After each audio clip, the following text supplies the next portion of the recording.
Su Mo found herself transformed into a delicate and vulnerable cannon fodder female character in a beastly world narrative, thrust into a melodramatic predicament from the very onset. To exacerbate her embarrassment, she was caught red-handed in the midst of it all. Chapter 1. The eavesdropped thoughts upon awakening. Su Mo was greeted by the enticing sound of heavy breaths and the faint clinking of chains. Her blurred vision locked onto a pair of malevolent, fierce eyes, causing her to shudder instinctively.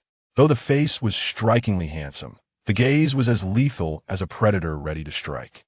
Further inspection revealed an impressive physique with well-defined muscles and a tapered waist. At that moment, the man was nearly unclothed, save for a piece of black fabric wrapped around his abdomen, suggestive of something inappropriate for youthful eyes. Flushing, Su Mo averted her gaze, bewildered by the surrealism of the situation. Was she merely dreaming? After a sleepless night spent engrossed in a Beastman novel, was this electrifying scene a mere figment of her imagination? The man, in a fit of rage, exclaimed, "Su Mo, even if you offer me that kind of thing, I will never accept you. I demand an annulment." After a brief pause, Su Mo's mind raced to comprehend her predicament. Had she really transmigrated? Was it truly the Beastman tale she had read the previous night? Su Mo, sharing the same name as the character, was a weak and willful female, scorned and ridiculed by the townsfolk for her lack of suitors. In a fit of paternal rage, the town mayor forcibly arranged her to marry several exemplary male beastmen, inciting jealousy among the local females. The original character, lacking intelligence, often fell prey to the manipulations of envious females, leading her to commit outrageous acts that further alienated her perspective. Husbands. Today's incident was instigated by whispers suggesting her fiancé, Mo Xiao, had set his sights on a female from a neighboring village and was poised to terminate their engagement. Unwilling to accept her fate, the original character resorted to desperate measures, hoping to consummate her relationship with Mo Xiao. According to the narrative, it would not be long before her other fiancés arrived to catch her in the act, leading to their respective engagements being dissolved. The original character's resulting despair ultimately led to her untimely demise, a fate potentially tied to Mo Xiao's influence. Now, as she observed the man before her, with raven hair cascading down and a dark blue robe discarded aside, his crimson eyes glared at her with barely contained fury. "If you dare force me, you will be ridiculed by all. I will not spare you." His tone was laced with a palpable threat, causing Su Mo to tremble. Indeed, the original text depicted her fiancés as formidable antagonists, especially Mo Xiao, whose complex nature was marked by cruelty and a penchant for vengeance. The original character's sorrowful end was surely not unlinked to him. Mo Xiao's hands and feet, bound by chains, pulsed with visible veins as his expression morphed into one of barely contained rage. Black scales began to emerge from his chest, revealing his true form. His eyes, glaring like venomous daggers, emitted a low, suppressed growl. Su Mo frowned, recalling that the narrative indicated he could control the effects of the drugs, seemingly biding his time to humiliate the original character. What happened now? Had he inadvertently overdosed? Through gritted teeth, Mo Xiao demanded, "Provide me with the antidote. Otherwise, I will make your life a living hell." The intensity of his gaze sent Su Mo into a panic as she instinctively rummaged through her pockets. "I don't have the antidote." Mo Xiao's teeth were clenched, his breaths labored. "You wretched female, is this what you desired? If you perish here, it is your own doing." Su Mo's eyes widened in disbelief. What madness! When did I express such a desire? The notion of entanglement with a serpent for hours on end was simply unfathomable. In that moment, Mo Xiao questioned his own sanity, hearing an unheard voice. Suddenly, Su Mo felt the serpent's tail loosening around her leg. As she prepared to step on the tail, Mo Xiao tightened his grip once more. In a moment of despair, a chime echoed in her mind.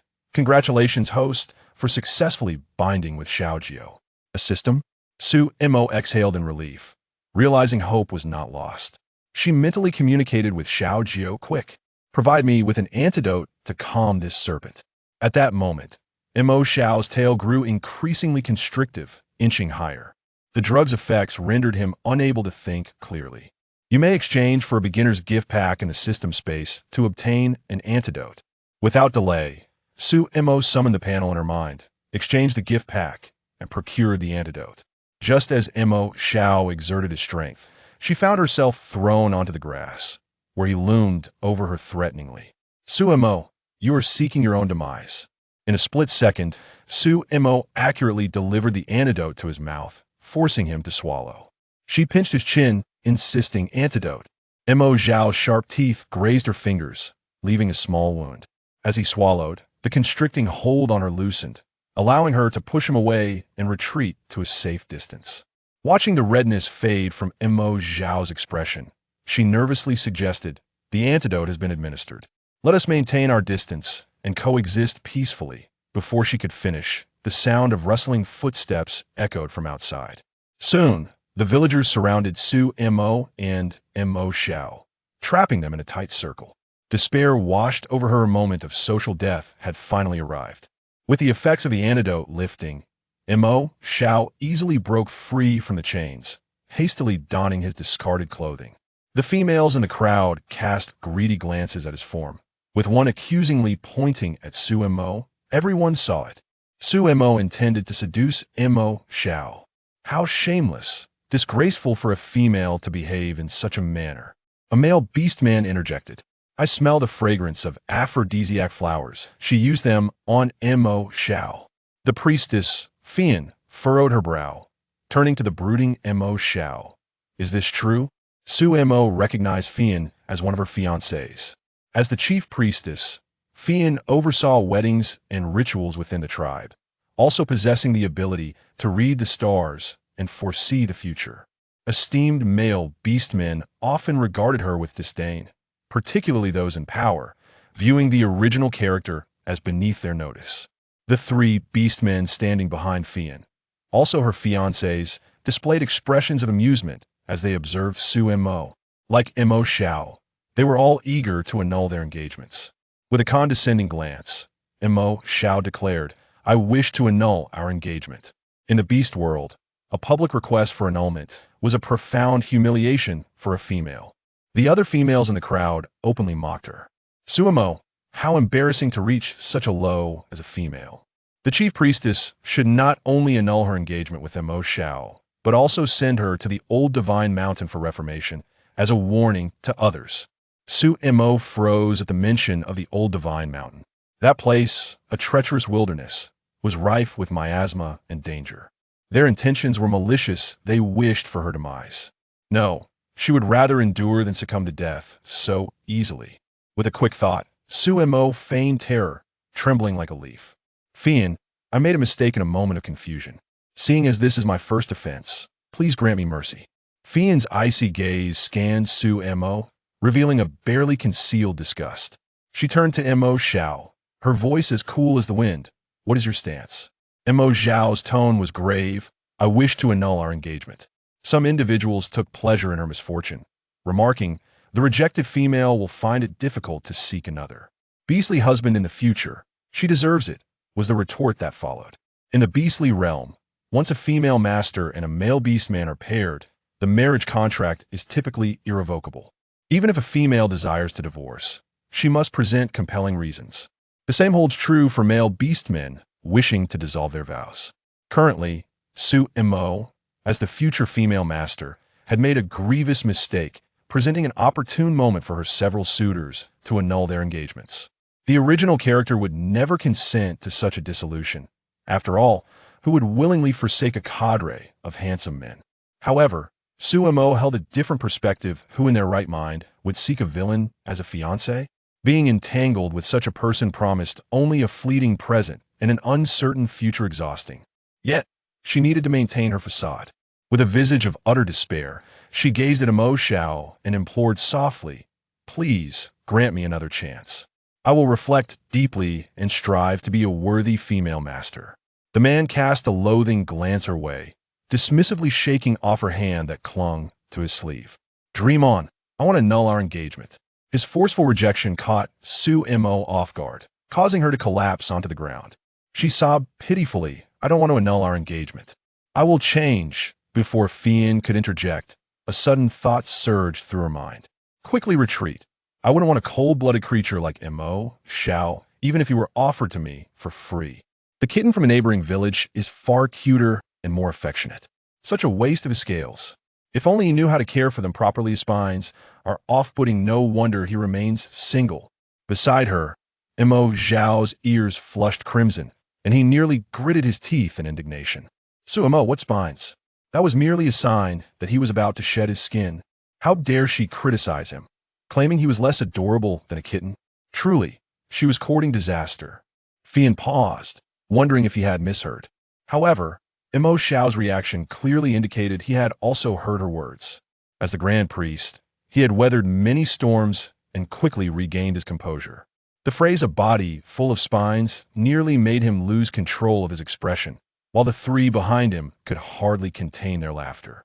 With tears streaming down her face, Mo cast a lingering glance at Mo Xiao, her eyes reflecting a delicate blend of infatuation and reluctance. I truly care for you. Please don't annul our engagement. She attempted to grasp his sleeve once more.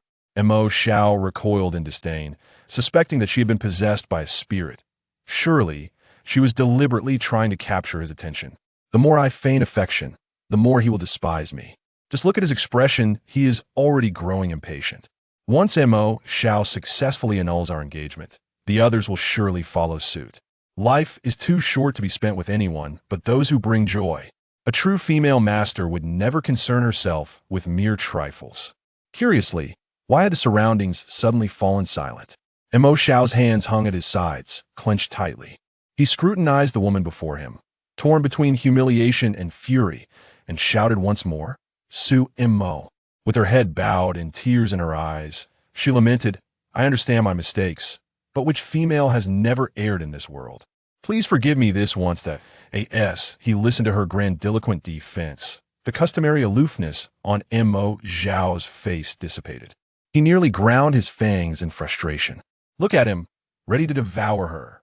I should never have administered the antidote. I should have swiftly dealt with him and sold his eggs in the black market. Perhaps I could have traded them for some fresh meat. Why am I so foolish? You, Mo Xiao, infuriated, reached to pull the woman from the ground. Fian intervened gently, reminding him, do not harm the female. Mo Xiao shot him a silent glare, catching sight of the smile that he had failed to conceal on Fian's face. Could it be that Fian had also heard Mo's inner thoughts? Chapter 2. No annulment of this marriage. Grand Priest. While you two are a fiancé of Mo, you cannot show favoritism. Indeed, this matter cannot be brushed aside. If we allow this to pass, how can we ensure the safety of the male beastmen in the future? Amidst the clamoring of voices, Grand Priest Fian regarded the crumpled Mo on the ground, and then turned to Mo Xiao, inquiring, are you certain you wish to annul the engagement? Mo, still seated on the ground, gazed up at Mo Xiao with tear-streaked cheeks, her eyes brimming with emotion as she pleaded, Xiao, please don't annul our engagement. Mo Xiao clenched his fists and took a step closer to her. A full minute passed in silence, and he still did not speak. Why on earth is the scoundrel hesitating? Hurry and announce the annulment. If he doesn't, how can the others voice their intentions? Curse it! Does this fellow truly believe I have deep feelings for him? My acting skills are simply too extraordinary. The distance between them decreased. Mo Xiao felt her words resonate more clearly, causing him to tighten his grip. What on earth is Mo Xiao hesitating over? A female so shameless could never be his perfect match. He should annul the engagement at once. Grand Priest, Yu Ying, Yi Yuan, and Song Lan should also annul their engagements. How could we expect such an unrefined female to become a good female master? Exactly. This Mo has neither beauty nor brains, and she is utterly unworthy of them. Mo thought, yes, I am unworthy. You are all far more suited. If you like her so much, I shall sell each of you 5 beast skins. Mo Xiao gritted his teeth. Was he only worth 5 beast skins? Fian furrowed his brow slightly as he observed the reactions of Yu Ying, Yi Yuan, and Song Lan, who had been watching the spectacle with keen interest. Yu Ying, a fox, waved his fan, gazing at Mo on the ground with a bemused expression. This woman truly dared to say anything. Mo Xiao, the cold-hearted serpent, was utterly inscrutable. Fian, the proud bird, was difficult to appease Yu Ying. The sly fox appeared gentle, but was secretly a schemer. Yuan, the brooding fish, was morose and obsessive, and Songlan, the black panther, was a heartless killer. I want none of them. I demand a change. The next batch must be far more obedient. Suddenly, the trio of Yi Yuan, Yu Ying, and Songlan, who had been standing behind Fian, froze in shock. Was this drama unfolding now directed at them? Yu Ying paused in his fan waving, his inscrutable gaze fixated on Su Mo. Previously, he had thought little of this Su Mo, who appeared gaunt and frail, leveraging her status as the mayor's daughter to commit egregious acts. Lacking both beauty and intellect, he had not anticipated her profound understanding of their characters. Intriguing, Sumo shifted her numb legs and grasped Mo Xiao's sleeve, gazing at him with tear-filled eyes. So, you won't annul the engagement? Once I shake off these disobedient ones, I will seek out more understanding companions. Oh, my wonderful life is about to begin. That dragon in the tree seems promising, possesses muscles, good looks, and most importantly, he lacks intellect. Perfect. Almost simultaneously, Sumo's 5 beastly suitors turned their gazes toward the treetops. Mo Xiao narrowed his eyes at the dragon tribe's major also come to witness his humiliation. Su Mo thought, that dragon appears easily swayed, certainly possesses the potential for a love-struck fool. My judgment is impeccable, he will do. Suddenly, an eerie, synchronized voice echoed in her ears. You shall not. Su Mo, what kind of gaze are they giving me? What do you mean? You shall not? Do they not wish to annul the engagement? This simply would not do. Su Mo pondered whether her earlier performance had been overly dramatic, invoking pity in them, making them reluctant to publicly annul the engagement. Not to worry, she had other tricks up her sleeve. Wiping away her tears, she gazed earnestly at her suitors, declaring, I have committed a grave error. Even if I attempt to justify myself with 1,000 excuses, the truth remains unchanged. If you truly wish to annul the engagement, I am willing to support your quest for a better female master. A derisive laugh rose from the crowd. At least she possesses a modicum of self-awareness. Grand Priest, what are you waiting for? Hurry and declare the annulment. Su Mo wept profusely, confessing her transgressions. What on earth is Mo Xiao waiting for? I can hardly maintain this act any longer. Ma Xiao fixed his cold gaze upon the duplicitous Su Mo and coldly stated, considering your sincere remorse, this marriage that shall not be annulled for now. Su Mo's expression nearly shattered, her mind racing with expletives. Feigning ignorance to her outburst, Ma Xiao raised an eyebrow and quipped, is your expression one of laughter or tears? Could it be that you are moved beyond measure? Suppressing the urge to curse, Su Mo forced a stiff smile. Indeed, I am absolutely overwhelmed with emotion. Ma Xiao nodded indifferently. No need for such theatrics, simply strive to be a good person in the future. Biting her lip, Su Mo thought to herself, you fickle serpent, how dare you squander my talent that could have won the coveted Xiao Jin Award. At this point, she could only place her hopes on the others. Her tear-filled eyes met those of Yu Ying, Yi Yuan, Songlan, and Fei Yan. Well, as for you all, causing such a ruckus today, making us all look foolish is truly my fault. If you wish to annul the marriage, I would understand, aha. Yu Ying chuckled lightly, approaching Su Mo with a feather fan in hand. His warm, bright fox-like eyes regarded her. The future lady of the house is indeed considerate of us. One might think you have taken a liking to some striking beast man and wish us to make room for him. Could this cunning fox possess some ability to read minds? Su Mo instinctively defended herself. How could that be? I held you all in the deepest affection. This sly fox, I should have sold him for 3 Beastkins long ago. Yu Ying's eyes twitched slightly. Just moments ago, he was worth 5 Beastkins, and now he had diminished to 3? Truly a capricious woman. He raised an eyebrow. Since the future lady of the house holds me in such high regard, I naturally cannot bear to annul this marriage. Su Mo widened her eyes in disbelief. Are you not ashamed to speak such falsehoods? With a gentle laugh, Yu Ying turned to Fei Yan. The future lady of the house merely made a small mistake that every female wishes to avoid. It is of no consequence. What say you, esteemed priest? Su Mo was left speechless. This cunning fox is even more disturbed. Famoxio. Fei Yin surveyed Su Mo on the ground with a calm demeanor and, to everyone's astonishment, remarked, Ewing speaks wisely. I share the same sentiment. Yi Yuan and Song Lan exchanged glances. We feel the same. Su Mo was left dumbfounded. What is happening? After all this performance, was it for naught? Why are they suddenly deviating from the script? As Su Mo pondered in confusion, the others vanished without a trace. The surrounding beastmen and females murmured for a while before departing as well.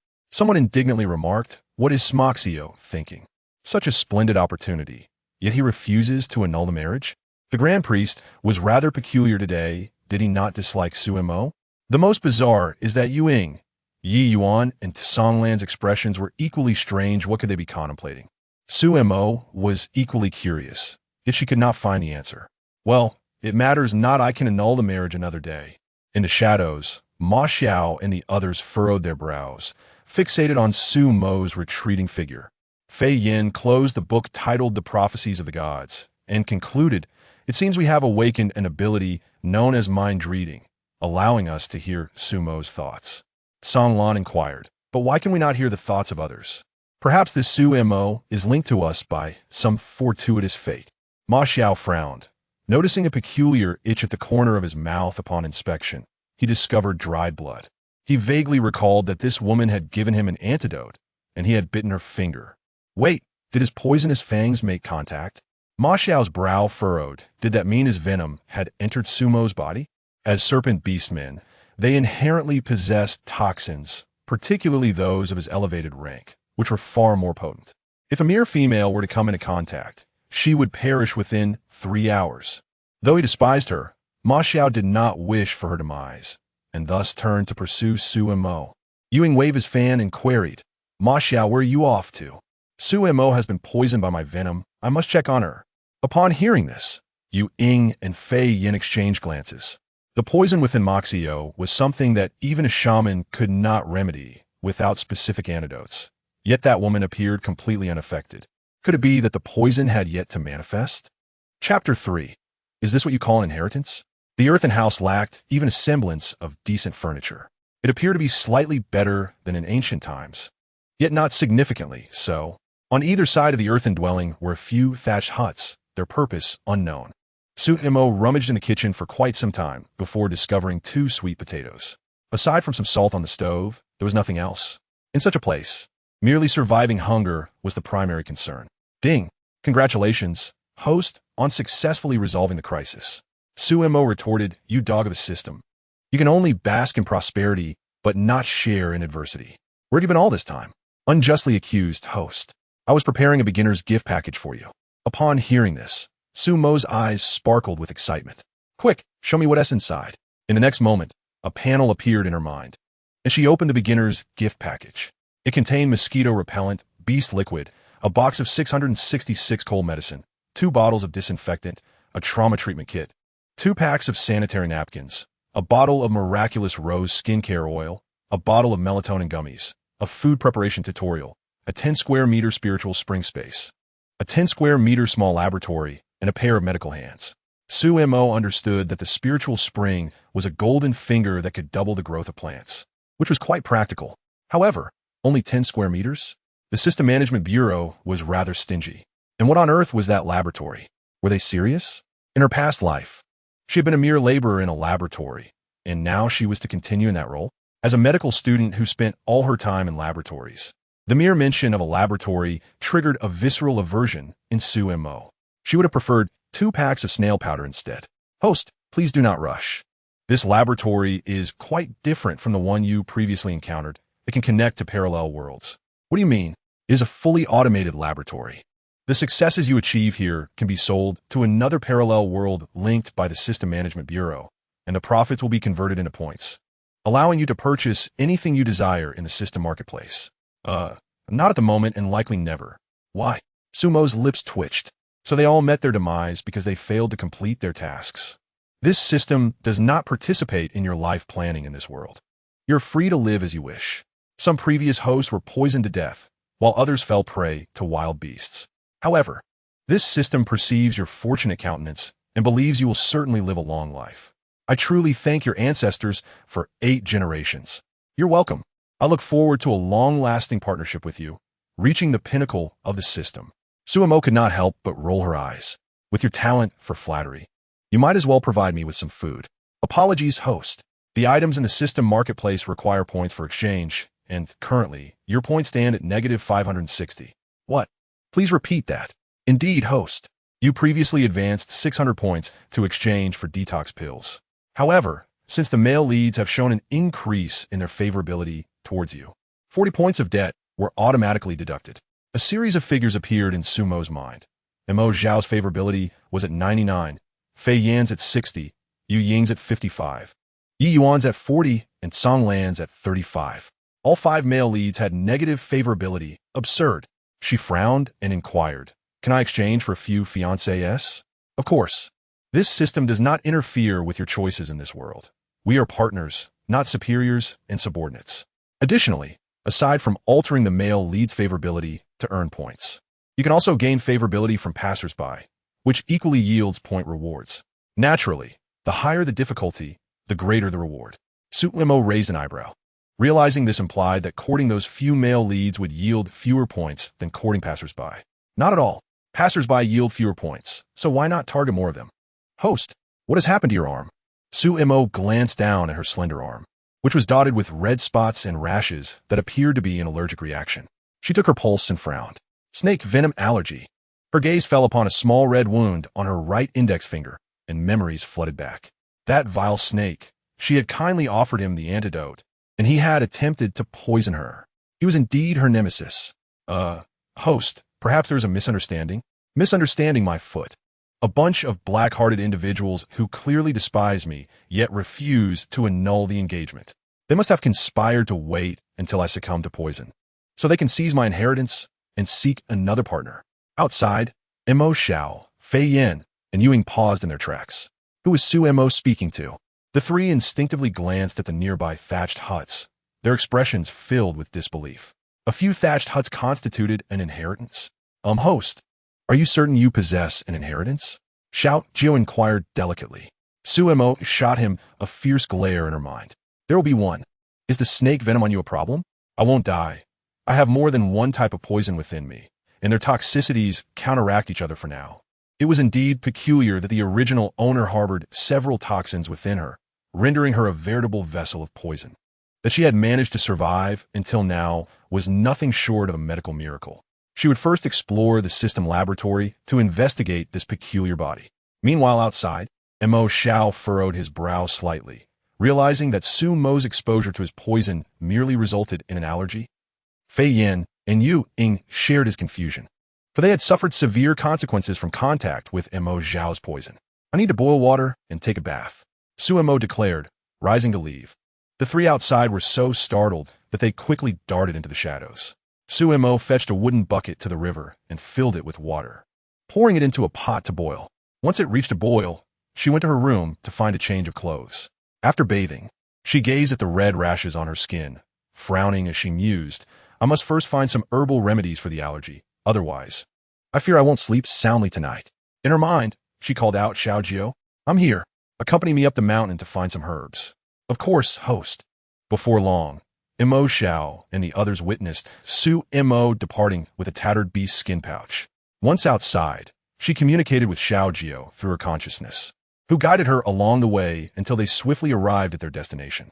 The forest in the beast world was replete with a variety of lush vegetation. The air was fresh, and the sounds of various animals could be heard. Unfortunately, Suemo had arrived at an eerie hour, which added an element of fear. Thankfully, she had Xiao Jiu by her side. Otherwise, she would have felt quite apprehensive. Soon, she located her target. Using a small shovel from her beastskin pouch, she dug up the herbs, washed them in a nearby stream, and crushed them to apply directly to her skin. On her way back, she spotted some mushrooms and collected a few, along with some edible wild vegetables and fruits. Upon raising her gaze, she noticed a bird's nest not far away. Climbing up for a closer look, she discovered a clutch of eggs and, without hesitation, took them as well. When venturing outside, one must learn to be self-sufficient. Matters of morality are of little consequence. Just as she descended from the tree and was about to regain her footing, a loud thud echoed behind her. Turning around, she found an orc lying on the ground, his face covered in blood. Beside him were two small dragon cubs, also appearing to be on the brink of collapse. Suemo instinctively prepared to flee. Host, they seem to still be alive. Even if they are, it is no concern of mine. Mind your own business. Mind your own business. Saving them could yield a substantial amount of points, allowing you to indulge in shopping at the system marketplace. Suemo paused, then turned to approach the fallen figure. Parting the hair from his face, she realized that this was the dragon she had seen hanging from the tree earlier. Oh my! Truly a brainless creature. In just a short while, he has managed to injure himself so severely. She checked his breath and pulse, noting his grave injuries. This is quite challenging to treat. Perhaps I should reconsider. Host, the more difficult the treatment, the higher the points. How many? To bring him back to life, 1,000 points. To restore him to full vigor, 2,600 points. In a rather peculiar turn of events, one might find a reward of 100 points for the act of extermination, serving as a token of virtue and benevolence. With a resolute demeanor, Suemo toiled to craft a hemp rope, laboriously dragging the nearly lifeless Long Shou Run and two dragon hatchlings outdoors. Mo Shao furrowed his brow, noting the ominous dark energy swirling around him, indicative of a deep-seated poisoning. Fei Yin, though silent, was aware that Suemo had collected numerous herbs earlier, some possessing properties for treating allergies and others for staunching bleeding and alleviating inflammation. When had she acquired such knowledge? Dragging those three burdens felt akin to carrying Mount Tai for Suemo. She placed the nearly expired Long Shou Run upon a bed and began to assess his injuries. Signs of being pierced by sharp instruments were evident, yet the most perilous wounds were the 2-minute punctures on his calves, characteristic of a serpent's bite, identical to her own injury. However, in addition to the snake venom, there was a potent hallucinogen coursing through his veins, suggesting a merciless attack by the assailant. Suemo resolved to tend to the minor wounds of the two hatchlings first before addressing his more grievous injuries. With a small knife, she excised the necrotic tissue surrounding their wounds, retrieved disinfectant from her system space, and meticulously cleaned and bandaged their injuries. Outside, Mo Shao and his companions concealed themselves in the shadows, observing Suemo's every movement. Moon Shadow, with her elongated fox-like eyes slightly narrowed, pondered when Suemo had learned such skills. What had she applied to the hatchlings? Could it possibly be effective? Mo Shao and Fei Yin remained silent, witnessing Suemo's actions rival the professionalism of the tribe's own healer. Fei Yin frowned, remarking that even if Long Yin survived, their tribe would still be entangled in the aftermath. It might be wiser to adopt a wait-and-see approach. Mo Shao, in quiet contemplation, understood that Long Yin had succumbed to the most potent toxin specially crafted by their serpent beastmen, a synthesis of the strongest venoms from the upper echelons of their kind. Without an antidote, the only option was to temporarily prolong life. Even he would succumb to the same fate if afflicted. Yet, he grappled with the mystery of who could have administered such a formidable poison to Long Yin. Both Mo Shao and Moon Shadow grasped Fei Yin's implications. The injuries on the two hatchlings were not severe, and once they regained consciousness, they would serve as the best witnesses. Moon Shadow, fanning herself, suddenly suggested entering to take a look. Mo Shao instinctively refused, stating, "I will not go," despite not having called off their engagement. The mere thought of that woman administering poison instilled a visceral aversion within him. Fei Yin, speechless, struggled to find a suitable excuse to enter. Inside the room, having completed her ministrations on the two smaller creatures, Suemo turned her attention to the largest one. Silently, she called out to Xiao Jiao. "Could you provide me with another detoxification pill?" Regrettably, host, the detoxification pills in the system shop cannot counteract the snake venom within him. You must contemplate alternative solutions. Suemo raised an eyebrow, skeptical of such claims, aware of the system's dubious nature. She feigned indifference, stating, "Very well, let him perish here. After all, if he dies, I still earn 100 points. Host, my previous advance of a detoxification pill was a violation of regulations, resulting in a warning from the system management. Moreover, the current toxins in his system do not have an available antidote in the shop. The last one was merely a sedative. I assure you, I speak the truth." Suemo, exasperated, retorted, "A sedative for 600 points? That is quite a scam. So, shall we watch him succumb to his fate? You know I currently lack the power to cleanse the poison from his body." Xiao Jiao remained silent for a moment, suggesting, "Why not utilize your blood?" Suemo responded, "Using poison to combat poison? Are you truly unafraid that the toxins in my blood might lead to his demise? Regardless, he is on the brink of death. One might as well attempt to save him. This is your directive. With determination, Su Mo pricked her fingertip, allowing several drops of blood to fall upon his lips. Before tending to his wounds, his injuries ran deeper than those of the hatchlings, prompting her to retrieve a trauma care kit from her system space and stitch a few seams. Upon finishing, she sighed softly, her gaze shifting to the dragon's well-defined abdominal muscles. Ah, even in injury, such splendid abdominal muscles. Goodness, the contours of these muscles are far smoother than the scales of that serpent. Oh, how I wish to touch them. No, I must uphold my moral integrity. How infuriating. Outside, Mo Zhao's expression darkened, and for a fleeting moment, he yearned to enter and silence this woman. What a comparison. Did she consider him a mere trinket in her eyes? Moon Shadow, fanning herself with increased urgency, squinted at the scene, even in such dire circumstances. She still harbors ulterior motives. He instinctively glanced at his own abdomen, pondering abdominal muscles. Are they not commonplace? What significance is there in admiring the abdomen of a dying dragon? He turned to Fei Yin and Mo Xiao, asking, "Are you truly not entering?" I shall proceed to uncover her intentions.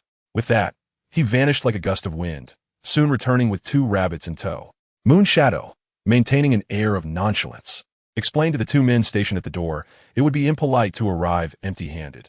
Hence, I brought a small gift. Seeing him truly intent on knocking, Mo Xiao and Fei Yin swiftly stepped aside. Moon Shadow raised his hand to knock, calling out, "Future Lady Master, are you present?" The unexpected knock startled Su Mo, prompting her to halt momentarily. "Who is it?" "It is I, Moon Shadow, bringing 2 rabbits for you." Su Mo hesitated, contemplating, when did this cunning fox become so benevolent? Delivering rabbits at such an hour? Could it be that he regrets not calling off the engagement and wishes to poison me instead? I shall not open the door. Let us see how he responds. Moon Shadow cleared his throat awkwardly. "Future Lady Master, do you not wish for my presence?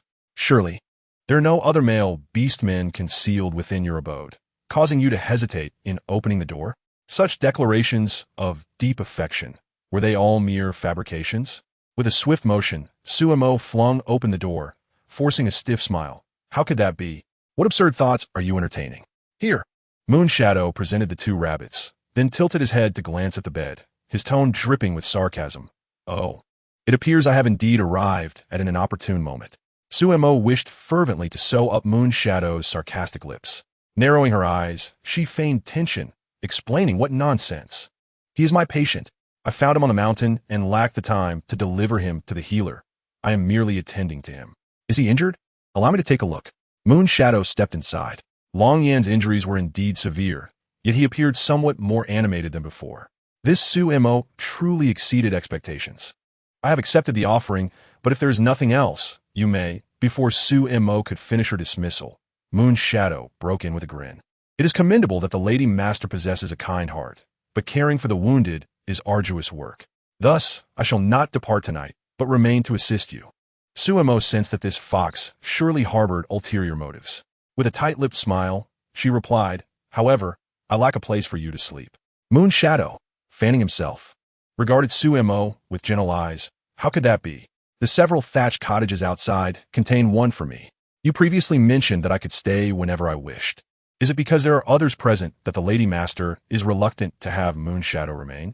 With a pointed glance at the figure on the bed, he added, "Have those oaths of love you swore to me been mere fabrications? How could that be? Then I shall make myself at home. Should you require anything, do not hesitate to command Moon Shadow." Su Mo took a deep breath, narrowing her eyes. "Very well. This insufferable fox is certainly meddling, interrupting my admiration of those abdominal muscles. How vexing. Now, I must redress his wounds. Perhaps you should retire for the night. Such laborious tasks should not trouble the esteemed wife. I shall handle them. From this moment on, allow me to take charge of such matters." As Yu Wang spoke, he discreetly lifted the fabric draped over Ling, glancing at his abdominal muscles. He then raised an eyebrow in disdain. "Is this all there is? It seems their esteemed wife has truly never encountered anything of worth." Su M interjected, "Let me take care of it." "No need, I shall manage." While applying medicine to Ling, Yu Wang's touch was somewhat heavy, causing a slight seep of blood from the wound. These shameless beastmen of the dragon clan delight in wandering about, enticing others' wives. They're even more beguiling than I, a mere fox. It will be better to just put an end to him. Chapter 5. A Fox with 10 Eyes. Sue M. finally fell asleep in the latter half of the night. Before drifting off, she planted the leftover herbs and wild mushrooms she had gathered from the mountain into the Lynx U in space. These simple plants would grow at an astonishing rate within that realm. By morning, she would likely reap a bountiful harvest. Yu Ying, around the same hour, made his way to the thatched cottage, yet he found himself unable to sleep. In the dead of night, he quietly checked on Sue M.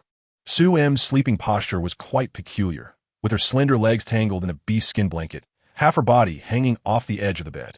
Strands of hair fell haphazardly, exuding an air of inexplicable languor and charm. Her face, while not conventionally beautiful and somewhat gaunt, possessed an indescribable uniqueness. As a fox beastman, Yu Ying was far sharper and more contemplative than the average beastman. He was certain his instincts would not fail him.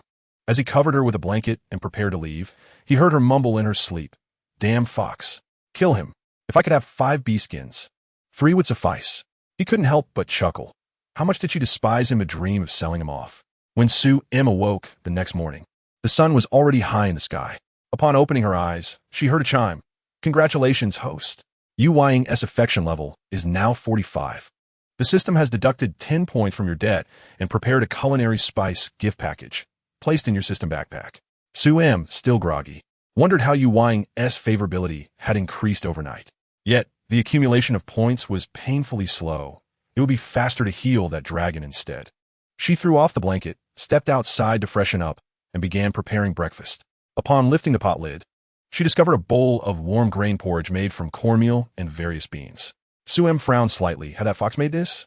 A tentative taste revealed it was decent. After all, the crops of the beast world were largely untainted, and the flavor was quite delightful. If only the powder were ground finer, the taste would be even better. After finishing her breakfast and washing the dishes, she retrieved some mushrooms, wild vegetables, and bird eggs from her space, along with 2 fish and a piece of meat. The man, with his striking fox-like eyes, smiled and said, "This will be our lunch today."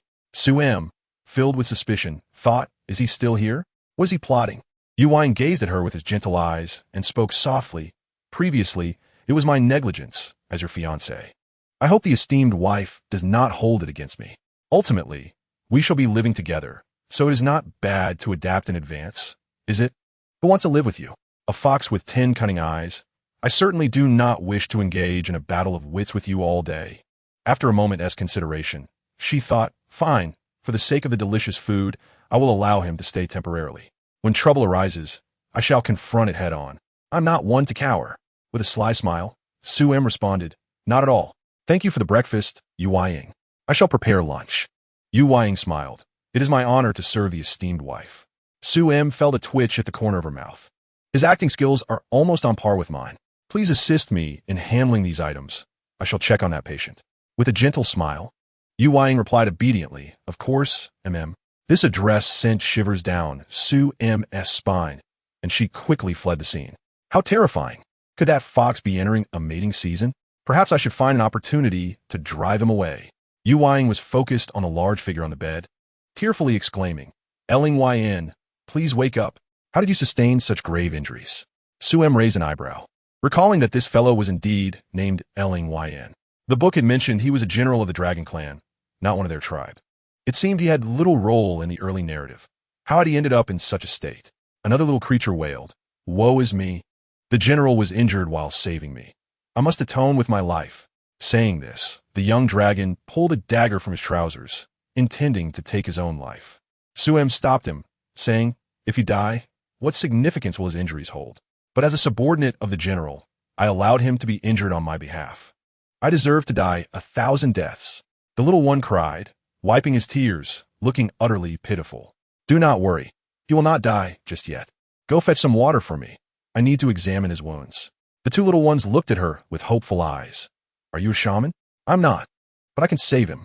Upon hearing this, the 2 little ones dashed out like the wind, quickly returning with 2 basins of water.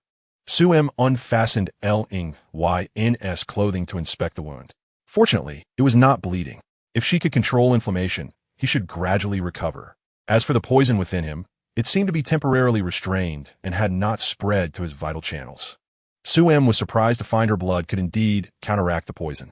After applying medicine to Lyn, Su M's gaze began to wander again.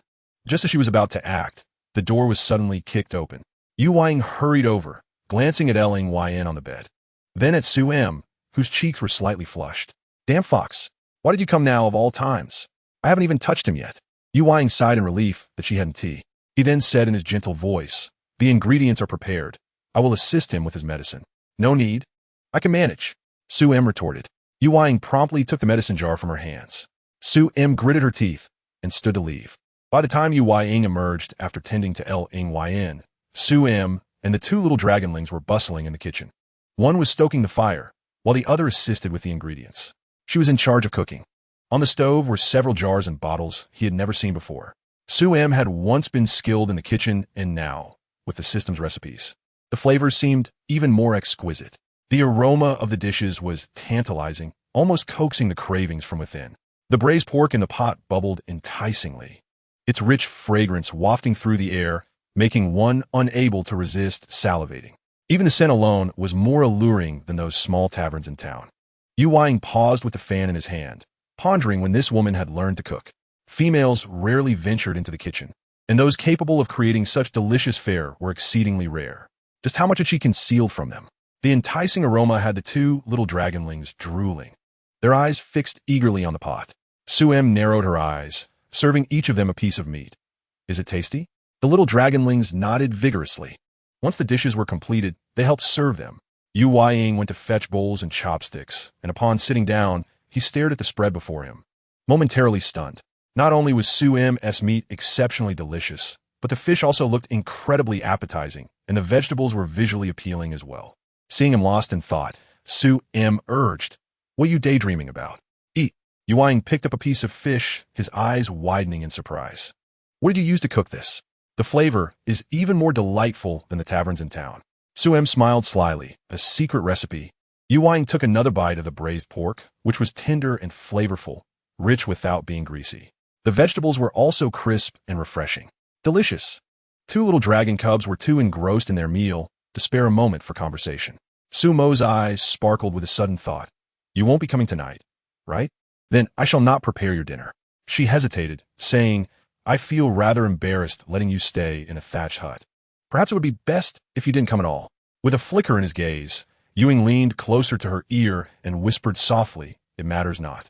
Being with the esteemed wife brings joy irrespective of the dwelling. The sweet, tingling sound of his voice made Su Mo instinctively retreat. Ewing, however, did not afford her the opportunity to respond and turned away. Watching his retreating figure, Su Mo pondered helplessly, What is this fox up to? Never mind. She decided to take a nap first. When Su Mo awoke, the sun was nearly setting, and it was time to prepare dinner again. She had slept deeply, entirely unaware of the commotion occurring outside. Meanwhile, the villagers were hastily bringing Fian and the shaman towards her abode. One individual vividly exclaimed, High Priest, Shaman. That female Su Mo has become utterly possessed. After failing to scheme against Mo Shao, she has now set her sights on the Dragon Clan's Major General. The person is currently in her room. You must hurry and take a look. The bald-headed shaman, walking in the middle, frowned and said sternly, This Su Mo is utterly outrageous. I believe we must consult the clan leader to expel her from the tribe. Fian replied calmly. Let us first hear what Su Mo has to say. A female bystander interjected. She will surely attempt to defend herself. The shaman is correct. This calamity should be expelled from the tribe. Fian shot an annoyed glance at the female, fully aware of the events from the previous night. Su Mo was saving someone, not plotting anything nefarious. Yet in the mouths of these people, the narrative had morphed entirely. He could not defend Su Mo at this moment, even if he spoke. They would only perceive it as favoritism. Thus, he had no choice but to wait until they reached Su Mo's residence. A large group marched towards Su Mo's home.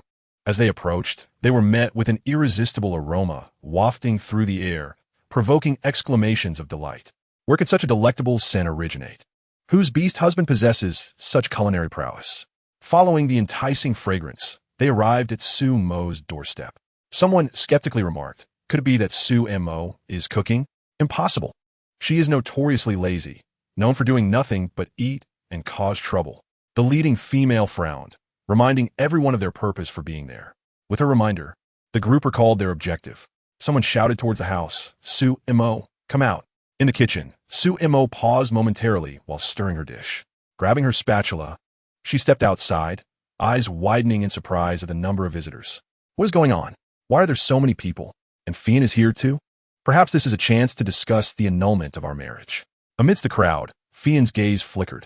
Su Mo felt as though someone was watching her, but she could not immediately discern who.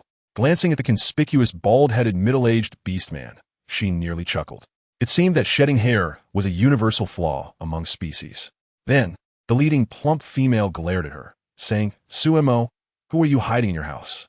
Realizing who it was, Su Mo recognized the woman as Anwan, the foremost fan of Mo Xiao and Fian. She had been the most vocal during the previous day's events, almost urging Fian to send her to the old divine mountain. Su Mo replied nonchalantly, "A patient." "What kind of patient? What is the ailment?" Rolling her eyes, Su Mo retorted, "How would I know? It's all rather baffling. Clearly, you acted recklessly and harmed someone, leaving them gravely injured." Unable to contain herself, Su Mo let out a string of expletives. "Though I have an appreciation for handsome men, I still possess morals. Are you out of your mind? Making baseless claims without evidence." Anwan shot back. "You failed to ensnare Mo Xiao and have now turned your sights on the Dragon Clan's Major General, who is currently lying in your bed. What more evidence do you need?" The others chimed in, "Indeed. You shameless female. It's one thing to disgrace yourself in your own tribe, but to provoke the Dragon Clan's Major General as well. If you bring trouble upon us, you shall pay dearly. What can you heal? If he is injured, why not summon the shaman to attend to him?" Su Mo raised an eyebrow. "Because the shaman cannot heal him, can you treat an ailment that even the shaman cannot?" "Su Mo, think before you speak." The bald-headed shaman frowned at her. "This is sheer nonsense, utterly incomprehensible." The crowd looked at Su Mo with derision. "We only knew Su Mo was unwell, but it seems her condition is far worse than we imagined. Her mind clearly does not function properly." Anwan appeared confident. "If you write a confession and voluntarily leave the tribe, we will allow you to depart alive. I have committed no crime. Why should I confess?" After a prolonged silence, Fian spoke. "The shaman need not rush to conclusions. Let us first enter and examine the injured party." Someone suggested, "Yes. Let us see the Dragon Clan's Major General's condition to discern whether it is an injury or the effects of forbidden substances that have caused his unconsciousness. Let's all go inside and take a look." The shaman turned and walked into the house, followed by the crowd. Su Mo trailed leisurely at the end. Upon reaching the bedside, the shaman commenced a peculiar chant before checking Long Yan's pulse, frowning deeply. He then lifted the blanket covering Long Yan, revealing visible wounds. However, the most pressing concern was the snake venom coursing through Long Yan's body. Before the shaman could speak, Anwan shouted, "It must be that Long Yan resisted. Su Mo has surely harmed him. How cruel!" Leaning against the doorframe, Su Mo could not help but roll her eyes again. What an imagination! With such creativity, one might as well devote some effort to wooing Fian instead of troubling me about an annulment. In the next moment, Su Mo felt something was amiss. Turning her head, she saw Fian watching her with a mixture of embarrassment and anger. Fian pressed his lips together tightly, his hands clenched. "A walking chicken?" Su Mo recoiled slightly. "What does that look? Does he truly suspect that I harmed Long Yan? I am merely a defenseless woman. No, Fian may not favor me, but he cannot be so lacking in discernment. Unless, of course, his intention today is to annul the marriage, in which case this would be a calculated move. If he has conspired with the shaman, then indeed, I am in dire straits." Fian found Su Mo's thoughts somewhat irrational. He believed he understood the shaman well enough. The shaman would never engage in such unethical conduct. Su Mo was simply attributing malicious intent to others. Su Mo craned her neck to peek inside. "Shaman, have you reached a diagnosis?" The shaman was aware that Su Mo had not lied earlier. He could treat Long Yan's wounds, but he was powerless against the snake venom. He wondered how Su Mo had managed to control it. Had she brought Long Yan to him last night, he might have already succumbed to the poison. However, he could not admit this. If he did, how could the tribe continue to trust him as their shaman? The crowd did not all possess medical knowledge. Only the high priest had some understanding. Yet, the high priest had never favored this fiancé of his. Even if he knew the shaman was concealing something, it was unlikely he would speak out. The high priest had always sought to annul his engagement with Su Mo, and today presented an excellent opportunity to assist him. Su Mo discerned the shaman's scheming nature and deduced his thoughts.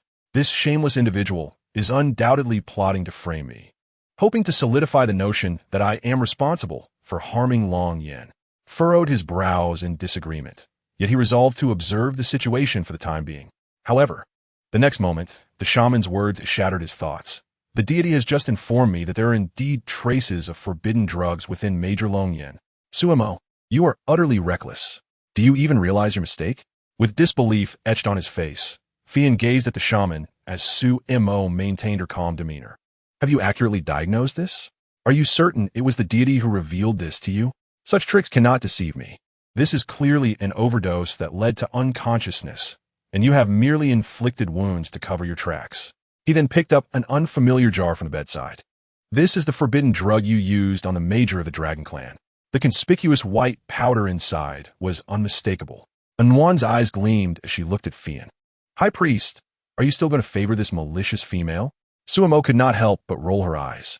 Claiming my anti-inflammatory medication is forbidden drug? Are you truly foolish? The most idiotic is this bald shaman. Speaking of deities, such nonsense may fool this rabble. But if the deity were effective, wouldn't his bald head have been healed long ago? Fian stifled a cough and turned to Su Mo, asking, do you have anything to say? Su Mo approached and snatched the jar from the shaman's hand. Are you sure this contains forbidden drugs? Absolutely. The potency is fierce. Anyone who accidentally inhales an overdose will meet their demise. The major of the Dragon Clan lying here is the best evidence. What if I say it's not? Su Mo opened the jar, dipping her fingertip into the powder and gently pinching it. The crowd gasped and recoiled in fear. What are you afraid of? This is merely a hemostatic and anti-inflammatory powder. If anyone is injured, let them come forward and test it to discern its truth. Clearly, it is not. Stop your deceit. The shaman was confident no one would dare to test it, believing Su Mo was unpopular within the tribe, and no one would risk for her. As long as he insisted, she would have no way to refute him. The peculiar white powder looked strange. How could it possibly possess hemostatic and anti-inflammatory properties? Su Mo must be spouting nonsense. The crowd exchanged glances, no one daring to step forward, for the shaman's words held more weight than Su Mo's. Su Mo observed them with a glint of coldness in her eyes. Just as she picked up a dagger to pierce her finger, Fian intervened. Wait, I will do it.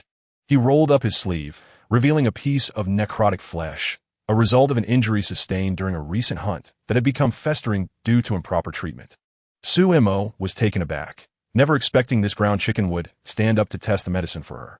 In a moment of her astonishment, she saw Fian strike with the knife, slicing through the necrotic flesh, and blood gushed forth. The crowd exclaimed, High Priest, have you forgotten about Su Mo using aphrodisiac flowers on Mo Shao? This is indeed a forbidden drug. Yes, this is forbidden, the shaman exclaimed urgently. High Priest, you must not. Fian frowned. Let her test it. Su Mo sprinkled some of the powder onto the wound, and soon the bleeding ceased, with the surrounding swelling visibly diminishing. The crowd looked on in disbelief. Su Mo raised her eyebrows. This is a divine hemostatic and anti-inflammatory medicine bestowed by the system, far superior to ordinary drugs. Today, let me show you all. She turned to the flustered shaman. Do you have anything further to say? The crowd's suspicious gazes shifted toward the shaman, beginning to doubt the veracity of his previous statements. Even if this is not forbidden drug, it does not mean you lack other drugs. Fian spoke coldly. Shaman, one must speak with evidence. Your earlier misjudgment has become a laughingstock. I advise you to tread carefully. I may not be a physician, but I possess some knowledge. There is no forbidden drug on Long Yen. I wonder how you arrived at your diagnosis. Su Mo was somewhat astonished, not expecting Fian, this bird, to not only be willing to test the medicine for her, but also to defend her. The crowd mirrored her astonishment. The high priest despised Su Mo the most. How could he speak for her? Surely, the high priest would not speak nonsensically. So had the shaman truly slandered Su Mo? Anwan frowned. Impossible. How could a shaman wrongfully accuse Su Mo? Fian shot her a cold glance. If you do not believe, we can summon a few with medical knowledge. It will be evident who is lying. The crowd began to murmur, most starting to question the shaman's earlier diagnosis. At that moment, 2 little dragon cubs stumbled in, dragging wild vegetables they had gathered from mountain. Upon seeing the people in the room, the 2 little ones paused in surprise. Su Mo bent down to pat their adorable horns. Do not go there anymore. You are both injured. It's all right. You have healed all our wounds. The little dragon cubs said earnestly. Once Major wakes up, we will surely reward you generously. The crowd whispered among themselves, seemingly realizing that Su-mo had indeed not lied. And the shaman was rather muddled in his diagnosis. Fian frowned at the crowd. The truth is now clear. You may all leave. The shaman's face flushed red with embarrassment and anger as he glared at Su-mo before being the first to exit. Su-mo coldly remarked, High Priest and Shaman, please stay. The shaman just asserted with great conviction that I used forbidden drugs on the major of the Dragon Clan, causing him to fall gravely ill. Such blatant slander must be addressed. The shaman, visibly unwilling, retorted, High Priest, you. Fian's cold gaze fixed on him, displeased. What? Does the shaman find my punishment too lenient? I dare not. The shaman turned on his heel, storming away with an air of indignation. The crowd, having witnessed the commotion, also began to disperse. Su-mo turned to find Fian still standing there, her brow furrowing. Why has he not departed? Fian cleared his throat. The shaman has been suspended. I require your assistance with my injury. Is this not a trivial wound? Even if I had not applied medicine, your capabilities would suffice for self-healing. Fian maintained his composure. Continuing, the major of the Dragon Clan holds a unique position. I will remain here to assist you in caring for him in the coming days. Should you need anything, feel free to command me. Is he out his mind? No, he does not trust me and wishes to supervise me. This insufferable ground chicken has a cunning mind, no less than that of a fox. Fian's hand, hanging at his side, tightened slightly as he tried to maintain his calm. Su-mo instructed, go wash the vegetables. As she entered the kitchen to prepare the meal, Yuing arrived. He had heard of the earlier events and felt regret for arriving too late to assist Su-mo. Seeing Fian washing vegetables, Yuing was surprised. Are you going to eat before leaving? You will stay here? If you can stay, why can't I? Weren't you previously intent on calling off the engagement? Who said that? Fian splashed water on the fox in front of him, displeased. The fox was indeed clever, now daring to entertain thoughts of monopolizing the future spouse. In the kitchen, Su-mo pondered. Tonight, I must give Longyan a bath and clean him up. He is becoming quite odorous. Seizing this opportunity, I can indulge my eyes. However, this cannot be disclosed to that crafty fox. Otherwise, he will undoubtedly thwart my plans. Outside, Yuing and Fian exchanged glances. The dinner consisted of a plate of stir-fried rabbit meat, most of the leftover braised pork from lunch, and a plate of stir-fried wild vegetables. The staple was still cornmeal porridge. Fian stared in astonishment at the dishes on the table, unable to believe they had been prepared by Su-mo. In the beast world, very few females could cook, and even fewer could do so exceptionally well. After Yuing set down the bowls and chopsticks, he began to shower Su-mo with compliments. Our mo is simply amazing. Fian cast a sidelong glance at the boastful fox, and then addressed Su-mo. You have worked hard. Just a small matter. Let's eat. Both Fian and Yuing took a piece of rabbit meat, and upon tasting it, their eyes widened in shock. This is far too spicy. The two little dragon cubs nearby almost breathed fire from the heat. Su-mo observed their expressions and, with a delightful smile, remarked, If you cannot finish it, then this plate shall be mine. Once they settled down, Yuing squinted and said, Although it is spicy, it is quite delicious. As he spoke, he took another piece of rabbit meat. Qian silently picked up a piece as well. The combination of numbing and spicy flavors, along with the tender rabbit meat, was a novel experience for him. Just as they were enjoying their meal, the sound of footsteps echoed from outside. Yuing turned around and saw Mo Xiao approaching from outside. Upon spotting Su-mo, an unnatural expression flickered across Mo Xiao's face. Su-mo raised an eyebrow slightly, maintaining her composure as she continued to eat. Seeing that this snake had ruined her appetite, she couldn't fathom why he suddenly went mad and refused to annul the engagement. It was all because of him that the others were hesitant to speak up. He was her nemesis. There was no way she would coexist peacefully with him in this lifetime. Mo Xiao furrowed his brow and said, Qian, I need to speak with you. Qian set down his utensils and told Su-mo, I'll be right back. Su-mo nodded nonchalantly.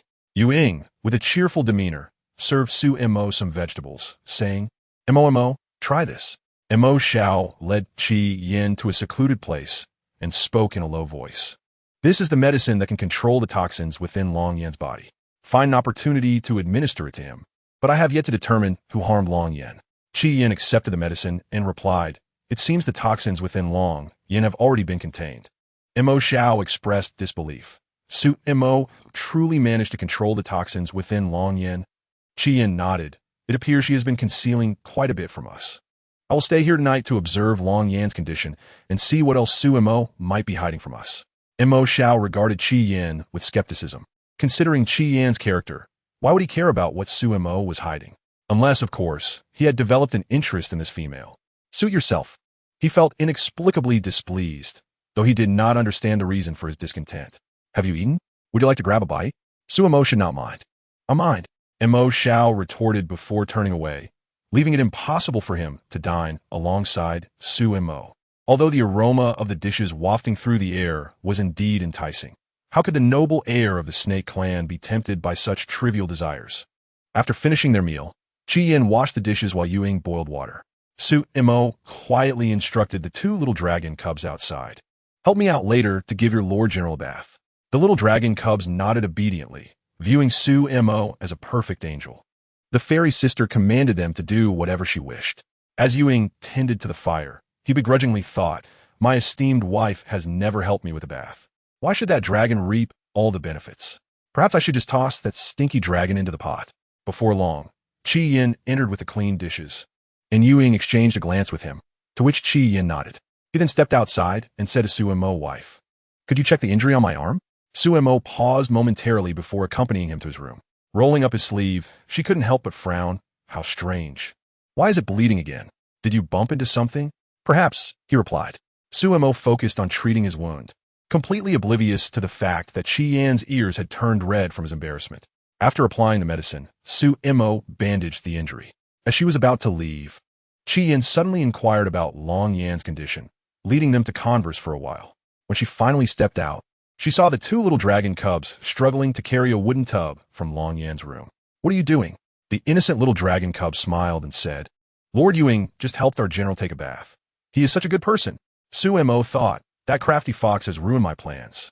As she lifted her gaze, she saw Ying approaching with a towel, grinning as he asked, am I not being helpful? Won't you praise me, my esteemed wife? Su Mo gritted her teeth. You are truly impressive. Ying suddenly leaned in closer with a flirtatious tone. Actually, I could be even more impressive. Would you like to know how, my esteemed wife?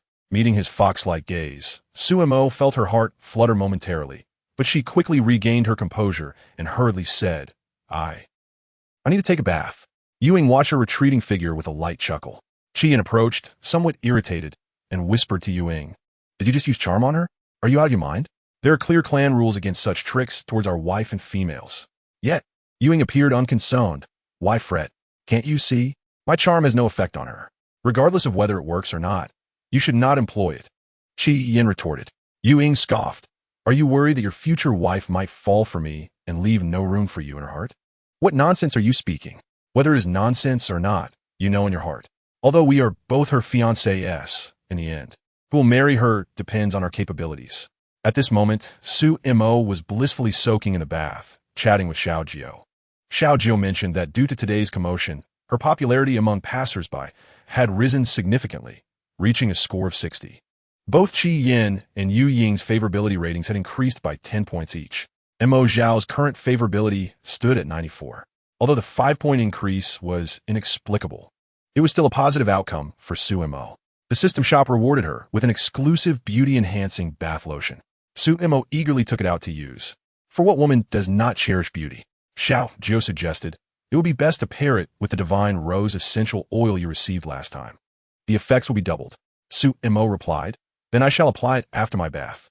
After bathing and applying the rose essential oil, Su Mo gazed into the mirror and was astonished. Her skin and appearance visibly improved.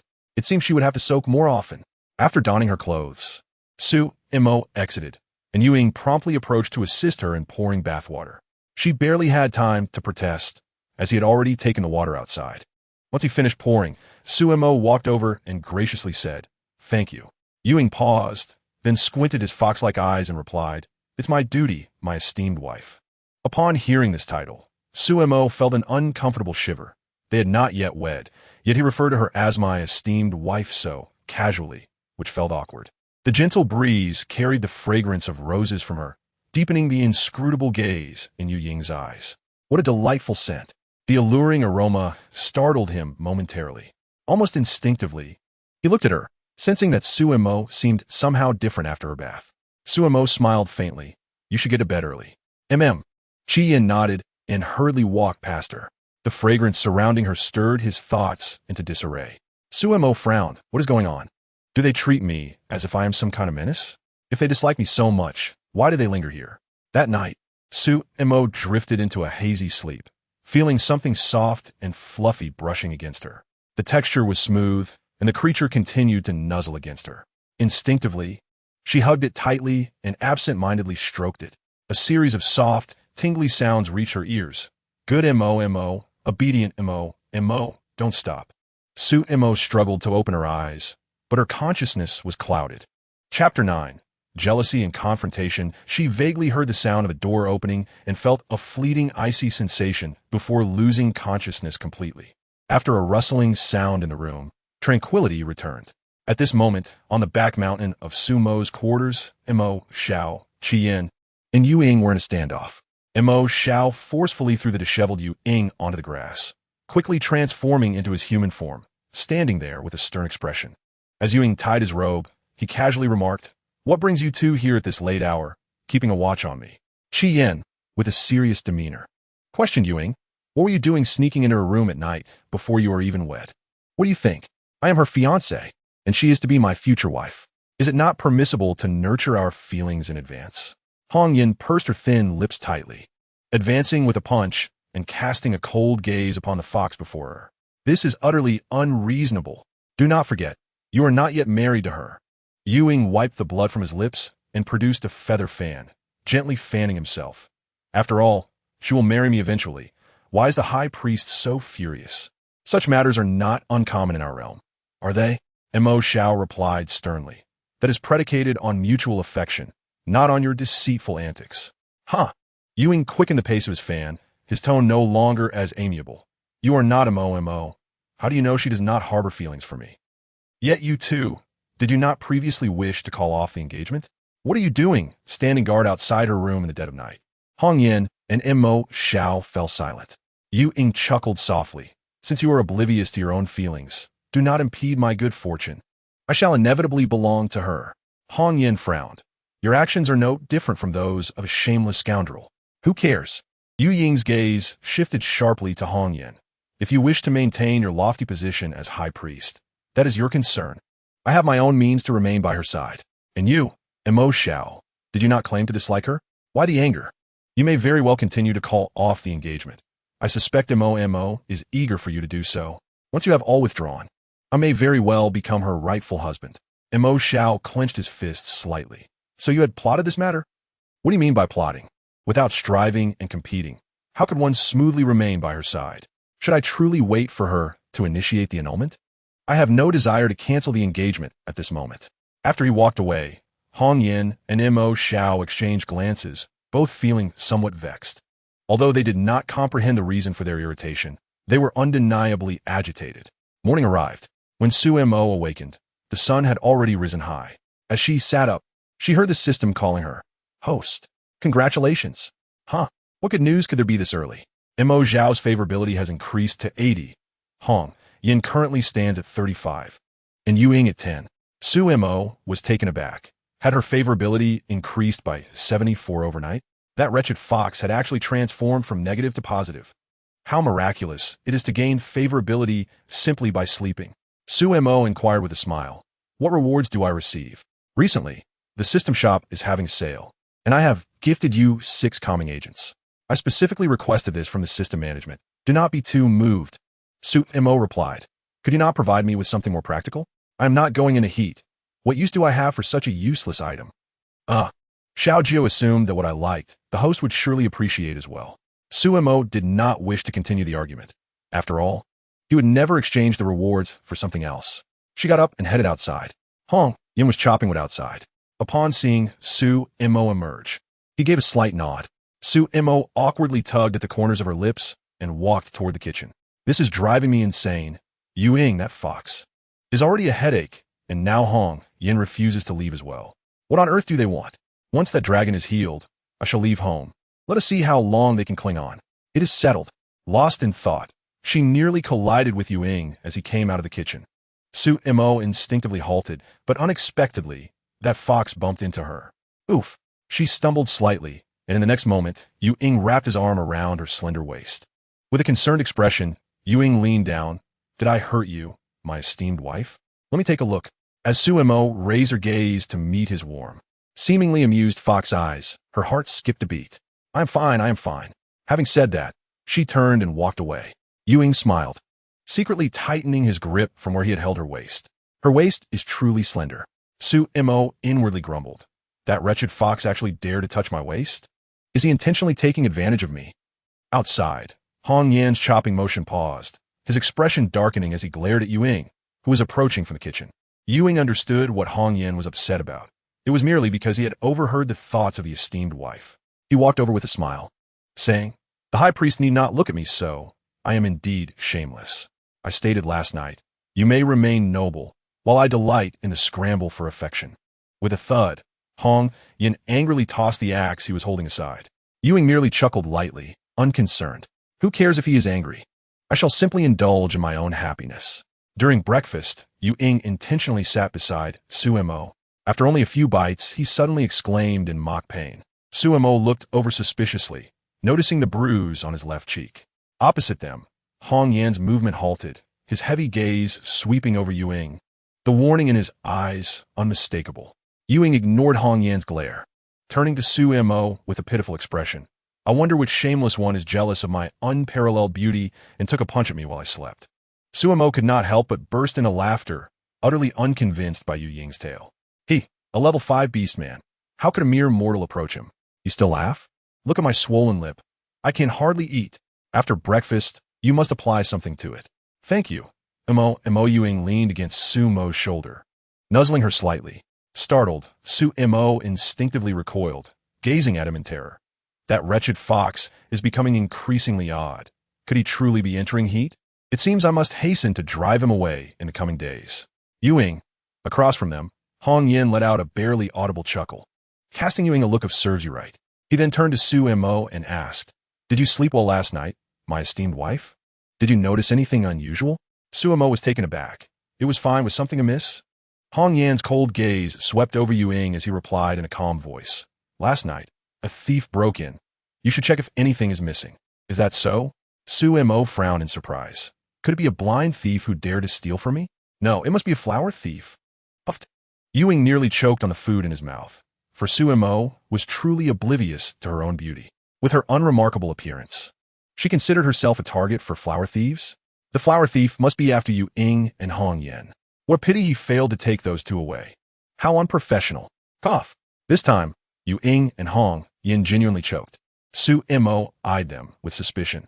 Why do those two have such peculiar expressions this early in the morning? Chapter 10. Mo Xiao encounters danger in the forest after breakfast.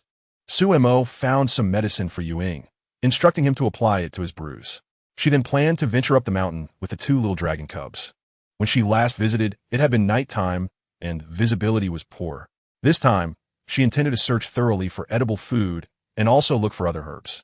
Ying had initially intended to accompany her, but was declined by Su Mo under the pretense of needing to be cautious. After all, the fox had been rather unusual lately, and it was better to keep her guard up if he were to succumb to his beastly instincts on the mountain. A helpless girl like her would be no match for him. Losing her innocence was a trivial matter. The key was that her current body could not withstand excessively fervent actions.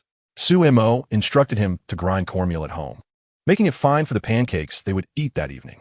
She was carried up the mountain by the little dragon cubs, who, although still developing their flying skills, could manage short distances.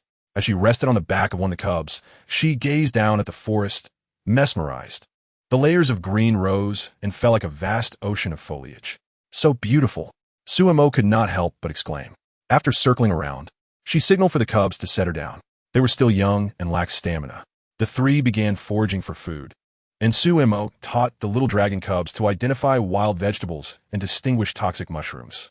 The cubs listened intently and learned quickly, soon filling a beast-hide bag with their finds.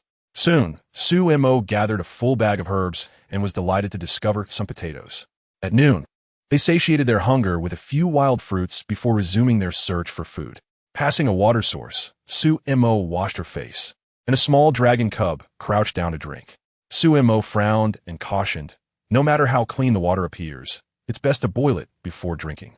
The little dragon cub tilted its head in confusion, but we've always drunk like this. That is why you occasionally suffer from stomach aches and diarrhea.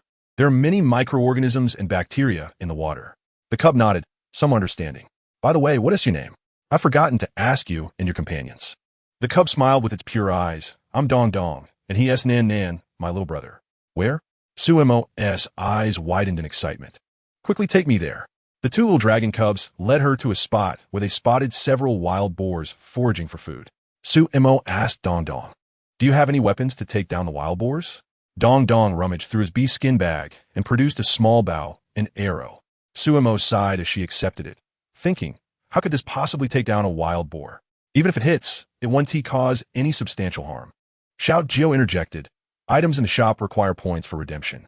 Currently, you still owe 381 points, so Xiao Jiao cannot assist. Su Mo frowned. Can't you just advance some points? Xiao Jiao replied, frequent violations will lead to the system management erasing me, and you will vanish as well. Su Mo rolled her eyes. Your system management is truly infuriating. Am I just supposed to watch the opportunity slip away? After a moment of contemplation, Xiao Jiao said, didn't you just gather some mandrake? Remember, we have a laboratory. Su Mo was taken aback. Mandrake? Right? We can turn it into powder or liquid in the system shop. She retrieved the mandrake plants and sent them to the system laboratory. The interface displayed several options. Turn into powder, turn into liquid, or a combination of both. Su Mo selected the third option, and the laboratory whirred to life. She couldn't help but exclaim, wow, it's fully automated. Impressive. Su Mo understood that the toxins in her body had altered her appearance. She had not urgently sought a detoxification method because she felt utterly lost. As long as she wasn't dying immediately, she could take things one step at a time. Soon, the mandrake liquid and powder were ready, and Su Mo held 2 small vials. The 2 little dragon cubs looked at her curiously. Sister Healer, what is this? Su Mo grinned slyly. It's a miraculous potion that can fell a wild boar. She smeared the mandrake liquid on the arrow and handed it to Dong Dong. Shoot. Dong Dong drew the bow, aimed, and with a whoosh, the arrow flew forth, striking a wild boar in the belly. Su Mo and Nan Nan's eyes widened in excitement. However, in the next moment, the wild boar let out a furious cry and began to rampage, causing the surrounding boars to scatter in panic, heading straight for Su Mo and her companions. Xiao Jiao warned, did you not read the instructions before use? Overuse will cause the wild boars to become temporarily agitated. What do we do now? Don't worry, it will collapse in 5 minutes. It is destined to become your meal. Su Mo was speechless. You'd better be grateful that I haven tea turned into their meal first. You're fortunate. You won't be harmed. For now, just hold on. Shout that you advise, hide. Su Mo shouted to the 2 little dragon cubs. You 2 quickly fly up. Nan Nan gasped, sister, we're depleting our stamina too quickly. We can't take off. Su Mo felt a wave of despair. It seems the heavens want to do away with me. Dong Dong panted, I can't run anymore. I'll stay behind to draw them away. No. Su Mo exclaimed urgently, look for a chance to climb a tree. Just as she finished speaking, Nan Nan had already climbed up, reaching out a hand to Su Mo. Sister Mo, hurry up. Su Mo quickly pulled Dong Dong along, urging him to climb first. As she prepared to ascend, the wild boars drew closer. Hurry up. Sister Mo. Just as Su Mo was about to climb, one wild boar suddenly charged and bit her pant leg, throwing her aside onto the grass. Ignoring the pain, Su Mo instinctively retreated and fished out the vial from her pocket, just as the wild boar lunged at her. She held her breath and tossed the mandrake powder into the air. At that moment, an arrow flew from behind her, piercing the wild boar's eye, and it collapsed instantly.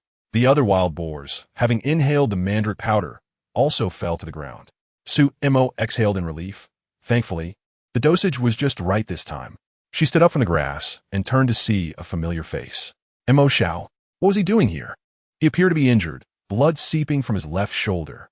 Before Su Mo could react, Mo Xiao approached her swiftly and said in a low voice, run. Su Mo was momentarily stunned. Before she could call to the little dragon cubs in the tree, she noticed a group of oddly dressed beastmen surrounding them, all wielding sharp blades. She instinctively widened her eyes, thinking, just escaped the jaws of death, and now this? Su Mo signaled the little dragon cubs in the tree not to act recklessly. As the men drew closer, Mo Xiao subtly pinched Su Mo's wrist, conveying his intent for her to find an opportunity to escape. Su Mo certainly did not wish to court death, but escape seemed impossible. Young master, she is quite fortunate that you and your fiancé, you will perish here today. At least you won't be lonely on the road to the underworld. Su Mo was taken aback. These people actually knew about her relationship with Mo Xiao. It was evident they were targeting him and had already investigated his connections. Despair washed over her. If only I had made that detestable snake annul the engagement earlier. He insisted on it. Now I'm going to be dragged down with him. Mo Xiao is supposed to be the villain. He can't die so easily. He is meant to survive until the end. Mo Xiao was bewildered. What villain? What ending? In the brief moment of Mo Xiao's distraction, Su Mo squeezed his hand and quietly wrote a few words. He immediately understood. He addressed the assailants. To die at your hands today is my fate, but there's one thing I don't understand. Whose men are you? You're about to die. You don't need to know. The leader of the Beastmen gestured, and they charged forward. At the same time, Su Mo raised a mandrake flower powder in her hand. She silently counted down 5, for a resounding boom erupted as those men collapsed in a heap. Mo Xiao stared in disbelief at the sight of the sprawled figures before him, his dark pupils reflecting shock. Su Mo brushed off the powder from her hands and sighed in relief. You saved me once. I'll save you once. We're even. With their harvest in tow, Su Mo and the 2 little dragon cubs trudged out. Mo Xiao, clutching his injured shoulder, gazed at her frail figure with complex emotions. He intended to thank her, but the words stuck in his throat. After a few steps, Su Mo heard that familiar voice in her mind. Host, he appears to be seriously injured. Will you not save him? You can earn points. Su Mo replied. Why should I? Does he look like someone who wants to be saved? I don't wish to make a fool of myself. The points aren't worth it. I could just save a few passersby instead. But host, saving him could yield 800 points. A passerby only nets 200. Your system actually practices discrimination. Why is his life worth more than a passerby? It is not that simple. It is merely because he is inherently more challenging to conquer than a passerby. Thus, the system's marketplace grants him slightly more points. Su Mo, your interpretation of the term slightly may be misguided. Host, the points are presented before you. Do you truly wish to refuse them? Forget it. The priority now is to annul the engagement. I have no desire to remain entangled with him any longer. With a fox and a bird already at home, the addition of a snake would only hasten my transformation into a zookeeper. Xiaojiu, why must we annul the engagement? Is it not possible to maintain it? He is the heir of the Snake Lord and will eventually wield power over the Snake Clan. Handsome and capable, the system indicates he can endure for a considerable duration. He is a prime candidate for a beastly spouse. Su Mo was at a loss for words. You are truly hungry. He is the arch-villain. Do you comprehend what an arch-villain signifies? According to the narrative, I am meant to annul the engagement with him. Xiaojiu is unaware of what a villain is. All I know is that being your little darling is my ultimate goal to bring joy to the host. Su Mo, spare me the frivolous talk.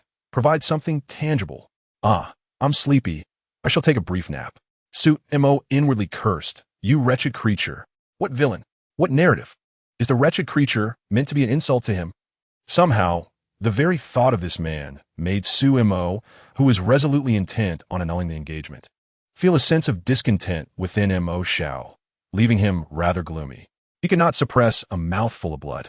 Sister Mo, he appears to be gravely injured. Are we truly going to ignore him? No. This matter of annulling the engagement must be resolved swiftly. It cannot be delayed any longer. The 2 little dragon cubs huffed and puffed while dragging their burden, while wild vegetables were no challenge for them. The addition of a pig was a bit excessive. Before she could finish her thought, she felt a sudden lightness in her hands. Su Mo turned her head to see Mo Xiao hefting the wild boar effortlessly. I shall assist you in delivering this.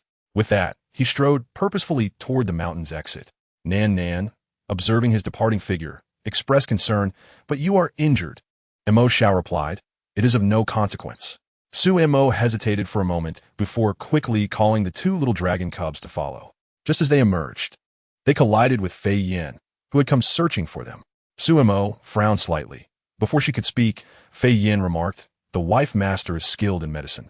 Given your severe injury, others may not manage it well. It would be wise to let her examine you.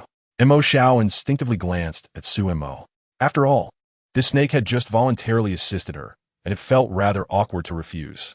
Thank you. Hearing his expression of gratitude, Su Mo was momentarily taken aback. She had not anticipated that this aloof snake would express thanks to her. As Su Mo and her companions reached the entrance, the atmosphere at home was bustling. Those arriving afterward clutched their abdomens, grimacing in pain. My stomach hurts. Could you assist me as well? Ying approached the crowd, stating, please form a line. The wife master will attend to each of you one by one. Fei Yin set down the wild boar and inquired, where's the shaman? Although the shaman had been put on leave, his right to practice medicine had not been revoked.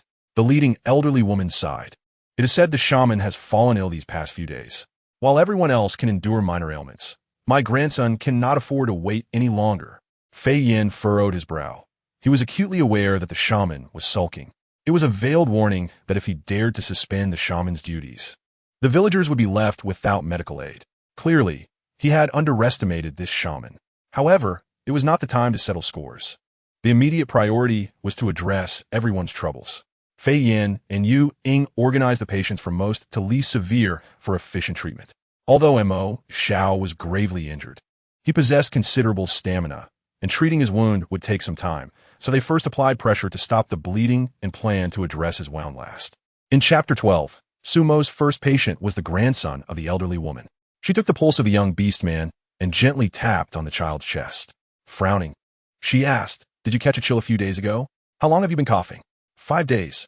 You haven't taken any medicine during this time? The shaman prescribed some earlier, and he improved, but suddenly worsened this morning. Have you bathed him? The elderly woman nodded, yes. All right, thank you, Sumo. Please hurry.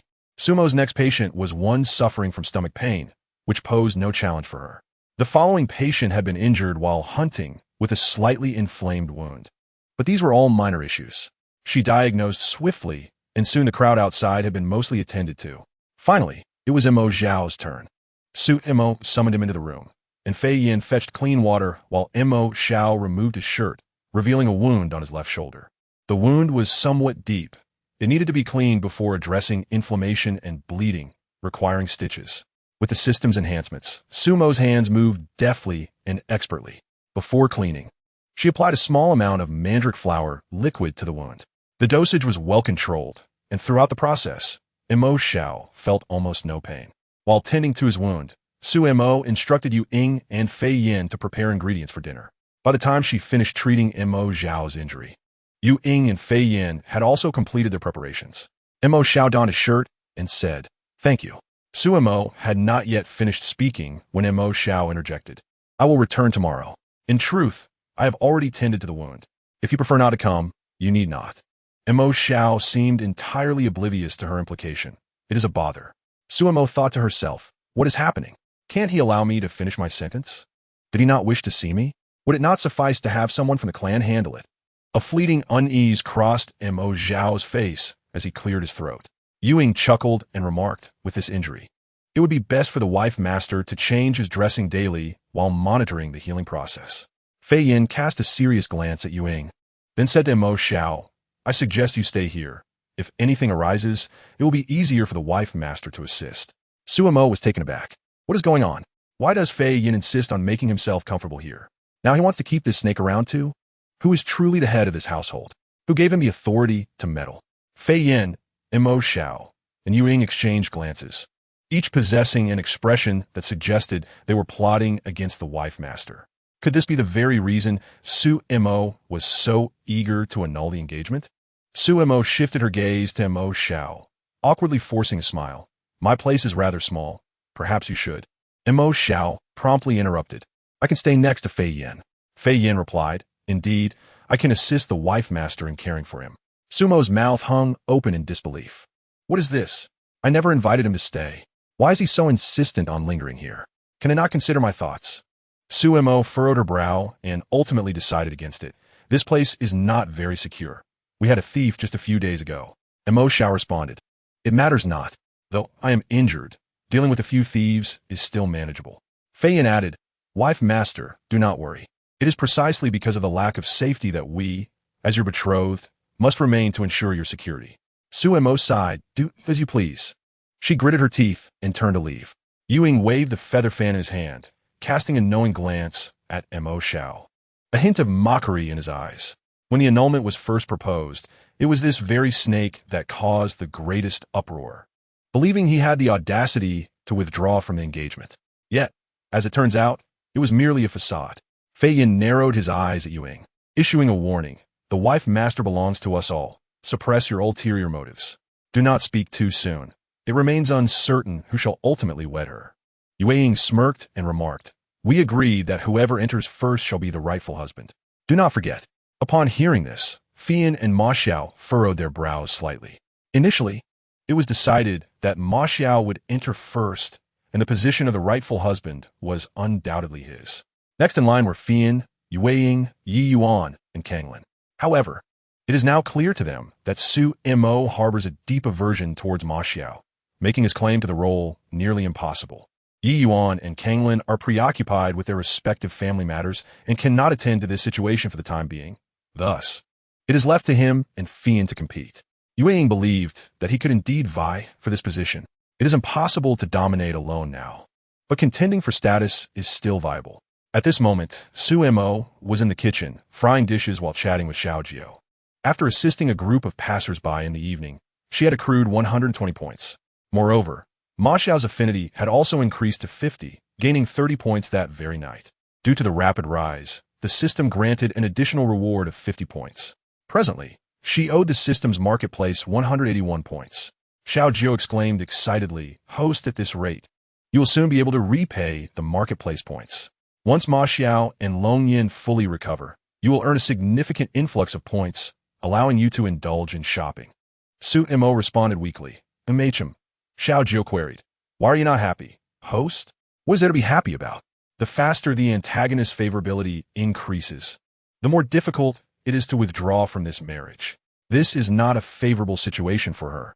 As an inconspicuous supporting character, she merely wishes to live out her days in peace in this world, without embroiling herself in the life and death struggles of the antagonists. Su Mo sighed dramatically. Tell me, what must I do to compel them to annul the marriage? Xiao Jiao could only express helplessness. How can I possibly rid myself of these formidable antagonists? The three individuals outside, poised to enter, paused in their steps. Antagonists? Is the wife referring to them? Ma Xiao frowned. This was the second time he had heard this term. What could it possibly mean? Soon, the three arrive at a nearby grove, where Fian unearthed the prophetic book and located an annotation. The term antagonist, as its name implies, refers to a villainous character who commits unspeakable evils, the arch-nemesis of the protagonists, and typically the most detestable entity within a narrative. After reading this, the three fell into silence. Thus, the wife now desires to annul the marriage simply because she perceives them as villains. Considering Ma Xiao's injuries today, if treated by a shaman, they might not have turned out as well as they did. Fian furrowed his brow, contemplating for a few moments before suggesting. The book does not provide a detailed explanation. Perhaps she has awakened an ability unbeknownst to us. Ma Xiao and Yueying nodded in agreement, deeming this possibility quite plausible. In Chapter 13, your life is yours. Your death is your ghost. Not long after, Yueying, Fian, and Ma Xiao entered the kitchen, initially intending to assist Su Mo with the cooking. However, upon witnessing the array of expertly prepared dishes, the three were left speechless. Although Yueying and Fian were already aware of Su Mo's culinary skills, they were once again astonished. The minced meat they had previously prepared was now transformed into lion's head meatballs and patties. The braised ribs not only tasted exquisite, but also appeared incredibly tempting. Su Mo had even concocted a mushroom soup, the aroma promising unparalleled deliciousness. She turned to the three, urging them, what are you standing there for? Hurry, serve the dishes and prepare for dinner. Ma Xiao was the first to carry 2 plates outside, followed by Yueying with a bowl of soup. Fian approached to take a plate of vegetables and casually inquired, what about the remaining pork? I put away. Su Mo replied as she packed the vegetables from the pot and handed them to him. They could not find the pork. At this moment, Fian's conviction grew stronger. Su Mo likely possessed some extraordinary ability. Otherwise, her sudden expertise in medicine could not be explained.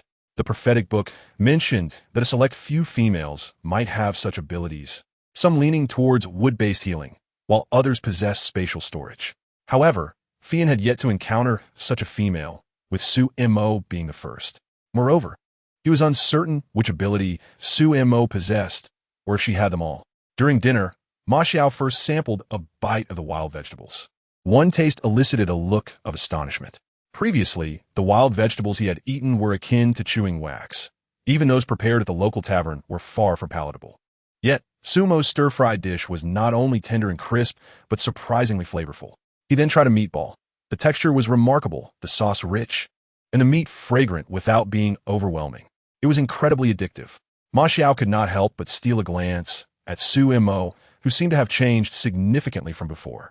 The two little dragon cubs devoured their meals with gusto, their faces smeared with grease, and they beamed at Su Mo, saying, "Sister Mo, we are done eating. Let's go see the Major General." Su Mo nodded, pondering that Long Yin should be waking up soon. Once that dragon awakens, I shall have him take me on a journey across the seas. It will be my way of repaying my life-saving grace, while also shaking off these annoying fellows in front of me. In the next moment, the three opposing her paused their actions and exchanged glances. Su Mo puzzled, arched her brows and asked, "Why aren't you eating? Hurry up." Yue Ying smiled and nodded. Su Mo stood up, saying, "I ate too much. I will take a stroll." Soon, the two little dragon cubs followed her outside. As Su Mo turned, she spotted Anwan lurking nearby. Once Anwan realized she had been discovered, she stepped out from behind a tree.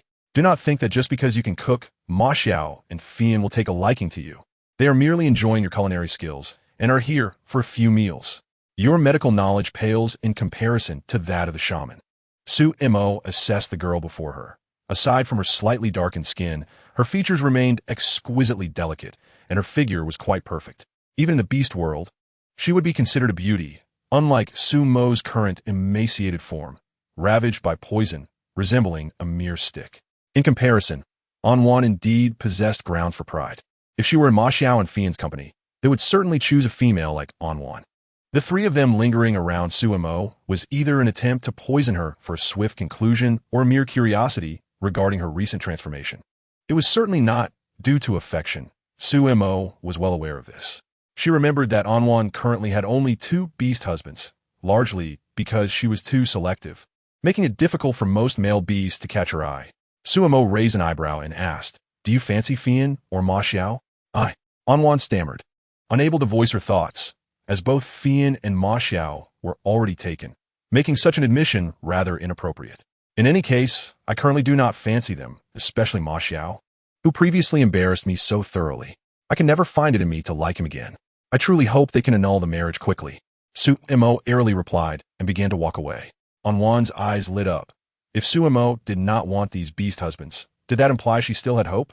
She turned and followed Su Mo, asking, "Are you serious?" "Absolutely. As long as they propose an annulment, I shall agree." "You won't go back on your word. You know they do not care for me.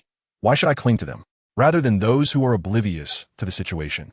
I would prefer to choose the dragon in bed. The dragon prince's looks but lacks intelligence. How splendid. To seek a beast husband, one must find this kind of love-stricken individual. If Anwan had even a modicum of sense, she would know what to do next. After all, those few do not harbor any affection for me, lacking any emotional foundation.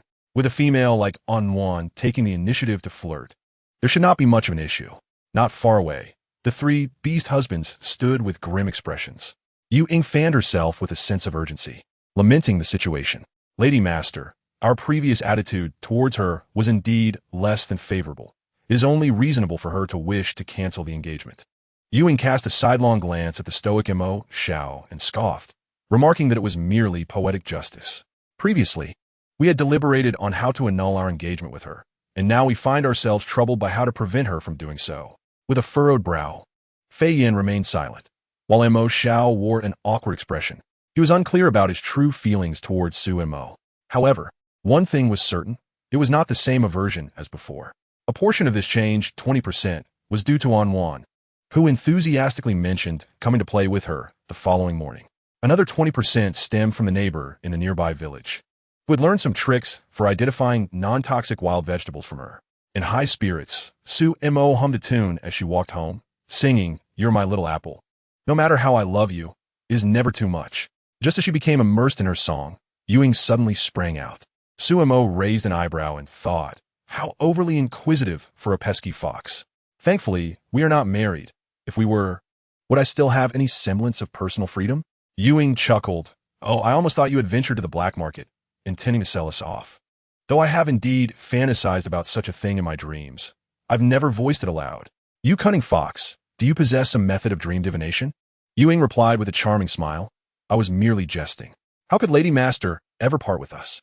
After all, you hold us in deep affection, and we are well aware of that.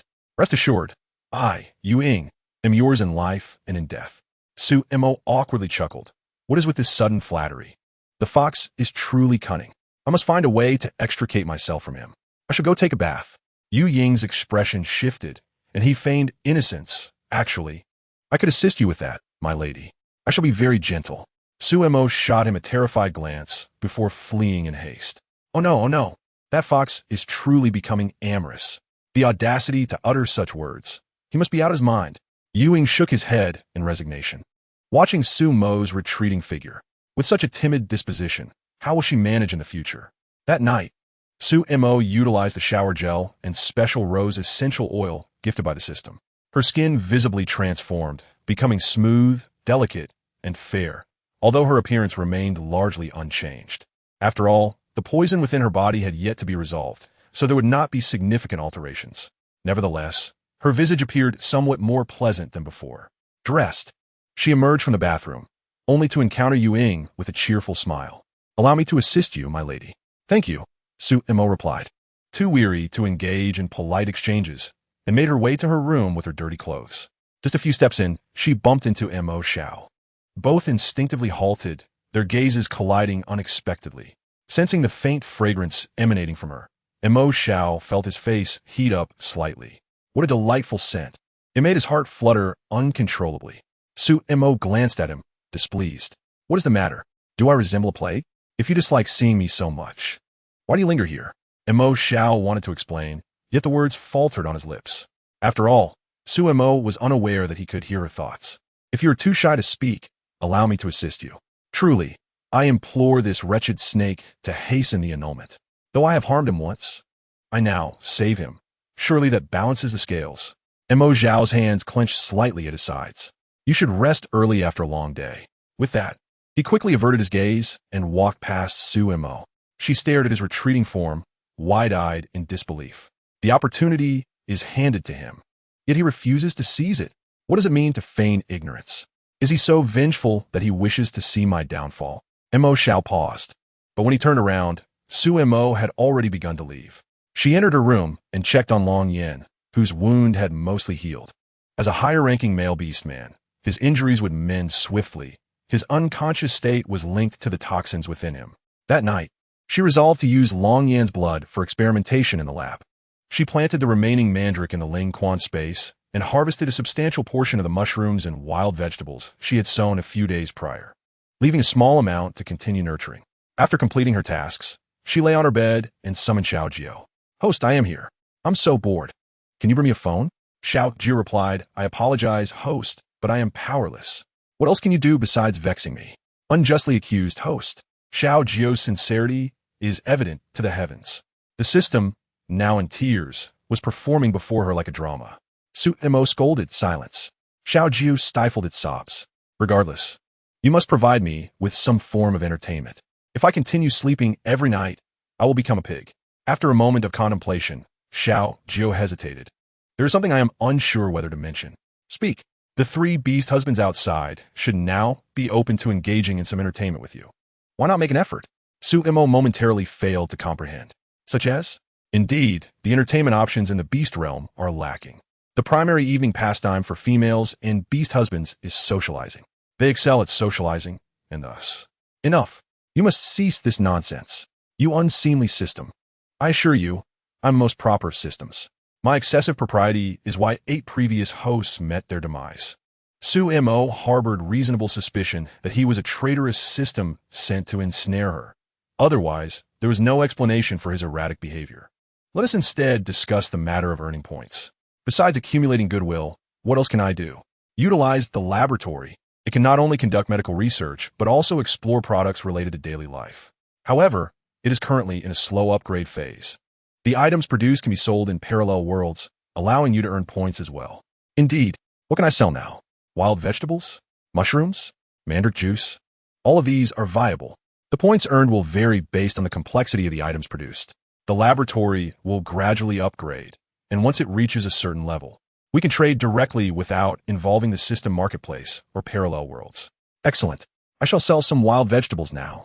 Su Mo transmitted the recently harvested items to the laboratory, keeping a small portion for tomorrow's meal. She also included the 2 vials of mandra powder and liquid she had gathered earlier in the day. Then she accessed the panel and clicked to sell. Within 5 minutes, the sale was confirmed. A total of 110 points were exchanged, with the 2 vials of mandrake contributing 60 points. Due to the rapid increase in points, the system marketplace rewarded her with an additional 10 points. Thus, Su Mo found herself with less than 100 points, enough to entirely clear her debt to the system. This was indeed fortuitous. As she browsed the system marketplace, she couldn't help but exclaim in astonishment, "You have an extensive selection here. Of course, our System Management Bureau has developed over many years, striving to ensure that every customer feels at home." Cut it out. I was just trying to compliment you. Su Mo gazed at the system marketplace filled with various delicacies such as loasa fin, sour and spicy vermicelli, and spicy strips, swallowing hard. She was eager to try them once her points were officially credited. Wait a moment. Su Mo pointed at the pink lace outfit, the sheer black stockings, and the peculiar rabbit plushie displayed on the panel, awkwardly inquiring, "You actually sell these items? Is this system marketplace even legitimate?" Xiao Jiu cleared his throat and replied, "That is to enhance the nocturnal lives of females like yourself. You can even sell what you don't use, as many would be quite fond of them. Successfully marketing such products in the beast realm will double your corresponding item points. I suggest you experiment personally.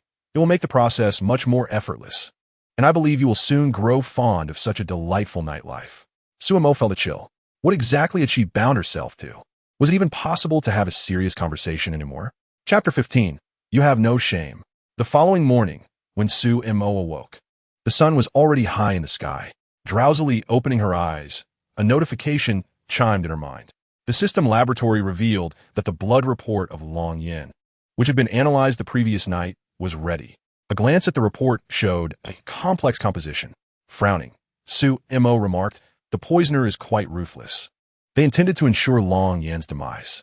The laboratory indicated that there was currently no matching detoxification plan and urged the host to continue their efforts.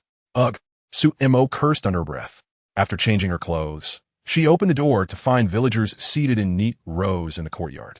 At the back was a familiar face, Anwan, who cast a somewhat uneasy glance at Su Mo. She was not there for treatment, but merely to see Mo Yuan, the high priest, and Yuing. Yuing approached with a smile. "Wife, they're all here seeking your medical expertise. I have arranged them according to urgency. Why not have breakfast first before you begin?" Before Su Mo could respond, the man at the front displayed signs of distress. "I'm having difficulty breathing. Could you please assist me first?" If it weren't for his dire discomfort, he wouldn't have sought Su Mo, as the village had whispered about her questionable sanity after her previous outrageous deeds. Immediately, Su Mo moved towards him and examined him closely, checking his pulse. Furrowing her brow, she inquired, "What did you eat this morning?" "I had some roasted bird meat and gathered some wild fruits from the mountain. They were large and red, so I indulged a bit." "Open your mouth. Let me take a look." Following her instructions, the man revealed a red and swollen throat, coupled with his skin's rash. Su Mo reached a conclusion. "Thank you." After he left, the next individual stepped forward, suffering from acute abdominal pain accompanied by vomiting, diagnosed with acute gastroenteritis. Su Mo prescribed medication, advising, ensure that fish and meat are thoroughly cleaned and cooked before consumption. Vegetables high in oxalic acid should also be boiled before eating. The man looked puzzled. What are vegetables high in oxalic acid? Su Mo suddenly remembered that vegetables in the beast realm did not have specific names. They were collectively referred to as wild vegetables. The man nodded in confusion. "Oh." Su Mo smiled. "Next, please." Soon, the few villagers in the courtyard had been treated, and it was finally Anwan's turn. She looked at Su Mo with a hint of doubt. Su Mo frowned. "If you don't want treatment, you can leave." Thinking Su Mo intended to dismiss her, Anwan quickly raised her wrist. "I want to see." Su Mo checked her pulse, and then remarked, "Your menstrual cycle has been absent for 2 months, hasn't it? You might have a gynecological issue. It hasn't been comfortable during intimate moments lately, has it?" Anwan stared at Su Mo in surprise, and then nodded, slightly embarrassed. No wonder I heard villagers discussing Anwan's two beast husbands being unhappy with her recently. It turns out the issue lies in their intimate life. This can easily be resolved. I shall ensure she returns to a harmonious life. The expressions of Yu Ying and others behind Su Mo widened in shock, exchanging glances. The wife understands this. By the way, ensure your beast husbands maintain proper hygiene. Never cut corners. And remember to seek medical attention promptly when unwell. Delaying only exacerbates discomfort. Anwan blushed at Su Mo's words. How many females would dare to speak so openly about such matters? Here was a female who had yet to marry, yet she spoke without a hint of embarrassment. Indeed, her audacity was commendable. Noticing Anwan's expression, Su Mo raised the prescription she had written, frowning. You don't want this? Very well. Who? Who said I don't want it? Su Mo smiled, and at that moment, another notification chimed in her mind. Xiao Jiu announced, Congratulations, host. You have successfully repaid your owed points, and have an additional 120 points remaining. Here are the items you can exchange for. Please check. Su Mo glanced over. 120 points could be exchanged for a pack of luosafen and a sausage. However, if she successfully sold that particular outfit, she would earn 240 points. The system only mentioned selling, without specifying a price. Couldn't she sell it freely? Su Mo surveyed the individuals in front of her, a brilliant idea flashing through her mind. Anwan, I have something fabulous. Would you like it? What fabulous item?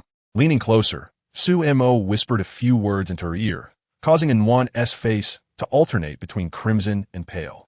The onlookers, Yu Ying, Fei Yin, and Mo Xiao, held their breath, eager to hear. Regrettably, the whispers were too faint. You, Anwan stammered, her cheeks aflame, unable to form a complete sentence. Just 2 eggs.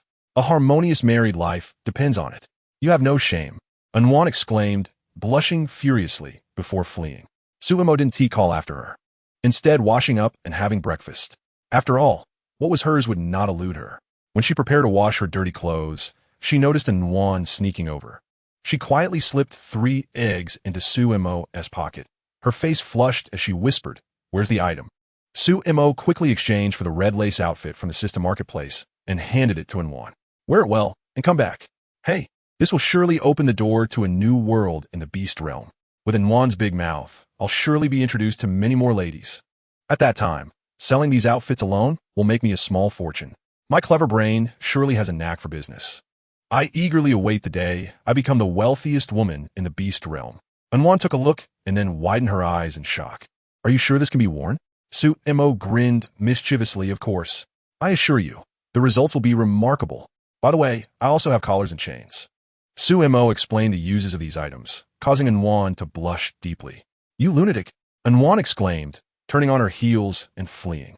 Nearby, Yu Ying and Fei Yin exchanged glances, sensing that Su Mo was acting strangely that morning. What on earth were these enticing outfits, and who were the ladies? Exchanging a knowing glance, Yu Ying chased after Anwan. Anwan, please wait. These are the wild vegetables the wife want to give you. Anwan froze for a moment, instinctively hiding the red item in her hands. I have some at home. Yu Ying glanced at the red object, realizing it was what Su Mo had secretly given to Anwan earlier. Curious, he insisted, Don't be shy, just take it. As he attempted to place it in her hands, Anwan, caught off guard, dropped the red garment. In a panic, she bent to retrieve it, and Yu Ying caught sight of the revealing fabric, which appeared quite breezy. Seeing the astonished gaze of Yu Ying, Anwan blushed. I told you I didn't want it. Why must you insist on giving it to me? With that, she dashed away, leaving Yu Ying, a clever fox beast man, to ponder the contents of the fallen item, piecing together its implications with remarkable acumen. The vibrant crimson attire was indeed more suited for Yu Ying, while the collar was appropriate for Masha, the enchanting one. The leash could be given to Fian instead. What on earth was I thinking? My mind must be muddled from excessive reading. Yu Ying imagined adorning that red outfit and was unable to suppress a blush, leading him to cough softly. In the next moment, he joyfully waved a feather fan, laughing. His esteemed wife truly stood out from the rest. Not far away, Fian and Masha realized what was happening, their ears betraying them with a rosy hue. Yu Ying gazed at her with infatuation, his eyes sparkling. Although Fian and Masha maintained their composure, the faint blush at their ear tips revealed their true feelings.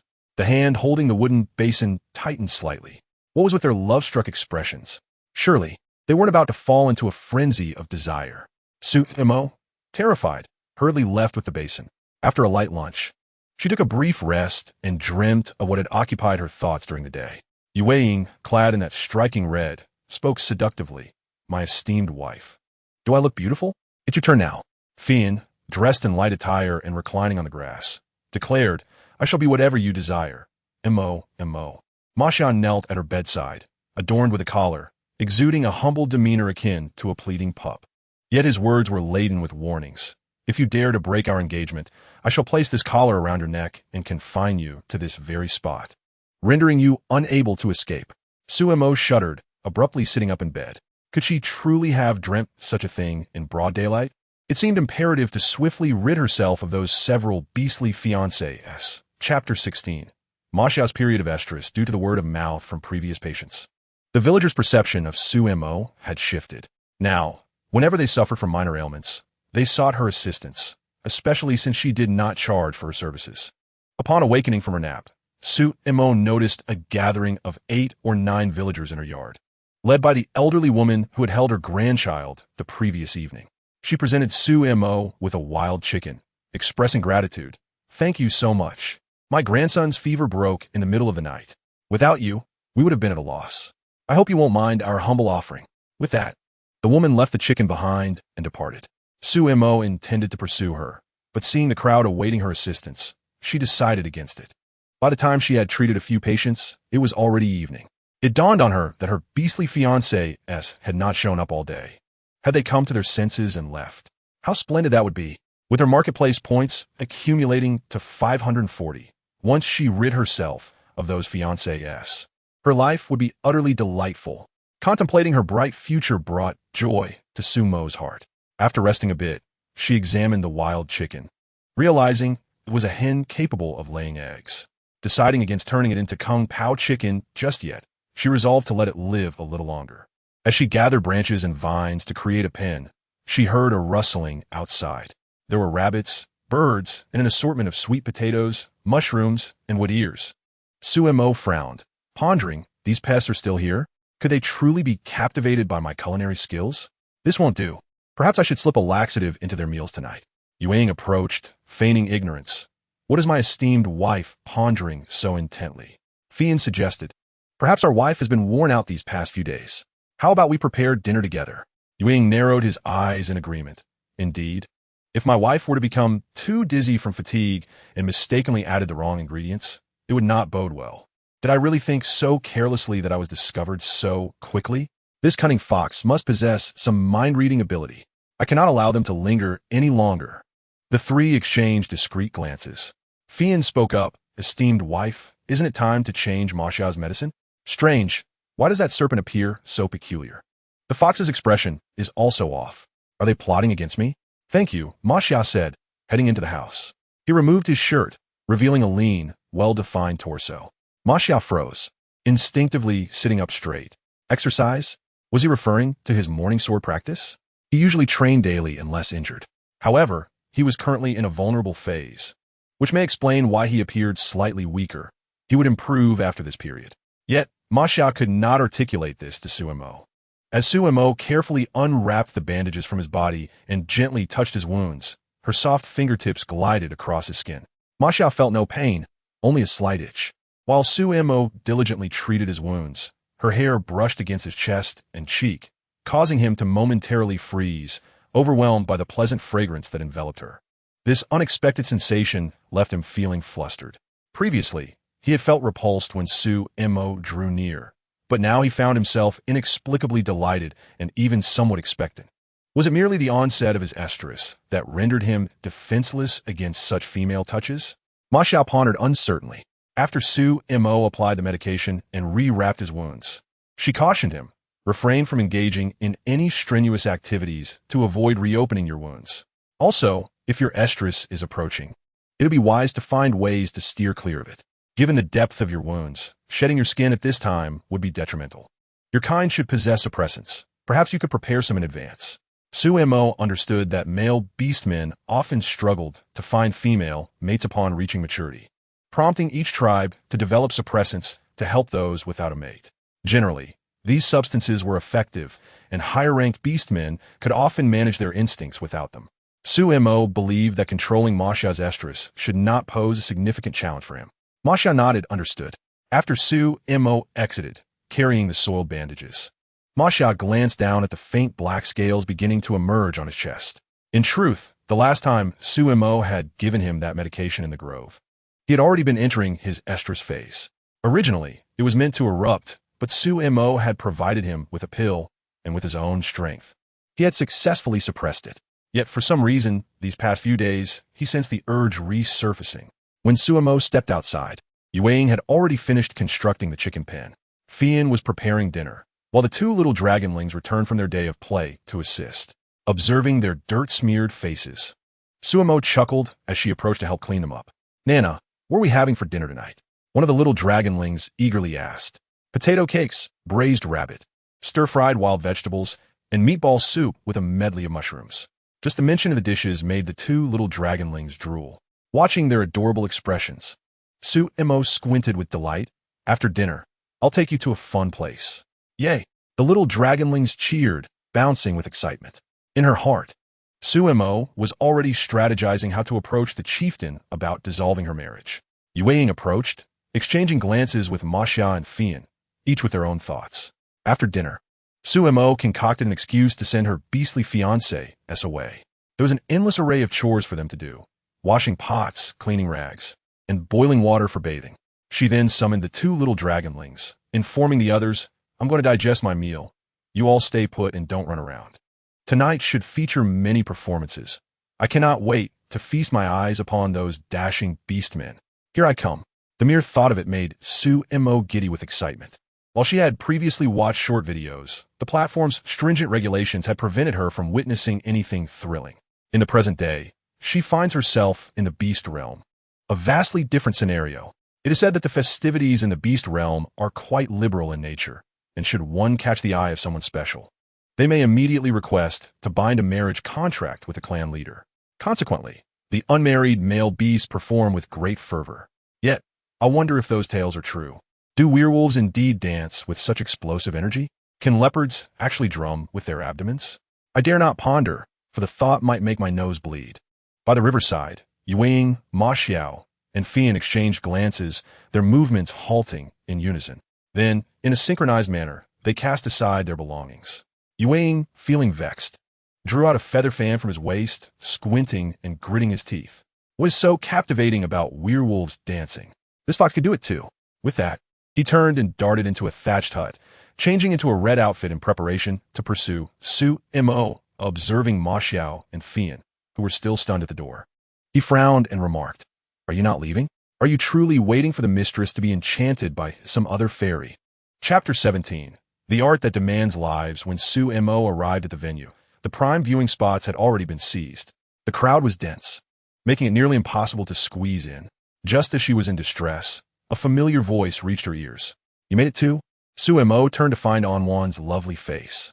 Anwan linked her arm with Su Mo's, saying, "My beast husband has reserved a spot for me up front. Let me take you there." Su Mo grinned and replied, "Thank you. No need for thanks. My beast husbands are quite formidable," Anwan boasted subtly, observing her demeanor. It was clear that her relationship with her beast husbands had improved. Su Mo couldn't help but caution Anwan, while under medication, it's best not to engage in certain activities, otherwise it may be hard to remedy. Anwan's face flushed. "I'm not foolish. I haven't yet engaged in anything with my beast husbands. I merely dressed them in that little red outfit for them to see." Su Mo squinted and smiled. "No more talk. Let us enjoy the performance." To be honest, the songs of the beast realm were rather dull, making her feel drowsy. Accompanied by a peculiar instrumental sound, the wolf beast dancer took the stage, clad in specially designed attire made of leaves that offered a cooling effect. His muscular physique was alluring under the moonlight. Cheers erupted from the audience, and Anwan beside Su Mo blushed as well. Su Mo began to watch the performance intently. My goodness, the way he twists his waist is more resilient than that of a wretched snake. I adore it. Not far behind, Yueying Fian and Ma Xiao stood with dark expressions. Ma Xiao grumbled, "My waist is 1,000 times better than this mutt's. Have you ever tried it? You seem to fancy anything that comes your way. Your taste is truly worthless." Unbeknownst to Su Mo, The trio had also come over, fixated on the performance. After the wolf dancer's performance concluded, a black leopard beast took the stage. His attire was even more revealing than that of the wolf dancer, leaving the females in the audience torn between desire and embarrassment. Suemo, however, was unfazed, a thick-skinned individual accustomed to various tales. Such trivial scenes did not intimidate her. As the leopard beast appeared, he delivered a stunning display. Abdominal muscles dancing. What a lethal form of art. The frequency of his muscle vibrations surpassed even the speed of a hesitant, fan-waving fox. How splendid. Yue, fanning himself, paused mid-motion. Gritting his teeth, he remarked, "These individuals are solely focused on flaunting their talents, devoid of any substance. What is there to admire?" The next performer was an eagle beast, equally a paragon of beauty. His aerial acrobatics left both the female and male beasts in the audience in awe. Suemo clapped while sighing. Why didn't my father choose these beasts as my unmarried husbands? If only he had, I wouldn't have to worry about annulments. Alas, this dazzling world is so beautiful, yet I am bound to a few antagonists? How unfair. Hearing this, the three furrowed their brows. Yue turned to the high priest and asked, "Mistress, why do we always feel like the villains? Is there some misunderstanding?" Fian frowned, stating, "Let's take it one step at a time." He then quietly inquired of Ma Xiao, "Have you found the one who struck against you?" "I found a scapegoat, but it's certain that a traitor has emerged within our serpent clan. I must proceed with caution and avoid alarming the enemy. Otherwise, pursuing them will become even more arduous." Could it be the same group that targeted Longyan? He did not dismiss this possibility, and hoped that the culprit had hidden their tail well, lest he catch them. Otherwise, Ma Xiao's voice turned cold, a hint of menace flashing through. The two little dragon cubs nestled at Su Mo's feet watched with great delight. Meanwhile, the crowd below suddenly widened their eyes and began to murmur. Once one drinks the holy water, great fortune will follow. Indeed, the esteemed healer will personally rid them of any hidden maladies, ensuring longevity. Holy water is a wondrous substance. I must drink a sip later. Sumo's expression was indifferent. What holy water? It's merely a ruse to deceive the foolish. Ignorant fools. Even if the dog healer offered you foot-washing water, you would cherish it as a treasure. I shall wait and see what tricks this charlatan healer has up his sleeve to deceive people. Fian furrowed his brow. Having been slapped in the face previously, he felt a twinge of doubt. However, at that moment behind the stage, the healer who had been dismissed by Fian days prior glared with a darkened gaze at Suemo, Ma Xiao, and Fian. As for that Suemo, she merely dabbled in a few trivial skills. How could she possibly be his match? Just wait and see. Chapter 18. Ma Xiao shields Suemo from danger. The healer's disciple, Qingshan, was a young male beast with a handsome appearance and a seemingly gentle demeanor. Many females in the tribe desired to form marriage contracts with him, but due to his lofty pride, he had yet to settle down. According to the original plot, he is destined to become a member of the female protagonist's harem and will ultimately become a formidable enemy of Ma Xiao and Fian. Though he seems ineffectual now, he excels in stirring trouble and employing underhanded tactics. Later, the female protagonist will have many capable subordinates, easily dealing with Ma Xiao and the others. The individuals behind him exchanged glances, their thoughts unspoken yet understood. The healer's disciple stood at the center of the stage, donned in a blue robe, wielding a staff and holding a specially crafted ceramic jar.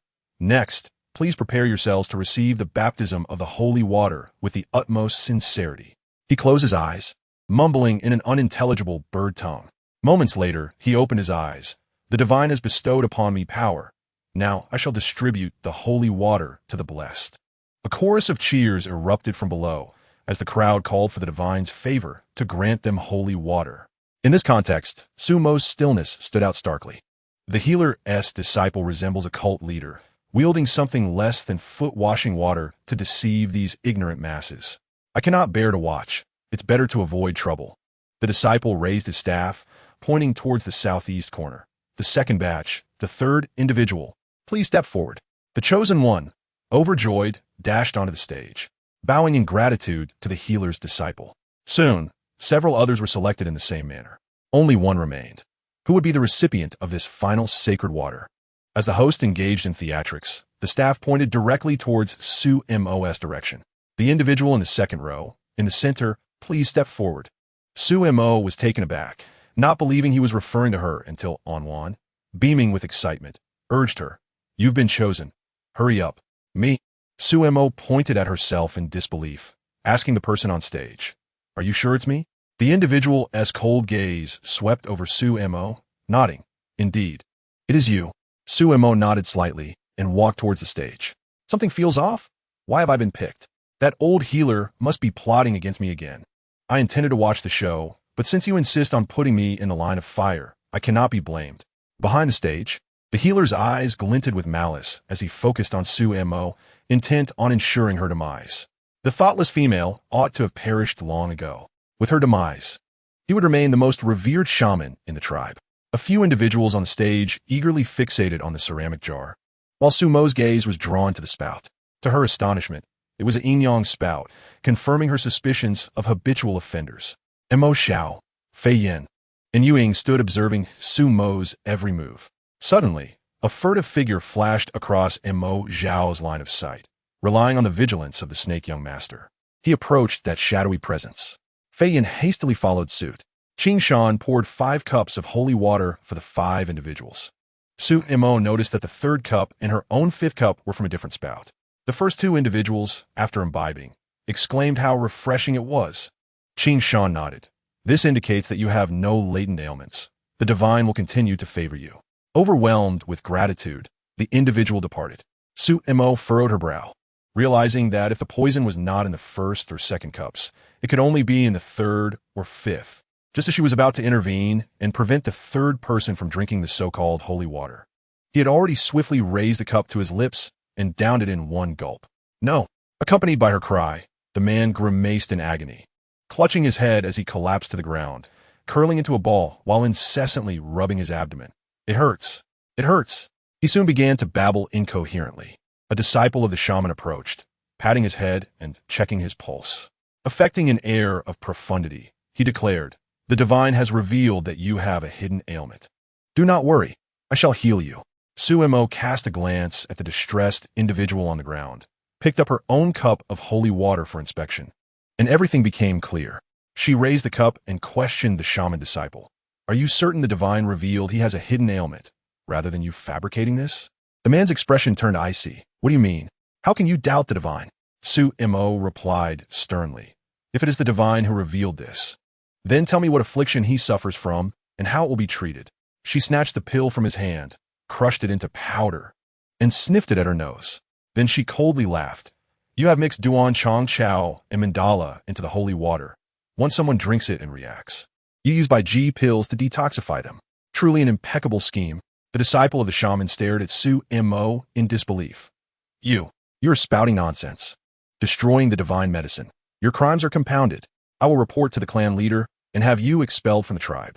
Suemo, uninterested in further discourse, swiftly retrieved by G from her spatial pouch when no one was watching. Everyone, do not be deceived by their tricks. This is the antidote. Administer it to him, and the truth will be revealed. The herbs in her hand were recognized by the crowd. They were found on the mountain. However, doubts still lingered among the people. Is this truly the antidote? If so, why did the first 2 not suffer poisoning, yet the 3rd did? Suemo casually picked up the ceramic jar on the table and revealed the secret of the spout. Yin-yang spout. One side dispenses poison, the other, harmless water. The crowd looked at the spout in astonishment once more. Qing Shan shouted, Everyone, do not be deceived by her. This is holy water. It is not poisonous. Suemo turned and raised her cup, presenting it before the shaman disciple. Since you claim this is holy water, then drink a cup to prove it is not poisonous. The man, terrified, retreated repeatedly until he ultimately fell to the ground. The remaining individual quickly reacted, prying his mouth open, while Suemo directly forced the holy water down his throat. The disciple hastily reached for his pocket for the pills, but Suemo swatted his hand away and crushed the pills. The crowd witnessed his pained expression, followed by a dazed countenance and incoherent ramblings. It is all the shaman's doing. He insisted I do this. He said to poison Suemo, and we would remain the mightiest shaman and disciple in the tribe. We have always used Duan Chong Chao and Mandala this way, and nothing has ever gone wrong. How could she have seen through it? Suemo let out a cold laugh and forced Bai Ji into his mouth. The crowd erupted in fury. You vile creature. How dare you deceive us all? Beat him to death. Crush him. Expel him and the shaman from the tribe. No, throw them into prison, never to see the light of day again. Amidst the chaos on the stage, the shaman lurked behind, filled with resentment as he watched Su-mo.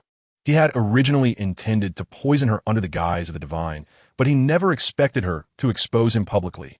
He had utterly lost the people's trust and could forget about reinstatement, much less continuing to live in the tribe. This Su-mo was truly a calamity. Why must she ruin his plans? The shaman tightened his grip on the dagger, heading straight towards Su-mo. Even if he were to die, he would ensure she suffered as well. In the midst of the turmoil on stage, Su-mo was completely unaware of the danger approaching from behind. When Ewing realized, the shaman had already closed in on Su-mo. He could only manage to utter a warning. Be careful. Su-mo instinctively turned around, and in the next moment, a shadow rushed past her. A knife plunged into Mo Zhao's back. Yu-ing and Fei Yin immediately pursued the fleeing shaman. Mo Zhao. Su-mo supported him as he sank down, lowering her head to examine his wound. The injury was not deep, but the shaman had applied poison to the blade, along with an intense aphrodisiac. Had she been the one to receive this wound, her life would have been in grave danger. Mo Zhao's body began to react, as black scales emerged uncontrollably across his chest. His serpent tail instinctively coiled around Su-mo, displaying both discomfort and pain. Su-mo immediately called for Xiao Jiao, urging him to exchange for an inhibitor. You are truly mad. You want me to be with this snake? Do you wish to see him die without assistance, host? He took this blade for you. Do not attempt to deceive me. You must have another method. Hurry and provide me with the antidote, or I shall perish alongside him.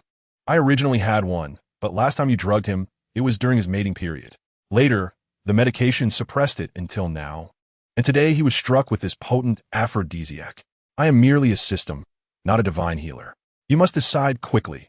If you delay, his strength will be wasted, and his life will be in jeopardy. Xiao Jiao continued. If you do not kill Bo Run will die because of you. Can you truly bear this, host? You are nothing but a burden. Chapter 19. It must be you for me, Su-mo argued with the system. Do you even realize that I am poison?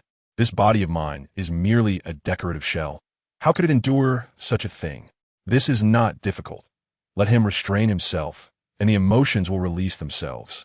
It does not matter how many times it takes. Do you wish for 7, 8, 9, or 10 times? Your appetite is rather excessive. You are hardly a serious entity. 10 times. Neither I nor he can endure that.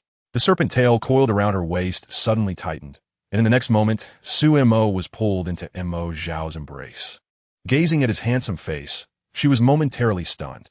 The low, suppressed sound of his breathing reached her ears. Wife, why not give it a try? What madness is he speaking? Mo Zhao found the fragrance around him irresistibly alluring, drawing him closer. He unconsciously nuzzled Su-mo's neck ever so slightly. Su-mo trembled, deciding to take decisive action. She could not allow this serpent to perish because of her, nor could she let him become a mere shell of himself. Such a fate would haunt her conscience for eternity. The effects of the drug were clamoring within him, and he feared losing control of his senses. He worried he might act inappropriately towards her. Yet, within a minute, his serpent tail revealed itself. The long serpent tail, unable to be restrained, began to caress Su-mo's ankle gently. Sitting on the edge of the bed, Su-mo anxiously watched Mo Zhao, who lay beside her. She had been terrified of snakes in her past life, but in this situation, fleeing would seem rather heartless. On the way home, she had fed him her blood, but it had shown no effect. She had also retrieved 2 calming pills from the system space and administered them to him, yet still, nothing worked. She had no idea how that sinister shaman had concocted such a potent aphrodisiac. Mo Zhao sensed Su-mo's fear and exerted the last remnants of his rationality to maintain control. Wife, if you find it difficult, please leave the room swiftly. Su-mo gazed at the half-orc before her and closed her eyes, stating, It is not too much to ask. After all, you have been injured to save me. I cannot be ungrateful, but my fragile body simply cannot endure this. Mo Zhao, breathing heavily, inquired, So, does that mean my wife is willing to save me? Of course, she replied. After all, life is life, and he acted out of self-interest. How could I truly watch him perish? No sooner had Su-mo uttered these words than a sudden force knocked her onto the bed. Mo Zhao's hand cradled her head as he leaned closer, his palm resting on her waist. The warmth of his touch quickened her heartbeat. Wasn't a snake's body supposed to be cold? Why was he so warm? His low, tender voice whispered in her ear, "Do not be afraid, my wife. I will restrain myself and be as gentle as possible, all right?" Sumo's heart raced. Was he serious?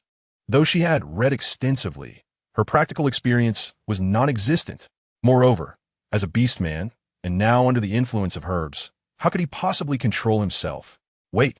Much time later, accompanied by the muffled grunts of the beast man and Sumo's plaintive protests, the cries of Mo Xiao, "It hurts," echoed through the room. Outside, Qi Yin and Yu Ying stood in the courtyard, their expressions grave as they listened to the sounds emanating from within. Both felt a tinge of embarrassment, mixed with an unspoken jealousy. Yu Ying's feather fan was now folded in half, utterly misshapen. He had once thought that among the three of them, Mo Xiao was the least competitive. Little did he know that Mo Xiao would take the lead unexpectedly. Qi Yin maintained a calm demeanor, yet felt a surge of emotion within. Who would not desire the title of rightful husband? After all, when Su Mo had initially rejected Mo Xiao, he had seemed the most likely candidate for that position. But now, this night would be a restless one for them.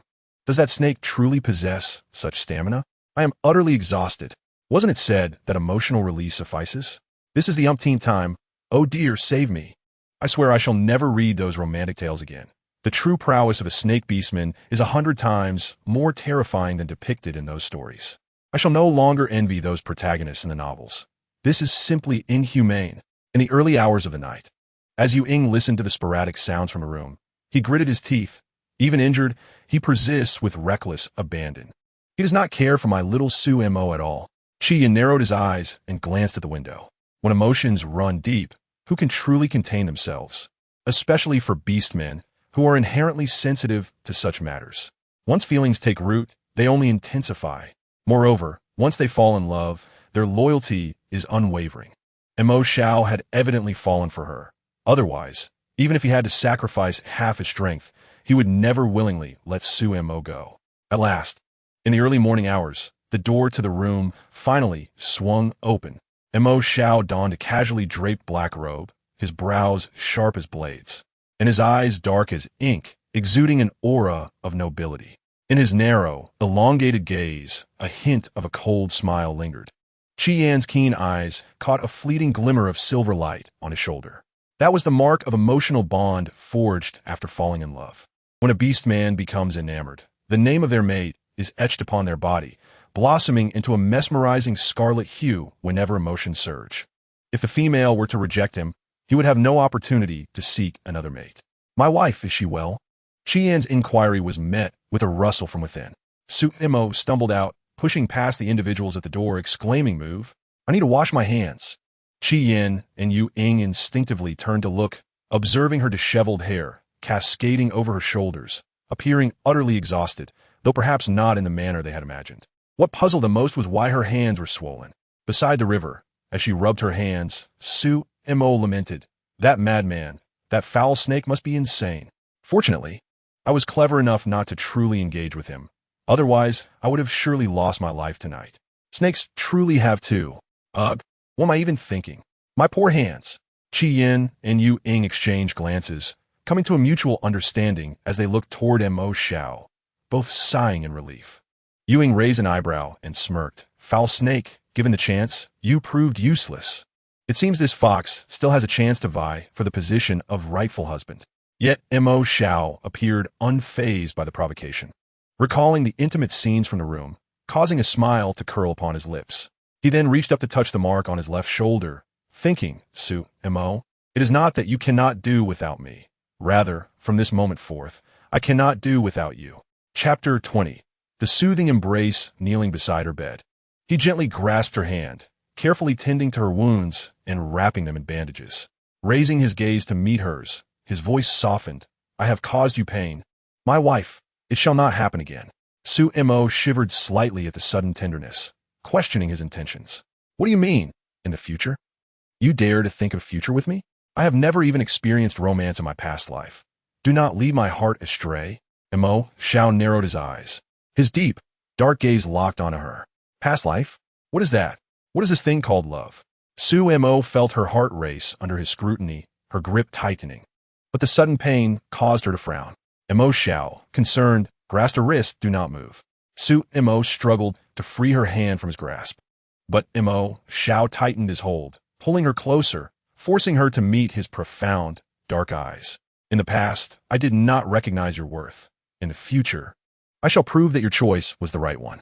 Su Mo's eyes widened in surprise. There was no need for such fervor.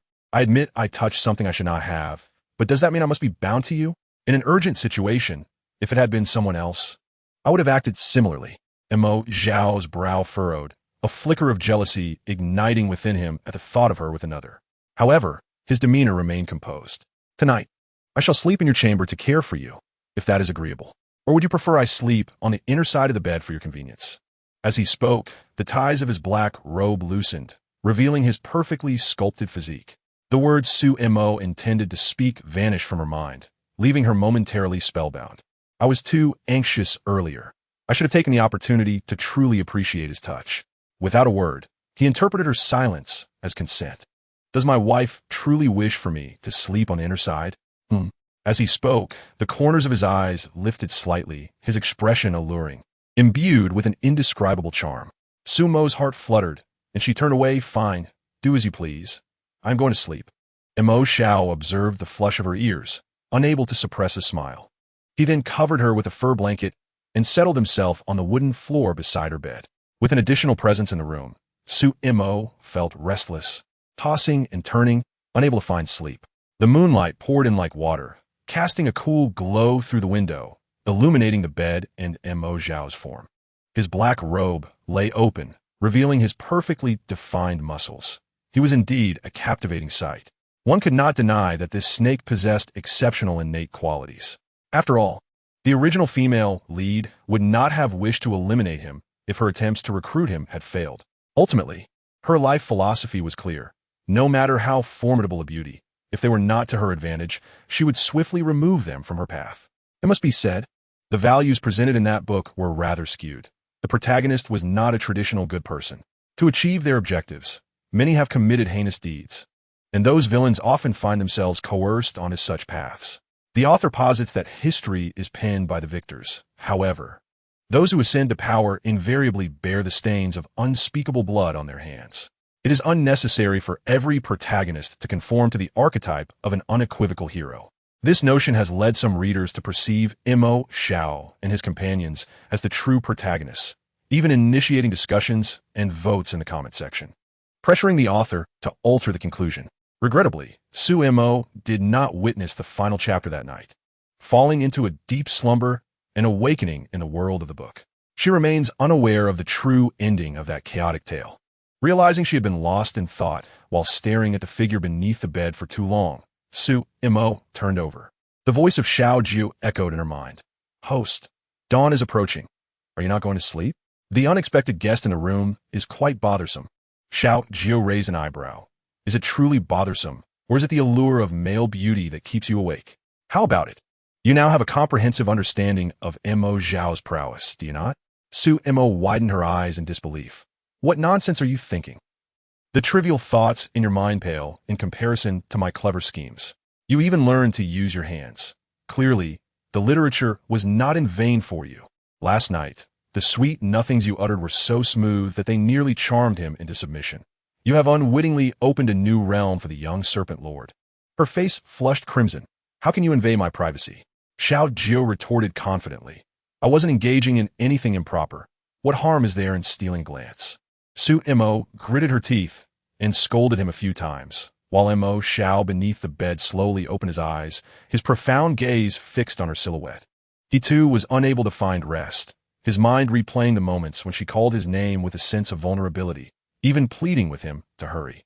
Thoughts of her blushing face as she knelt atop him ignited a forbidden fire within him, refusing to be extinguished. Hearing her inner thoughts again only intensified his insomnia. Surely she could not think that his inability to cease was solely due to her indiscreet remarks. It appeared she lacked a sufficient understanding of his capabilities. Suddenly, he transformed, manifesting a serpent's tail that stealthily coiled around her slender ankle, then silently glided up her calf. The icy sensation startled Su Mo, and upon realizing what it was, all drowsiness vanished. Quietly, she sat up and reached to pry the tail from her leg. Inadvertently brushing against the tip of the tail caused it to curl upwards and wrap around her wrist. Mo Xiao nearly stifled a groan. Her gentle touch had brushed against the sensitive scales of his tail. Thankfully, it was merely a light contact. Otherwise, the freezing sensation might have rendered Su Mo faint. Stealing a glance at the figure beneath, she noted that the detestable serpent beast man appeared to be in a deep slumber. What was the nature of this tale? Could it be that he was uncontrollably asleep? Next, the tail wound itself around her waist, and Su Mo felt a surge of panic. It tightened further, growing increasingly warm. He merely intended to tease her, not to frighten her. Su Mo sighed with relief, pulling the blanket over herself, determined to sleep. Otherwise, she might collapse from exhaustion. Upon witnessing the serpent emerge from Su Mo's room, a fleeting hint of jealousy crossed both their faces. Mo Xiao approached and inquired, "What shall be done with the shaman and Qin Shan captured last night? They have already perished in the tribe's prison, reportedly due to a sudden illness, though I suspect it is not that simple." Mo Xiao frowned. "Such swift action? I had planned to take care of them myself. After all, who would wish to retain future adversaries? Moreover, they have done nothing worthy of preservation. Yet, I had intended to question the shaman. Now that opportunity is lost. The clan leader has summoned Su Mo to see him after she awakens." Mo Xiao furrowed his brow. What business does the clan leader have with Su Mo? They exchanged glances, both pondering the same thought, their brows knitting in concern. Su Mo, who had a penchant for sleeping in, remained in bed well past lunchtime after the previous night's tumult. During this time, Ying inquired of Fei Yin whether they should rouse her, considering the clan leader awaited her. Mo Xiao cast a frosty glance, prompting Ying to withdraw her suggestion. This individual had yet to assume his rightful position, and already he was asserting his authority. What might transpire once he truly sat upon the throne? When Su Mo eventually awoke, the sun had already dipped in the west, and she estimated it to be around 3 in the afternoon. Xiao Jiao informed her that as a result of the previous day's events, she had garnered another wave of goodwill points from passers-by. Mo Xiao's score had soared from 50 to an impressive 50 points. Due to this remarkable increase, the system awarded an additional 160 points, bringing her total to 835. Xiao Jiao teased her. "It appears your diligent efforts last night bore fruit. Keep up the good work." Su Mo retorted, "Speak plainly." Xiao Jiao coughed lightly. "However, the goodwill of Ying and Fei Yin has decreased by 5 points each. Is it possible to play with my emotions like this? Was that intentional?" "Not at all. My analysis suggests they are merely envious of Mo Xiao. A mere 5 points is trivial for you." Su Mo paused, then nodded seriously. "Indeed, they must be jealous of my closeness to Mo Xiao. Truly, the genuine affection lies with the villains." Xiao Jiao remarked, "Is all your intellect devoted to accumulating points? You believe I possess business acumen, do you not? I shall be a commercial prodigy. I perceive you are impervious to reason. What are my goodwill points for saving Long Yin and Mo Xiao? They will be automatically granted once they recover." Oh, after freshening up, Fei Yin, Ying, and Mo Xiao approached bearing the meal prepared for her. "My dear wife has gone all day without sustenance. Let us nourish you." Su Mo glanced at the offerings and chose a bowl of light fare. Fei Yin, standing beside her, informed her of the clan leader's desire to meet. Su Mo furrowed her brow. "Why the sudden summons?" "You shall discover the reason upon your arrival." Fei Yin replied. After she finished eating, he handed her a cloth to wipe her mouth. "We shall accompany you." Dressed in a pale pink skirt, her hair loosely pinned with a single peachwood hairpin, the remaining tresses cascaded over her shoulders. As a gentle breeze swept by, her hair danced playfully, adding a touch of vivacity to her otherwise delicate appearance. Her 3 beastman suitors followed leisurely behind her. Their presence was undeniably striking, drawing attention wherever they went. Not long after, a familiar face greeted Su Mo. "Xiao Mo, are you out for a stroll with your beast husbands?" Initially, Su Mo hesitated, contemplating whether to correct them, as they were not yet her official suitors. However, as others began to refer to them similarly, she grew weary of the explanations, instead managing a strained smile, her face nearly frozen in place. In the beast realm, it is customary for beastmen to be bound to their fiancé, making it challenging to dissolve such engagements. It is widely accepted that those who have pledged themselves are considered family. Yet, Su Mo recalled that in the original narrative, the bond between the protagonist and these individuals was met with skepticism, often dismissed. Recently, an inexplicable shift seemed to have altered the perceptions of those around her. Yuing, the fiery fox, incessantly referred to her as my wife, causing speculation among others that Su Mo and these men were nearing matrimony. Fei Yin and Mo Xiao remained silent, allowing him to prattle on. Several times, Su Mo wished to interject and silence the fox's incessant chatter, but her height proved a hindrance. The audacious fox offered no opportunity for her to speak. Enthusiastic women greeted Su Mo, exclaiming, "Do notify us on your wedding day. We shall come to celebrate." Recently, Su Mo has been treating the orc females in the village, garnering a wave of admiration from the villagers, who were genuinely grateful for her efforts. Initially, they viewed Su Mo as unremarkable and unworthy of the 5 excellent beast husbands. However, their perception has shifted, and they find themselves increasingly fond of her. Conversely, those beast husbands, who once looked down upon her, now feel a sense of injustice on her behalf. Su Mo muses, "Where on earth did these rumors of marriage originate? Oh dear heavens, this is nothing but slander. If I were to marry them, within a month, I would surely be worn to dust by their incessant demands." Yu Ying, fanning herself, proudly remarks to her aunt, "Naturally, we must prepare ample fine wines and delicacies." Yet, not everyone shares this enthusiasm. Some wonder what merits Su Mo possesses, considering her former suitors had all clamored for a cancellation of their engagements. Now they seem bewitched. Perhaps this Su Mo has given them some forbidden potion? Su Mo's lips twitch in annoyance. "Foolish. If I had such a potion, I would first silence those of you who spread rumors." I observe that Yu Ying, Fei Yin, and Mo Xiao appear less averse to her than before. Have they truly developed feelings for her? Will they genuinely marry her? You are all clearly blinded. Those love-struck fools see pairings everywhere. I ought to remedy your vision and minds. Yu Ying, concealing her face with a feather fan, chuckles softly. Her wife is indeed a fascinating individual, outwardly cordial to everyone. Yet behind closed doors, her sharp tongue is like poison, charmingly so. Soon, they arrive at the chieftain's residence, where the chieftain's wife has prepared tea. She is a gentle female, adorned in a moonlit gown with her hair elegantly pinned up, exuding a captivating grace. To Su Mo's surprise, the 3 performers from yesterday, the wolf orc, leopard orc, and eagle orc, are also present. Upon her entrance, their eyes light up. Unbeknownst to her, her mind drifts back to yesterday's performance, longing to relive the exhilarating flutter of her heart. Ah, this is not the time to be infatuated. I have serious matters to address, particularly the discussion of annulment. Standing behind her, Mo Xiao, Fei Yin, and Yu Ying cannot help but squint their eyes in scrutiny. Fei Yin casts a heavy gaze over the 3, frowning slightly. When their eyes meet, their unspoken thoughts are clear. The chieftain has summoned those 3, perhaps intending to stir up trouble. Yu Ying lightly waves her fan, smiling amiably on the surface, yet her heart is as clear as day. The chieftain is a troublesome meddler. Alas, my wife has already stolen glances at those charming little devils for the 3rd time. This is disastrous. My position in the household is at stake. Su Mo greets the chieftain and his wife politely, performing a courteous bow. The chieftain immediately gestures for her to sit, saying, "Little Mo, I have not summoned you for any particular matter, just to chat." Su Mo, with a gentle smile, looks attentive and ready to listen.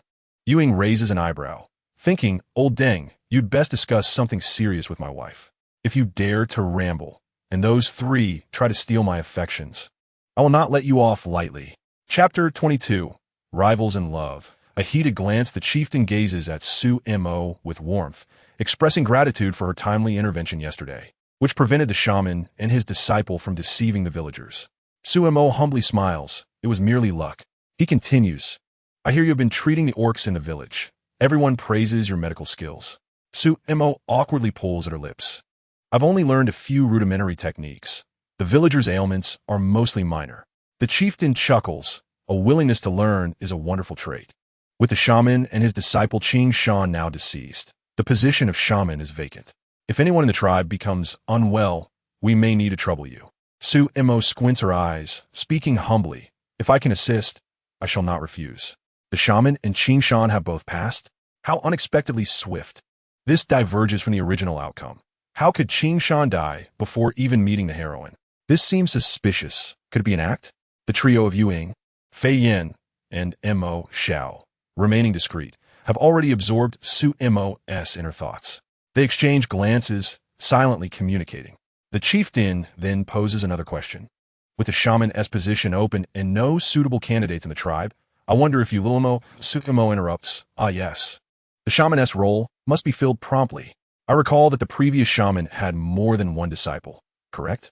Though the former shaman and Qing Shan were not exemplary individuals, it does not imply that their disciples are unworthy. Selecting a promising candidate to cultivate would be beneficial, assisting the tribe with minor ailments. Noticing Su Mo's disinterest in the shaman's position, the chieftain swallows his words, and the conversation falls into silence. Fei Yin speaks up. I recall that Huang Ming is also a disciple of the shaman. He is quite diligent and has a strong interest in medical studies.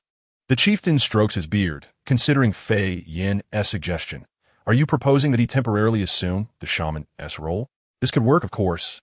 If he encounters any issues, he may seek my help, and my wife and I will assist him together. Mo Xiao and Yuing echo. We will also collaborate with my wife to address any challenges faced by the new shaman. Suemo thinks, why do I feel those three are deliberately calling her wife in front of the chieftain, making it awkward for me to discuss the annulment? The chieftain casts a meaningful glance at the trio. He certainly heard them call her wife. These prideful high-ranking figures in the tribe have always looked down upon Suemo. Why now, before even the marriage, do they refer to her in such a manner? All are male orcs, and the chieftain easily sees through their unmasked possessiveness. In such a short time, Suemo has managed to alter the perceptions of the youngest orcs in the tribe. It appears this female possesses remarkable abilities. The chieftain's profound gaze sweeps over the three orcs standing nearby, where his nephew, the wolf orc Fei Yun, gazes at him with hopeful anticipation. Due to last night's events, Fei Yun has developed a favorable impression of Suemo and has come to test the waters. The chieftain considers that he cannot be too obvious in his intentions, as it would seem he is showing favoritism. After all, when a female seeks a mate, 1 is not too few, and 10 is not too many. With this thought, the chieftain speaks, Little Mo, your marriage has been arranged for quite some time, and the age for marriage has arrived. We should bring the matter of your union to the forefront. My wife is merely jesting. It is all in the past, and we hold no grievances against you. Yuing fanatically flutters his fan, smiling warmly at Suemo. However, the calculations hidden in his gaze run deeper than anyone else's. Ignoring Suemo's astonished expression, he continues cheerfully, we all understand your deep affections. There is no need for guilt. Moving forward, let us live well together, which is far better than anything else. Isn't that right, chieftain?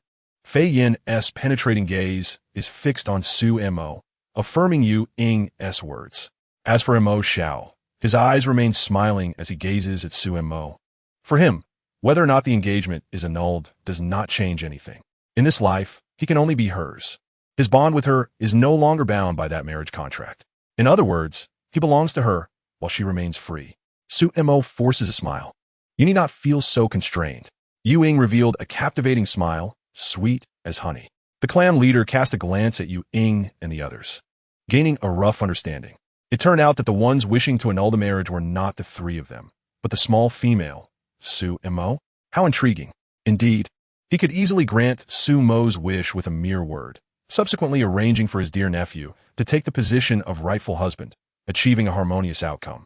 However, the tribe was currently in need of capable individuals, and Sumo's several beastly fiancés were the Ciarmi de la Ciarmi of the tribe. It was simply unwise to offend them. The clan leader collected his thoughts and smiled at Suemo, saying, do not dwell on the past. One must always look forward. Living well is far superior to anything else. Could it be that little Mo has set her sights on another male beast? He continued, feel free to speak openly. I can accommodate you on this matter.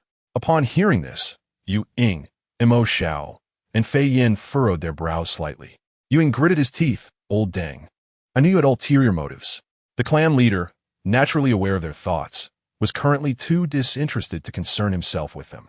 Not annulling the engagement was merely allowing Suemo to select a few suitable husbands for herself, which was hardly unreasonable. Fei Yun and others discreetly shot Suemo flirtatious glances, yet she was entirely preoccupied with her own thoughts, caught off guard by Yuing and the others. The rivals exchanged heated glares. This old dang is truly trying to drive me to my doom. I can barely manage the current few suitors. And he expects me to choose more? Is he hoping for my demise? Though I enjoy reading light novels and appreciate handsome men, my tastes are not so extravagant. Yes, you. The trio of Fei Yin sitting beside her were close to grinding their back molars to dust. The clan leader, Old Deng, was indeed the master of mischief. Chapter 23. Nearly thought they were jealous cough. Su Mo was startled into a fit of coughing. After taking a sip of water, she mused, what a splendid era, what a delightful place. I used to dream of being the heroine in light novels, yet now that I am the heroine, I find that life is not as easy as I imagined. Lifting her gaze, she met the 3 pairs of eyes across from her, full of enigmatic smiles, sending a chill down her spine. What kind of look is that? We aren't even married yet. Do they think they can dictate my choices? It doesn't matter if I find a few beastly husbands. I merely wish to find companions who resonate with me, gentle and affectionate. But this Old Deng is truly unhelpful. Annulment should be a matter of a single statement from him. Why act oblivious? Yuing, with a smile in his eyes, asked in a teasing tone, does the wife already possess the finest husbands our tribe has to offer? Is there need to seek others? The clan leader's wife glanced at him lightly. Our tribe has dozens of husbands. A generous spirit is a requisite for a beast husband. Su Mo was once again startled. Dozens? Wouldn't that mean I would never have a repeat in a month? Since dozens were just a starting point, I might as well ask for more. Scaring them off would be best. With a shy demeanor, Su Mo looked at the clan leader's wife and said, there's no need for too many. Perhaps 100 or 80 would suffice. The clan leader and his wife were momentarily taken aback. The 3 across from her nearly bit through their silver teeth. 180? How audacious she was. Could her petite frame even bear such a burden? Indeed, youth is indeed filled with ambition. The clan leader complimented, albeit reluctantly. He then inquired now, do you have any other candidates in mind? With a meaningful glance, he directed his gaze towards the 3 beast men standing nearby. Even Su Mo, slow as she was, grasped the Old Deng's intention. He wanted to assign her more suitors? That would not do. She and T even resolved the current situation. Adding more would make her life unbearable. Besides, she initially intended to sort out the existing ones before choosing someone she truly liked. She had no desire for an arranged marriage. While she enjoyed handsome men, living with them was an entirely different matter. She could discern the weight of each. No, for now, I only wish to focus on living well with my current companions. The future can wait. Since I cannot annul the engagement, I might as well use them as a shield. The clan leader chuckled, choosing not to press further. Although females in this beastly world could have multiple husbands, there had to be mutual affection. Otherwise, life would not be sustainable. After some idle chatter, the clan leader's wife invited them to stay for a meal, hoping to facilitate more interaction between Fei Yun and Su Mo in the hopes of a favorable turn. Fei Yin politely declined, stating that there were guests at home and it would be inconvenient. Thus, the clan leader could not insist further and sent them off. The clan leader's wife smiled as she watched Su Mo's retreating figure. This child is quite intriguing. No wonder Fei Yun is fond of her. If you ask me, it would be better to let it be. Her suitors are no simpletons. If Fei Yun truly marries her, he may find it hard to compete. She raised an eyebrow. But I see that Mo has no intention of marrying those few. If she wished to stay, she certainly had ways. Su Mo was clever. But could she truly contend with those few? The intricacies of their minds were not lost on us, were they? If she did not like them, that would be one thing. But if she grew fond of them, how could she easily let go? The clan leader's wife chuckled. Their future together should be quite entertaining. With the matter unresolved, there would be inevitable complaints from her nephew. The clan leader's wife raised an eyebrow at Fei Yun. If you truly like her, you must strive for her. As long as Su Mo gives her consent, no one can stop you. I will speak with your uncle shortly, suggesting you accompany him to learn medicine. Whether you succeed or not depends on your own efforts. Fei Yun's eyes brightened with excitement as he expressed his gratitude. The engagement had not been annulled, and he had nearly put himself in jeopardy. Looking at the 3 formidable guardians beside him, he felt a sense of impending baldness. Each one was as cunning as a hornet's nest.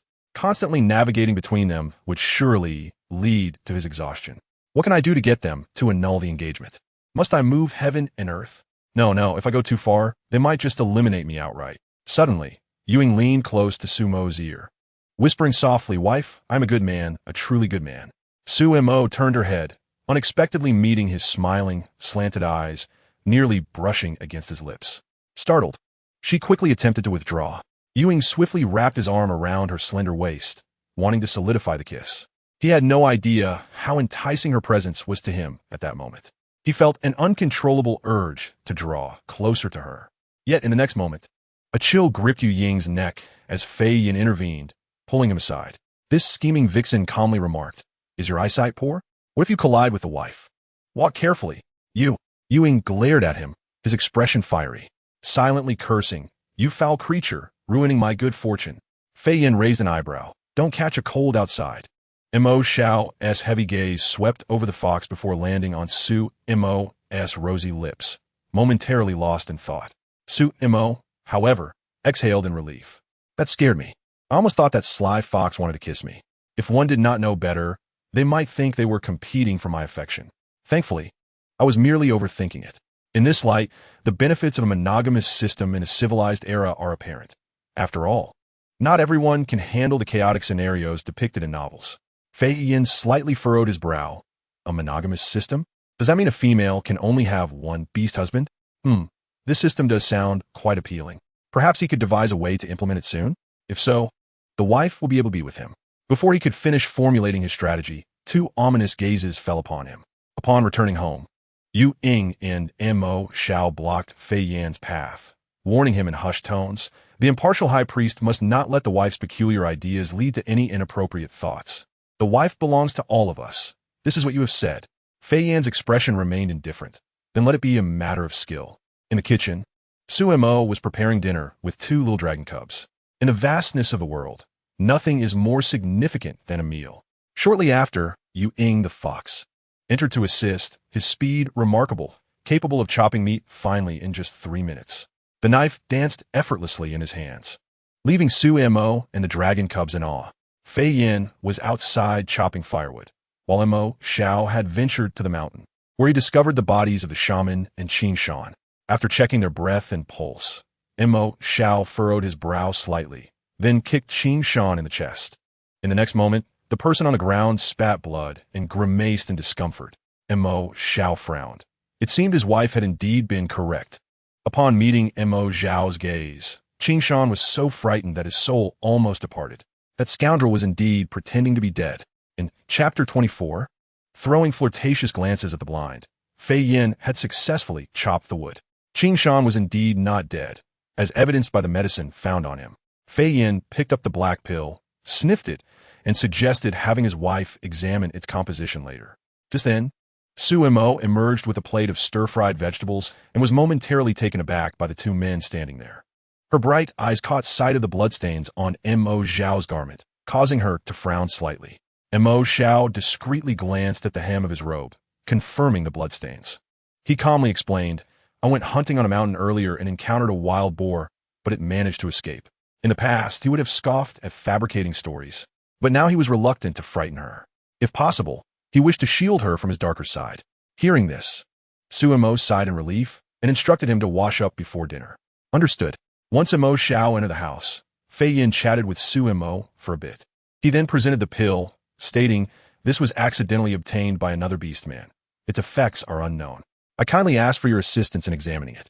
Su Mo took the pill, sniffed it, and then broke off a small piece to crush it. A death-simulating drug? This exists in the beast realm already? Su Mo frowned. Consuming this will render one breathless and heartbeatless, creating a false appearance of death for a short time. However, if the dosage is not controlled, it can be lethal. I see. Su Mo contemplated tossing the pill into the laboratory later to see if it could be improved and subsequently sold across different realms for some points. Such items would be highly sought after by those in the Cold Palace. When Mo Xiao emerged after changing, Ewing had already finished the last dish. Tonight's table featured 6 or 7 dishes, 3 of which he had prepared. Spending time alongside Su Mo had taught him quite a bit. The presentation and flavor were almost indistinguishable from hers.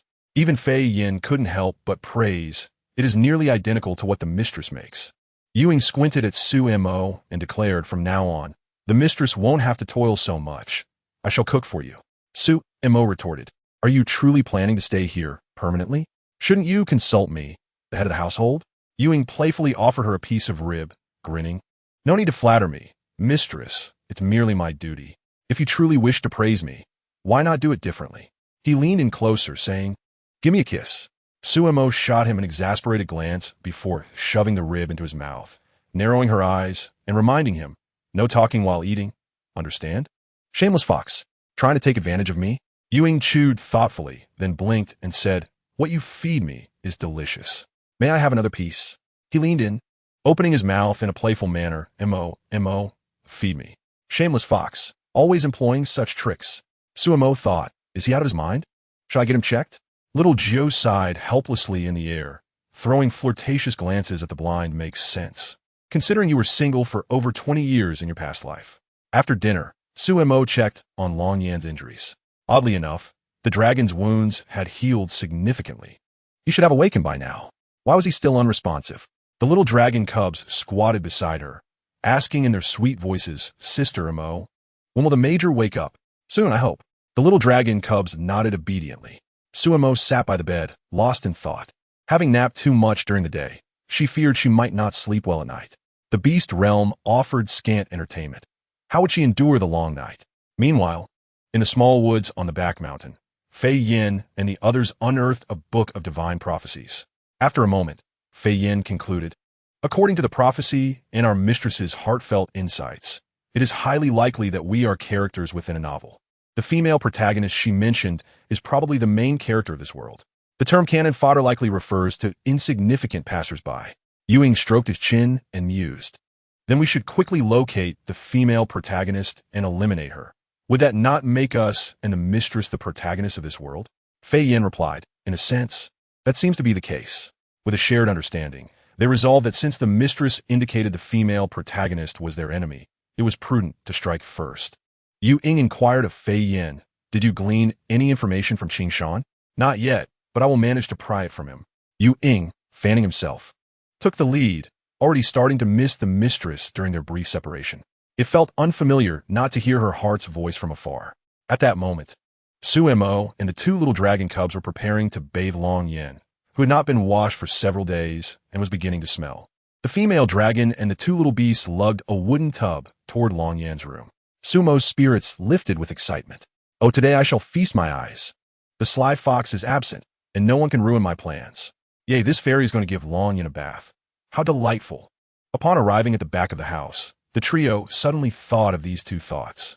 They halted in unison, and in the next moment, they darted like lightning to the front yard. Then, like sentinels, they appeared before Suemo and the two little dragon cubs. Suemo stared blankly at the sudden appearance of the figures, momentarily at a loss. She intended to ignore them and urged the little dragon cubs to hurry and bring the water inside. Ewing stepped lightly, blocking her path, and squinted his alluring fox eyes, asking, "Mistress, what are you busy with?" He leaned to take a glance and noticed petals floating in the tub, along with the fragrant bath gel that the mistress usually cherished. He was truly generous with that dragon. Ewing became increasingly incensed. Suemo wanted to declare that this was her own bathing water. Little Nan Nan, the blunt little cub, piped up, "Sister Mo is going to give our major a bath." "Oh," Ewing smiled at Suemo, given the propriety of gender. "This task is better suited for us to assist the mistress. Indeed, a doctor sees no gender. I cannot allow the mistress to bear the burden alone." Saying this, Ewing deftly pried the wooden tub from Sumo's grip, carrying it with singular grace into the house.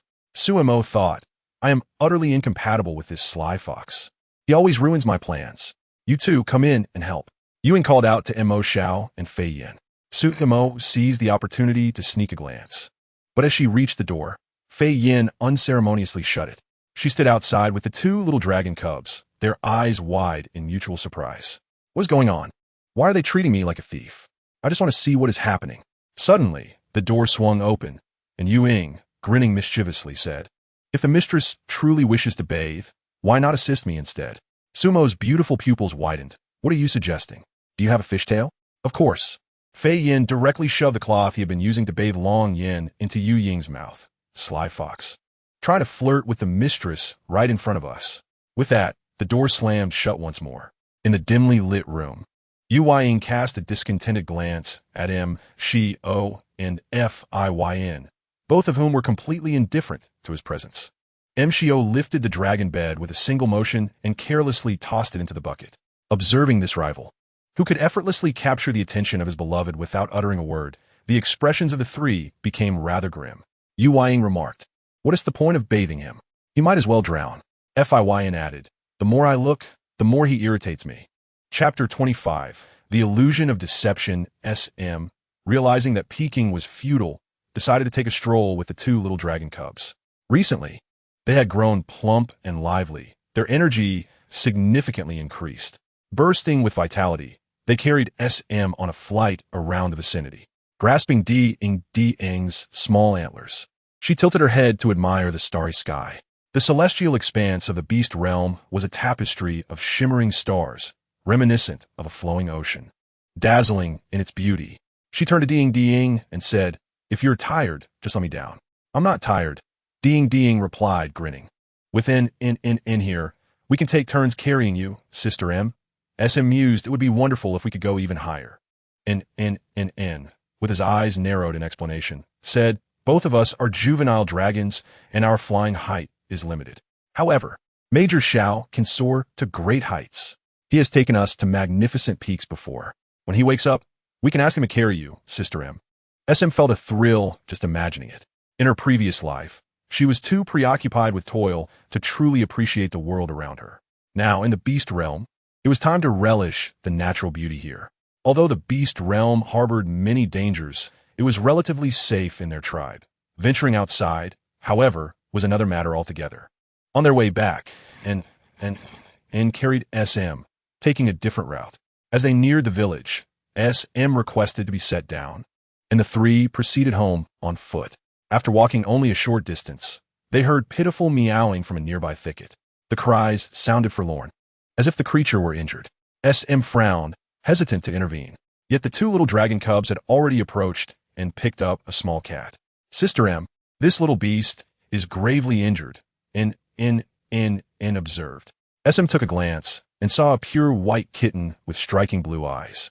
Its hind leg appeared to be caught in a hunting trap set by beastmen. A large chunk of flesh was missing, revealing bloodied, fragile bone. The kitten curled up in N's arms, mewing in fright. She and the others were forced to defend their lives. This cat was simply malevolent. While reading, SM had concluded that the cat beastman was psychologically disturbed. Yet this little creature before her seemed incapable of such tumultuous abilities. Otherwise, it wouldn't he have fallen into the trap. SM gently stroked N's head and said, "Leave some medicine for it. If you're worried, we can check on it tomorrow, but I fear it may not survive the night." N replied. Ding stared at the injured kitten, lost in thought. It seems like one of those beastmen who cannot transform. It must have some physical flaw, limiting its abilities, which is why it can only remain a kitten. How pitiful. SM frowned. "You can tell?" "Yes, I'll learn about such things in dragon studies." She nodded, recognizing it was akin to the cats in her previous world. SM retrieved some medicine from her spatial storage. Reluctantly, N set the kitten down and gathered some materials to create a nest for it. After a few moments, they heard the kitten's pitiful cries again. He hurried back, cradling it to show SM. "Sister M, is it going to die?" SM furrowed her brows. Her expertise lay in examining humans or beastmen. But with pure beasts, she felt inadequate. It didn't seem to be fainting from an infection. Was it possible that the medicine meant for humans didn't work for it? Or had she miscalculated the dosage? A good intention gone awry could lead to disaster. After all, it couldn't transform. It was merely a pure feline creature. When SM and the two little dragon cubs returned home with the injured kitten, Yu Ying and the others had been busy for a while. They had finished bathing Yin and, upon noticing SM's absence, grew concerned for a time. Eventually, they deduced that the two little dragon cubs must have accompanied their beloved on some adventure. Where could they have wandered off to for so long? Yu Ying, waving his fan, approached and immediately noticed the kitten in N's arms. He frowned in suspicion. "Where did this come from?" "We found it on the way. It's injured," N explained. Yu Ying reached out to examine the kitten, confirming its injury. It appeared that SM had already tended to it. He discreetly checked its bones and concluded that it was a juvenile incapable of transformation. His wariness diminished by half. He casually tossed the kitten into Fiyin's arms and said, "Take a look. Do you think it can be healed?" Fiyn understood and checked the kitten's bones as well. confirming it was a non-transforming little beast. He remarked, even if it recovers, it will likely be useless. SM, noticing their intention to toss the kitten back and forth, quickly interjected, "Let me have it. It's already injured. How tragic would it be if it were to get hurt again?" MCO believed he no longer needed confirmation. FIYN skills were not far behind his own, and thus he possessed the requisite discerning ability. SM placed the little kitten on a nearby table, unwrapped the bandages, disinfected the wounds, and cleaned away the decaying flesh. Upon closer inspection, she noticed tiny fractures in its delicate bones. She retrieved some bone powder from her spatial storage, rewrapped the wounds, and administered some medicine. Just as SM finished, and D had constructed a cozy nest for the kitten. SM placed it inside and then went to take a bath. After she left, FIYN, MCO, and UYN came to check on the kitten again. The white cat was the least favored breed in the feline world, and this one was a weak creature incapable of transformation. Its kind would only further shun it. Although it appeared non-threatening, they still found the cat quite bothersome, especially MCO, who recalled that day when he first heard his beloved's thoughts. She had remarked that he was not as cute as the neighboring kittens. He truly could not comprehend what was so endearing about such a furry creature. The three retreated to FIYN's room, where UYN, agitated, waved his fan. "Once that cat recovers, we should just toss it out. My beloved's attention is always captured by these creatures. When will it finally be directed at me? It's quite troubling." SM emerged from her bath to find the yard empty. The little kitten quietly nestled in the nest prepared by N and the others. She reached out to stroke its ears. "Sleep well. I shall also retire for the night." With that, she turned and headed to her room.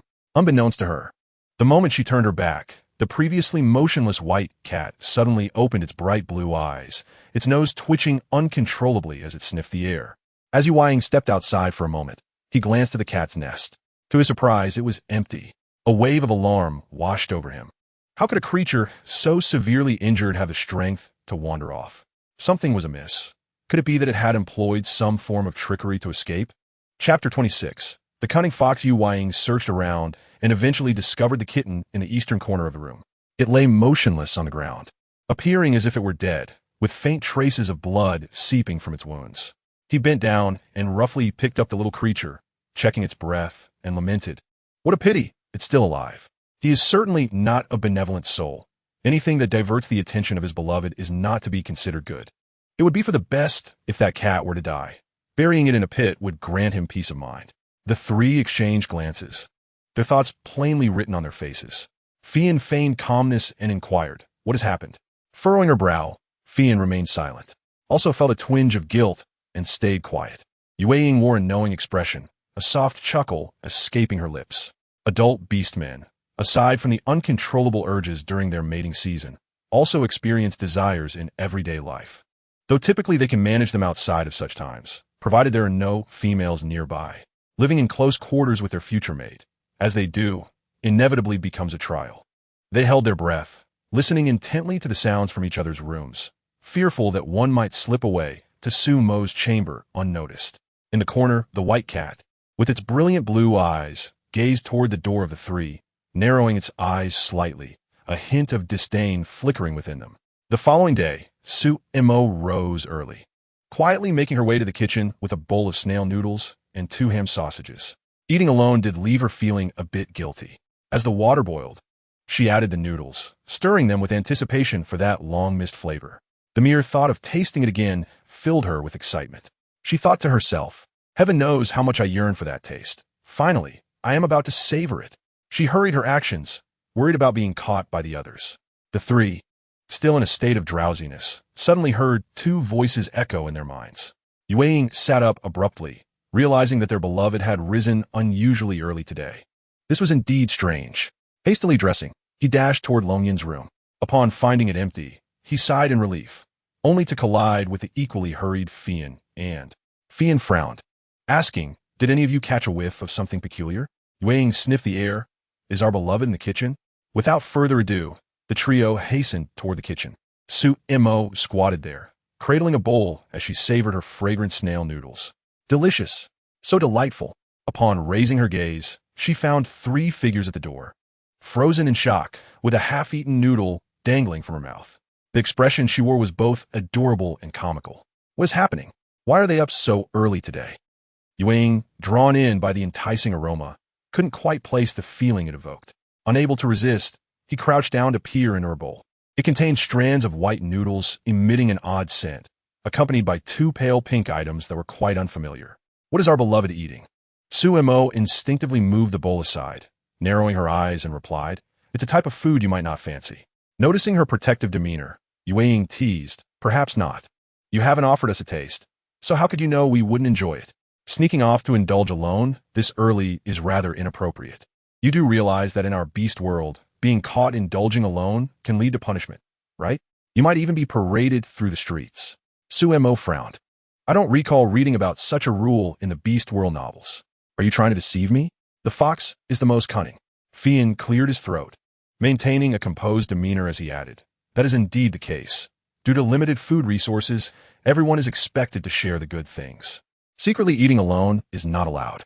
Silently regarded her, his deep eyes shimmering with a gentle smile. Su Mo was at a loss. To be paraded for merely enjoying a bowl of snail noodles would be utterly humiliating. All the goodwill she had painstakingly cultivated would be lost. Gritting her teeth, she offered, "Then do you wish to partake?" Yue, with squinted eyes, reached for the bowl. "I hadn't finished my thought. If caught, admitting one's mistake can lead to lighter punishment from the family. If I share with you, why would there be punishment?" Yue nodded, "A lighter punishment. Rest assured, we shall not make things difficult for our beloved. Merely one small request from each of us, and you need only oblige." As he spoke, the expressions of Fian visibly brightened with delight. He was so excited that he nearly revealed his fox tail. After all this time, he had finally found an opportunity. Su Mo eyed him warily, suspecting he was trying to trick her.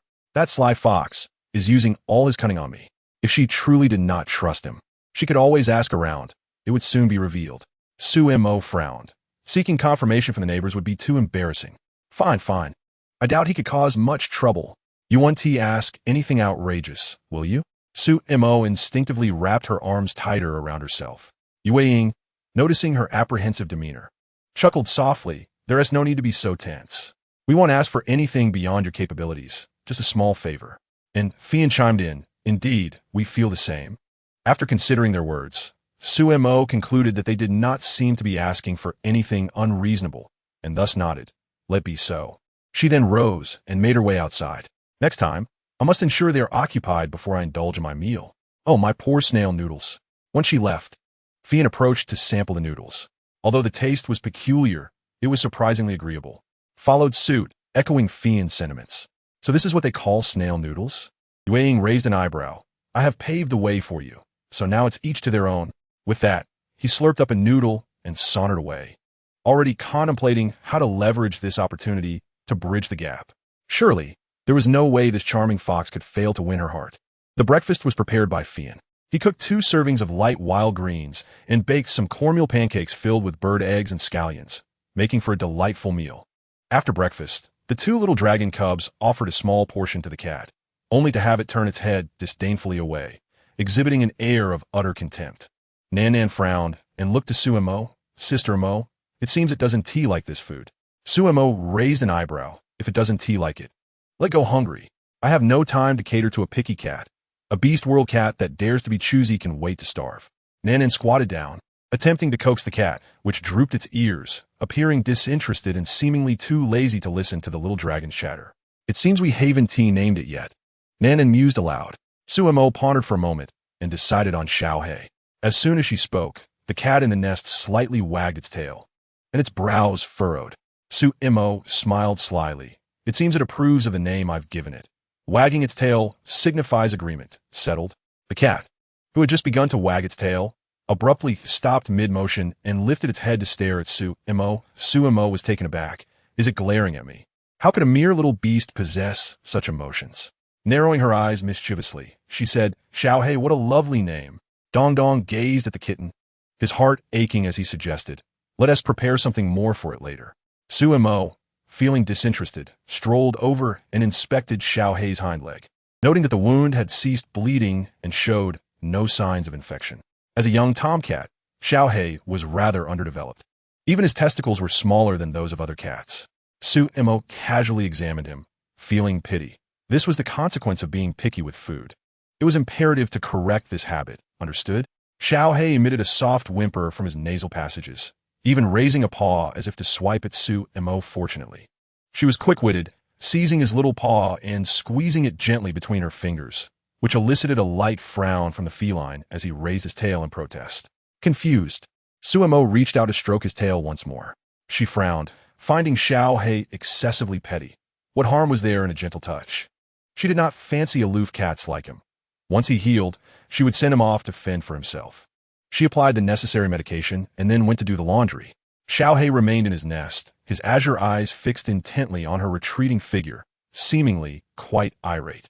At the riverbank, she encountered Anwan, and from her complexion, it was evident that her recent recuperation had been effective. She appeared to be in much better spirits than before. Anwan sat down beside Su Mo and remarked, "I haven't properly thank you for what happened last time." Recently, Anwan seemed to have gained some wisdom, which made Su Mo feel somewhat unaccustomed. "No need for thanks. We neighbors help each other," she replied. "By the way, how are you finding that dress?" Su Mo could not suppress her curiosity. Anwan's cheeks flushed as she leaned closer and whispered, "As soon as I put it on, they acted as if they were transformed into different people. Since we can't do anything right now, I occasionally wear it to show them. They've been asking me to see if you have any fast-acting medicine." Su Mo glanced at the mark on her neck, understanding that her two beast husbands were likely quite impatient these days. However, matters of healing must not be taken lightly. Treatment requires time. They must endure a little longer. You should also exercise some restraint and refrain from thinking about those matters too often. "I'm not. Don't say such things," Anwan retorted, her face reddening. After a brief silence, she inquired, "I heard the clan leader sought you out yesterday. What was that about?" Su Mo briefly recounted the events of the previous day. Anwan, with a hint of jealousy, asked, "Is he planning to introduce you to that dancing wolf beast man at the banquet?" "How do you know?" Su Mo was taken aback. "He is the clan leader's nephew. Before the leader called you over that day, I ran into Fei Yun on the way, and he was inquiring about you. Your luck is truly remarkable. I envy you so much. Do you like Fei Yun?" "There was a bit of interest before, but since he has no feelings for me, I'll let it go. I can always find another target." Su Mo replied. "Wait, isn't that a bit too quick to change targets? So, you no longer fancy Fian or Ma Xiao?" Anwan smiled shyly. "Of course not. I can't steal my sister's man. Given our current relationship, I can't commit such a treacherous act. I've developed an interest in another beast man." Su Mo was left speechless. "Are you out of your mind? Your fickleness surpasses even mine. Besides, why not just be my rival instead of sister? It's all my fault. I curse my own charm. How did my worthy rival turn into a sister? I regret it. Must I seek out more rivals?" Anwan reassured her, "Rest assured, everyone acknowledges your medical skills, and most of us believe you're the best match with those few. We have tacitly accepted you as one family. Even if someone tries to snatch your beast husband, we villagers would not condone it. Just live your life in peace. I truly appreciate you all. I must have been out of my mind before, trying to win over those passers-by. Oh, how I wish I could smack myself. This world is truly chaotic. These passers-by are forcibly altering the plotline. Is this reasonable?" Meanwhile, in Su Mo's courtyard, Fei Yun approached with a prescription, seeking her guidance. Yue immediately discerned the boy's ulterior motives. It seemed that his inquiry was merely a pretext to woo his wife, although Fian had gone to assist the newly appointed Huang Ming in swiftly grasping the shaman's affairs. This boy had the audacity to show up here, truly shameless. Fian, a newly adult wolf beast man, appeared rather innocent and was visibly dejected. Yue unceremoniously issued an eviction order, determined to eliminate any rivals, leaving no room for them to thrive. However, just a few steps later, he spotted Su Mo approaching the riverbank, and his eyes lit up as he hurried towards her. "Su Bunyang." Su Mo blinked, recognizing him as the Fei Yun Anwan had mentioned. What was he doing here? That wretched little wolf. Yue cursed irritably as he hastened to catch up. Today he had gone to great lengths to send away those two annoying individuals. Wanting some private time with his wife, he could not allow this shameless little wolf to disrupt their moment. Fei Yun observed the wooden bucket Su Mo was carrying and understood immediately. Clearly, the fox beast man had deceived him. The clan leader's wife spoke the truth. Su Mo's several betrothed beast men were quite cunning, especially this fox. Unbeknownst to Su Mo, she only saw a pure-looking little wolf beast man gazing at her with starry eyes. His innocent and passionate gaze made even the seasoned reader of literature feel a bit shy. This young wolf looks like a fresh-faced lad. His youthful aura is so enticing. No wonder the young ladies adore this type. Yue, who followed closely behind, abruptly halted in his tracks. What nonsense is a fresh-faced lad? Was Su Mo praising this shameless little wolf for looking young? Did that imply he was old? Yue glared at the little wolf's retreating figure and quickly masked his expression. Striding over to take the paper from Fei Yun's hand and present it to Su Mo, squinting his eyes, he spoke softly. He wishes to consult you about this prescription. Su Gunyang, please take a look. Fei Yun interjected. Just now, the fox immortal told me that Sister Mo went to gather wild vegetables, and I was thinking of coming back later this evening. Observing Fei Yun's innocent demeanor, Su Mo instinctively glanced at the fox. He clearly knew I was washing clothes. What kind of deception is this? Truly a cunning fox. How could he bear to deceive such a naive little wolf? Yue thought, a naive little wolf? Which family's innocent beastman comes to woo another's wife? This little wolf is only good for deceiving his own wife. Trying to fool this fox is a bit too ambitious.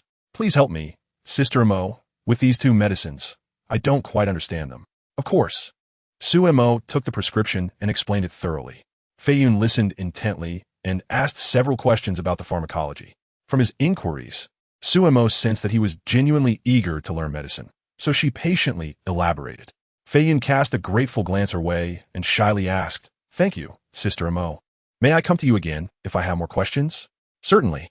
Thank you, Sister Mo." Fei Yun's face flushed, and he shyly glanced at Su Mo, involuntarily sprouting two wolf ears, which were utterly adorable.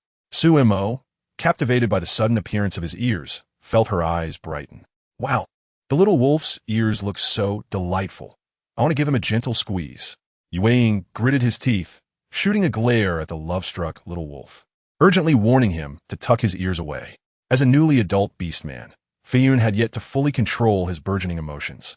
Even the slightest inclination could expose his true form. The audacious little werewolf dared to reveal his ears in front of his fiancé.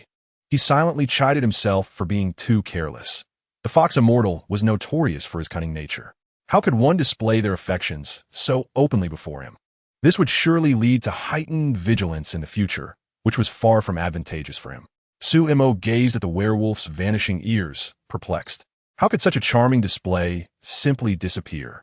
With a smile on his face, Yu Ying's tone betrayed a hint of impatience as he inquired, "Do you have further business?" It seemed he was ready to dismiss the little werewolf. Fei Yun quickly caught on, turning to Su Mo with a grin. "I've heard that Sister Mo's culinary skills are exceptional. I would love to seek your guidance on preparing ribs." Su Mo narrowed her eyes and patiently explained the process. What a well-behaved child. Clearly, he had the potential to be a remarkable beastly husband. Alas, I am bound by a marriage contract that remains unresolved. Otherwise, Ewing clenched his fists, his frustration simmering. This was what constituted a high-quality, beastly husband. He worked tirelessly every day, yet his wife never praised him. This woman truly had a double standard. Noticing that the scheming little werewolf showed no intention of leaving, Ewing spoke again. "Aren't you studying under Huang Ming? He has just assumed the role of a shaman and must have many responsibilities. Shouldn't you assist him?" Fei Yun smiled politely. "I will head there now, Fox Immortal." "Farewell, Sister Mo." "Farewell," Su Mo replied, her eyes still fixed on his retreating figure, her mind drifting back to the dance at the soiree. Who could have imagined that such a pure little creature could perform such an elegant dance? Yu Ying gritted his teeth in frustration. The little werewolf's cunning was evident on his face. How could he be deemed innocent? His audacity was apparent, flaunting his charm right before his fiancée. If this continued, his position would be perilously threatened. He needed to devise a plan. After dinner, Su Mo yawned and was about to take a nap when Ewing called out to her. "Wife, you promised this morning to fulfill one of my requests. You cannot go back on your word." Su Mo paused, warily looking at him. "What do you want?" "Don't be anxious. I merely wish to ask for a small favor." Though the fox wore an innocent smile, Su Mo sensed the depths of calculation hidden within his bright eyes. "What favor?" "I haven't been feeling quite well lately. Could you examine me? Is that all?" "Yes. Help me determine the cause of my ailment and prescribe the appropriate remedy, and we shall be even." Su Mo thought to herself, "This seems simple enough. He doesn't appear unwell, so I can easily prescribe him something to send him on his way." With that in mind, she gladly agreed. "Let me see." Ewing narrowed his elongated fox eyes and smiled. Let us go to my room. I'm feeling a bit anxious. Please wait until I sit down before we discuss this further. Sumo frowned, thinking, is he being dramatic? Surely he doesn't have ulterior motives? Ewing furrowed his brow and sincerely asked, am I not allowed to seek your assistance? Does my wife not trust me? I have no such thoughts. Sumo interrupted. Don't be ridiculous. This self-important fox surely wouldn't find someone like me appealing. I have no reason to be flustered. How delightful it would be to use this opportunity to frighten him off. Ewing turned, a subtle smile gracing his lips. He enjoyed being called a cunning fox. But who could be more cunning than his own wife? What a delightful little creature. He couldn't bear to relinquish her to anyone else. In Yu Ying's room, it was tidier than Sumo had anticipated. The space contained only a wooden bed, a table, and 2 chairs. A faint aroma of medicinal herbs lingered in the air, which repelled mosquitoes, mingling with a subtle sweetness reminiscent of osmanthus wine. Sumo glanced at the 2 jars of wine by the window, wondering about the quality of beastly wine. Ewing listened intently to her thoughts, a knowing look passing over his face. He then gracefully removed his outer robe and reclined on the bed. Begin when you're ready.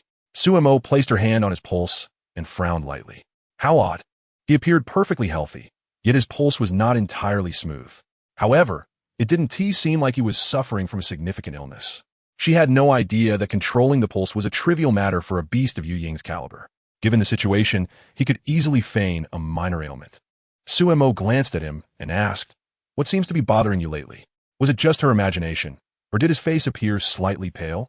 She hoped he wasn't afflicted with a serious illness that she couldn't treat.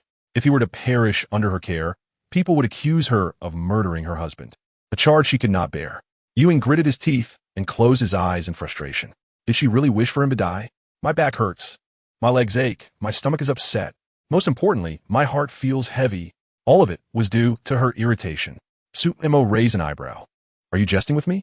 All right then. From your pulse, it seems you're quite weak. You need to take better care of yourself and consume more nourishing food. If your head aches, think less.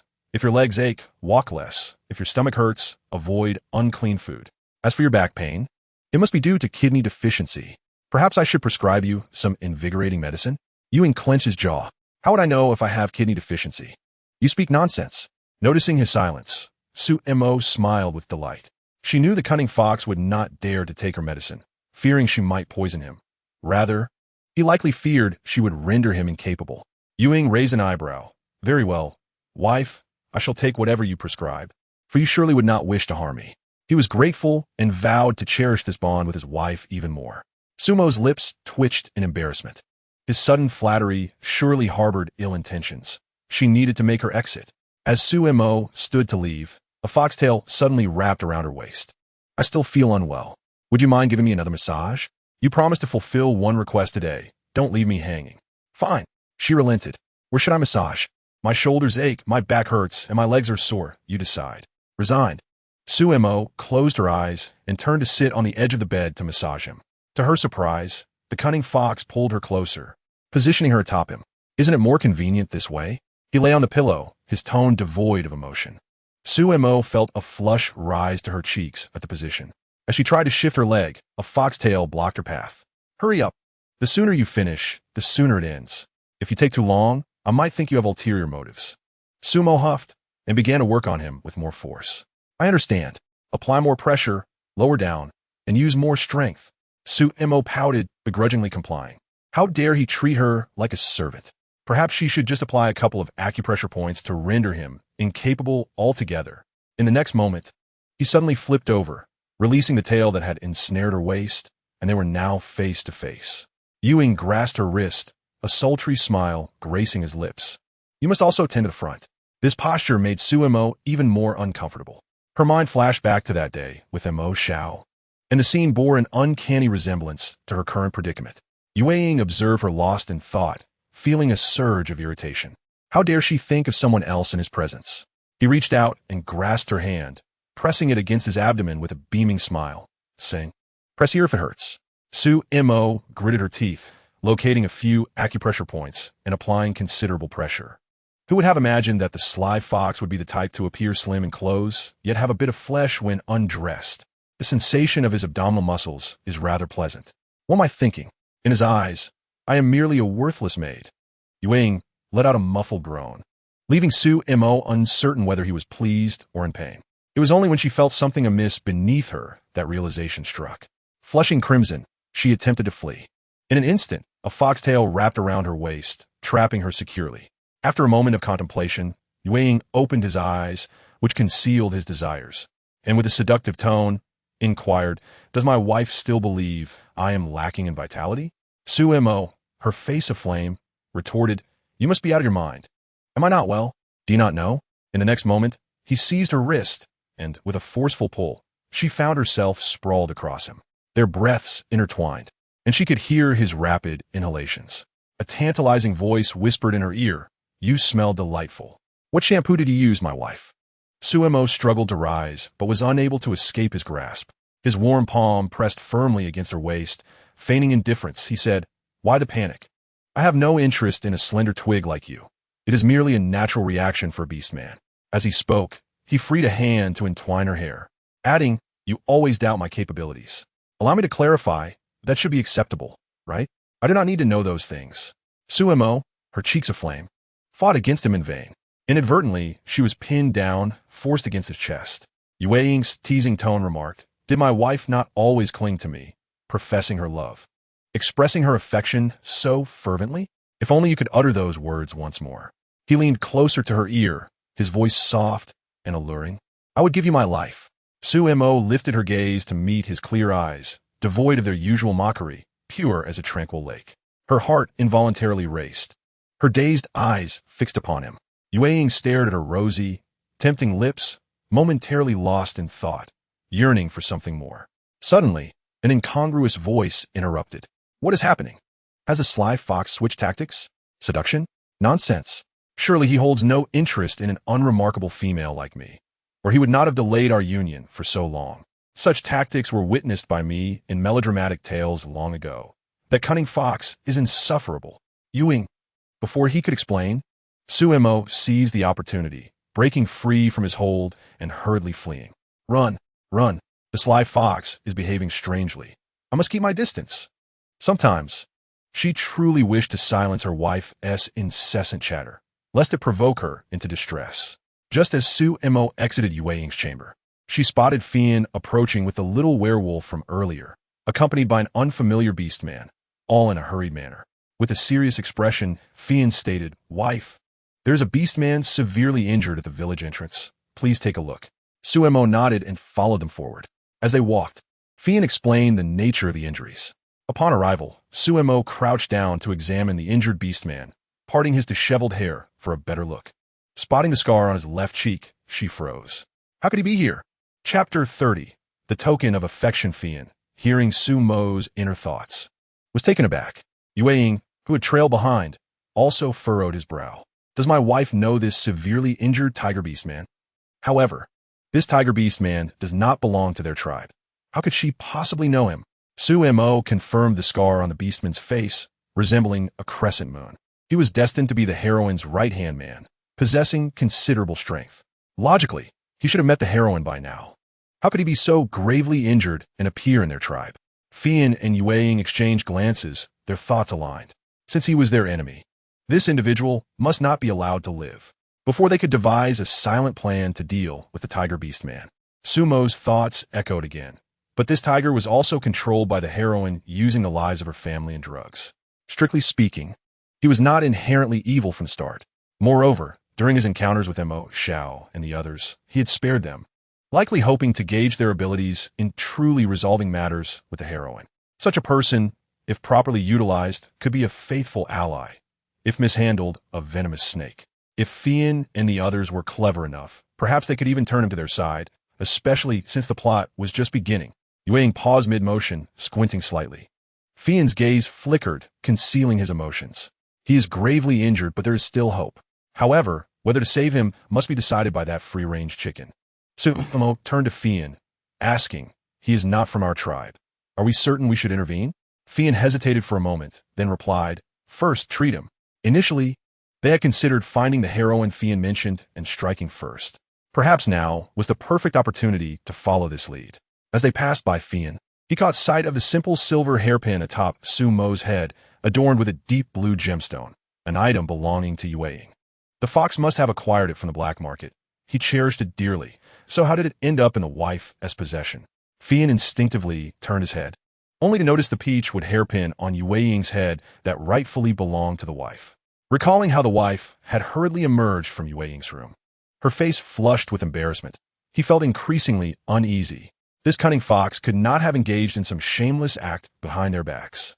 Fian's heavy gaze fixated on the peach with hairpin atop Ying's head as he quietly inquired, "Why is the wife's item on you?" Ying smiled with a hint of pride, his fox-like eyes gleaming with satisfaction. "Of course, it is because this is the token of affection given to me by my wife." To Fian, that expression was utterly infuriating. The fox was adept at captivating hearts. In just one day of their absence, had his relationship with the wife progressed so swiftly? No, that could not be right, given the wife's nature. Fian swiftly reached out, unexpectedly snatching the hairpin from Ying's grasp. He quickly approached Su Mo, stating, "Wife, your item." Su Mo hesitantly accepted it, touching the hairpin in her hair. "When did my hairpin get swapped with the fox's? The sly fox must have secretly switched it." Fian glanced back at Yue, who had already plucked a feather from his fan and retied his hair. With the lie exposed, Yue showed no sign of embarrassment. Instead, smiling even more gleefully, he approached Su Mo, grinning. "You mistakenly took the wrong one in bed. It is not my fault."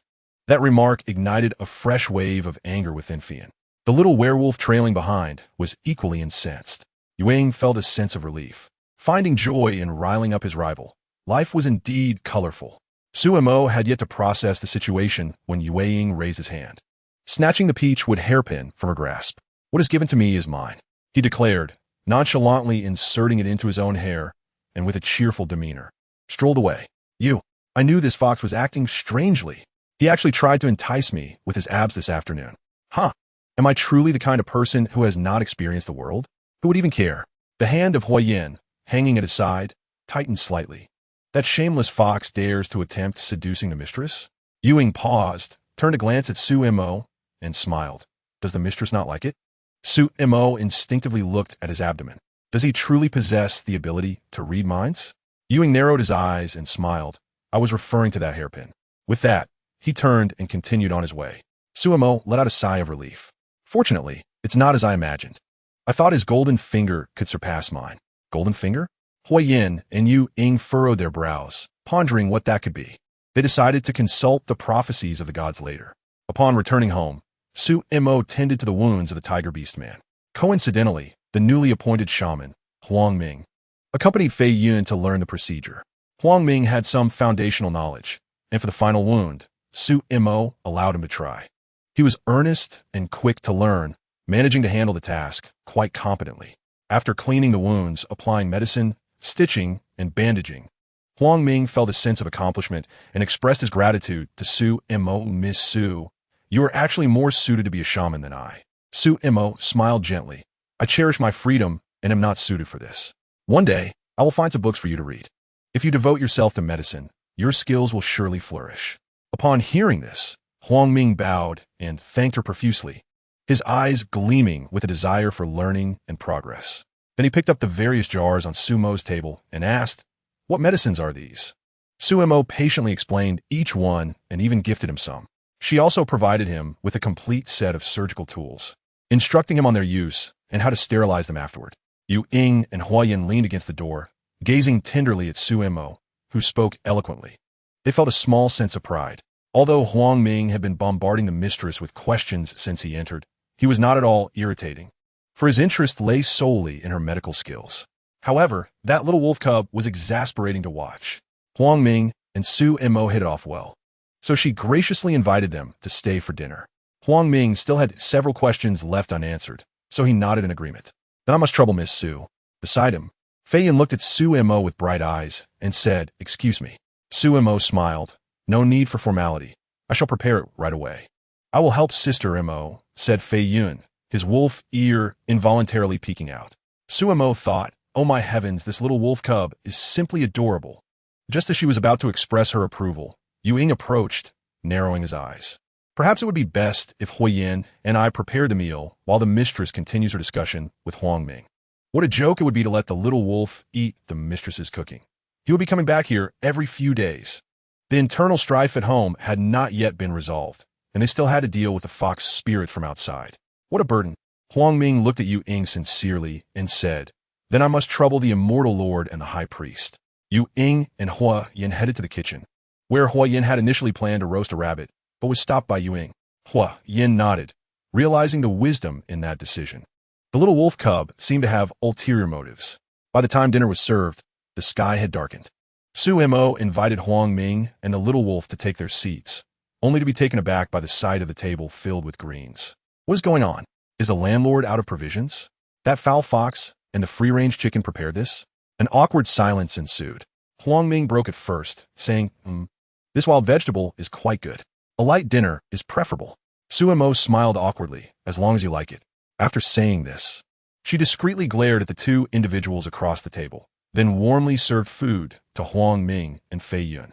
Fei Yun blushed and glanced at Su Mo, saying, "Thank you, Sister." Mo, noticing his ears threatening to pop out again, Yu Ying quickly shot him a warning glance to halt his movements. Su Mo stared at the tips of Fei Yun's ears, feeling puzzled. As they were about to leave, Fei Yun reminded her, "Miss Su, please remember to help me find those books." Yu Ying quickly interjected, "Once the mistress finds them, I will deliver them to Huang Ming." "Thank you for your trouble, Immortal Lord." Huang Ming left, satisfied. Hua Yin assisted in transporting the tiger beast man to the tribe for treatment. Their home currently housed a sleeping dragon and an injured cat, leaving no space for the tiger beast man. After they departed, Yu Ying began fanning himself, intending to speak with Su Mo. However, Su Mo swiftly turned and walked toward the kitchen, unwilling to engage with him. That despicable fox, with so many dishes at home, he insists on serving a table of wild vegetables to entertain guests. It must be intentional. He wants to tarnish my reputation as stingy and petty. I must make him understand that I have my own temper. Yu Ying, following closely behind, paused upon hearing Su Mo's thoughts. Is the mistress truly angry this time? This could be troublesome. How do I placate her? The fox's eyes darted around, still unsure of how to proceed. That wretched fox, this is all you're doing. Yu Ying chuckled to himself. As he contemplated how to appease her, she was already plotting her own schemes to oust him.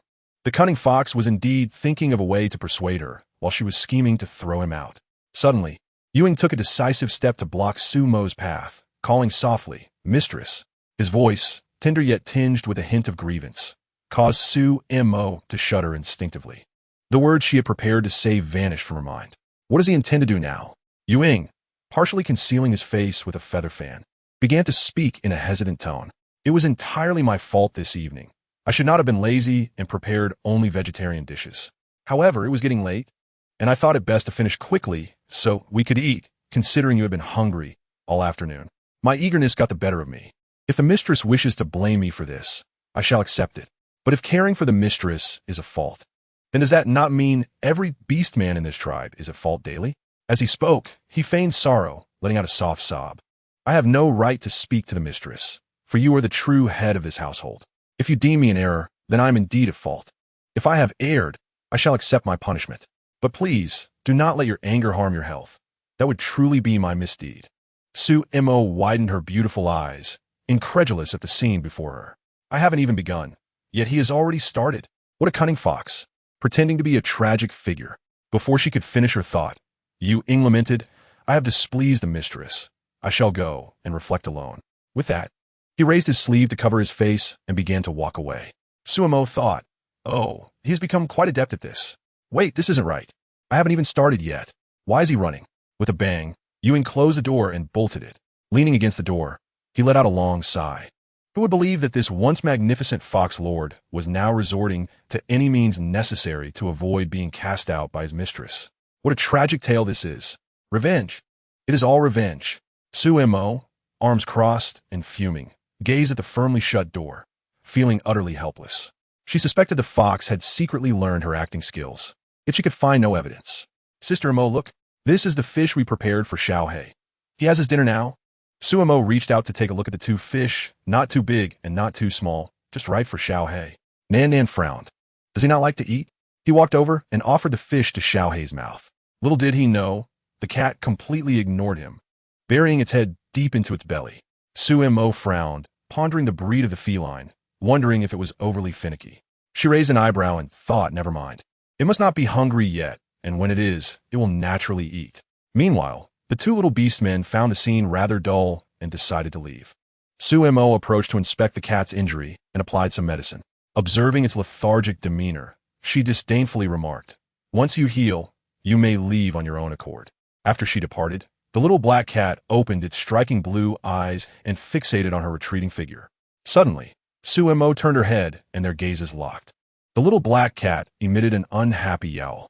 Seizing the moment, Sumo gently stroked its belly and, satisfied, rose to leave. "Not for naught, tomorrow. I shall prepare braised crucian carp for you." Another displeased yowl echoed behind her. Once Sumo was gone, the little black cat extended its paw, disdainfully scratching at the fur on its belly, seemingly displeased with the earlier touch. Today, it had spent the day interrogating at Wu Shan, finally extracting some information. That wretched creature mentioned that the individual responsible for contact was within the Longzhu tribe. However, the specifics eluded him, as the contact only provided information without ever showing their face. Their tribe seldom interacted with the Longzhu, and investigating their tribe so recklessly would certainly be futile. Nevertheless, there was a half-conscious Longzhu in his home. Once it awoke, perhaps an opportunity to visit could arise. "Dear spouse, how was your day?" Mo Xiao inquired, glancing involuntarily towards Sumo's room, noticing she seemed to have already retired for the night.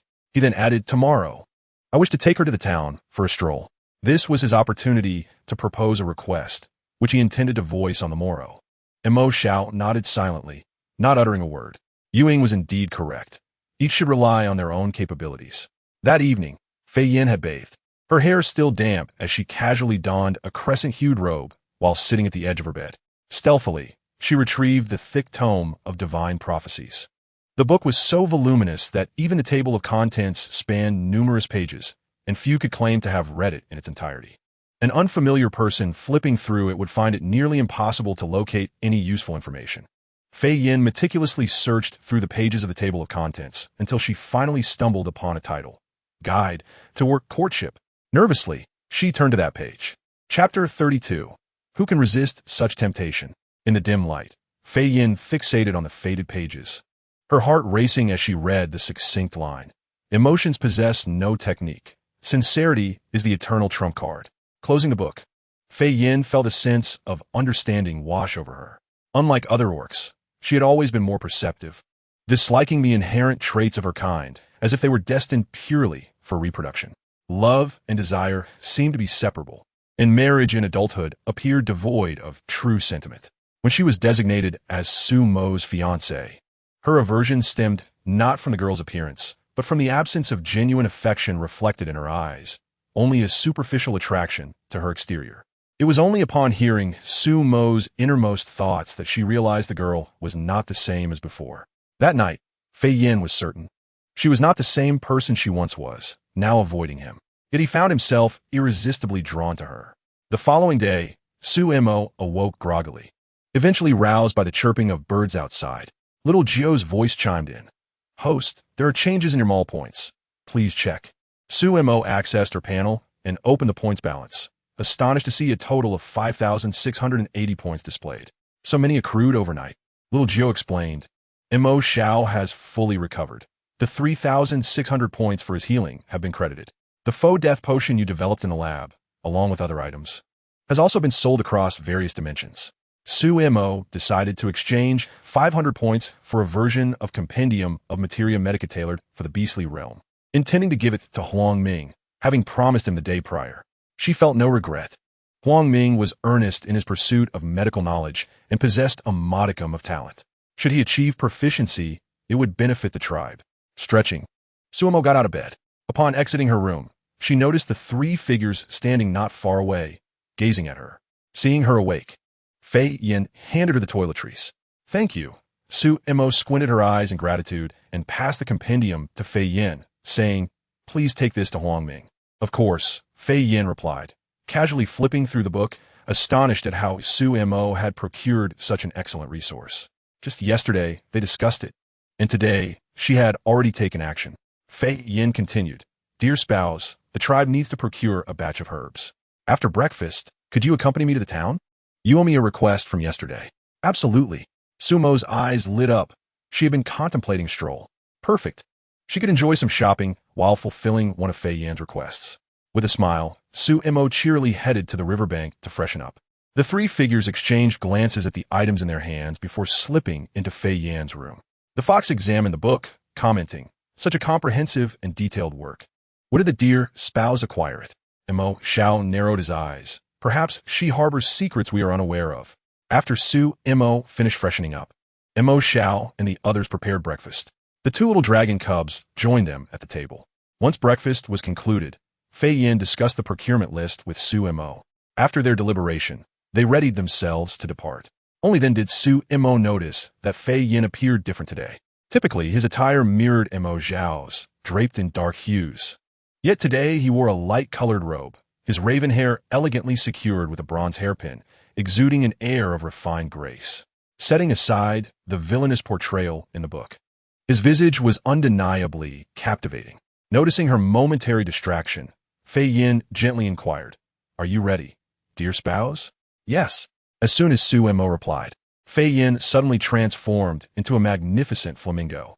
It was Su Mo's first glimpse of his true form, adorned with resplendent feathers that left one in awe. Before she could fully comprehend, Fei Yan enveloped her with his wings, securing her on his back. "Hold on tight," he urged, soaring into the sky. In a courtyard, Yu Ying and Imo Xiao watched the pair vanish, a pang of envy swelling in their chests. Yu Ying suddenly felt regret. He had squandered his opportunity too soon. Perhaps he should have waited. Imo Xiao, however, remained unfazed, for he still had his chance yet to be utilized. Fei Yan's flight was significantly swifter than that of the little dragon cubs, causing Su Imo to cling tightly to his neck in fright. The softness of her cheek brushed against the smooth feathers of his neck, an exquisite sensation. Unable to resist, she reached out to caress them, only for Fei Yan to stiffen at her touch, unaware that his wings were a sensitive spot. Sensing something amiss, Su Imo quickly withdrew her hand. Fei Yan did not rush to take Su Imo to the town. Instead, he guided her on a leisurely tour of the nearby peaks. From their lofty vantage, Su Imo was captivated by the breathtaking panorama. He turned to her, "Dear spouse, would you like to stand atop the mountain and behold the view? Is that permissible? We aren't in a hurry today." As soon as he finished speaking, he dove down, landing gracefully on a gentle slope of the mountain. After setting Su Imo down, he swiftly transformed back into human form and stood beside her. If we venture a bit further, the scenery will only grow more splendid. The height made Su Imo uneasy, and she trembled, too frightened to move. Fei Yan gently wrapped his arm around her slender waist, leading her forward. The altitude terrified her, causing her to instinctively cling to him. Yet soon, her fear was replaced by the beauty surrounding them. The undulating mountains stretched endlessly, and the mist swirling in the valleys gave the impression of stepping into an ethereal realm. As one gazes further, a lush forest unfolds before the eyes. She is captivated by the breathtaking scenery, yet those around her are entirely enthralled by her presence. Fei Yan tilts his head, admiring Su Mo's profile. The skin of his wife is as delicate as a petal. Though her features can hardly be deemed exquisite, they are, at best, unremarkable. In the tribe, her visage would not stand out among the females. Yet, there is an inexplicable allure, which he attributes to the unique soul residing within her body. This soul compels him to yearn for her. Unconsciously, his grip around her waist tightens, and the warmth of his palm intensifies. Su Imo senses something amiss and glances sideways. Perplexed, murmuring, "Fei Yan, you're squeezing me." Fei Yan hastily withdraws his hand, lowering his gaze, unable to let her see the emotions swirling within his eyes that he struggles to contain. "Let us proceed to the town to procure some medicinal herbs." With that, Fei Yan ferries Su Imo to Moji Town, where the market is bustling with activity today. Vendors call out enthusiastically, showcasing their wares. It is Su Mo's first visit to the Beast World's marketplace, and she finds herself intrigued by everything. The items in the Beast World are mostly crafted with little finesse, particularly those found in the market. Thus, she feels no desire to purchase anything, until her eyes fall upon a stall selling jewelry, where the craftsmanship of the Beastman is commendable and the pieces are quite refined. Upon seeing her pick up a white jade hairpin, Fei Yan inquires, "Does my wife fancy this?" Su Imo shakes her head, then nods. Lifting the hairpin and gesturing towards his head, "It suits you better, though the material may not be as fine as what you wear." After speaking, she sets it down and wanders to another stall. Ultimately, Fian discreetly purchases the hairpin. As they exit the market, Suemo nibbles on a roasted pigeon that Fian bought for her while making her way towards the apothecary. By the time they reach the entrance, she has finished her snack. Fian glances at the grease at the corner of her mouth and chuckles. Wait a moment. He then retrieves a handkerchief from his sleeve, gently wiping away the grease. Suemo barely has a chance to speak before he has retracted the handkerchief and stepped inside. Her heart skips a beat. No wonder the original owner was so adamant about not breaking off the engagement. Who could resist the tenderness of such a handsome man? I must remain calm and not be swayed by mere beauty. There are plenty of handsome men, but I must steer clear of the treacherous villains. I recall that Moji has a renowned establishment called Baiwa Pavilion, where the young beastmen possess both looks and physique. The stories say it is a paradise on earth. Since I am here, I must take a glance inside. Sacrificing a few trees is worth it. I have a vast forest. Fian steps abruptly halt. His hand at his side clenches slightly, and his brow involuntarily twitches. Chapter 33. A kiss is not too much to ask. Fian feels a sudden constriction in his chest. However, as a seasoned high priest, he quickly regains his composure. Upon seeing Fian, the shopkeeper greets him warmly, clearly an acquaintance. The shopkeeper turns to Suemo and inquires, "You seem unfamiliar. May I ask your surname?" Fian smiles and explains, "This is my wife, Su, with the given name Mo." The shopkeeper is momentarily taken aback, then smiles and greets Suemo. "Ah, the esteemed wife of the high priest. What a pleasure." Suemo reciprocates the courtesy and inquires about a few medicinal herbs she intends to take to her laboratory for research on antidotes. The shopkeeper strokes his beard and replies, "The items you seek are rare herbs and difficult to procure." "That is fine. Please have someone notify me when they arrive. The price is not an issue," she assures him. The shopkeeper chuckles. "Very well." After settling the account, Fian bids farewell and they exit the apothecary. Shortly after stepping outside, Suemo overhears a conversation among passers-by about the happenings at Baiwa Pavilion. A new batch of beastmen has arrived at Baiwa Pavilion. They are exceedingly handsome. "Let's go take a look. Just 5 coins to have one dance for you." Not only is the dance captivating, but the wine is delightful as well. Suemo raises an eyebrow. "Perfect, I need not ask for directions," and turns to follow. "Wife." Fian attempts to intervene, but before they reach the entrance, a beastman from Baiwa Pavilion steps out to greet Suemo's sister. "Are you here to drink? Please come in." Suemo glances back at Fian with a smile. "Are you coming in?" Fian frowns slightly, but ultimately steps forward. The stories say that Baiwa Pavilion later becomes the main intelligence base for the heroine. Those who perform there usually possess genuine skills. I wonder if the heroine has already secured this place. Fian is taken aback, unaware of this aspect of Baiwa Pavilion. They are soon guided to a corner table. Suemo's attention is swiftly captured by the beastmen performing on stage. Truly, it is a land of tenderness, as each one possesses remarkable talents. Soon, someone approaches and cheerfully asks, "What would you two like to drink?" Suemo retrieves her pouch from her waist and hands it over, pointing to the jars of wine on the counter. "1 jar of osmanthus, 1 of peach, and 1 of apple flavored, please." The server happily takes the coins and leaves. Fortunately, she exchanged some Beast World currency with the system before leaving this morning. However, the daily exchange limit is restricted, so she does not carry much. Before long, 3 jars of wine are placed before them, accompanied by a bowl of crispy peanuts and 2 small dishes. Suemo inhales the rich aroma of the wine, filling her bowl and Fian's. Noticing her intent to drink, Fian promptly cautions, "Wife, drink sparingly. This wine can easily intoxicate." Suemo boldly replies, "It's fine. I have a good tolerance. How dare you look down on me? I used to be able to drink 5 bottles. Fian frowns. What is she drinking? Never mind. If she wishes to drink, let her. After all, he is here, and nothing untoward should occur. On the 2nd floor, in a private room, Suemo drinks while enjoying the splendid performance on stage. At first, she maintains her composure, but gradually her eyes begin to glaze over. Goodness, what a divine male ensemble. Those waists, those abs. They even flirt with me. I'm done for. Who needs a beast husband when I can change partners daily with my wealth? Fian, seated across from her, grips the rim of his bowl, his knuckles turning white, and his temples throb.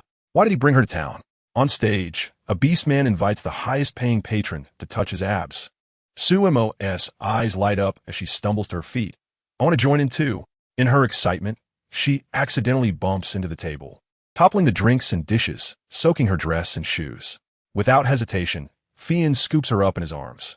Someone approaches and asks, "Do you require a dress for this female to change into?" Fian glances at the soiled dress Su Mo is wearing and nods, retrieving his pouch and handing it over. "Please make it quick." The person cheerfully responds and leads him to a private room. "Please wait a moment." Outside, someone brings warm water, suggesting that washing her feet would provide some comfort since her shoes and socks are wet. Fian thanks him, and the considerate person closes the door upon leaving. He gently rests Su Mo against the head of the bed, tenderly helping her remove her shoes and socks. Holding her delicate ankle, he places her foot in the basin. The soft sensation beneath his palm causes his heart to race uncontrollably. Her feet are pale and tender, with a hint of pink at the tips, appearing utterly adorable. Taking a deep breath, he attempts to quell his wandering thoughts. Suddenly, the warmth jolts Su Mo awake, her dazed eyes meeting the ethereal visage of a man before her. Upon sensing her gaze, Fian looks up at her. Through the misty haze, his cool, watery eyes gaze steadily at her, revealing unmasked emotions. Sumo's eyes are strikingly beautiful, radiant and captivating. Once one beholds those eyes, it is impossible not to feel a surge of joy. Su Mo, inebriated, was utterly oblivious to the fact that the person before her was the very antagonist she wished to evade. With her eyes squinted, she reached out to cradle his face, her delicate fingers grazing his brow, eyes, and nose. "Which young gentleman do you belong to? How come you are so captivating?" she mused. The profound depths of Qi Yan's gaze met hers, his voice soft and soothing. "Yours." "Me?" Su Mo, tipsy, pointed at herself. "Mine? How come I was not aware of this?" In the next moment, she leaned closer, narrowing her eyes, and inquired, "Since you are mine, a kiss would not be too much to ask, would it?" Qi Yan hesitated, tilting his head to observe her. There, she sat with her flushed cheeks, her intoxicated yet clear eyes gazing at him, the depths of her watery gaze radiating innocence. Her slightly parted lips looked inviting, and in her drunken state, her eyes held no defenses, rendering it impossible for him to refuse. One glance was enough to leave his heart in disarray. "Wife, are you aware of what you are saying?" Su Mo squinted and smiled, shaking her head slightly. "Who is the wife?" Qi Yan grasped her wrist, the warmth of his palm sending a shiver of fear through him. Su Mo squirmed uncomfortably, giggling dreamily. "I was only joking, if you don't want a kiss." "Then I won tea." With a sudden force, Qi Yan lifted her from the edge of the bed, turning and placing her on the nearby vanity, effectively trapping her. He raised his hand to caress her cheek, compelling her to meet his gaze. "Mo, do you like me? Have you ever felt even the slightest flutter for me? Even just a hint would suffice." He leaned down, their foreheads touching, their breaths intertwining. Chapter 34. "May I have a kiss?" At this moment, the alcohol had her head spinning. She was drowsy and yearning for sleep. It seemed someone was whispering softly in her ear. The most uncomfortable part was the hand resting on her waist, its warmth akin to a branding iron, making her uneasy. She instinctively furrowed her brow and sighed, attempting to push the figure before her away. The soft warmth of his palm rested against Qi Yan's chest, the strength of her push negligible to him. He suddenly froze, instinctively pulling her closer into his embrace. With his other hand caressing her slender neck, his voice deep and husky, he inquired, "Do you still wish to kiss?" Beneath his calm, dark gaze lay tumultuous, unspoken emotions. He brushed her stray hair away from her face, his long fingers gliding over her delicate ear. In a gentle voice, he coaxed, "May I have a kiss?" Su Mo felt a tickling sensation at her neck, instinctively trying to evade it, as if a furnace was before her, its heat discomforting. Struggling to open her eyes, the figure before her appeared blurred and indistinct. She tilted her face up, her damp lashes fluttering softly, her eyes misty with a haze of emotion. Just this one look was enough to shatter Qi Yan's resolve. Su Mo raised a hand to her lips, smiling dreamily. "I am so sleepy." Having said that, she attempted to leap down from the table. The hand encircling her waist did not allow her to descend successfully. Instead, as she lifted her gaze, she inadvertently brushed her lips against the corner of his mouth. The sweet scent, mingled with the aroma of alcohol, enveloped Qi Yan in an instant. Mo. He cradled her face, wishing to deepen the kiss. In the next moment, Su Mo's head tilted, completely collapsing into his embrace. Qi Yan closed his eyes, taking a deep breath, pausing for a moment. Eventually, he lifted her gently and laid her on the bed. His slender fingers caressed the strands of hair from her face. In that moment, Qi Yin realized that his desires extended beyond just having her presence. A knock echoed from outside. Qi Yin opened the door to receive some clothes, placing them at the head of the bed before turning to leave once more. That night, they did not depart from the small town, as Su Mo was thoroughly intoxicated, and with the rain beginning to fall in the evening. They chose to stay at Bai Huage. In the village, Mo, Xiao, and Yu Ying, along with the little dragon cubs, had been eagerly waiting since the afternoon. By the late hours of the night, the fox remained in the courtyard, his perplexed gaze fixed on the enveloping darkness, sighing repeatedly. His forlorn demeanor caused Mo, Xiao to lose his composure. Frowning, he kicked the stool beneath Yu Ying. Act normal. Yu Ying snorted lightly, fanning herself vigorously. What are you pretending to be calm for? If you were truly composed, wouldn't you have gone to sleep by now? Everyone says the high priest is composed and self-restrained. Yet here we are, with him not returning all night with a wife. Clearly, he harbors ulterior motives. Yu Ying turned to Mo Xiao, agitated. Let me ask you, what if Qi Yin becomes the rightful husband? Mo Xiao's hand, resting at his side, tightened momentarily before slowly relaxing. If he possesses such abilities, then I concede. Mo Xiao replied solemnly. It matters not who becomes the rightful husband, as long as it brings her joy. And he simply sought a place beside her. Mo Xiao believed that not all matters would unfold according to their desires. It ultimately depended on Su Mo's own feelings. The present her was not the same as the past. Yu Ying, shaking his fan, retorted, You seem quite magnanimous now. Mo Xiao raised an eyebrow. A word of advice. If you still entertain thoughts of monopolizing the wife at this point, you may find yourself in for a world of trouble. Yu Ying paused, understanding the reasoning behind this, for he, as a fox, considered himself cleverer than most. Yet, some emotions were beyond his control, especially for a sensitive creature of the fox clan. Su Mo slept deeply, likely due to her severe intoxication, not awakening until the sun had risen high the next day. Drowsily, she felt parched. Upon opening her eyes, she was greeted by unfamiliar surroundings. Where am I? As she turned her head, she saw Qi Yin entering, holding a bowl. Wife, please drink some warm water first. He handed her the bowl before bowing his head and walking away. Unable to resist, Su Mo glanced at him, and their eyes accidentally met. Was it just her imagination, or did Qi Yin's face flush? Why? Su Mo lowered her head to take a sip from the bowl. The dryness in her throat eased a bit. Suddenly, she heard Xiao Jio's voice in her mind. Congratulations, host. Qi Yin's affection level is at 60. The system rewards you with double the space of the spiritual spring and laboratory. Su Mo queried in confusion. How did it increase so much in just one night? What transpired last night? Almost immediately after her question, Qi Yin's face turned even redder. Su Mo frowned. What is up with him this morning? Xiao Ji replied. Are you truly unable to recall, or are you simply too shy to think about it? So what exactly happened? You flirted with him yesterday. Me? Su Mo gasped inwardly. Goodness, have I become so bold? Yet, upon reflection, it seemed improbable. She had been drunk. How could she have flirted? Su Mo raised her eyebrow. Huh, are you trying to deceive me, you dog system? Then tell me, how did I flirt with him? As a system, Xiao Jio had a talent for storytelling, and thus he vividly recounted the events of last night, albeit with the roles reversed. Su Mo listened, her eyes widening. Are you saying I intended to sleep with him? But because I was too drunk, it didn't happen. Beside her, Qi Yin clenched his fists, his gaze fixed on the ground, unable to meet Su Mo's eyes. Xiao Jio unabashedly stated, that's generally how it went. Su Mo's mind raced. Wait a minute, while I may enjoy reading certain stories, I only dare to think about such things in my heart. If it came to actual actions, don't deceive me. I'm not foolish. Why would I want to sleep with the antagonist? You were drunk, and the urge overtook you. Nonsense. I was in such a state. How could I think about those things? If I truly had that intention, I would have acted on it last night. But host, you are rather overconfident, aren't you? With your average looks, do you think you could have succeeded? Indeed. Thus, you must be deceiving me. Nothing has transpired between him and me. He cannot possibly harbor any interest in someone like me. Furthermore, I am a person of principles. I resolutely refuse to associate with villains. There are plenty of handsome men in the beast realm, and my life is far more precious.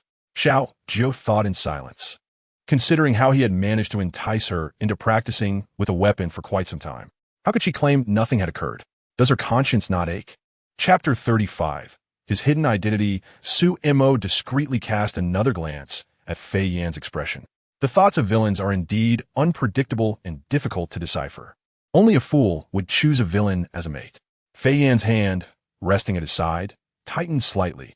He preferred his wife to be intoxicated, as it spared him the discomfort of her current demeanor. Taking a deep breath, he quickly composed himself, approaching the bedside to hand her the dress he had purchased the day before. "Your clothes are dirty. Let us change, and then go out to eat." "Thank you." Fei Yan stepped outside, closing the door behind him. When Su Mo emerged wearing the light green dress, he stood at the door with his hands clasped behind his back, lost in thought. Hearing the sound, Fei Yan turned and casually took the soiled dress from her hand. "Let's go." She couldn't shake the feeling that someone was watching her. Could the original owner have enemies? Su Mo shook her head, deeming it unlikely. After all, in the original narrative, she was merely a supporting character who appeared for a mere 5 episodes, utterly inconsequential to the main storyline. Moreover, given the current plot, it was improbable that Fei Yan harbored enmity, as he had yet to fall into darkness. There was also no intersection with the female lead, so it was probably just her imagination. Within the 100 Flowers Pavilion, a beastman partially concealed behind the door, his pitch-black pupils glinting with cold light, fixated intently on the frail figure before him. The scars on his face, not yet fully faded, accentuated his sinister gaze. Beside him, a beastman's subordinate bowed his head respectfully. "Master, everything is ready." The man raised an eyebrow, his expression dark. "Proceed as planned." Fei Yan took her to a small restaurant on the adjacent street. A beastman servant greeted them warmly. "What would you like to eat? Please take your time to browse." In the morning, Su Mo preferred lighter fare. Although it was no longer early, it was still her first meal. Thus, she ordered a bowl of a porridge-like dish made from mixed grains, accompanied by a plate of small side dishes. Fei Yan added a few pancakes to her order. After their meal, they paid and exited the restaurant. Fei Yan nodded and led her down another street. Although not as bustling as the previous day, this street was still lively, with several beastmen and females selling goods along the sides. The items were scarce, but appeared more precious than those from the previous street. Some herbs were rare in the market, as were certain game meats. Transactions were conducted either through currency or equivalent exchange. However, prices were 2 to 3 times higher than Su Mo had anticipated. Noticing Su Mo's perplexed gaze, Fei Yan explained, "This is the black market. Items traded here are generally scarce and difficult to obtain, hence the elevated prices. Sellers await buyers, and buyers await sellers." Su Mo nodded, understanding that pricing depended on market dynamics. In the black market, she spotted a hairpin similar to the one Ying had worn. However, the design of the pinhead and the embedded gemstones differed slightly from his. Nearby, someone inquired about the price, and Su Mo listened intently, her eyes widening in surprise. "That fox's hairpin is rather expensive. For a lazy fox, he spends quite lavishly. Wait, he seems to have a hidden identity as well. What could it be?" Su Mo struggled to recall. She had skimmed through the information too quickly that night. Suddenly, someone approached Fei Yan. "The high priest is out shopping today?" Fei Yan smiled, and the person continued, "I haven't seen Lord Ying lately. I just acquired 2 marvelous items and was hoping he could assist me with them. He should be around in a couple of days." Fei Yan replied amiably, then explained to Su Mo, who was curious.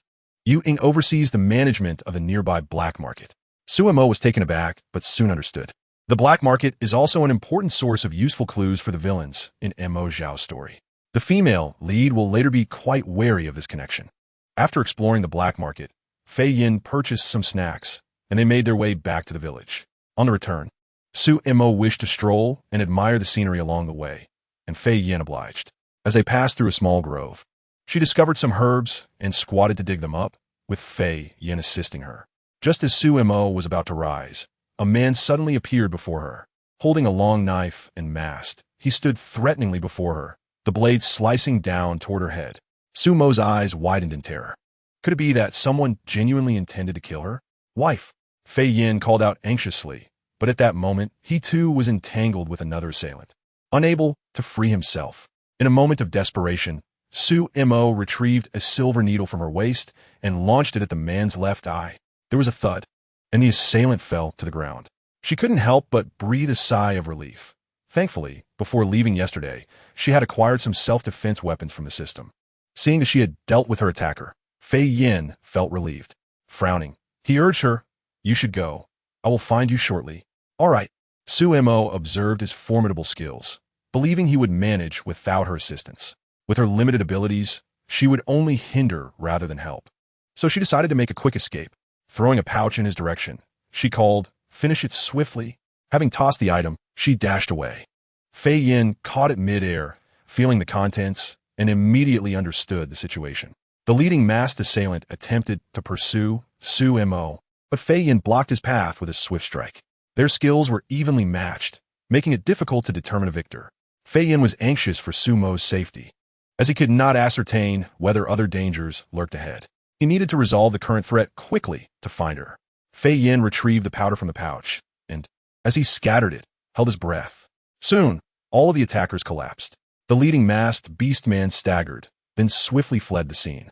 After dispatching the fallen foes, Fei Yin ultimately decided against pursuing.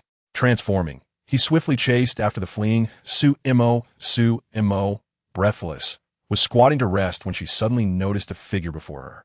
Fei Yin pulled her up urgently, asking, "Are you all right?" Su Mo shook her head, panting, "Did you take care of them?" Fei Yin frowned. "One got away." Su Mo felt puzzled. "Who were these individuals? To evade my powerful knockout drug, they must be quite formidable." Fei Yin furrowed his brow. He too sensed the opponent's strength. Despite being injured, they matched him in combat, indicating a higher level than his own. Had it not been for his wife's knockout drug, he would have had to engage in a protracted battle. Transforming once more, Fei Yin hoisted Su Mo onto his back and swiftly departed the area. Chapter 36. Each more dramatic than the last. When Fei Yin and Su Mo returned home, Yu Ying and Mo Xiao were already present. Su Mo cast a glance at the oddly behaving fox, wondering what madness he had conjured this time.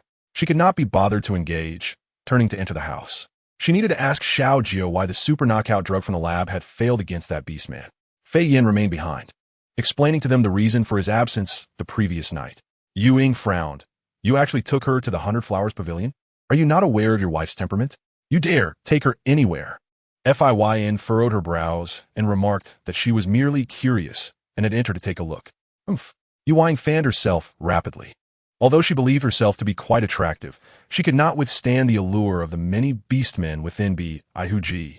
She feared that the heart of her beloved wife might be ensnared by some wretched little enchantress. She had gotten drunk and subsequently took up residence in a private room at Bihuji. "You actually let her drink."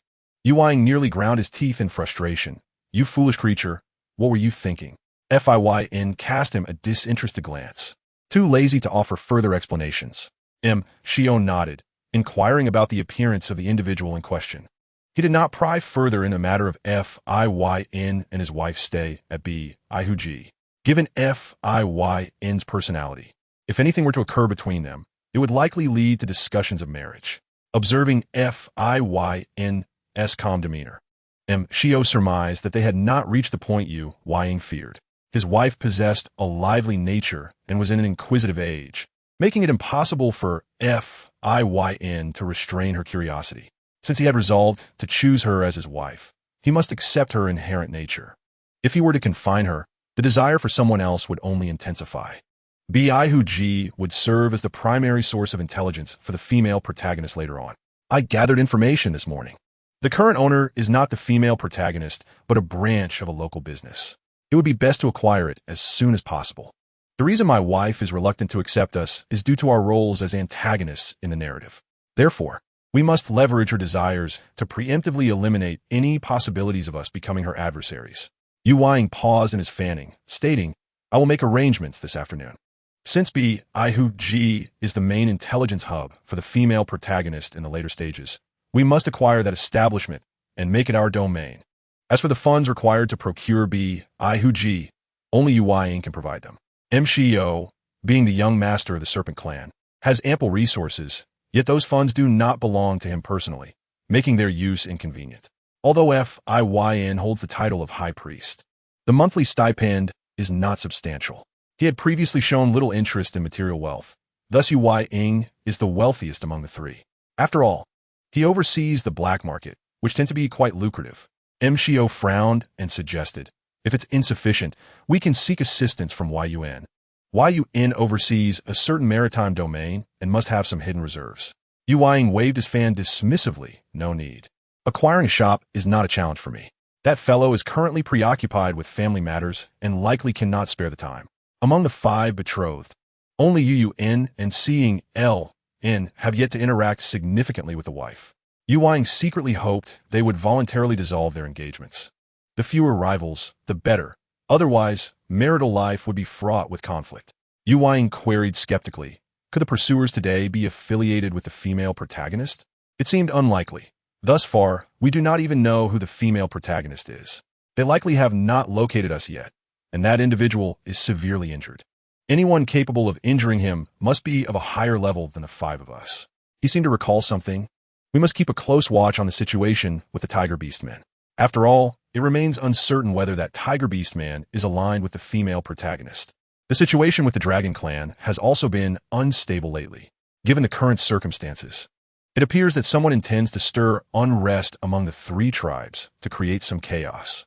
MCO continued to analyze. We cannot remain overly passive. We need to strategize in advance. We can operate effectively within our own tribe, but before Yu could finish his thought, he suddenly had an epiphany. He cast a meaningful glance towards the interior of the room. Fiyn frowned. How much longer will this Dragon Clan major sleep? Then, they could harvest the matured goods, selling what they could and refining the rest into pills. The expansion of both the space and laboratory is indeed a boon for her. OG, why did my sedative fail to affect that masked beastman? SM raised an eyebrow. That indicates he is among the 20% who are immune. Do you know his role? Apologies, OG is solely responsible for enhancing the host's survival in this world and does not engage in the narrative progression. SM raised an eyebrow, feigning annoyance. What use are you to me? Other systems can traverse heaven and earth, while you seem to know nothing. Why is there such a disparity? I want to change systems. WWW, the host dislikes me. I shall retreat and draft my will, OG lamented. SM exclaimed, why are the people surrounding me becoming increasingly theatrical? Although this system cannot traverse heaven and earth, I can offer you a delightful meal. How about a hot pot base? SM raised her eyebrow. Then bring me some beef rolls, lamb rolls, shrimp paste, and vermicelli sauce. Bring me a whole box. You are being excessively demanding. It seems your abilities are limited. Alas, why must my life be so difficult? I will go file a complaint with the System Management Bureau. A few thuds echoed as a pile of items fell in front of SM. In her mind, she heard OG's resentful voice. I must have owed you in my past life. A mere system, it was being led around by the host. How would it maintain its reputation in the system realm? SM squinted and smiled, reveling in the delightful sensation of gaining rewards without expending points. Embracing her bounty, she prepared to head out to prepare lunch. Fiyn and the others had grown accustomed to the peculiar items SM produced. The 2 little dragonlings were entirely uninterested in the origins of these items. They only knew that whatever SM brought forth was bound to be delicious. Before lunch, SM instructed the 2 little dragonlings to serve some meat to the black cat. However, the black cat was curled up in a corner, utterly motionless, seemingly in a deep slumber. The 2 little dragonlings, fearing it might be dead, summoned SM for an inspection. SM reached out, grasped its neck, and lifted it for a closer look, narrowing her eyes, alive. The cat, nestled in its bed, furrowed its brows and abruptly opened its deep blue eyes to glare at the intruder. This wretched female. SM squinted, delivering a few playful pokes to its head before satisfiedly rising to leave. She relished its displeasure, knowing it could neither harm her nor comply with its wishes. Just a cat, after all. What right did it have to be so temperamental? She was determined to defy its expectations and see how it would react. Chapter 37. The Major awakens during mealtime. SM presented the items bestowed by the system. Yu curiously scrutinized the bottle. What is this, my wife? A beverage, reminiscent of the fruit wine from the beast realm, though significantly lower in alcohol content. Fiyn quickly deduced its nature. Taking a small sip, he found it sweeter and more refreshing than the fruit wine from the beast realm, with an additional unique flavor.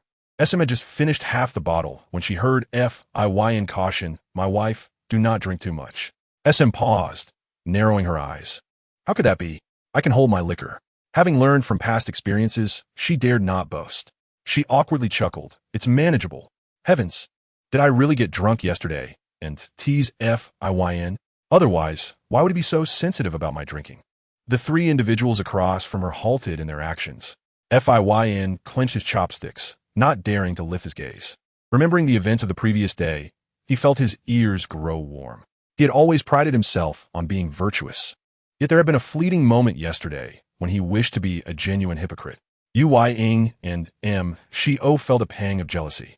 Merely imagining his wife's drunken state was enough to stir their emotions. Curiosity mounted regarding what had transpired yesterday. However, upon recalling the scene S.M. described, both Yu-Ying and M. Shi-O felt a tightness in their chests. Forget it.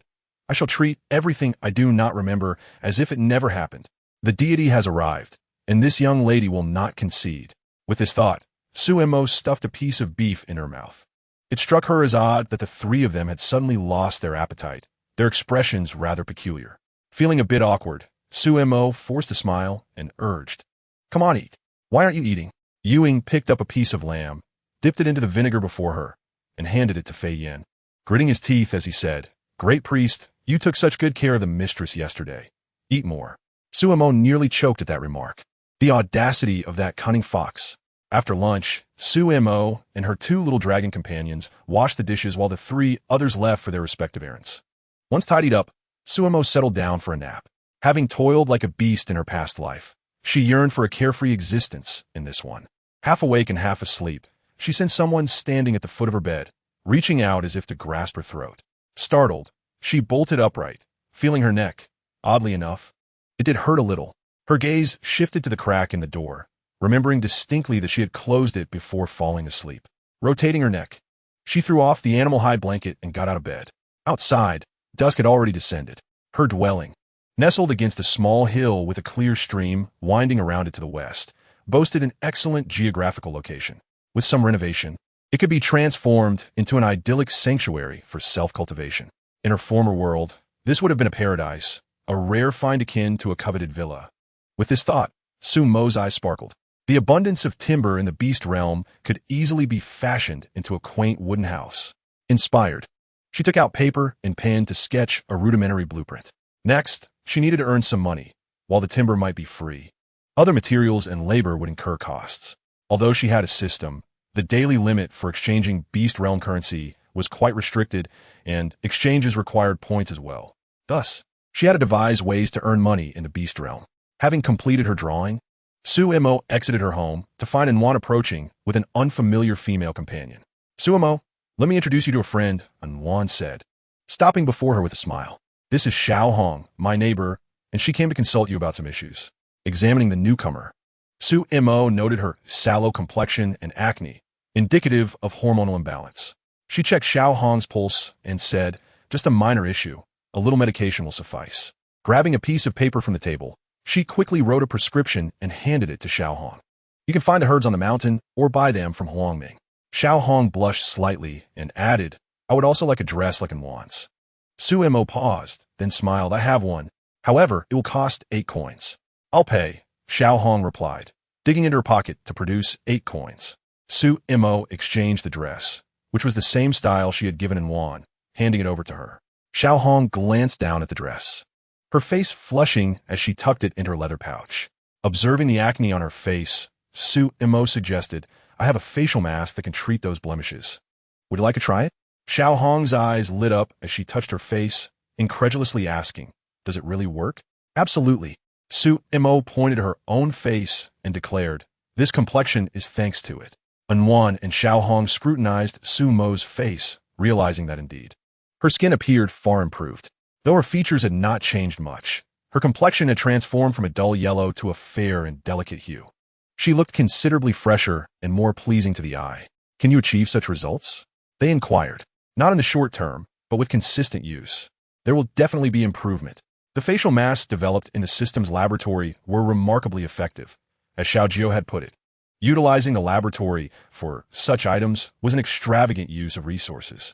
After a vigorous promotion from Su-Mo, Xiao Hong ended up purchasing 4 masks for 16 coins. With a cheerful smile, Su-Mo accepted the payment, saying, "If it works well, do come back for more." Glancing at the sky, she decided it was time to prepare dinner. Just as she gathered some wild vegetables to wash, Anwan returned. She grabbed Su-Mo's hand, thrusting 20 coins into it. "I want 5 of those facial masks." Su-Mo handed her 6, saying, "Here's an extra one for you." "Thank you," Anwan replied. "No need to thank me. After all, we are good sisters.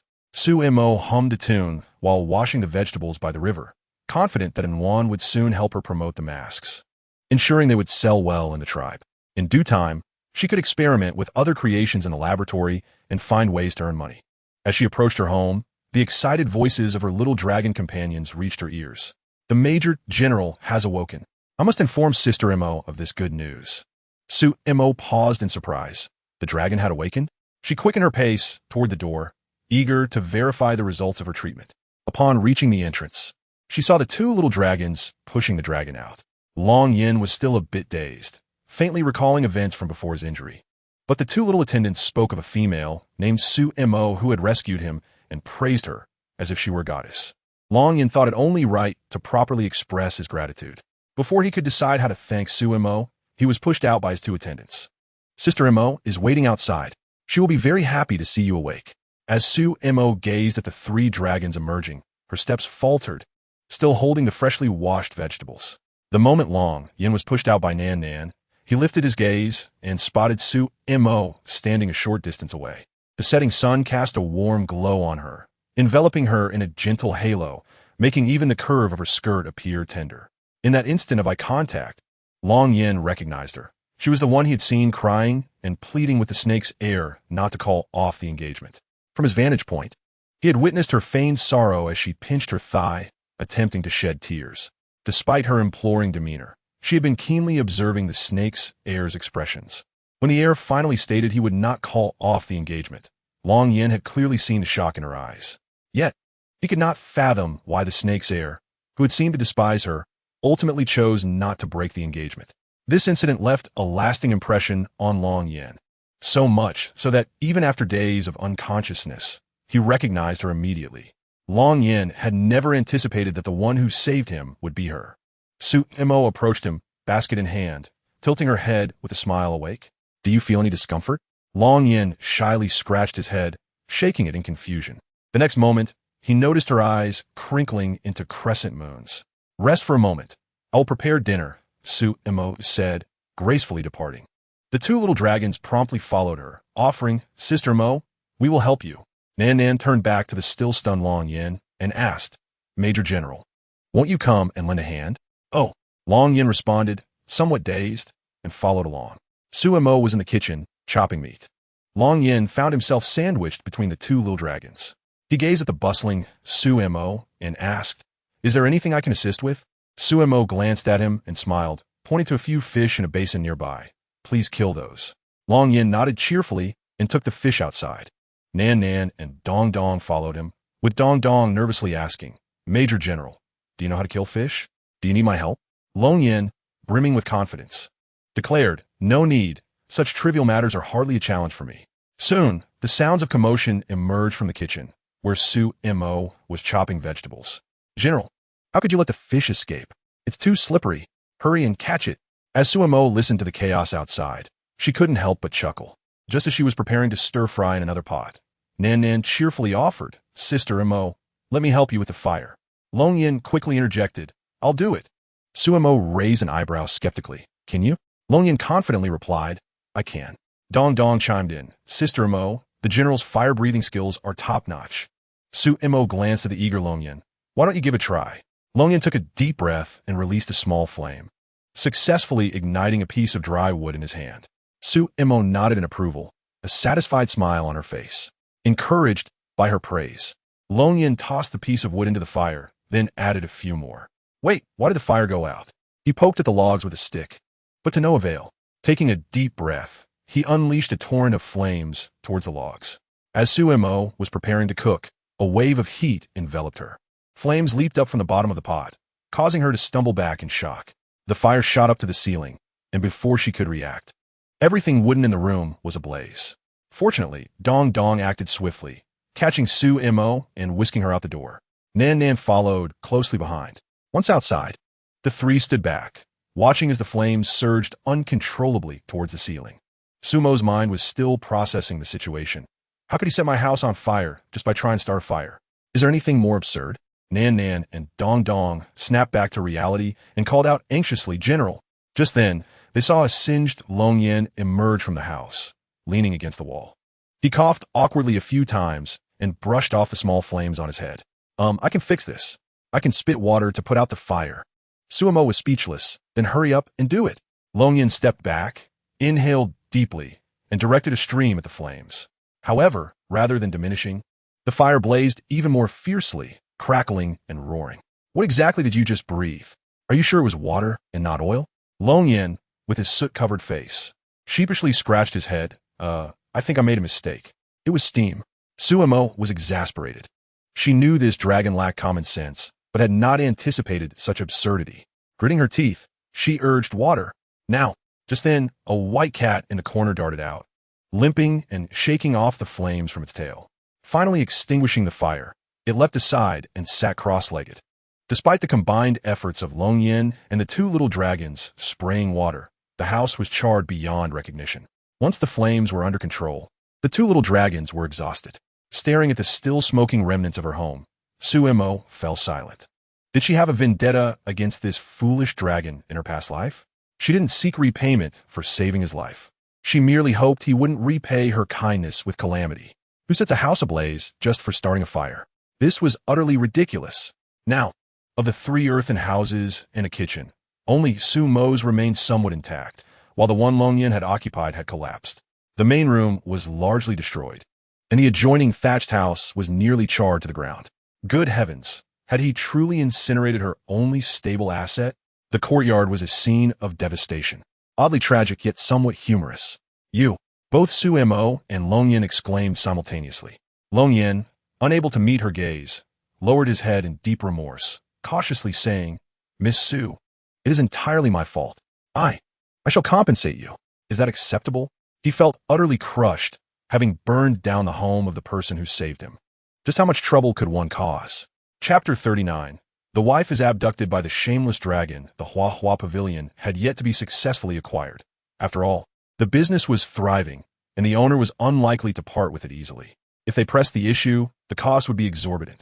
Thus, Yue Ying visited in the afternoon to strategize with a few subordinates from the black market. They decided to gather information about the shop owner before determining a concrete plan. Having not seen his wife for half a day left Yue Ying feeling hollow. He only wished to reunite with her as soon as possible. He transformed into his true form, swiftly weaving through the forest. Meanwhile, Suemo was seated in the courtyard, discussing compensation with Longyin. On the wooden table, beside her lay a sheet of paper and a brush. She squinted, propping her chin upon her hand, as she inquired of the bowing dragon general. How do you intend to compensate me? Longyin cautiously glanced at her, attempting to minimize his presence, his tone humble. I'm unsure how Miss Su wishes for me to make amends. Please, speak your mind. I shall do my utmost to comply. Suemo took a deep breath and closed her eyes. Though her 3 houses were simply constructed, they were her sole refuge. Now that they were in this state, were she to sleep? It's all my fault. Longyin stood with his head bowed, resembling a contrite little wife. Miss, please name your price. Suemo furrowed her brow, momentarily unsure of an appropriate figure. Her house, being an earthen structure, could hardly compare to others of wood or brick. Should be 5,000 coins, or perhaps 10,000, or should she find a middle ground? After much contemplation, she held up 6 fingers. Longyin's eyes brightened as he interrupted. 60,000 coins? Excellent. Suemo opened her mouth to clarify. I meant 6,000. You saved my life, and yet I, in a moment of carelessness, burned your home. 60,000 coins is hardly excessive. Let's draft a written agreement at once. I shall not renege, Longyin firmly declared, seizing the paper and pen to draft an IOU, solemnly affixing his seal. Is this satisfactory? Suemo glanced over the document. 60,000 coins to be paid in full, along with a commitment to assist in repairs. Prior to this incident, her livelihood had been arranged by this dragon. She frowned. My house is not truly worth that much. Though she was greedy, she was not unreasonable. Must not say more. You saved me, and now I have caused you great misfortune. I sincerely apologize, Longyin said earnestly. Please grant me the opportunity to make amends. Suemo pondered. Was he attempting to settle her debt of gratitude with money? Well, if he preferred not to owe her a favor, she would gladly accept. After all, to refuse money would be foolish. His life was worth 60,000 coins, which was not too much. Very well. I shall not require your assistance in finding a place to stay. I will manage that myself. Upon hearing this, Nan Nan immediately looked disheartened, grasping Su Mo's sleeve and pleading softly, "Sister Mo, please come with us. The general's cave is vast and splendid. We even have a hot spring. He is an excellent cook." He exchanged glances with Dong Dong, who quickly added, "Sister, didn't you wish to see the volcano? The general can take you there to spend a few days with us." "A volcano?" Su Mo felt a flicker of intrigue. "You could truly take me? If that were the case." A brief escape from her bothersome household seemed appealing. Longyan narrowed his eyes and nodded yes. "Come along, Sister Mo." The two little dragons urged her to gather her belongings. Once she was ready, Longyan transformed, becoming a fully grown dragon. Before Su Mo could react, he lifted her onto his back with his wings. "Hold on tight." Then, carrying her, they suddenly soared into the sky. Su Mo, startled, tightly shut her eyes, and when she opened them again, she found herself at an altitude of 10,000 feet. From above, the clouds appeared almost within reach, resembling shattered foam surging beneath her feet. The setting sun at the horizon was as red as blood, radiantly blooming in an almost surreal beauty. Before her lay towering peaks, and with a sharp turn of the dragon, Su Mo swayed, instinctively grasping the horns atop its head. At that moment, she hastily clutched on, and the dragon beneath her paused, as if its entire body had stiffened, and the altitude began to plummet rapidly. Two young wolf cubs were panting behind them, unable to keep up, for the stamina of juvenile dragons was entirely different from that of adults. Dong Dong and Nan Nan panted as they chased. "I'm exhausted. The Major General doesn't even think to wait for us. We don't even know how many days Sister Mo can stay with us. I really don't want to part with her. I adore her cooking." Dong Dong spoke intermittently. "Why didn't the Major General offer himself earlier? Then we could enjoy Sister Mo's meals, often without separating from her." Nan Nan frowned. No wonder the tribe strategist always says our Major General has immense power but lacks common sense in such simple matters. After speaking, the two little dragon cubs sighed heavily. Fian furrowed his brow slightly, remaining silent, yet he felt inexplicably uneasy throughout the afternoon. He quickened his pace, hurrying towards Su Mo's earthen house. However, upon reaching the entrance and seeing the chaos in the yard, both of them felt a heavy weight in their hearts. Yueying put away the fan in his hand and walked towards the ruins. Fian dashed forward, calling out, "Wife!" Suddenly, a loud bang echoed from within, and panic flashed across their faces. Soon, they saw Mo Xiao emerge from the wreckage, his face solemn, covered in soot, appearing quite disheveled.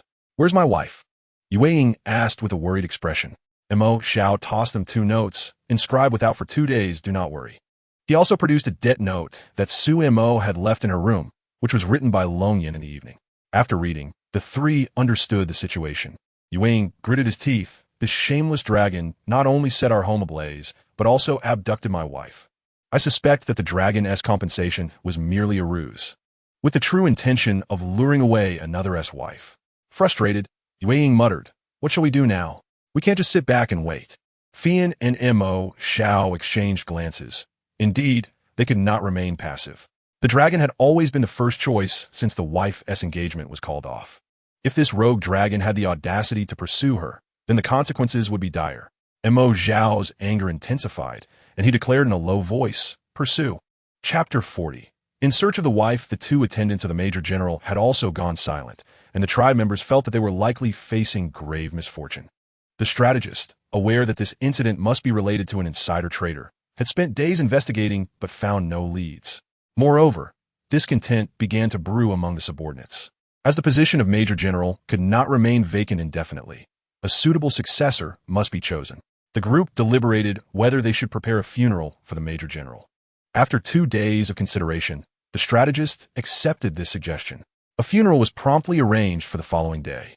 The elderly strategist prepared some of Longyan's favorite food and weapons while sorrowfully wiping tears, ready to recite the eulogy. Glancing at the items in the coffin that the Major General cherished most, the strategist wept uncontrollably. "My poor Major General, how could you leave the tribe behind and depart from this world?" Just as the strategist was lamenting, a commotion of footsteps echoed from outside. Everyone turned to see the long-lost figure returning, weary yet determined. The crowd gasped in shock, faces pale with fear. Is the strategist's lament truly that prophetic? They trembled until Longyan stepped right beside the strategist. Upon returning to the tribe, he noticed white flags hanging everywhere and initially assumed that the strategist had passed due to old age, which weighed heavily on his heart. But now, seeing the strategist standing before him, Long Yin fell into a stunned silence. The two little dragon cubs trailing behind him appeared equally bewildered. Long Yin, observing the heartbroken strategist, furrowed his brow and asked, "Who has died?" The familiar voice startled the strategist, causing him to jump. He turned to face Long Yin, his pupils widening in shock. "Is it a resurrection? Are you a ghost?" Before he could finish that last word, the strategist saw Su Imo entering alongside the Major General. He recognized her immediately. She was not a female of their tribe. Nan tugged at the strategist's pant leg, asking Grandpa Strategist, "Who has died?" The strategist, being an experienced dragon beast man, quickly regained his composure and discreetly tucked away the eulogy in his sleeve. He awkwardly explained, "Nothing, just an old beast man has passed." Long Yin, not suspecting anything amiss, nodded and looked at the offerings on the table. Oddly enough, this old beast man seemed to share his taste, as all the offerings were his favorites. Before he could ponder further, the strategist pulled him aside, saying, "The Major General has been away for quite some time, and there are many matters in the tribe awaiting your attention. Please follow me." He then addressed the still-dazed subordinates. "The funeral preparations are nearly complete. Hurry and clear the area." The crowd quickly snapped back to reality and began addressing the scene. Su Imo glanced at the items and understood the situation. She smiled with narrowed eyes, realizing that her timing was impeccable today. Otherwise, she would have missed this spectacle. The Dragon Tribe subordinates were indeed quite amusing. In the strategist study, he inquired about the recent events. Learning that Su Imo had saved Long Yin, the old strategist bowed respectfully to her. "Thank you, Miss Su, for your care of the Major General during these days." Su Imo smiled gently. "It was nothing, strategist. You are too kind." Upon hearing this, the strategist furrowed his brow slightly. Based on the Major General's previous description, his injuries were far from trivial. Yet, this seemingly frail girl claimed such wounds were mere trifles. Seeing that the strategist seemed about to discuss something with Long Yin, Su Imo interjected, "You two continue your conversation. I will step outside for a moment." Once Su Imo left, the strategist said to Long Yin, "There's a traitor in the tribe. Your injury is undoubtedly connected to this matter. I suspect someone has colluded with individuals from another tribe to orchestrate your severe injury." Long Yin nodded, and after the strategist's analysis, he felt a semblance of clarity. Although he had been injured in the North Wing tribe, the assailants were familiar with his techniques, indicating they were likely acquaintances. The strategist and Long Yin whispered for a while. Then the topic shifted to Su Imo. "Is Miss Su trustworthy? After all, I still have reservations about individuals from other tribes." Long Yin chuckled. "She is trustworthy. There is no need for you to be on guard against her." Observing Long Yin's unwavering confidence, the strategist stroked his beard, a knowing glint in his eyes. He had not expected the seemingly unremarkable Miss Su to gain the Major General's trust in such a short time. As the tribe's strategist, he must remain vigilant. After all, the North Wing tribe and their Dragon tribe had some competitive tensions over the years. Each tribe had been secretly vying for dominance. Nevertheless, since Su Imo had saved the Major General, they should treat her with due respect. The strategist stroked his beard and said, "I will arrange for some good wine and delicacies to properly entertain Miss Su." Having concluded the business at hand, the strategist and Long Yin exited the study. The two little dragon cubs were engaged in conversation with Su Imo, recounting amusing anecdotes about Long Yin. Su Imo rested her chin on her hand, smiling brightly, realizing that the dragon truly had a rather clumsy side in everyday life. However, it appears that he possesses extraordinary strength. As Nan spoke with delight, the strategist and Long Yin approached. Having overheard some of Nan's previous words, Long Yin felt a hint of embarrassment. The strategist politely greeted Su Imo before proceeding to arrange dinner. Long Yin suggested taking Su Imo for a stroll around the tribe. Meanwhile, outside the Longzhu tribe, Fian, Yueying, and Maxia had arrived at the tribe's entrance. The guards, noticing their stern expressions, promptly blocked their way. "Who goes there?" Yueying frowned and declared, "We are from the Bai tribe. Yueying, Fian, and Maxia, here to seek our wife. Your Major General has abducted our wife." Maxia's countenance darkened as he produced a piece of paper featuring a portrait of Su Imo. Upon closer inspection, she bore an uncanny resemblance to the woman depicted. Noticing the guard's lack of response, Maxia's voice deepened. "Hurry and report this to your superiors. Should we force our way in, it will surely become a public affair, and your Major General will be left in disgrace." Soon, the guards found Long Yin, who was currently showing Su Mo the tribe's hot springs, where two little dragons enthusiastically invited her to enjoy the springs after dinner. Su Mo gazed at the hot springs with eager anticipation. The guards relayed the situation outside to Long Yin, who looked at Su Mo with confusion. Su Mo furrowed her brow, feeling speechless. Hadn't she left a note for those three? Was it not seen? Yet, if it had not been seen, how had they found their way here? Long Yin pondered for a few seconds and said, "Let us invite them in." The guards nodded and hurried off. Su Mo thought for a moment and said, "Wait, I will go with you." Long Yin and the two little dragons followed suit. I wonder what those three are up to. Since they are here for me, I shall meet them and send them on their way. Do not disturb my serene evening of soaking in the hot springs and admiring abs. As they approached, Su Mo's thoughts were clearly overheard by those at the entrance. "Wife," Fian called out first. The three men quickly assessed Su Mo, and upon seeing her well-being, they sighed in relief. Su Mo walked over and asked, "What brings you here?" Fian explained, "Our home is in disarray, and we were worried about you, so we followed your scent here." Su Mo smiled, "I am fine. Did I not leave a note? I merely stepped out for a couple of days. There is no need for alarm." Yue Ying, fanning himself, shamelessly declared, "We did not see any note, only chaos." Su Mo narrowed her eyes. "Now that you are assured of my safety, why not?" Yue Ying interrupted with a light laugh. "I have long heard that the Longzhu tribe is a treasure trove, a nurturing land. Your major general governs wisely, and the tribe is well-ordered. I wonder if we might have the honor of visiting today." Su Mo's eyes widened in realization. What does this cunning fox mean? Does he intend to linger? No, that cannot happen. Before Long Yin could speak, Su Mo narrowed her beautiful eyes and said, "Are you all quite busy?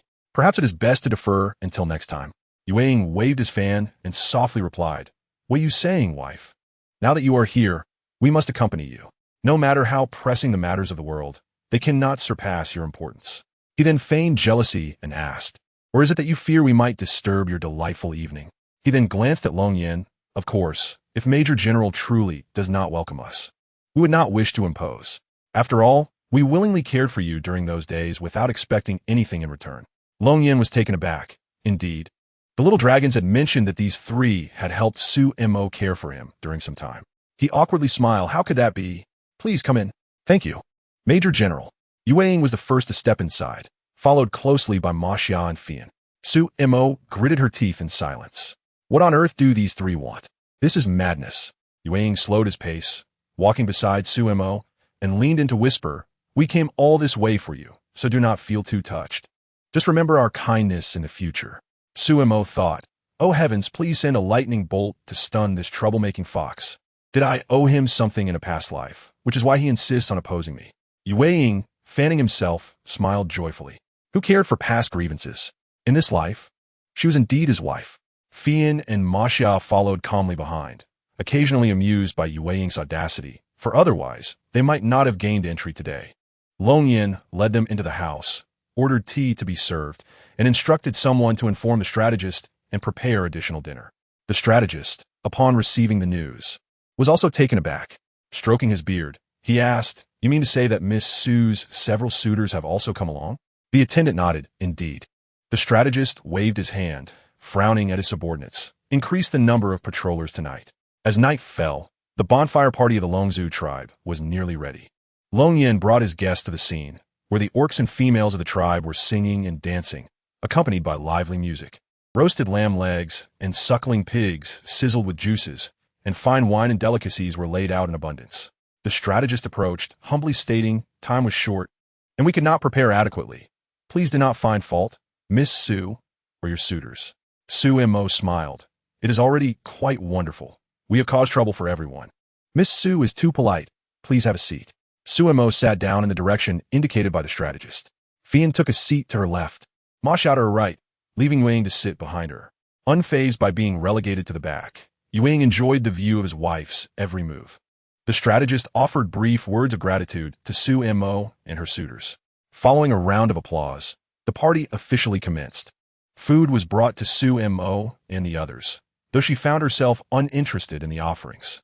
She took a bite of a fruit from her plate, while her sparkling eyes were fixed on the young orcs dancing before her. The young men of the Longzhu tribe are quite plentiful, and their dancing is no less than that of Feiyun. Long Yin truly understands. He knows that watching these performances is good for my eyes. What incredible waist strength, twisting more captivatingly than Ma Xiao's shedding. The scales glisten. I can tell they surpassed that wretched snake's prowess. This trip is worth it. Seated beside her, Ma Xiao's grip tightened around his bowl. Fian wore a smile, while Yue appeared to relish the spectacle, casually scribbling a few words on Ma Xiao's back. Can you handle this? Ma Xiao, upon being teased, gulped down a large mouthful of wine. Unsure whether jealousy or intoxication surged within him. In any case, he yearned for her to notice him. The more he thought about it, the more frustrated he became, and suddenly he transformed, his serpent tail ensnaring Su Mo's ankle. Su Mo, engrossed in the performance, felt a sudden chill rising from below, causing her to widen her eyes in shock. All day, all you do is watch these trivial entertainments. Cannot you spare me a glance? Ma Xiao reached for her hand resting on the table and leaned closer, whispering, Wife, do you find this pleasing? Su Mo stiffly forced a smile, replying softly, Could you please retract your serpent tail? In the next moment, the tail wrapped around her slender waist, and Ma Xiao pulled her firmly into his embrace. As she lifted her gaze, she met his deep, unfathomable eyes. Before she could speak, Ma Xiao leaned in closer, his gaze locked onto hers, and quietly asked, Why not? Dear wife, try my strength tonight. Su Mo suddenly widened her eyes, astonished by the nonsensical ramblings of the mad serpent. Trembling, she inquired, Have you perchance imbibed too much? In the next moment, a furry tail ensnared her ankle. Yue exerted a force, pulling Su Mo from Mo Zhao's embrace and placing her back onto the chair. Then, leaning close to her ear from behind, she chuckled softly, You, with your weak serpent's waist, should try mine. Su Mo, could it be that both the fox and the foul snake become intoxicated so easily? Did I truly tease Fian in such a manner last time? Heavens! The scene is too beautiful for me to imagine. Su Mo cast a furtive glance towards Fian, uncertain whether it was the flames or the effects of alcohol that caused his cheeks to flush. As her gaze shifted, she noticed Long Yin and two little dragon cubs staring intently in her direction. Su Mo squinted and flashed a perfectly crafted smile, completely oblivious to the fierce struggle behind her, where a serpent's tail and a fox's tail were entangled in a fierce clash. It was only when Fian shot them a fierce glare that they finally snapped back to reality. Yue, following Su Mo's gaze, gritted her teeth in frustration, thinking, while they were engaged in a brutal fight, she was over there exchanging glances with someone else. This dragon is indeed quite bothersome. Chapter 42. What on earth is teasing me? The youthful beastmen of the dragon clan, who danced tonight, were among the most distinguished in the tribe. The females present exhibited unabashed admiration in their eyes, with some bold enough to directly express their affections. Others, even bolder, would approach Long Yin with a drink in hand to flirt with him. After all, Long Yin, as a major general, possessed both exceptional looks and physique. His marital affairs remained unresolved, and the females of the tribe had long harbored aspirations. However, when Long Yin cast a sidelong glance, those daring souls would flee in panic. Nearby, two little dragonlings bared their teeth at the oblivious females. The sight was a source of great vexation for the strategist, who had watched Long Yin grow.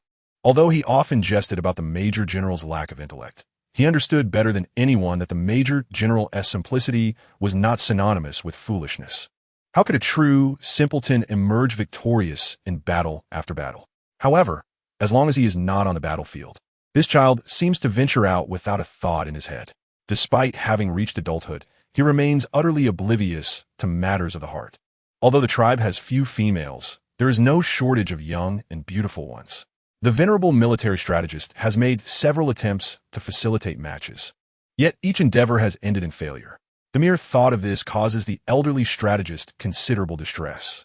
This evening, the attention is not only drawn to the captivating dance of the Dragon Clan orcs, but also to the three individuals accompanying Su Mo, whose remarkable beauty equally captivates onlookers. The females of the Dragon Clan regard Su Mo's visage with disdain, given her appearance. Finding a young, capable, and handsome beastman in their tribe would be nearly impossible. Yet, the three individuals seated beside her appear to cherish her deeply. Is it truly the case that there are hardly any appealing females left in the Northern Wing tribe? Perhaps they could, and upon such contemplation, some became somewhat distracted. However, due to the fact that Su Mo was a distinguished guest of the Major General, no one dared to act recklessly. They merely indulged in the unrestrained admiration of the trio's exquisite features. It would indeed be a splendid affair if such striking beastmen could remain within their tribe. Sumo, preoccupied with the thoughts of soaking in the hot springs that evening, was entirely oblivious to the myriad gazes directed her way. The few accompanying Hong Yin could no longer tolerate those nauseating stares, yet today, as they were guests, they refrained from displaying their impatience. While Sumo squinted in appreciation of the songs and dances, she also pondered whether to bring a swimsuit for her hot spring excursion, and ideally, one for Long Yin and each of the little dragons as well. She envisioned a form-fitting piece that would perfectly showcase the Major General's impeccable physique, and the mere thought of such a scene was enough to send her heart racing. I mustn't dwell on it. If I do, I might just find myself blushing uncontrollably. Beside me, Mo Xiao and Fei Yin silently gritted their teeth. Ewing was not faring much better, as he suppressed his jealousy and downed the drink before him in one gulp. He then poured another glass and approached Sumo, with his slanted, fox-like eyes narrowing and a bewitching smile gracing his lips. He leaned closer and softly inquired, "On this splendid evening, dear Mo, will you not share a drink with me?" Sumo cast a suspicious glance at her, then replied with a smile, "I think I shall refrain from drinking. After all, it would not be prudent to make a fool of myself in public should I become inebriated. Wouldn't you agree?" "What nonsense! She intends to indulge in a hot spring in the evening. How could she possibly drink alcohol? The cunning fox seeks to deceive me again, and I shall not fall for his trickery." Yuang squinted her eyes and smiled. "How could that be? My esteemed wife possesses great tolerance. How could she possibly be intoxicated by just this small cup?" Having said that, he brought the cup of wine to Sumo's lips, asking, "Could it be that Mo wishes to share a cup of wine with me? I am indeed looking forward to it."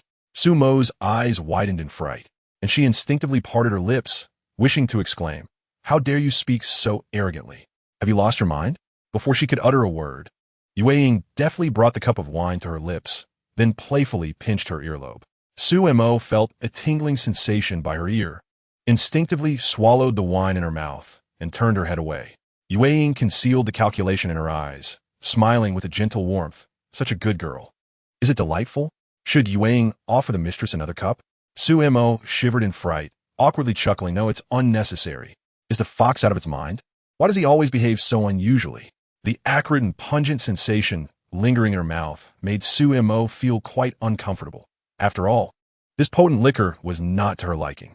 She seized a chicken leg from the table and took a hearty bite, followed by a succulent red fruit, which helped to quell the spiciness. Propping her chin on her hand and narrowing her eyes, she continued to watch the Orsish performance. "Just one cup. I shall not succumb to inebriation. However, I must put on a fade. If another drink comes my way, it may not be certain. Today, I am determined to witness Long Yin donning a swimsuit."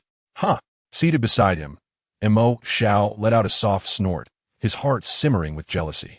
What was it about his physique that fell short compared to that foolish dragon? Despite his strenuous efforts to capture her attention, her gaze remained fixated solely on that wretched dragon. Opposite him, the seasoned strategist had long since taken note of every movement across the way.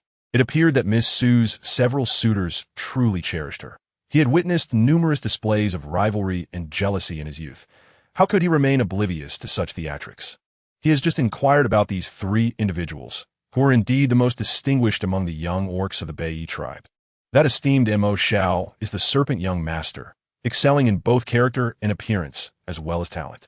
The illustrious Fei Yin serves as the high priestess of the Bai, wielding considerable influence. As for that cunning fox, it is said he holds sway over the management of the black market. It appears that the leader of the black market in this region has some connections with him. It is worth noting that Miss Sue's several suitors possess genuine abilities. Could it be that their willingness to remain by her side is solely due to her remarkable medical skills? However, for the orcs, the primary concern in seeking a female mate lies in reproduction. Miss Sue appears frilier than all the females in their tribe. How could she possibly bear offspring in the future? As the song and dance performance drew to a close, Sumo found herself yearning for the dinner to conclude swiftly. While savoring the succulent roasted suckling pig, she conjured a panel in her mind and began browsing the marketplace for swimwear. She selected a charming piece with a collar and a skirt. Sumo was well aware of her own physique. After all, there was not much to showcase. Opting for an adorably cute children's style for her little dragons seemed most appropriate. As for Long Yin, that selection required careful consideration. Should I choose a solid color swimsuit or a leopard print style for Long Yin? Wow, there's even a transparent one. I'm overwhelmed. An opportune moment. Xiao Jiu's voice resonated. Is the host satisfied with the products in the system marketplace? Waiting for compliments. Su Mo raised an eyebrow and replied, Your system marketplace is remarkably audacious. It truly captivates my heart. Xiao Jiu, with an expression of excitement, exclaimed, So, you desire that transparent one? Ah, Su Mo retorted, Why do I feel like you are more lecherous than I am? Xiao Jiu insisted, It doesn't matter. If there's something good and you don't take a look, you're a fool. Choose. Su Mo, speechless, replied, Could you please be quiet? Even if I dared to choose, he must be willing to wear it. Yu Ying, sitting behind, was on the verge of grinding his teeth in frustration. Meanwhile, the expression on Fei Yan's face was also struggling to maintain composure. Although they were oblivious to what kind of swimsuit the mistress was referring to, instinct told them it was certainly not something pleasant. At this moment, Mo Xiao appeared somewhat calmer. He leisurely poured a glass of wine and offered it to Su Mo. In a composed tone, he said, Mistress, allow me to propose a toast to you. She gazed at the wine before her and instinctively shook her head. No, absolutely cannot drink anymore. If I drink more, I will truly be intoxicated. Before she could voice her thoughts, Mo Xiao's serpentine tail swiftly coiled around her waist.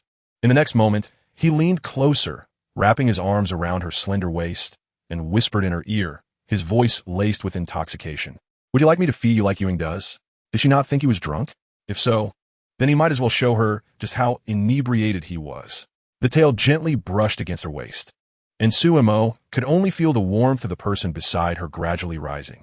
Looking at the unusual flush on his face, she awkwardly smiled. Mo Xiao, are you drunk? Mo Xiao remained silent, his deep gaze shimmering with a hint of moisture, as if he were about to dissolve. If you have drunk Yu Ying's wine, you must also drink mine. Or does the mistress wish to change the method of feeding? Saying this, he took a small sip from his glass and leaned down as if to kiss her. This is it. This vile serpent seems genuinely drunk. If he is drunk, he should just go to sleep. What is this teasing nonsense? Su Mo struggled to escape, but the serpentine tail was wound too tightly around her. In a moment of desperation, she leaned down and drank from his glass. Then, squinting her eyes to endure the spicy sensation in her throat, she asked, All right, is that enough?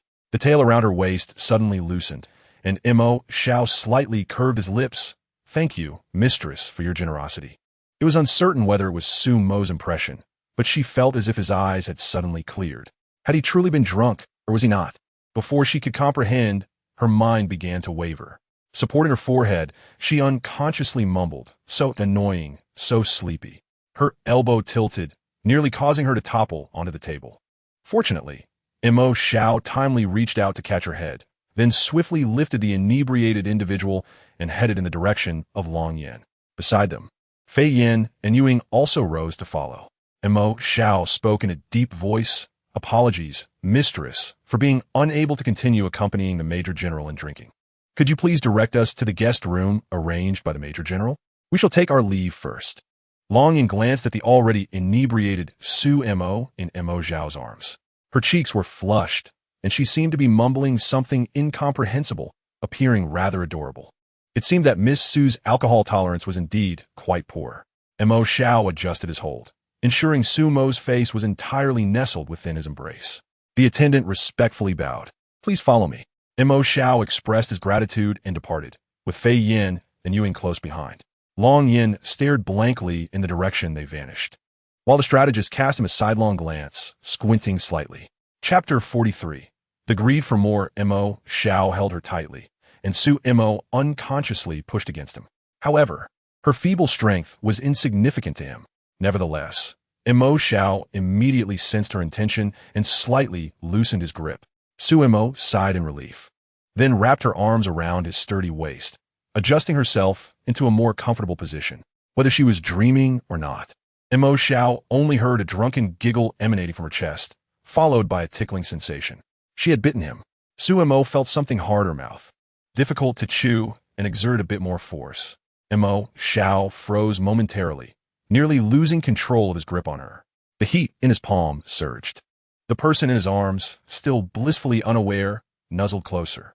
Mo Xiao felt the suppressed emotions within him erupt like bamboo shoots after rain. It was unbearable, even her slight, unconscious touch was enough to drive him to the brink. He was acutely aware that Yu Ying and Fei Yin were still behind him, forcing him to maintain composure. The attendant led them to the accommodations arranged by Long Yin, which were all prepared adequately. Their rooms were adjacent to Sumo's. Mo Xiao placed her on the bed and requested a glass of warm water. He then turned to Yu Ying and Fei Yin, saying, "Tonight, I shall remain to care for her." Yu Ying paused in his fan waving, suggesting, "Perhaps it would be better if we all took turns caring for her. The mistress is in such a state. Who knows what mischief this vile serpent might contemplate? Such a lovely mistress. Who wouldn't he want to care for her? Why should he have all the privileges?" Fei Yin gazed intently at the person on the bed, momentarily silent. His silence indicated his disagreement. Mo Xiao frowned. "There is no point in us three arguing over this. In the future, we shall take turns, and I shall begin tonight. Why not start with me?" Yu Ying retorted defiantly. Fei Yin remained quiet, having already attended to her for a night previously. By principle, he had no reason to contend further. Mo Xiao raised an eyebrow at Yu Ying. "What?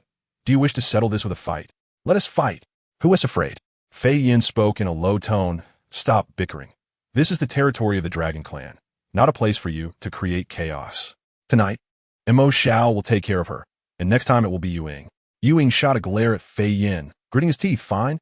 Remember what you both said." With that, he angrily waved his fan and stormed out. Fei Yin glanced at the person on the bed before turning away. Naturally, a hint of jealousy lingered in his heart, but establishing rules in advance was beneficial. Before long, the attendant brought a glass of warm water and some items for Su Mo's personal care. Mo Xiao lifted the person from the bed and offered the glass to her lips. Su Mo drank a little, then shook her head to decline further. He set the cup down and took a towel to help her wash up. While washing her feet, Su Mo was somewhat uncooperative. She raised her leg and accidentally kicked Mo Xiao in the face.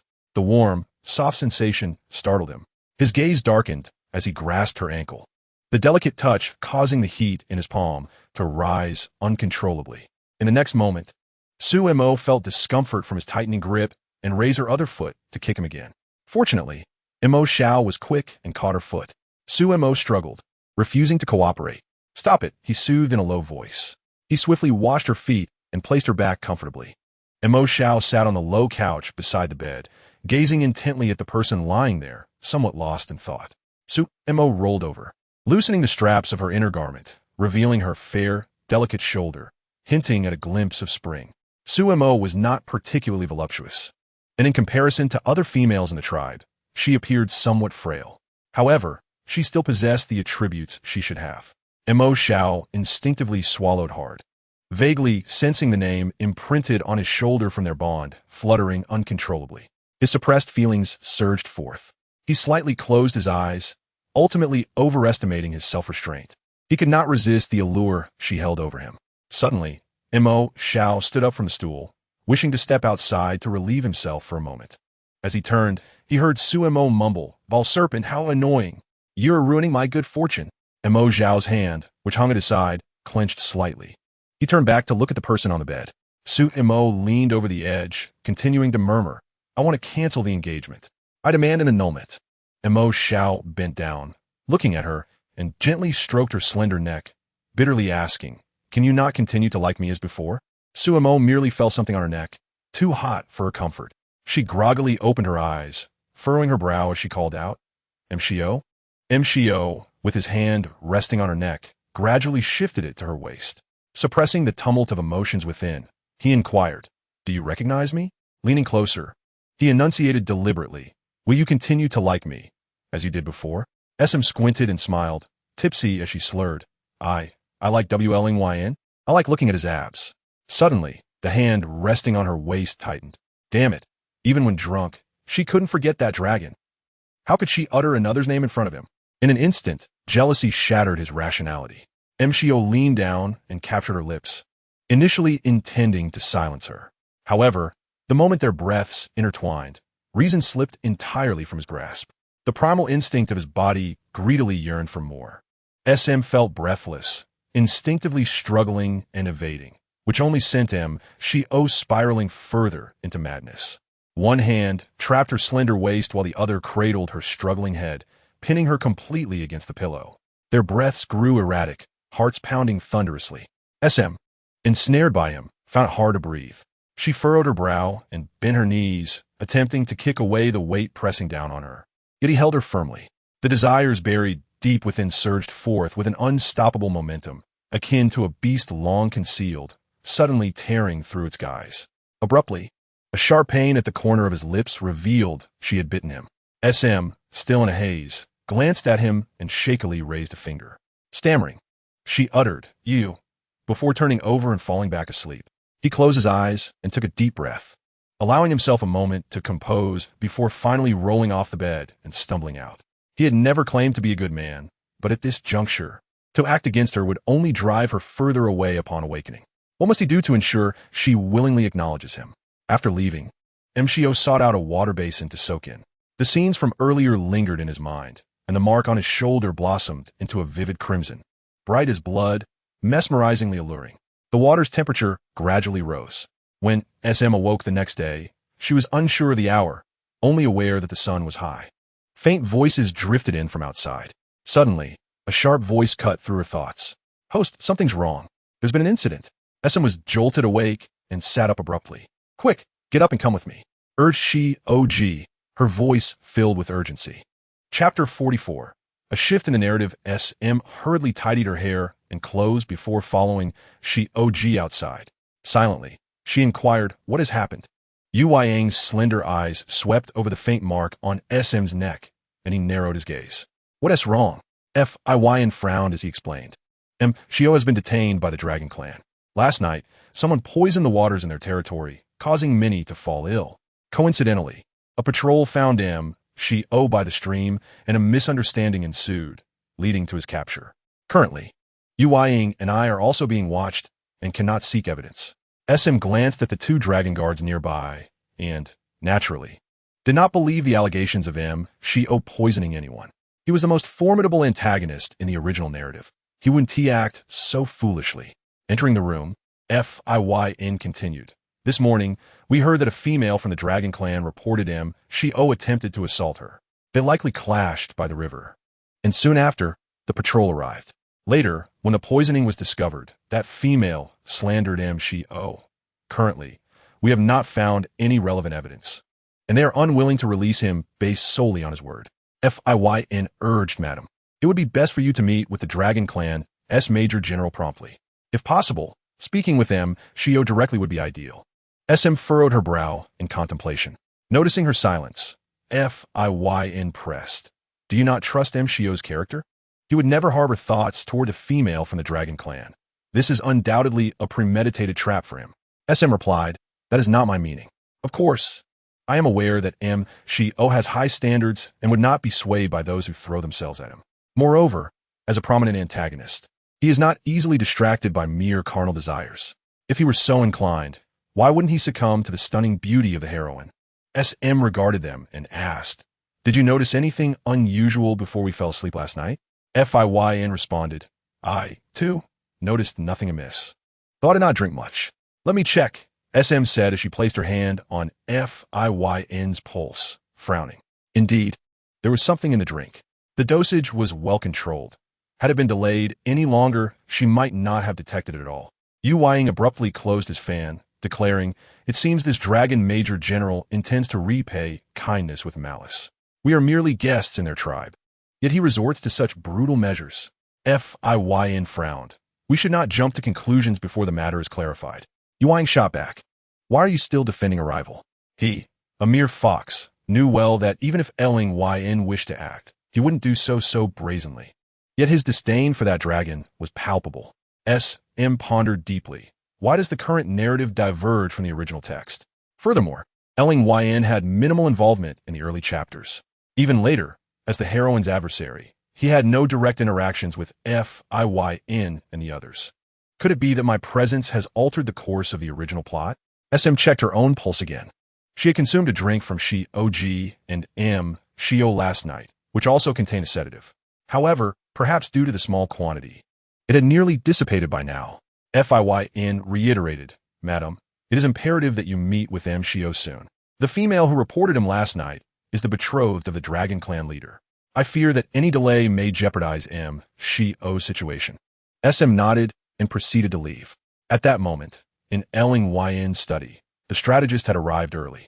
Regarding Miss S's fiancé, the Major General must handle the situation with care. The tribe is currently beset by both internal and external strife, and any misstep could lead to scandal. There are many within the clan eyeing Yn's position, and the strategist fears that should Miss S come pleading with tears, the Major General, unable to resist the debt of gratitude, might hastily release him, provoking dissent among those factions. The most pressing issue was that there was still no evidence to prove She-O's innocence, so he could not be released lightly. Before Fiyn and Uying arrived at the study, they were halted by guards at the door. The two young dragonlings waiting outside spotted SM and hurried over. Sister M, we heard about this morning's events and worried you might be upset, so we've been waiting for you. Do not fret. The Major General instructed early on that no one should take matters into their own hands with the snake. Upon hearing this, SM felt a wave of relief wash over her. She feared that someone might deliberately set a trap to falsely accuse She-O, and if that were the case, imprisonment would inevitably lead to harsh punishment. That was why she had rushed to find Ling. Could you help me get in to inform him? I have something to discuss with your Major General. And nodded. Sister M, please wait here. I will be right back. With that, N dashed away like the wind. Before long, she returned.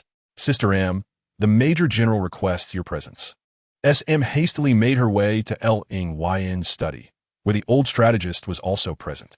She, along with Fiyn and Uying, respectfully bowed. Before Yn could speak, the old strategist interjected, I sincerely apologize, Miss S, for the unfortunate circumstances you encountered during your first visit to the Dragon Clan. SM replied in a cool tone, we were indeed negligent, causing trouble for the Major General and the strategist. Given the situation, with She-O as the primary suspect, we shall cooperate with the investigation and follow your arrangements. Upon hearing this, the strategist squinted slightly, initially believing that Su Mo's first action would be to plead for Mo Zhao's release, hoping the Major General would spare that serpent. However, to his surprise, she displayed a degree of rationality. Su Mo furrowed her brows and said, I was quite inebriated last night and truly have no recollection of the events that transpired. Might I request the Major General's leniency to allow me a meeting with Mo Zhao, so I may ascertain the circumstances and better assist in your investigation? If the strategist and the Major General have concerns, I welcome a watchful presence during this encounter. The strategist's brow furrowed. From his perspective, he was inclined to deny Su Mo's request. After all, Mo Zhao was the primary suspect, and they had the authority to refuse visitation. However, given her status as the savior of the Major General, her request did not seem entirely unreasonable. Long Yin nodded. Very well. I shall arrange for someone to escort you. Su Mo exhaled in relief. Soon, someone arrived to take her, along with Fei Yin and Uying, to the Long clan's prison. Long Yin did not assign anyone to oversee them, and even dismissed all personnel within. Su Mo hurried towards the individual suspended in the shadows, and upon closer inspection, she saw a bloodied figure covered in wounds. A flash of shock and concern crossed her face. Did they inflict such punishment upon you? Uying exclaimed. The Long clan speaks of principles, but acts hypocritically. I knew they had ulterior motives. Fei Yan's hands, which hung at his sides, clenched slightly. Chapter 45. The fierce protector of a husband, Mo Zhao furrowed his brow as he looked at Su Mo. Do you trust me, my wife? Su Mo did not hesitate. Of course I trust you. Mo Zhao smiled weakly. That is sufficient for me. However, now is not the time for such matters. I must first assess your injuries. Su Mo reached out to check his pulse. Did they administer the binding beast pill to you? What? A look of worry flashed across Fei Yan's face. Does my wife have a way to counteract the effects of the binding beast pill? The binding beast pill is harmless to females like Su Mo, who possess no combat power. Yet for those of their kind, who hold rank, it temporarily seals their beastly abilities, and if not counteracted in time, may lead to regression in rank, or even a transformation into a half-beast state. Su Mo consulted her system, finding no antidote for the binding beast pill, but she did discover a detoxification recipe. She instructed Fei Yin to fetch paper and pen, jotting down the names of various herbs, sketching some of the rarer ones. Then she handed the list to Yuing. Go find Long Yin and have him procure these herbs for me as soon as possible. Yuing frowned. Find him? My wife, do not forget who caused Mo Xiao to be in this state. Su Mo frowned back at him. Now is not the time to discuss that. These herbs are hard to find. You must go to him to obtain them swiftly. Do not waste time. Fei Yin urged Yuing seriously. Hurry. Yuing pressed his lips together and quickly departed with the list. Su Mo instructed Fei Yin to bring clean water to help Mo Xiao cleanse his wounds. Yuing, holding the list Su Mo had written, swiftly arrived at Long Yin's study. At that moment, Long Yin had already learned of the private punishment inflicted upon Mo Xiao in the prison and was furious. He drew a sword from beside him and pointed it at the attendant. Who gave you the authority to administer private punishment? This is utterly audacious. Do you disregard my commands as a major general? Long Yin was not one to often lose his temper and was generally lenient with his subordinates. But this time, they had blatantly ignored his orders. The attendant stammered. It was Commander Lan Ling who acted personally. The Major General should be aware that the female involved with that serpent-esque misconduct is Commander Lan Ling's beloved, until the matter is clarified. How could he act so rashly? Bring him to me. No sooner had Long Yin spoken than a loud crash echoed through the room as the door was kicked open. Yuing stormed in, slamming a list of herbs onto Long Yin's desk, speaking in a grave tone. Your men administered the binding beast pill to Mo Xiao. This is the antidote that my wife requires. I expect to see these items within the hour. Long Yin frowned and glanced at the list, immediately instructing his subordinates to search for the herbs. Yuing added, 3 of these herbs are quite rare. There's no time to waste. Bring the head of your black market to me. I need him to assist me. Although he often clashed with that insufferable serpent over matters of affection, at this moment, Yuing did not wish for Mo Xiao to come to harm. Within the household, they could bicker as they pleased, but outside they were family. The strategist scowled, displeased. This fox was exceedingly disrespectful, daring to speak to the Major General in such a manner. Did they truly believe this was their Northern Wing tribe, free to act as they wished? Long Yin disregarded these thoughts, turning to the attendant beside him, quickly summoned someone. When the person arrived, Yuing handed over his insignia along with a list of herbs. The strategist harbored doubts. They did not possess an antidote for the binding beast pill. Could Su Mo truly resolve this poison? Meanwhile, in the prison, Su Mo was tending to Mo Xiao's wounds. The majority of his injuries were from whips, and the cuts were not deep. Were it not for the effects of the binding beast pill, these wounds would pose no issue for him.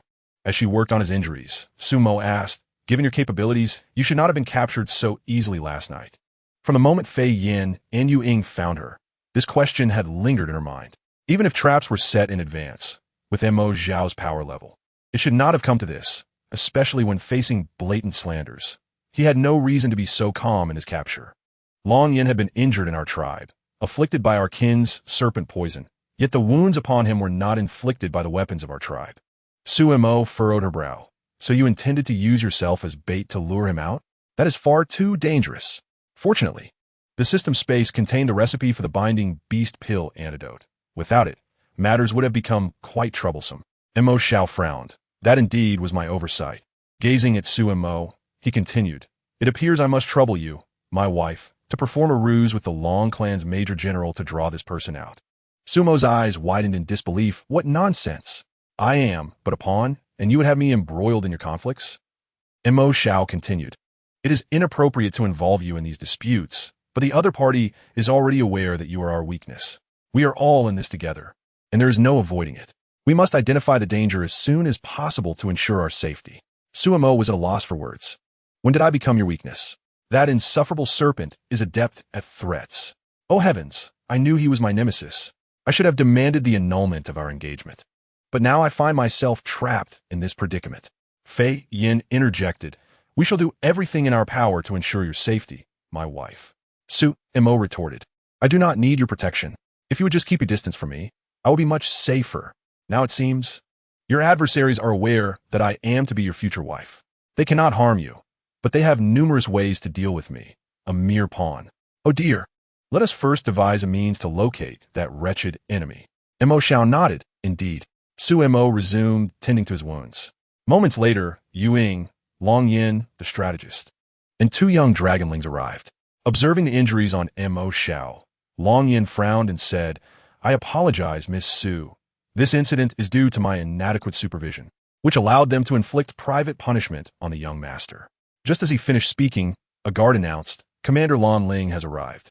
A burly figure strode towards Long Yin, declaring, there is no need for the Major General to apologize.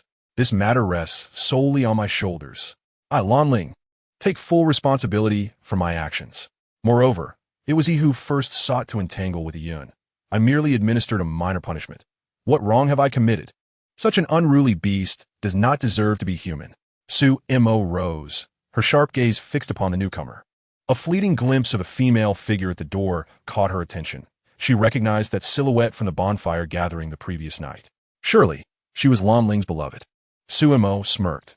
How does the commander know for certain that it was my fiancé who entangled with your beloved, rather than her who approached my fiancé? In my opinion, it seems more like your beloved is infatuated with my fiancé's masculine charm. When his advances were rebuffed, he orchestrated a performance of slander and false accusations. Upon hearing this, Ayun stumbled in from outside, throwing herself into Lan Ling's embrace. With a delicate yet aggrieved tone, she exclaimed, Lord Commander, I did not. She is speaking nonsense. How could Ayun possibly desire anyone else with you around? Lan Ling gazed at Su Mo, his face flushed with rage, declaring, You are utterly absurd. You dare to make such baseless accusations? You are courting death. He then angrily drew the long whip at his waist.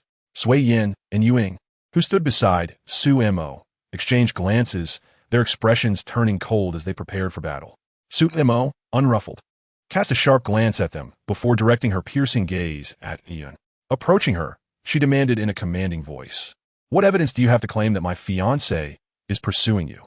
Pray tell, how did he entice you? How did you resist the temptation and not yield to him? A flash of panic crossed Ayun's eyes as she seethed with shame and anger. You are utterly shameless. How could I possibly speak of such things? Why can I not speak? If your claims are reasonable and substantiated, you need not lift a finger. I shall personally deal with him. Suddenly, Su Mo's tone shifted, firm and resolute. However, if someone is deliberately slandering, I must apologize. For I am not one to let such grievances go unpunished. With that, she swiftly drew the sword from the hand of a nearby attendant, pointing it at Ayun nestled in Lan Ling's arms. The fate that befalls him today shall be the same as that which awaits the one who dares to slander. Though she had long wished to break off the engagement, until that day came, she remained Mo Zhao's fiancée. No one dared to commit such vile acts beneath her very eyes, believing her, Su Mo, to be a soft touch. While she may cherish her life, she was not one to shy away from conflict. The beauty in Lan Ling's arms was already sobbing uncontrollably. Lan Ling, how dare you? Long Yin, Yuing, and Sui Yin spoke in unison. What audacity you possess, Lord Commander. Su Mo chuckled coldly, eyeing the woman in his embrace with a cunning smile. Shall we place a bet? Let's see who is truly lying. Yuing, having discerned Su Mo's cunning intentions, chuckled softly, leisurely fanning himself. He had only ever known his mistress to be vocal, but now he was quite eager to see her in action. The lovely figure in Lan Ling's arms trembled. Lord Commander, do you not believe Ayun? She truly did not, with a look of pity that could soften any heart. Her acting was so convincing that even Su Mo felt compelled to applaud her. As Lan Ling opened his mouth to speak, Su Mo interrupted him, intentionally provoking him. She said, Are you silent because you feel guilty? Lan Ling fell for the bait. Who feels guilty? Let's wager. If you lose, I want the life of that serpent. Before she could respond, Mo Xiao firmly stated, I agree. Su Mo's brows knitted slightly, an unusual emotion flashing in her eyes. He trusts me, yet does he not fear that I might truly desire his life? Mo Xiao's gaze softened as he looked at her. I trust my wife. Su Mo felt uneasy under his gaze and turned back to Lan Ling. The one betting against the Lord Commander is I. Should I lose, it would mean I, as the future wife, have failed to control my husband, and I shall allow Lord Lan Ling to dispose of me as he sees fit. It was unreasonable for her to wager on someone else's life. Mistress, Su Wenyang, Yuing, Sui Yin, and Mo Xiao, along with Long Yin, spoke simultaneously. Su Mo shot a cold glance at the three, her fierce gaze returning to Yun. I have offered my wager, but I wonder if Lord Commander can truly afford the stakes I desire? Ayun instinctively shivered, clinging tightly to Lan Ling's chest, calling out, Lord Commander, are you disregarding Ayun's dignity by betting with her? A flicker of hesitation crossed Lan Ling's face. Sumo seized the moment. Lord Commander, are you having second thoughts? If you believe your beloved's words, why hesitate? Lan Ling's expression froze, and he shouted angrily, Who said I hesitated? Just state your wager. Sumo narrowed her eyes, looking once more at Anne. In principle, I should take her life as the wager, but it is you, Lord Commander, who has harmed my fiancé. Therefore, should you lose, you may choose one of two options. As her words fell, she noticed Iyun's expression relax slightly. This female of the Dragon Clan was truly malicious. Poor Lan Ling could only be seen as a lovesick fool. Oblivious, Lan Ling readily accepted Sumo's wager. Very well, I agree. His firm belief in Iyun's words was evident. Meanwhile, the strategist and Long Yin exchanged worried glances. After a long silence, the strategist spoke, Lord Lan Ling. Do not act impulsively. Lan Ling glanced at him dismissively. There is no need for you to say more. I want to see how she can turn black into white in our Dragon Clan. Sumo scoffed, her meaningful gaze sweeping over Iyun. Lord Commander, you jest. I have no interest in turning truth into falsehood. I seek only the truth. In that moment, Iyun cast a surreptitious glare at Sumo. Is the Lord Commander not curious as to why I trust my fiancé so deeply? Lan Ling scoffed disdainfully. It must be that he has bewitched you, causing you to lose your sense of discernment. Yu Ying, unable to contain himself, rolled his eyes, thinking, isn't that a reflection of yourself? Sumo smiled slightly, circling around Lan Ling and Iyun, and spoke leisurely. My fiancé has long been deeply in love with me. As a token of his sincerity, he willingly allowed the shaman to plant a heartworm in his body. If he betrays me, he will perish within 3 days, bleeding from all 7 orifices. However, should any other female disregard his wishes and forcibly entangle him with a child worm, it will rebound upon her, severing her meridians within 3 days, leaving her beyond all hope of healing. As her words fell, an oppressive silence enveloped the surroundings. Lan Ling's expression shifted. A heartworm? He had only heard of it, never seen it used, and their tribe shamans were not versed in such matters. Yu Ying paused in his fanning, then spoke, Indeed, we 3 have such worms within us. If you do not believe it, call your shamans to diagnose us. Preposterous, Lan Ling sneered, suppressing the unease in his heart as he looked at Sumo. If what you say is true, then I shall not need to act myself in 3 days. Very well, we shall see in 3 days. Sumo replied with a light laugh, adding a caution. Once the child worm enters the body, not only is life at risk, but even if one survives, they will find it difficult to marry or bear children for the rest of their days. Her tone was casual, yet each word struck deep. In an instant, Iyun's face turned pale in Lan Ling's embrace. Sumo's icy gaze swept over Iyun, noticing her slight frown and the way her fingers instinctively tightened on Lan Ling's clothing. The flicker of panic in her eyes escaping no one's notice. Lan Ling, glancing down at the pale beauty in his arms, turned and took his leave with the strategist and Long Yin from the prison. Once outside, Iyun asked softly, Lord Commander, what she said earlier is not true, is it? Is there really such a poison in the world? Lan Ling frowned. I have heard of such things in the past during military campaigns, but I have never seen it used. He scoffed. Even if it were true, the ones who would die would be that serpent and his mistress. He had complete trust in Iyun. The female he chose would never engage in such treachery. Moments later, Long Yan's subordinates arrived with the herbs they had gathered. Sumo took them, inspected them, and then asked Yu Ying and Sui Yin to assist in cleaning them as she began to prepare the antidote. Long Yin watched her busy figure, unsure of how to help. After such an incident, he feared she would no longer trust him. This thought pierced his heart unexpectedly. The strategist focused intently on Sumo's back. Whether or not heartworms truly existed, he knew this female, named Sumo, was extraordinary. The fact that she could heal the severe injuries of the Major General and now concoct an antidote for the beast-binding pill was nothing short of remarkable. It seems that her medical skills truly surpassed those of the shamans within their tribe. Moreover, her earlier ramblings effortlessly unsettled Iyun's mind, rendering her no match for such cunning. No wonder someone of ordinary appearance could so easily captivate the hearts of several young beastmen from the Bai tribe. Sumo administered the antidote to Imo Xiao, and after a brief moment, took his pulse. The poison of the beast-binding pill had been dispelled. Rest well for the next 2 days. Sumo then turned to Fei Yin. Stay behind to take care of him. Fei Yin nodded in understanding. he realized Su Mo's intention. For although the poison within Mo Xiao had been resolved, his body had yet to fully recover. He would remain to ensure no one would harm Mo Xiao again. After conveying these instructions, Su Mo stood and addressed Long Yin with a cool voice. Major General, I have matters to discuss with you. Chapter 47. The first rule of the beast husband. Please satisfy the female. Leader Long Yin regarded her and nodded slightly. Please, follow me. The group exited the prison, and Su Mo glanced back at Yuing. There is no need for you to follow. Hearing this, Yuing was momentarily taken aback. Long Yin, noticing, instructed the strategist behind him. The strategist need not follow either. Major General, the strategist intended to say something, but was silenced by a glance from Long Yin. In the study, Su Mo began. I am now informing the Major General that Mo Xiao has been wronged, and it would be unwise to appear as if we are covering for him. Therefore, regardless of right or wrong, we must first draw the snake from its hole. I will need your cooperation in staging a performance. Long Yin furrowed his brow. Please go on, Miss Su. Approximately half an hour later, Long Yin escorted someone out of the study.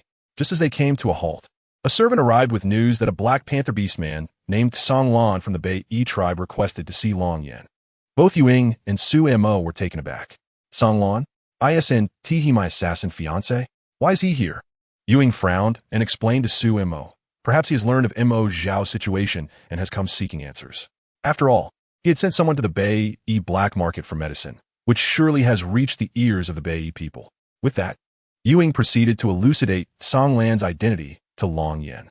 Long Yin immediately commanded that Song Lan be brought in.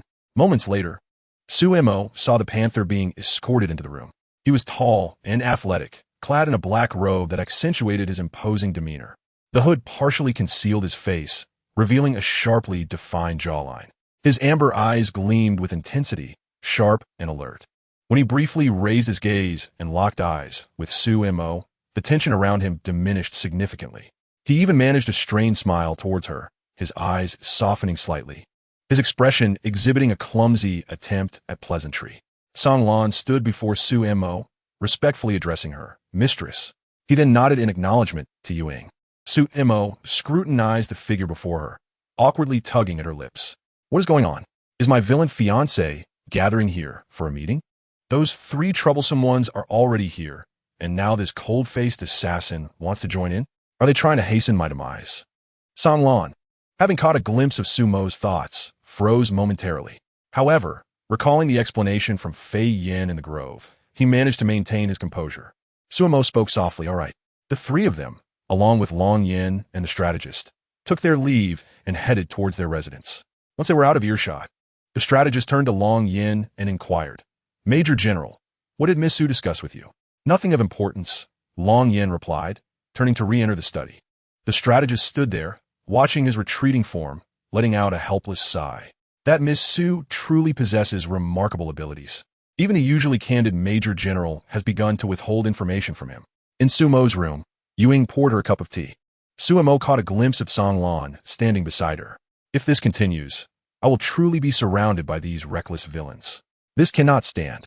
Once this matter is resolved, I must quickly devise a plan to call off the engagement. A cannon fodder's life is still a life. Coughing, Song Lan could not contain himself any longer, then picked up the cup of tea from the table and offered it to her. Mistress, please enjoy your tea.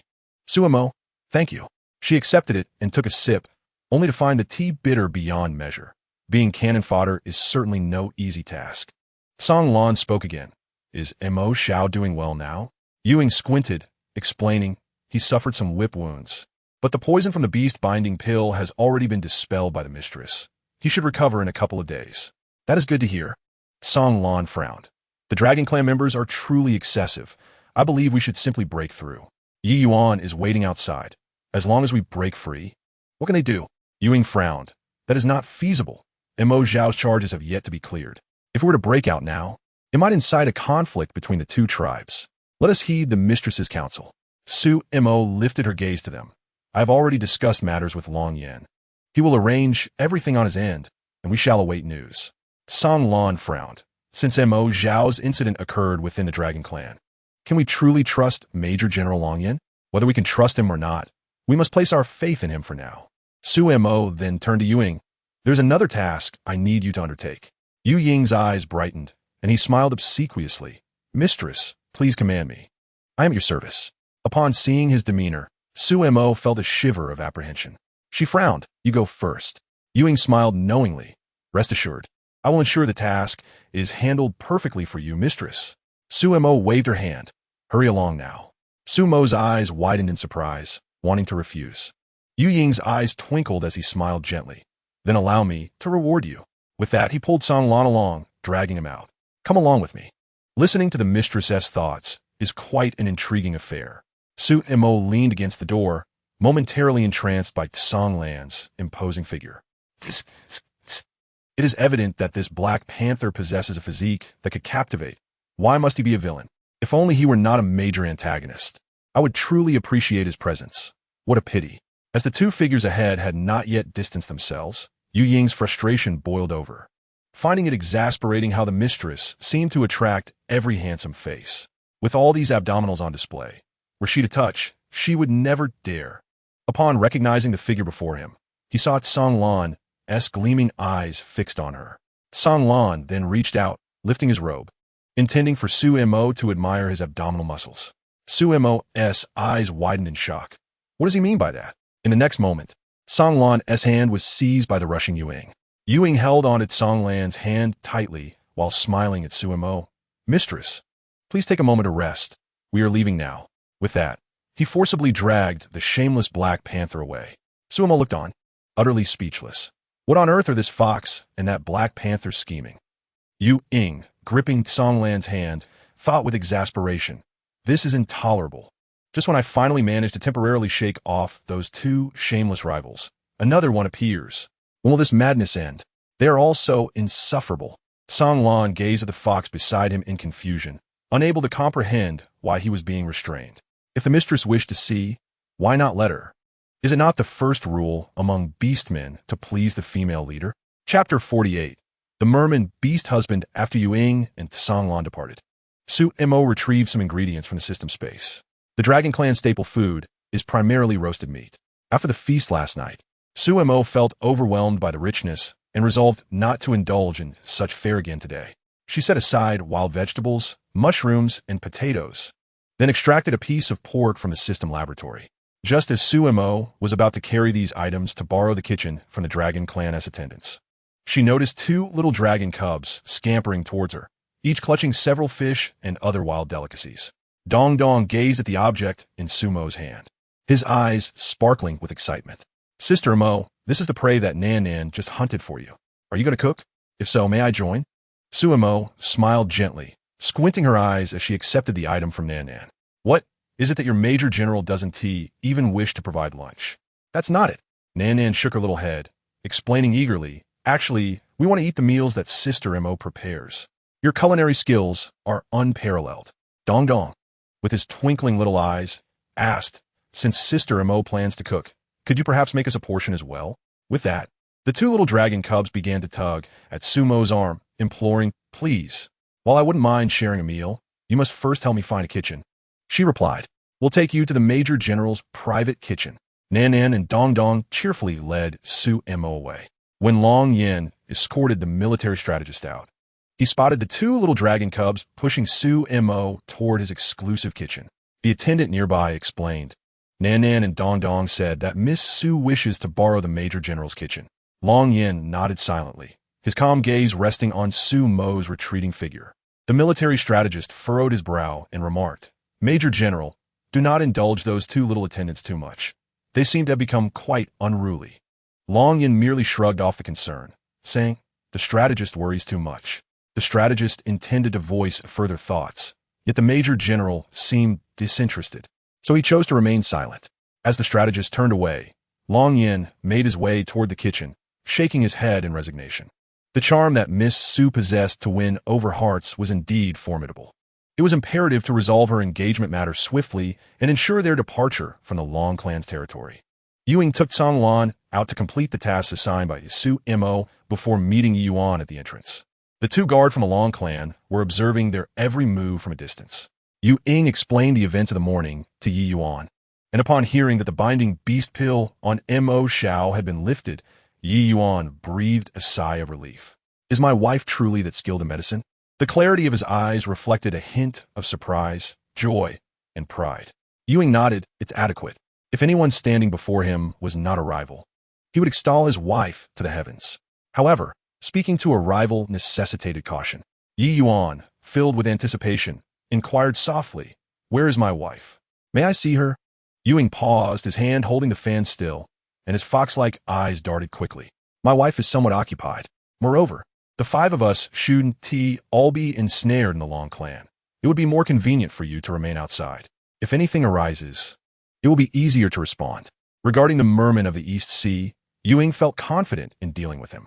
Yi Yuan, having been pampered by various beastmen since childhood, had a rather simple mind and was easily deceived. Hearing this, Yi Yuan expressed a hint of disappointment, but "I merely wished to see her once. I have brought her some gifts." As he spoke, he retrieved a large bag from behind him, squinting his eyes with pride. "These are treasures from the depths of the sea. Let my wife choose some." Yu Ying's lips twitched. He suspected this lad was merely flaunting his wealth. And before he could speak, Song Lan remarked, "My wife likely wouldn't appreciate these." Huh. Yi Yuan's pale blue eyes widened in astonishment, confusion filling his tone. "How could that be? These are treasures from the ocean." Song Lan shook his head, his expression serious. "My wife prefers well-defined abs." Yu Ying smacked the head of the leopard, casting a somewhat reproachful glance at him. "Must you disclose everything? Do you wish to invite more rivals?" Yi Yuan's pale, blue pupils sparkled with excitement. "My wife likes abs. I possess those." This simple preference was something he could easily fulfill. Thus, he eagerly asked Song Lan, "Is my wife truly busy? I really want to see her." Since their last encounter in the grove, he had not seen her for quite some time, and just thinking about her teasing them filled him with curiosity. "She is not busy," Song Lan, the straightforward Black Panther, who always spoke candidly and with enthusiasm, declared. "I will go fetch her." With that, he darted away like the wind. "Hey!" Ewing glared at Song Lan's departing figure, gritting his teeth in frustration at the thoughtless leopard. Song Lan quickly found Su Mo in the kitchen and relayed the events at the entrance in a few brief words. Su Mo paused, her expression momentarily startled. "My merman fiancé has arrived? He specifically wishes to see me? Is this a mistake? I am not well acquainted with him. Why does he want to see me? Did you not clarify matters regarding Mo Shao?" Song Lan replied earnestly, "He misses you." Su Mo exclaimed. "This leopard speaks in a rather alarming manner. I am not familiar with that merman." Song Lan insisted, "Wife, he also brought you gifts, quite a lot." He gestured to illustrate. "Gifts? If that merman is so considerate, then I must go meet him. I ought to see for myself what treasures the ocean holds. Then, let's go." Just as Su Mo completed her sentence, she felt a tightening at her waist as Song Lan swiftly embraced her and sped outside. In no time, they arrived at the entrance. Before Su Mo could gather her thoughts, she felt a firm grip on her wrist as Ewing suddenly pulled her away from Song Lan's embrace, effortlessly enveloping her in his hold. Song Lan's speed had been too fast.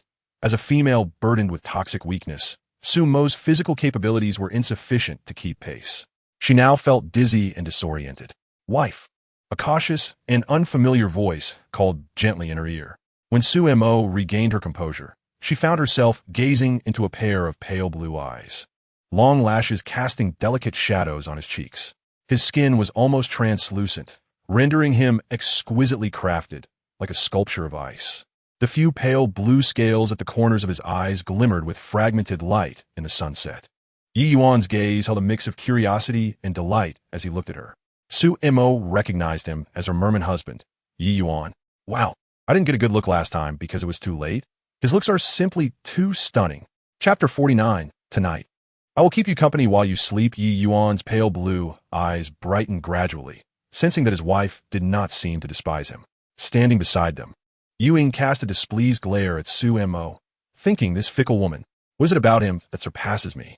His hands tightened around Su Mo's waist uncontrollably. Noticing something amiss, Su Mo turned her head to glance at him, only to find that the fox wore a gentle smile. "Surely, my wife believes that having us beastmen is a tremendous fortune?" Su Mo instinctively shivered and then struggled to free herself from his grasp. "That wretched fox, taking advantage of me. What an absurd notion. No matter how handsome he is, it doesn't change the fact that they are villains. I am not the kind of person who succumbs to romantic whims. There are plenty of good beastmen in the world. I must not entertain the idea of a villain. Upon raising her gaze, she noticed Yue watching her with a tight-lipped smile, his teeth clenched in irritation. He would surely be driven to madness by this ungrateful little woman. Song Lan listened with a forlorn expression. Was his wife dissatisfied with him? On the opposite side, Yi Yuan bore an expression of distress, tears glimmering in his pale blue eyes as he looked at Su Mo, seemingly on the verge of tears. Is this fish truly about to cry? Seeing him in such a pitiful state makes me want to provoke him to tears immediately. That would certainly be amusing. No. This thought is rather wicked. After all, he is a villain. If I make him cry, he could easily turn the tables on me. Yi Yuan pressed his beautifully shaped lips together, his eyes glistening with tears, feeling that his wife truly did not want him. As the most dashing merman of the ocean depths, he was struck by an overwhelming blow, on the verge of tears, yearning to weep. However, the elders at home had advised him that as a beast husband, shedding tears was not an option. Yi Yuan bit his lip, valiantly suppressing his emotions. Su Mo, with unwavering focus, gazed at him, her anticipation inexplicably heightened. Suddenly, Yi Yuan lost control, tears cascading down his cheeks, transforming into lustrous, round pearls that plummeted to the ground. He felt utterly wronged. Did his beloved truly despise him? Su Mo's eyes widened in disbelief as she beheld the pearls scattered on the floor. So, the tears of a merman really do turn into pearls. Their quality is simply exquisite. They could fetch a handsome sum. With this thought, she crouched down to gather them. Wow, there are even pink pearls. If I bring them to the system's marketplace, I could strike it rich. There are just too many to collect. Yi Yuan, watching her, felt his tears flow even more freely. The noble merman prince, now reduced to a pitiable little weeper. From a young age, he had been the most esteemed beastman fish of the sea, and everyone had said he would marry a mistress who would cherish him in her hands. Yet, he found himself utterly rejected by her, seemingly deemed less significant than the tears he shed. His heart, like a fish's, shattered completely. Song Lan, too, felt his heart was in tatters. Lacking the spirit to console Yi Yuan, being scorned by one's mistress was no trivial matter. His pride had suffered a grievous blow. In contrast, Yue, fanning himself, wore a satisfied smile. Though he occasionally found the mistress's words hurtful, now he felt strangely pleased. Yi Yuan, with his fragile disposition, had yet to witness such a mistress. It might be good for him to experience this. Perhaps if he could learn to retreat, that would be even better. As Su Mo continued to gather the pearls, she sensed something amiss and glanced up at the sobbing Yi Yuan. Why is he crying even harder? What could possibly have upset him? Who has wronged him? Suddenly, Yi Yuan's tears ceased abruptly. Su Mo noticed his reddened eyes, blinked, and then awkwardly forced a smile. She pointed at the pearls in her arms and asked, "You don't mind if I take these, do you?" Yi Yuan's eyes misted over once more, and he appeared on the verge of tears again. Su Mo frowned and admonished, "No more crying. My father, the merman, said that as a beast husband, the foremost rule is to heed your mistress's words." Su Mo furrowed her brow, a hint of confusion flickering in her gaze. Who could have possibly upset this little weeper? He looked so pitiful with his swollen eyes. Forget it, I should comfort him, she decided. Yi Yuan's eyes brightened, gazing at her with his watery orbs. Su Mo retrieved a bag of milk candies from the system space and offered him a few. Grabbing his hand, she smiled with squinted eyes. "If you eat my milk candy, you mustn't cry anymore." Yi Yuan, astonished by the delightful treat, accepted the candy and tasted it, his eyes widening in delight as he nodded. Song Lan, observing, raised a hand toward Su Mo, indicating his desire for some. Su Mo handed him a few more candies. Yue, upon seeing this, approached with a frown and said, "Mistress, feed me." Instantly, the two others turned their eager gazes toward her. Su Mo thought, what is with their expressions? Are they all waiting for me to feed them? That sly fox is just trouble. Without hesitation, she stuffed some unwrapped candies into Yu Ying's mouth. Let the shameless fox choke on it. Yu Ying happily spat out the candy and proceeded to unwrap one, savoring it. The sweetness of the mistress's offering was unparalleled. Su Mo felt he must have lost his mind. Was he truly fabricating such nonsense? She glanced at the still, sobbing Yi Yuan and gently inquired, "Do you have any other matters to attend to? I must not upset this little weeper. His tears are truly heart-wrenching."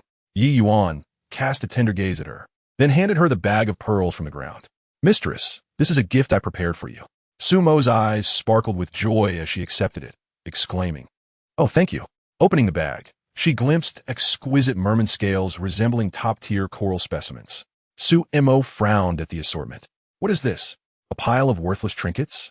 Why not present me with a magnificent night pearl instead? How stingy. Nearby, Ewing paused in his fanning. San Lan, mid-chew of his milk candy, froze. Yi Yuan's pale blue eyes shimmered with sorrow once more, the tears that had just retreated surging back. Those scales were his prized heart-protecting scales, yet his mistress. Oh, once again, he was deemed unworthy. Upon raising her eyes, Su Mo was met with Yi Yuan's tearful gaze. Not again. Is he about to cry? Thank goodness we aren't married. Otherwise, I would have to soothe this little weeper daily. Why hadn't the books mentioned that this fish was such a crybaby? Suddenly, Yi Yuan sniffled, masking his tears. Squinting, he forced a smile at Su Mo. His mistress disliked weeping beastmen, so he resolved to hold back his tears. Though he still longed to cry, he could endure. Su Mo sighed inwardly and retrieved 2 more milk candies from her pocket, softly coaxing, "Don't cry anymore. If you do, I won't give you any." Yi Yuan's previously gloomy demeanor brightened instantly. Su Mo exhaled in relief. Though he is a little weeper, he is still quite easy to appease. Yi Yuan's eyes sparkled as he nodded eagerly.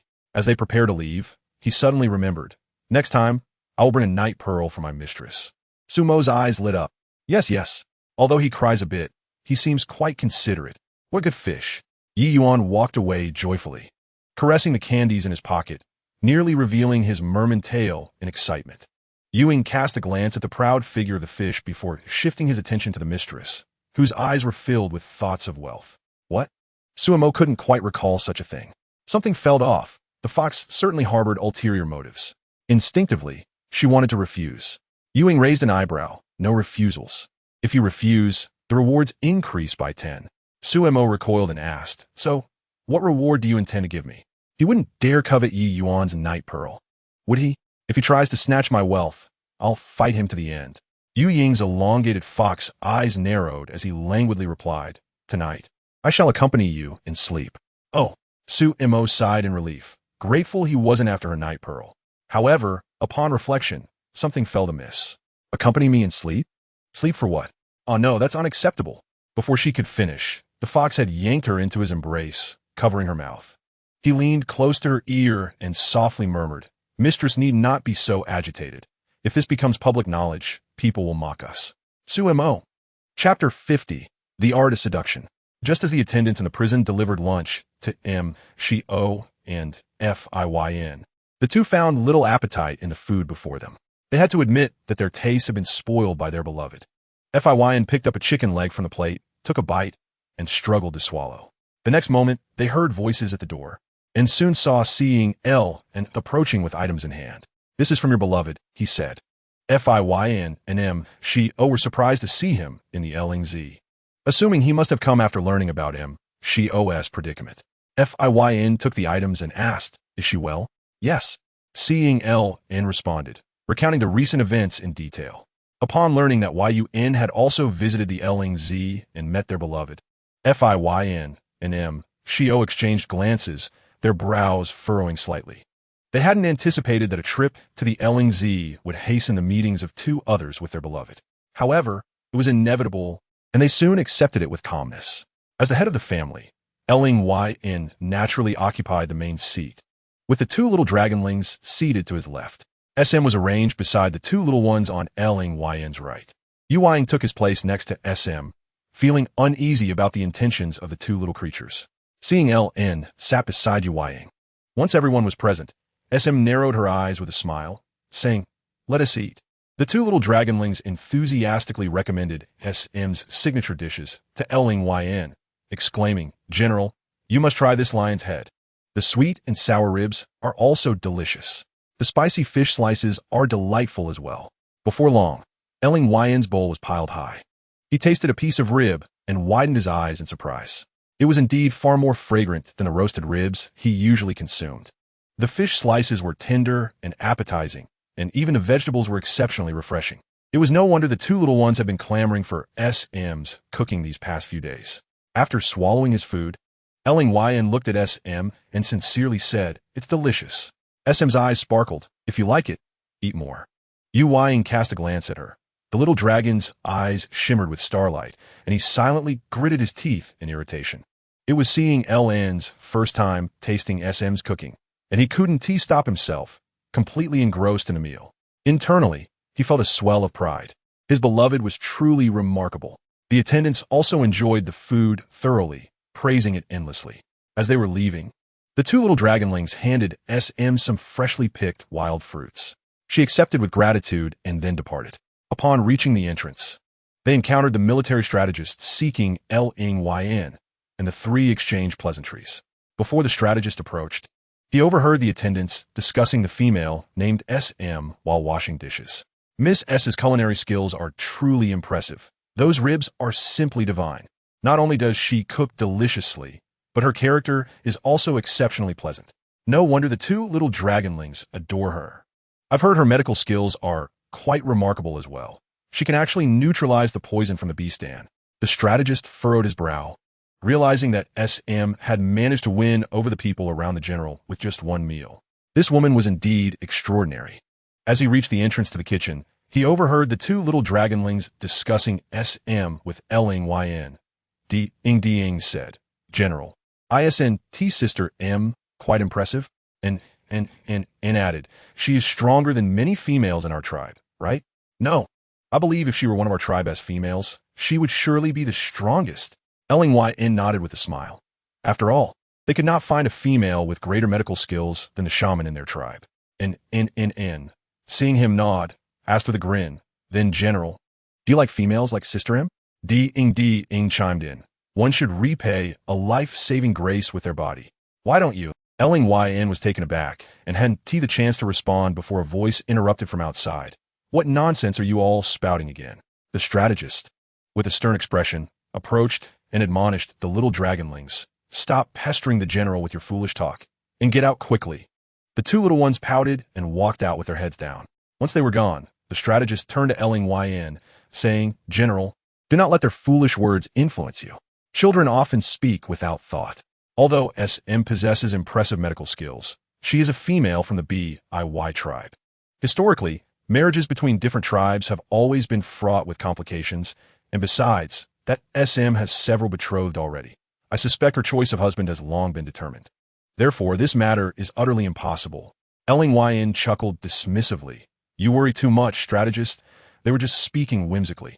Soon after, he fell into a deep slumber, completely unaware of a shadow that flitted across the roof. A man, masked and cloaked in black, lifted a section of the roof and peered through a small opening. The woman on the bed lay in a lazy and casual posture. Her face was, admittedly, not particularly attractive. A hint of disdain flickered in his dark pupils. He wondered what those individuals saw in her. He blew some powder into the room, covered the small opening, and swiftly departed to a small grove. There, he found another masked figure in black, binding a female whose mouth was gagged. "Master, she refuses to listen to your commands. She truly intends to seek someone to purchase medicine from the BIY black market." The man removed the gag from Yin's mouth and sternly said, "Do you wish to die?" Yin looked at him in terror. "I want to live, which is why I need to buy the medicine." That woman said, "I would perish from the poison in 3 days. The BIY black market has the antidote for the insect poison in my body." The man frowned, coldly replying, "Fool, I told you before, she was deceiving you. There is no insect poison."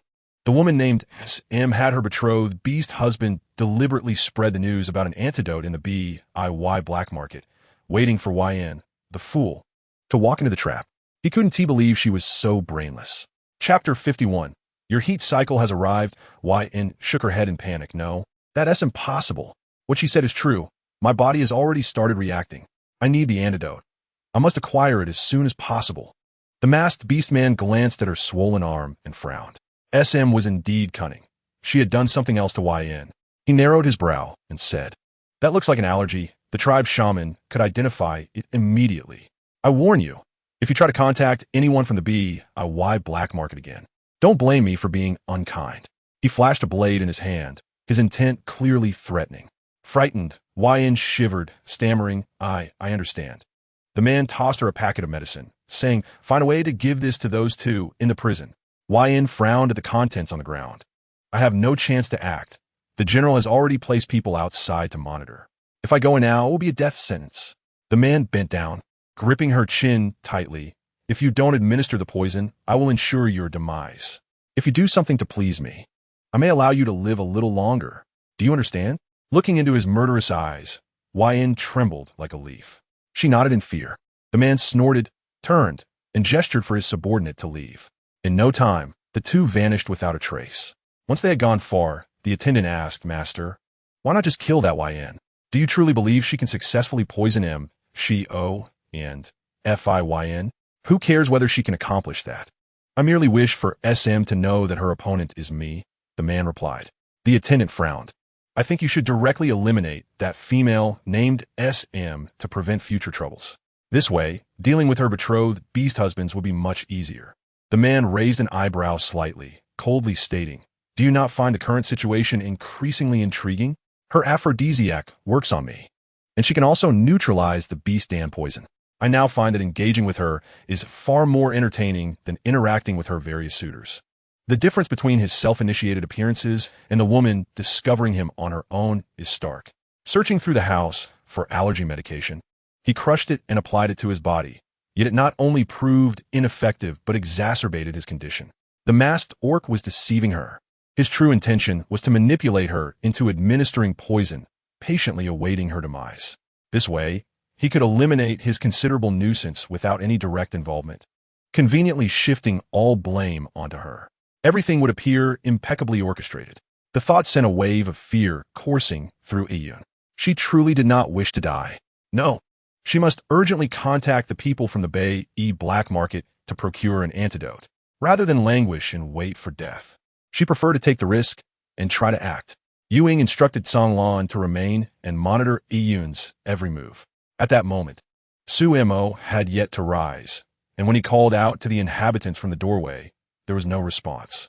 A sense of foreboding settled over Yuing as he pushed the door open. In the next instant, he nearly stumbled, quickly covering his mouth and nose to avoid inhaling too much of the sleeping gas. Su Mo, drowsily aware of the commotion, opened her eyes to see Yuing staggering toward her. Wife, master. Then, with a sudden sway, Yuing collapsed beside her bed. Su Mo quickly sat up and checked his pulse. Had he been drugged? Gently inhaling the air, she recognized the scent. It was the same formula she had used on Fei Yin during their perilous encounter in the grove. Who had dared to sprinkle such a concoction in her room while she slept? Without further contemplation, she retrieved the antidote from her system space and administered it to Yuing. Once he regained consciousness, concern filled his gaze as he asked, Wife, are you all right? Su Mo shook her head softly. Do you feel any other discomfort? Yuing slowly shook his head, eyeing her with suspicion. Such a potent drug had no effect on you? Su Mo frowned as she explained, This is my formula. I use it on Fei Yin during our encounter in the grove. I never anticipated that the adversary would replicate it. Hearing this, Yuing's brow furrowed slightly. He managed to track us here. Su Mo remained silent, deep in thought. Could it be that the protagonist's forces are involved? Are they declaring war on me? The mere pawn? To have replicated my formula so swiftly indicates a formidable opponent. Oh no, must I truly be bound to these antagonists? Am I to be forced into leveling up alongside them? Therefore, this marriage cannot be annulled just yet. Yuing, sensing Su Mo's inner turmoil, felt a surge of joy. Fear not, my wife. I will protect you. Su Mo cast him a resigned glance, feeling disheartened as she stepped outside. With little appetite for cooking, she merely consumed the dinner prepared by Long Yin, then took a stroll with the fox and the leopard. Coincidentally, Yuing recounted the events of the afternoon. Su Mo furrowed her brow in contemplation. Iyun is a minor character and poses no real threat. The true challenge lies with those behind her. The current plot diverges entirely from the book. The protagonist should be preoccupied with gathering forces, recruiting capable beastmen, rather than fixating on a mere pawn and her antagonists. Thus, another faction has emerged. These unpredictable madmen. They should be pursuing the protagonist, not fixating on me. A mere pawn. Yuing and Songlan exchanged glances, maintaining their calm facade. Forget it, one step at a time. Survival is the priority. Upon returning to her room, she discovered a furry creature sprawled across her bed. 9 crimson foxtails were lazily draped over the sheets, the fur distinct and well-groomed, with the fox's eyes half closed, glistening with a captivating allure. Su Mo frowned. What trickery is this, you wretched fox? Approaching, she attempted to shoo him off her bed. Unexpectedly, the fox sprang up, deftly bounding into her embrace. Its tail tightened around her slender waist, and its soft head nuzzled against her chest. Shameless, foul fox. Before she could express her anger, the fox's damp nose brushed against her collarbone and neck, sending a jolt through her. She attempted to grasp its ears, but in the next moment, the fox overpowered her, pinning her down on the bed. The tail around her waist loosened, and he transformed into human form, his long arms securely holding her, his gaze brimming with unquenchable desire. Leaning closer, he whispered in her ear, "Wife, you did promise to let me spend the night with you. Don't try to backtrack. You expressed a preference for abs. Haven to you? Allow me to oblige." Sumo's heart raced, her eyes darting to the side in panic as she instinctively shook her head. Ying raised an eyebrow, internally amused by her timid demeanor. What would she do in the future? He seized her hand, guiding it toward his chest. "Don't be afraid. Just give it a try." Sumo's eyes widened, struggling against him. "Why you not nearing your mating season, are you?" Ying's narrowed eyes glinted with mischief. He murmured softly, then leaned down to plant a kiss on her cheek. "Not yet, but I wouldn't mind a little advance." Chapter 52. Ying's affection for his wife Ying rolled over, completely pinning her beneath him. His warm palm caressed her slightly flushed cheek, fingertips gently grazing her trembling eyelashes, tracing along her brow bone to her ear, where he held her pearl-like earlobe for a moment before letting his fingers weave through her tousled hair. His gaze darkened suddenly. The tenderness that once filled his eyes was replaced by an intense heat, as if he were ablaze with a desire to consume her. Leaning closer to her ear, his voice husky, he murmured, "Life is fleeting. One must seize the moment for pleasure. Wife, do you truly not wish to explore this?" Sumo's breath caught, her heart fluttering, a flicker of confusion crossing her eyes. "What is happening? Though I have read numerous stories, I possess no practical experience. The books never detailed how enticing a beastman's mating season could be. The term fox spirit is certainly not a mere myth." In that instant, Ying's dark gaze sparkled with intense delight. He nearly instantaneously realized that his wife lacked any experience in matters of passion, regardless of who resided within this body. She was completely unversed in the dynamics of intimacy. She had expressed a liking for abs, but had never indulged in such pleasures. This realization drove Ying to madness. He grasped her struggling hands firmly against his chest. What was she afraid of? There was no need for her to feel responsible. Sumo's eyes widened in shock, and she opened her mouth to speak, but before she could utter a word, he leaned in to inhale the scent of her neck, murmuring, "Wife, you smell divine." He then lifted his gaze to meet hers, a gentle smile gracing his lips. "At a time like this, don't utter anything I might not want to hear. Otherwise, I cannot guarantee I will retain my last shred of sanity." Sumo gazed at him with startled, doe-like eyes, signaling for him to calm down. She was aware that if a beastman did not manage his emotions during mating season, he could easily fall into a frenzied state. She dared not provoke this seemingly dangerous fox too much. Desperately, she attempted to summon Xiao Jiu to access the system laboratory and retrieve a new type of suppressant she had developed days earlier to soothe the fox's desires. However, after several attempts, there was no response. Sumo felt exasperated. This wretched system always failed her at critical moments. Initially, Ying had merely intended to tease her, but holding her close, the barely perceptible fragrance emanating from her was overwhelmingly enticing. Observing the myriad expressions flitting across her face, from surprise to blush, then to a dazed state, he felt a surge of intense, unfamiliar longing. He yearned for her. The ultimate possession of body and heart has arrived. The onset of his mating season has come unexpectedly early for Ying. After all, he had previously deceived her, but now, even a mere touch and a fleeting intertwining of breaths have inexplicably triggered his primal instincts. Perhaps his desire for her runs deeper than he had anticipated. SM can feel the heat radiating from him, almost scorching through her attire. She senses the peril she finds herself in. Ying's gaze is fixed upon her, akin to that of a predator eyeing its prey. She musters her composure and speaks, Ying, please release me. I will find a way to assist you." Before she can finish her plea, she feels a tingling sensation at her neck. As his warm lips descend upon her, the sound of his restrained breaths fills her ears. Little does she know, in such moments, any action she takes, even her very breath, serves as an unspoken allure to him. As SM struggles slightly, he grips her tighter, the danger in his eyes intensifying. Does the wife truly dislike you lying? Would it be acceptable for him not to bear responsibility? SM forces herself to blink, calm down. Oh heavens! Who will rescue me? I do not wish to be a mere tool for his mating season. He turns her face towards him, compelling her to meet his gaze. His eyes are filled with an insatiable yearning, coupled with an earnest sincerity. Wife, have you never considered spending a lifetime with a beast man like me? SM furrows her brow, momentarily at a loss for words. She has indeed never contemplated such a future. Since her arrival in this narrative, her thoughts have been consumed with ways to escape the clutches of her antagonistic suitors. In her envisioned future, there is no place for these villains. A flicker of hurt passes through Yu Ying's eyes. The world often claims that foxes are fickle. Yet, dear wife, do you know that once a beast man like myself chooses a mate, it is a commitment for life? Generally, beastmen are known for their unwavering loyalty, a fact SM is aware of. Yet, was he not once eager to annul their engagement? As if reading her doubts, Yu Ying continues. The past is merely that. One's thoughts can evolve. Are you not different from who you once were? A glimmer of surprise flickers in SM's clear eyes. Does he know something?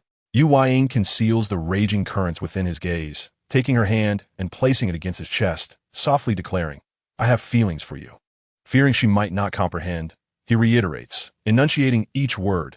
Yu Ying has feelings for his wife. Shock, bewilderment, and a hint of confusion flash in SM's bright eyes. Could it be that he is merely fabricating this to use her as a means of relief? In a sudden motion, Yu Ying leans down and kisses her, as if longing to break through the barriers of her mind to uncover her thoughts. This stubbornness is both infuriating and amusing. He wishes to silence her voice, fearing that it might provoke him to the point of bursting. All he desires is to exact a fierce retribution upon her. His kiss is gentle yet insistent, leaving no room for her resistance. After a lengthy moment, he struggles to contain his nearly overwhelming emotions, his stormy gaze fixed upon her, patiently explaining. The early onset of my mating season is not due to a desire to possess you, but rather a yearning to be possessed by you. SM, overwhelmed, struggles to grasp the meaning of his words. After a brief pause, realization strikes her. Aren't they essentially the same? Cunning fox. Not at all. Yu Ying interrupts her thoughts, breathing heavily as he elaborates. If I did not cherish you, I would not care about your touch. However, when I do care, it ignites a longing within me. Fearing you might not reciprocate, I have carefully concealed my innate desires, suppressing all my impulses. Yet, I now realize that the more I repress, the less you see my feelings. I do not wish to remain in your indifference.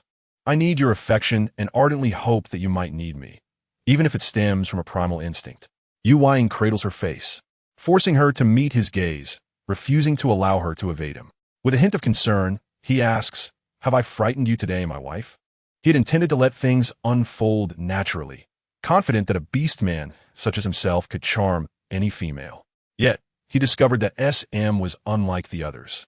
Though she seemed ordinary, often appearing dazed to unfamiliar faces, she harbored her own convictions. What she believed was not easily swayed. For instance, she had firmly categorized the antagonists as villains, rejecting the notion of sharing her life with them. She often spoke of her attraction to handsome men and well-defined abs. But those were merely words. To win her heart, mere looks and muscle would not suffice. She seemed to have no aversion to beauty, yet her affections were never genuine. Understanding her mindset led him to speak impulsively this evening. She is not of this world, and her wariness of it remains strong. It is acceptable. This time, he will be the one to offer his heart first. SM, taken aback and flustered, meets Yu Ying's intense gaze. Instinctively, she attempts to shy away, but is firmly turned back towards him.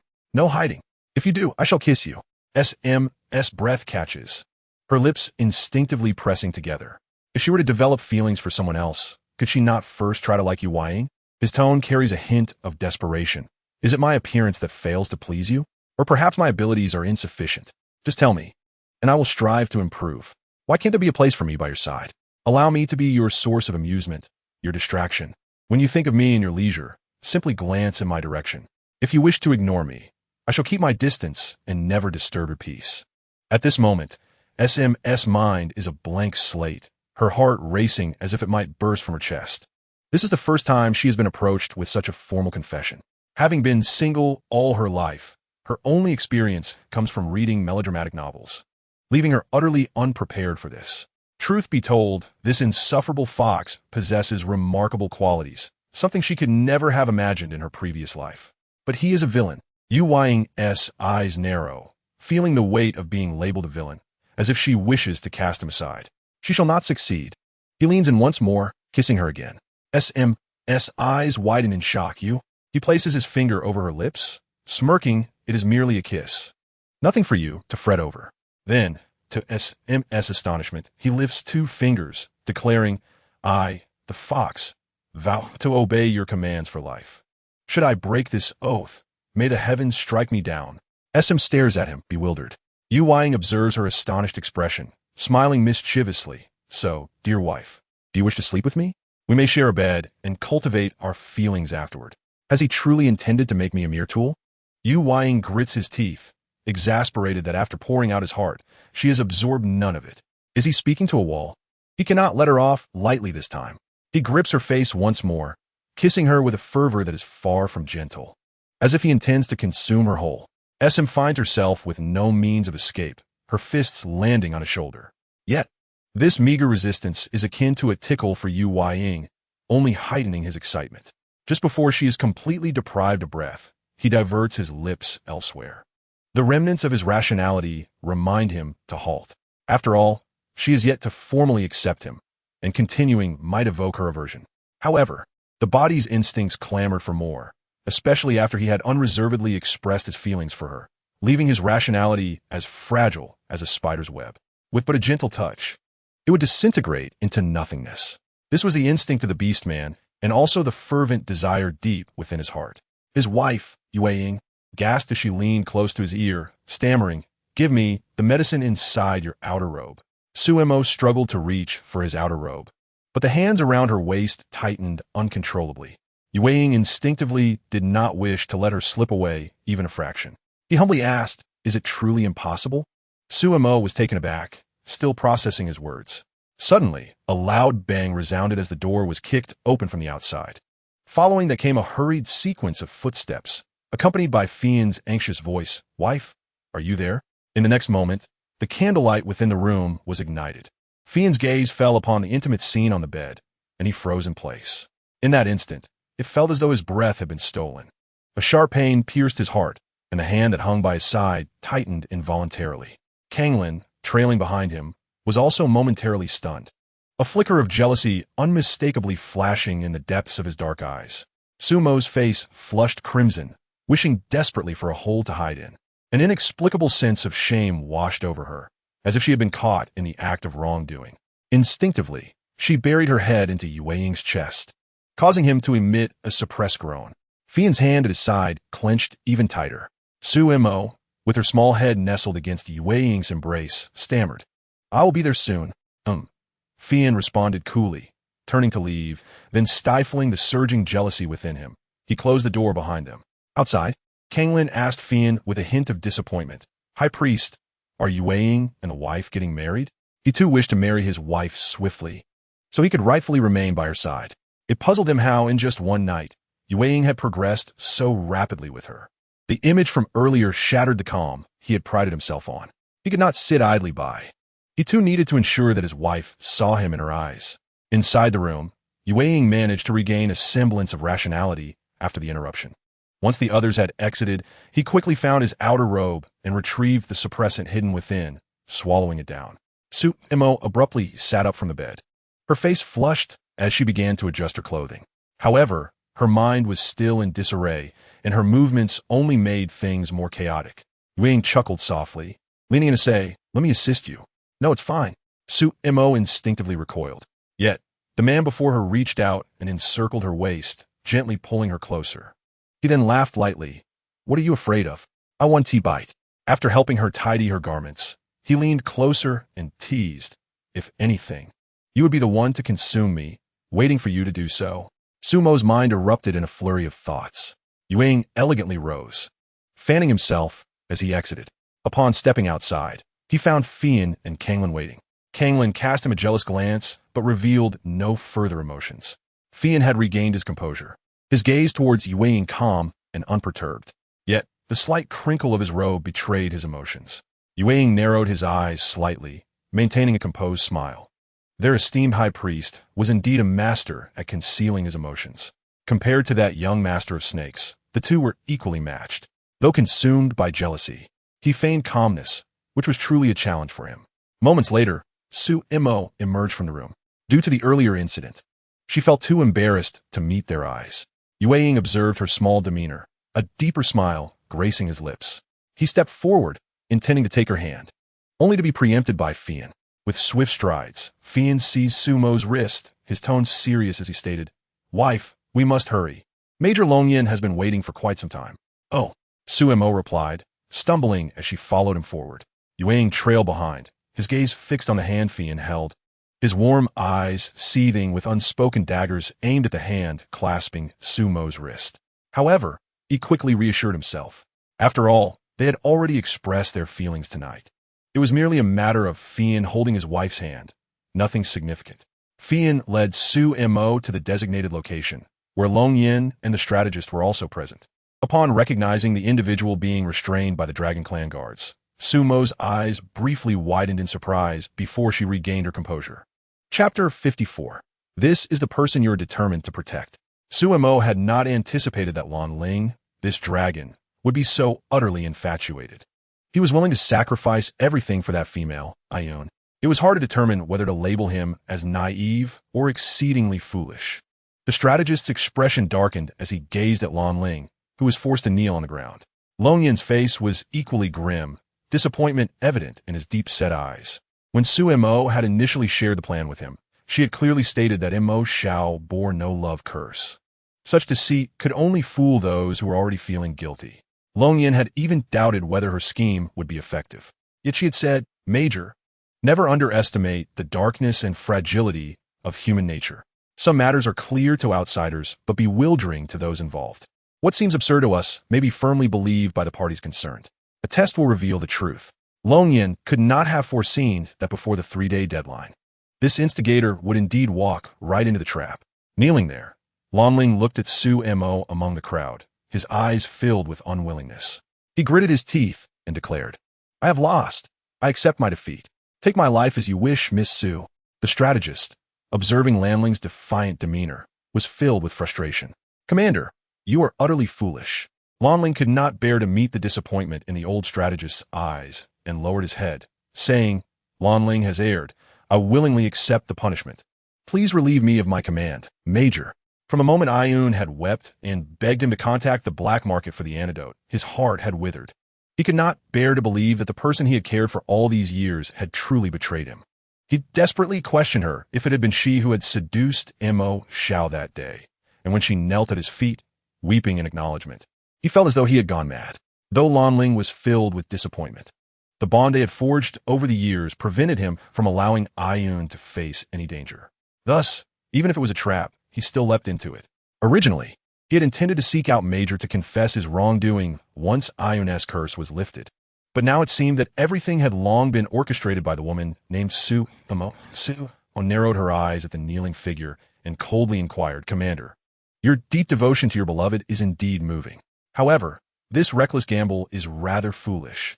If you are willing to sacrifice your life for her, then I, Miss Su." The strategist interjected, just in time, "May we speak privately?" Ling's expression shifted as he looked at the strategist and Longyin, saying, "Ling is deeply sorry for betraying the trust of the strategist and Major. I have no way to repay your kindness. Taking responsibility for Ayun is my personal decision." I asked the strategist to refrain from further comments. The strategist shot him a cold, irritated glance but still slightly bowed to Su Mo, saying, "Miss Su, please." Su Mo glanced at the obstinate Ling, then followed the old strategist to his side. Kanglin, nearby, squinted at Ling on the ground, itching to resolve the matter immediately. Fian subtly signaled him to refrain from acting rashly. Ling coldly looked at Su Mo and declared, "Regardless of what the strategist has told you, I stand by our previous wager. I am willing to bear the consequences for Ayun." Su Mo let out a cold laugh. Lord Ling possesses remarkable audacity, willing to exchange a life for another. Yet, the one whose life you are willing to sacrifice may not even appreciate your sentiment. Regardless of her response, I have accepted my fate. Having loved once, I owe her nothing. Foolishness. Sumo's voice turned icy as she admonished. You owe her nothing. But you owe the people of the Dragon Clan, the strategist, and the Major General. Allow me to inquire, for the sake of Emir Iyun. What plight have you placed the entire Dragon Clan in? Spare me the absurd theatrics of sacrificing the world for your beloved. What you perceive as a heroic act is, in the eyes of others, nothing but reckless folly. A true and noble beastman should prioritize the greater good, protect those who must be safeguarded, and assume the responsibilities that need to be shouldered. If all the Major General subordinates were to act as you do, casting aside their duties for a fleeting whim, then I see no reason for the Dragon Clan to persist. It would be better to dissolve altogether. Lanling's eyes flickered momentarily, as though struck by a bucket of cold water. He gazed at Sumo in disbelief, humiliation flashing in his eyes, yet no longer harboring resentment. Commander, consider your stance carefully. Should you remain steadfast in your convictions, I, this maiden, would gladly facilitate your desires. At that moment, a servant from the prison reported that someone had attempted to poison the young master of the Serpent Clan, though fortunately, it had been discovered in time. As they spoke, Iyun, bound and brought forth, was presented alongside Mo Xiao, who remained silent after encountering Sumo. The servant tossed Iyun beside Lanling, who looked at the person by her side, weeping, Commander, save me. Please save Iyun. Lanling's expression was complex, a mix of disappointment and heartache. Did I not instruct you to refrain from foolish actions? Why did you not heed my words? I. Iyun stammered, unable to articulate a coherent response. Tears streamed down her face, evoking sympathy as she pleaded. Did you not say you would help me find a way to lift the curse? I do not wish to die. Commander, I implore you. The strategist glared at the oblivious female with unrestrained fury. Lanling has been led astray by your incitement, committing such a grave mistake. Do you not recognize your fault? Sumo interjected promptly. I've already discussed this with the old strategist. Every grievance has its source, and those who err must bear the consequences. As for the instigator, her meaningful gaze swept over Iyun on the ground. Beside her, Lanling furrowed his brow slightly. He had not expressed such sentiments. Before he could speak, Iyun's terror was swiftly replaced by a fierce determination. She had come to trust Sumo's words implicitly, her gaze towards Lanling now tinged with malice. What she claimed to be willing to die for was, in truth, a fabrication. With this revelation, she felt no further reservations. Suddenly shifting her narrative, Iyun accused. It was not me. It was the commander who forced me to do this. He instructed me to seduce the young master of the Serpent Clan and to poison him. This was all his scheme. He is the one who seeks to provoke a war between the two clans. How unjust! Iyun cried out, crawling before the strategist, and Long Yin, weeping as she confessed, I am truly innocent. How could a mere female like me dare to act? I beseech the Major General and the strategist to see the truth. The strategist, seething with rage, retorted, Commander, this is the beloved you so ardently wish to protect. Lanling's hand, previously at his side, clenched tightly, his nails digging into flesh, yet he felt no pain in that moment. Sumo bent down, gripping Iyun's chin as she sneered. In truth, Lord Lanling has not uttered a single word against you. It was I who deceived you. On the contrary, he would willingly lay down his life for you. But alas, you were too impatient. You. Iyun glared at Sumo with venomous eyes, struggling to obliterate the figure before her. Sumo forcefully cast her aside, calmly addressing Lanling. Commander, have you made your decision? Are you still willing to die for such a beloved? Iyun, witnessing the disappointment in Lanling's eyes, realized her chances of survival were extinguished. She could not die alone. She must eliminate this wretched female. As the ropes fell from her hands, Iyun drew a sharp blade from her sleeve, rising to lunge at Sumo.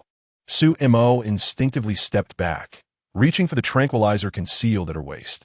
At the same moment, the ferocious Kanglin, closest to her, unleashed a fierce gust of wind, protecting Sumo like a guardian from hell.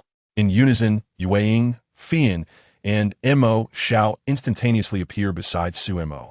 For Kanglin, dealing with Iyun posed no challenge at all. However, just as he unleashed his strike, a sudden force from above intercepted him. The leading figure in black seized Iyun from the ground, preparing to flee. Kanglin immediately pursued, with Yueying and Fian following suit. Mo Xiao, however, hesitated, opting to remain and safeguard Su and Mo. The Dragon Clan servants rushed to assist. Yet the adversaries swiftly released a cloud of tranquilizer, causing them to collapse instantly. Yue and Fian managed to cover their noses and mouths just in time. Kanglin inhaled some of the substance, causing him to stumble momentarily. The foes, comparable in skill to Yue and Fian, began to gain the upper hand. Meanwhile, Long Yin and his guards soared into aid. Just as they positioned themselves, the leader of the assailants tossed more powder into the fray. In the chaos, a sharp blade lunged towards Yue, but Fian reacted swiftly, using his wings to deflect the strike. Although he succeeded, he sustained a wound, crimson blood cascading from the edge of his wing. Recognizing the precariousness of the situation, Su Mo swiftly retrieved an antidote from the laboratory, handing it to Mo Xiao, signaling him to pass it to the front lines. Mo Xiao hesitated, regarding her with uncertainty. Su Mo frowned. With Lord Lanling here, my expertise in poisons should ensure safety. Suddenly, Lanling broke free from his restraints, rising to nod at Mo Xiao. In a flash, Mo Xiao dashed forward. Lanling quickly positioned the remaining servants, shielding the strategist and Su Mo in the center. While Su Mo observed the nearby skirmish, she furrowed her brow and asked Lanling, "Commander, do you recognize their techniques? They appear to incorporate some from our Dragon Clan, yet also from the Northern Wing. The leader seems to be a formidable 9th-level beastman, while the two accompanying him are at least 8th level, and the rest are all 5th or 6th level." Su Mo frowned. Realizing her instincts were correct, they were indeed formidable opponents. A 9th-level beastman? She recalled that, according to the original text, such high-level beastmen had not yet appeared at this point. The Dragon Clan servants seemed to be of lower rank, making them easy prey for their adversaries. Only Mo Xiao and Long Yin could hold their own, yet the majority of the enemy were on par with them, making the confrontation arduous. Su Mo noticed that Fian was beginning to struggle. The blade that had been aimed at him was likely tainted with something else. Turning to Lanling, she asked, "Do you have a bow and arrow?" Lanling quickly produced a bow, and Su Mo retrieved a vial of powder from her space, applying it to an arrow. She instructed him to aim for the leading beastman. With a swift leap, Lanling approached, drawing the bow and taking aim. Just as he prepared to release the arrow, the adversary suddenly turned, casting a sharp gaze his way, and then hurled a concealed weapon. Lanling could not evade in time, striking him and causing him to fall rapidly. The cloaked figure, however, abruptly shifted direction, racing towards Su Mo Madam. In a moment of distraction, Mo Xiao was struck by an arrow, slicing through his arm. "Fire!" Su Mo commanded from among the servants, and a volley of arrows was released. However, for a 9th-level beastman, these arrows were mere trifles, easily deflected with a flick of his sleeve. Su Mo's brow furrowed in alarm, her instincts screaming as she reached for the poison pouch at her waist. This reckless foe was indeed charging directly for her. As Su Mo found herself in a state of panic, she wondered whether her newly concocted poison would be effective against the 9th-tier orc. Just then, with a swift whoosh, Lanling shot an arrow from behind, striking the cloaked figure. The assailant paused momentarily, gritting his teeth against the excruciating pain coursing through his body, and loosed another arrow in retaliation. The black-clad attackers surrounding Mo Xiao gasped in surprise, calling out to their leader. The cloaked man hovered in midair, clutching his wounded shoulder. Narrowing his eyes as he scrutinized, Su Mo Songlan attempted to pursue, but was halted by Mo Xiao, who cautioned, "You are no match for them. Refrain from acting recklessly." After ensuring that the injured Fei Yan was stable, he swiftly approached Su Mo Mistress. "First check on Fei Yan's wounds." The group led by Long Yin hurried to follow suit. The strategist intended to summon Lan Ling to examine his injury, but he merely cast a cold glance at the unconscious Yun lying on the ground. With a pained expression, he remarked, "My injury can be treated by a shaman. There is no need of trouble, Miss Su." The strategist glanced at his wound, concern etched across his face. Though the injury appeared minor, he suspected the presence of something more sinister in the hidden weapon, and he was unsure if the shaman could remedy it. However, seeing Lan Ling's insistence, the strategist chose to remain silent. Yu Ying and others brought Fei Yan to Su Mo's chamber, where his fever was alarmingly high. He has been poisoned. The dire situation was compounded by the fact that the poison was not the only threat. As Su Mo hastily drafted a prescription for medicine, She instructed Ying to prepare the ingredients while retrieving suppressants and sedatives from the system laboratory for Fei Yin to ingest. An orc injured during their rutting season posed a significant risk, as the scent of blood could incite primal instincts, intensifying desires amidst the agony. If poisoned, the toxins would swiftly permeate his vital organs through the bloodstream. Su Mo retrieved an antidote pill from her spatial pocket and administered it to him, finding it somewhat effective but not entirely sufficient. Suddenly, a chime echoed, and Xiao Jio's voice rang out. "Host, try using your blood to suppress the toxins." Su Mo paused, recalling how Long Yin had previously relied on her blood to counteract poison. With that thought, she quickly grabbed a dagger from the side. "Mistress!" Mo Xiao exclaimed urgently. Without hesitation, Su Mo sliced her fingertip and brought it to Fei Yan's lips. "Hurry, drink my blood." Fei Yan frowned and shook his head in refusal. "I cannot harm my mistress." At such a critical moment, his words were unwarranted. Su Mo firmly pried his mouth open and pressed her finger inside. Moments later, she resumed, checking Fei Yan's pulse, relieved to find the poison indeed subdued. "I never expected my body, which harbors all 5 poisons, would prove useful in this manner. Fortuitously, my blood is effective. Otherwise, this night could have cost him dearly." Hearing Su Mo's thoughts, Fei Yan furrowed his brow slightly. He exchanged a silent glance with Mo Xiao. Outside the door, Song Lan wore a puzzled expression, wondering if the mistress had been poisoned. Long Yin and the strategist were taken aback. Could Su Mo's blood truly control toxins? The mere thought of having consumed Su Mo's blood caused Long Yin to blush. Although he had taken medicine, he still felt weak. Furthermore, the feelings stirring within him had yet to be fully suppressed, necessitating careful observation throughout the night. Su Mo addressed him. "You should stay in my room tonight for my convenience in taking care of you." Fei Yan nodded. "I appreciate it, mistress."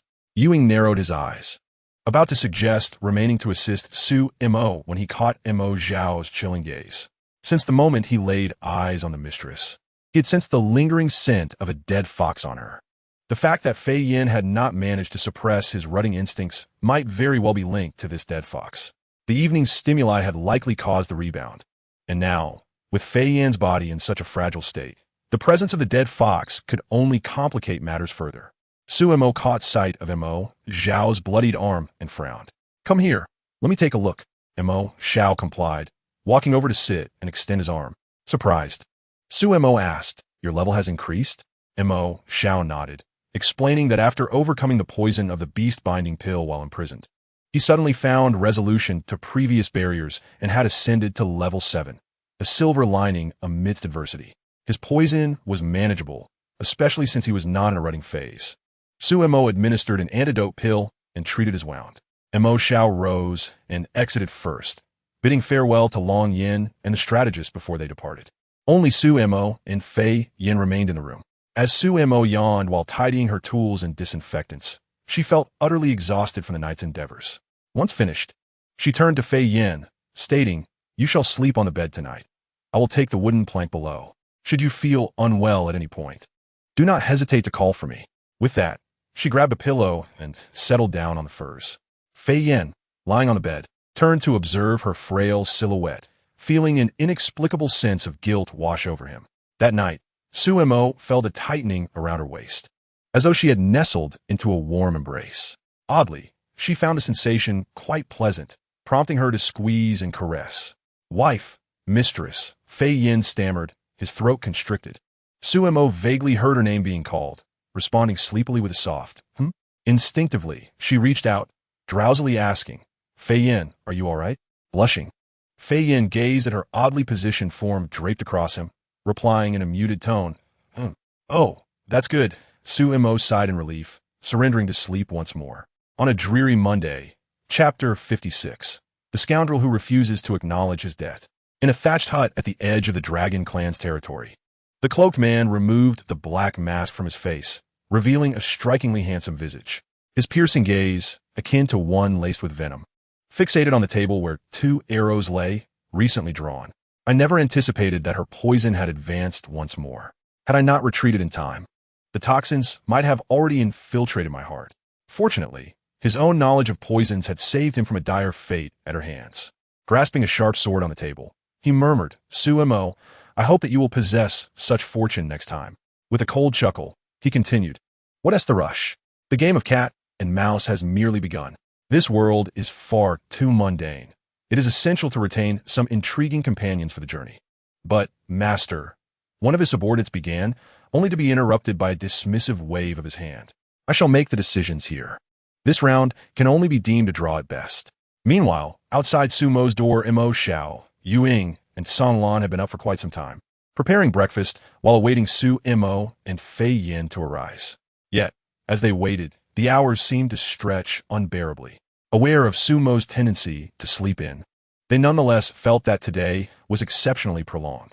Yu Ying stealthily peered through the window's crack, witnessing Su Mo curled up like a cat in Fei Yan's arms.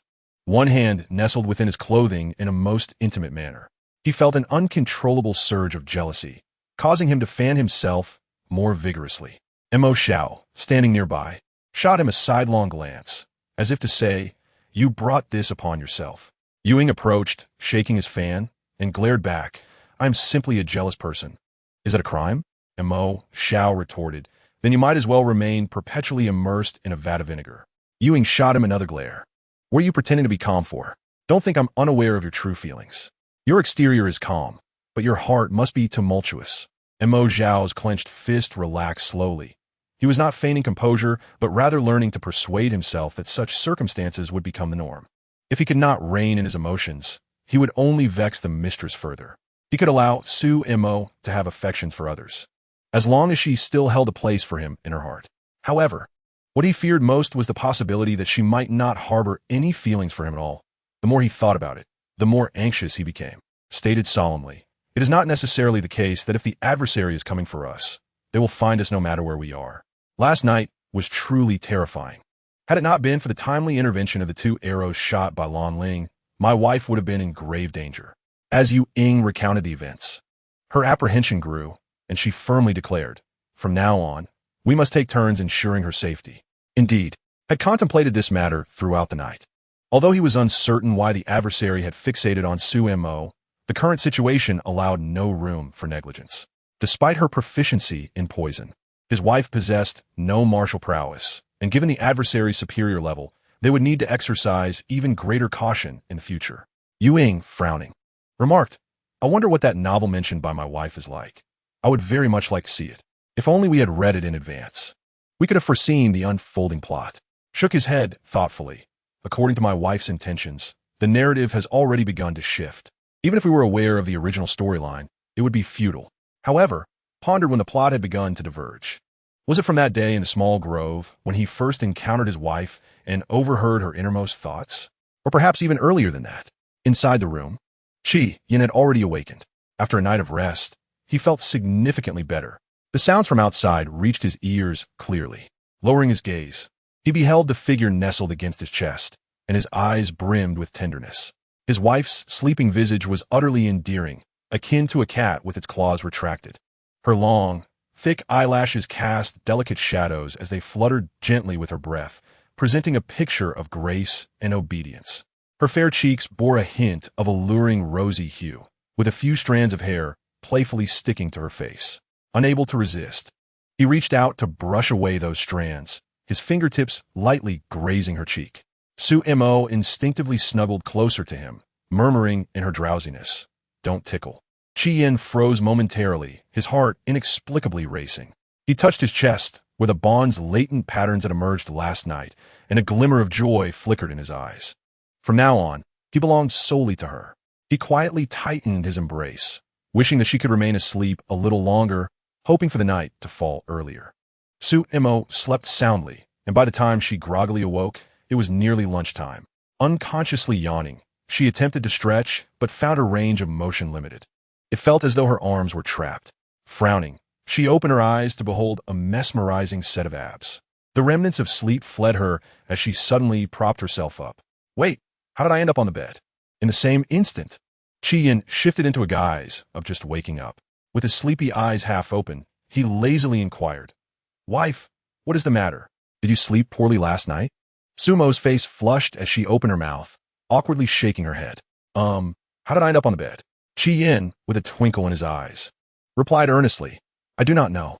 Oblivious to the crimson hue gracing Qi Yan's ears, Su-mo forced a smile. Could it be that I climbed up myself? Sleepwalking. She summoned Xiao Jiao in her mind, questioning him about the events of the previous night. Meanwhile, Qian furrowed his brow slightly. What is Xiao Jiao? Did I overhear my host conversing with this Xiao Jiao? Xiao Jiao sighed. Host, do you truly not recall the actions you undertook? It seems you were merely using the guise of care to achieve your own desires. Su-mo glared at him in her mind. Nonsense. I, a delicate flower, could not possibly do anything inappropriate. Xiao Jiao retorted. Your body is far more honest than your words. Just take a look at the red marks on his chest. There is hardly a good spot left, yet you dare deny it? If you wish to indulge in folly, just admit it. Su-mo widened her eyes, glancing at the exposed chest of Qian.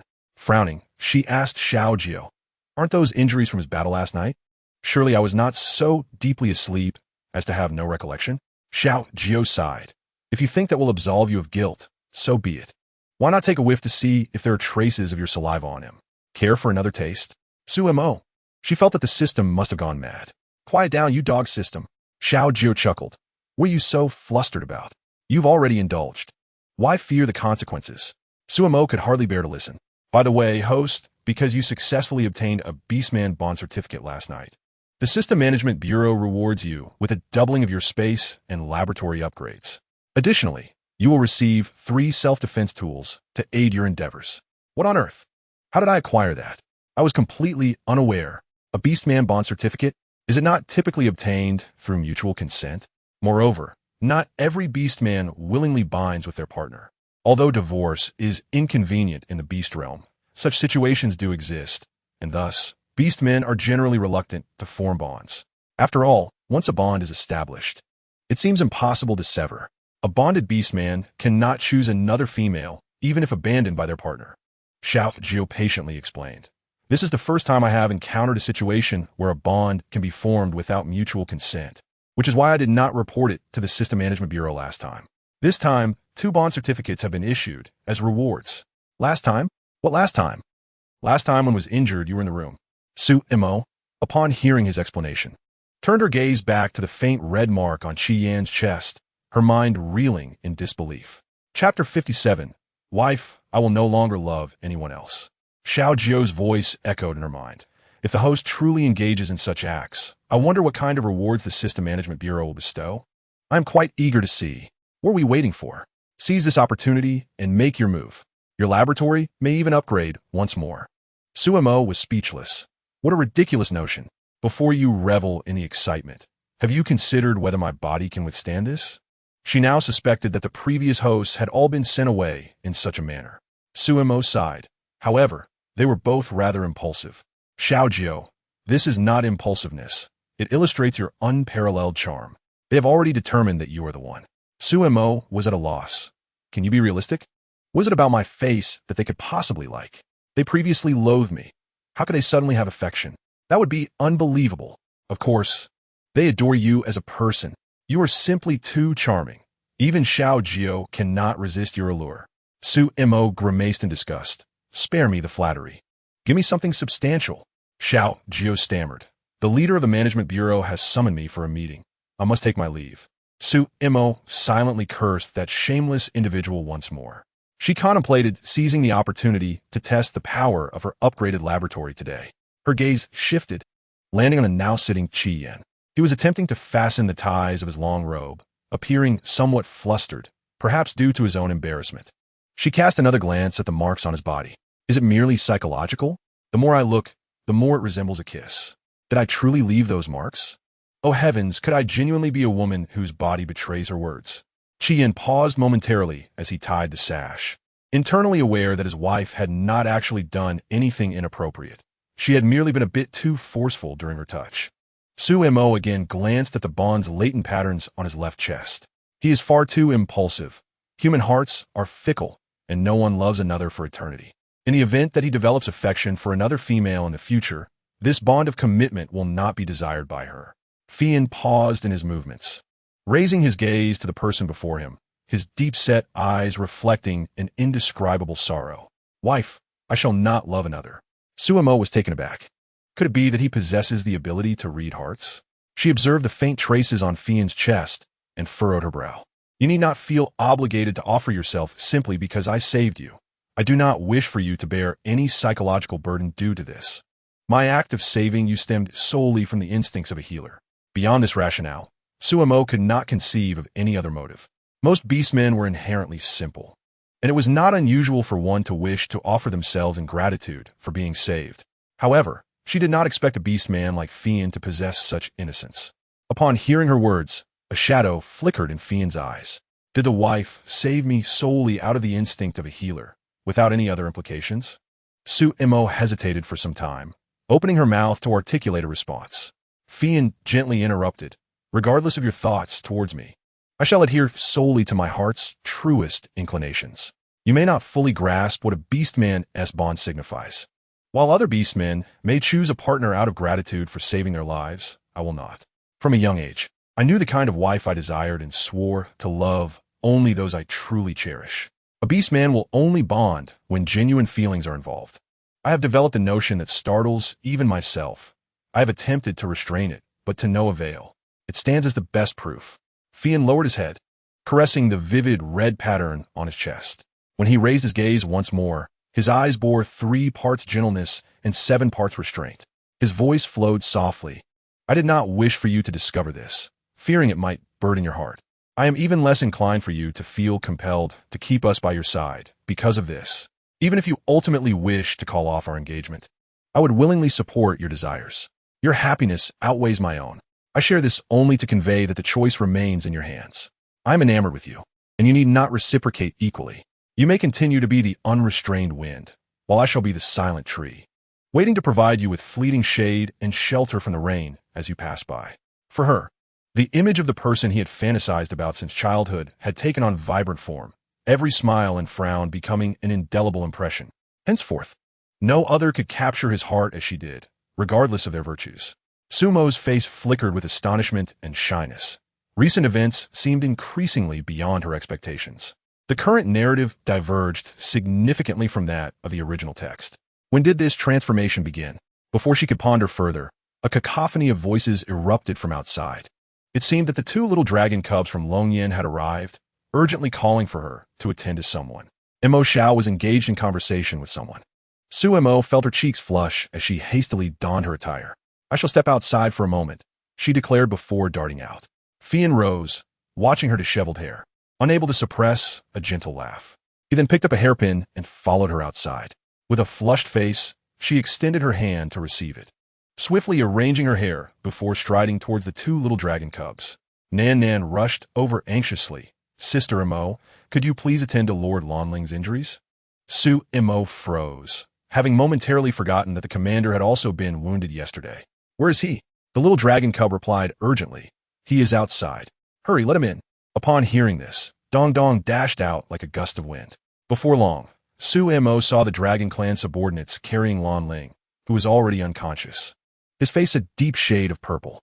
Suemo stepped forward to check his pulse, noting its weakness.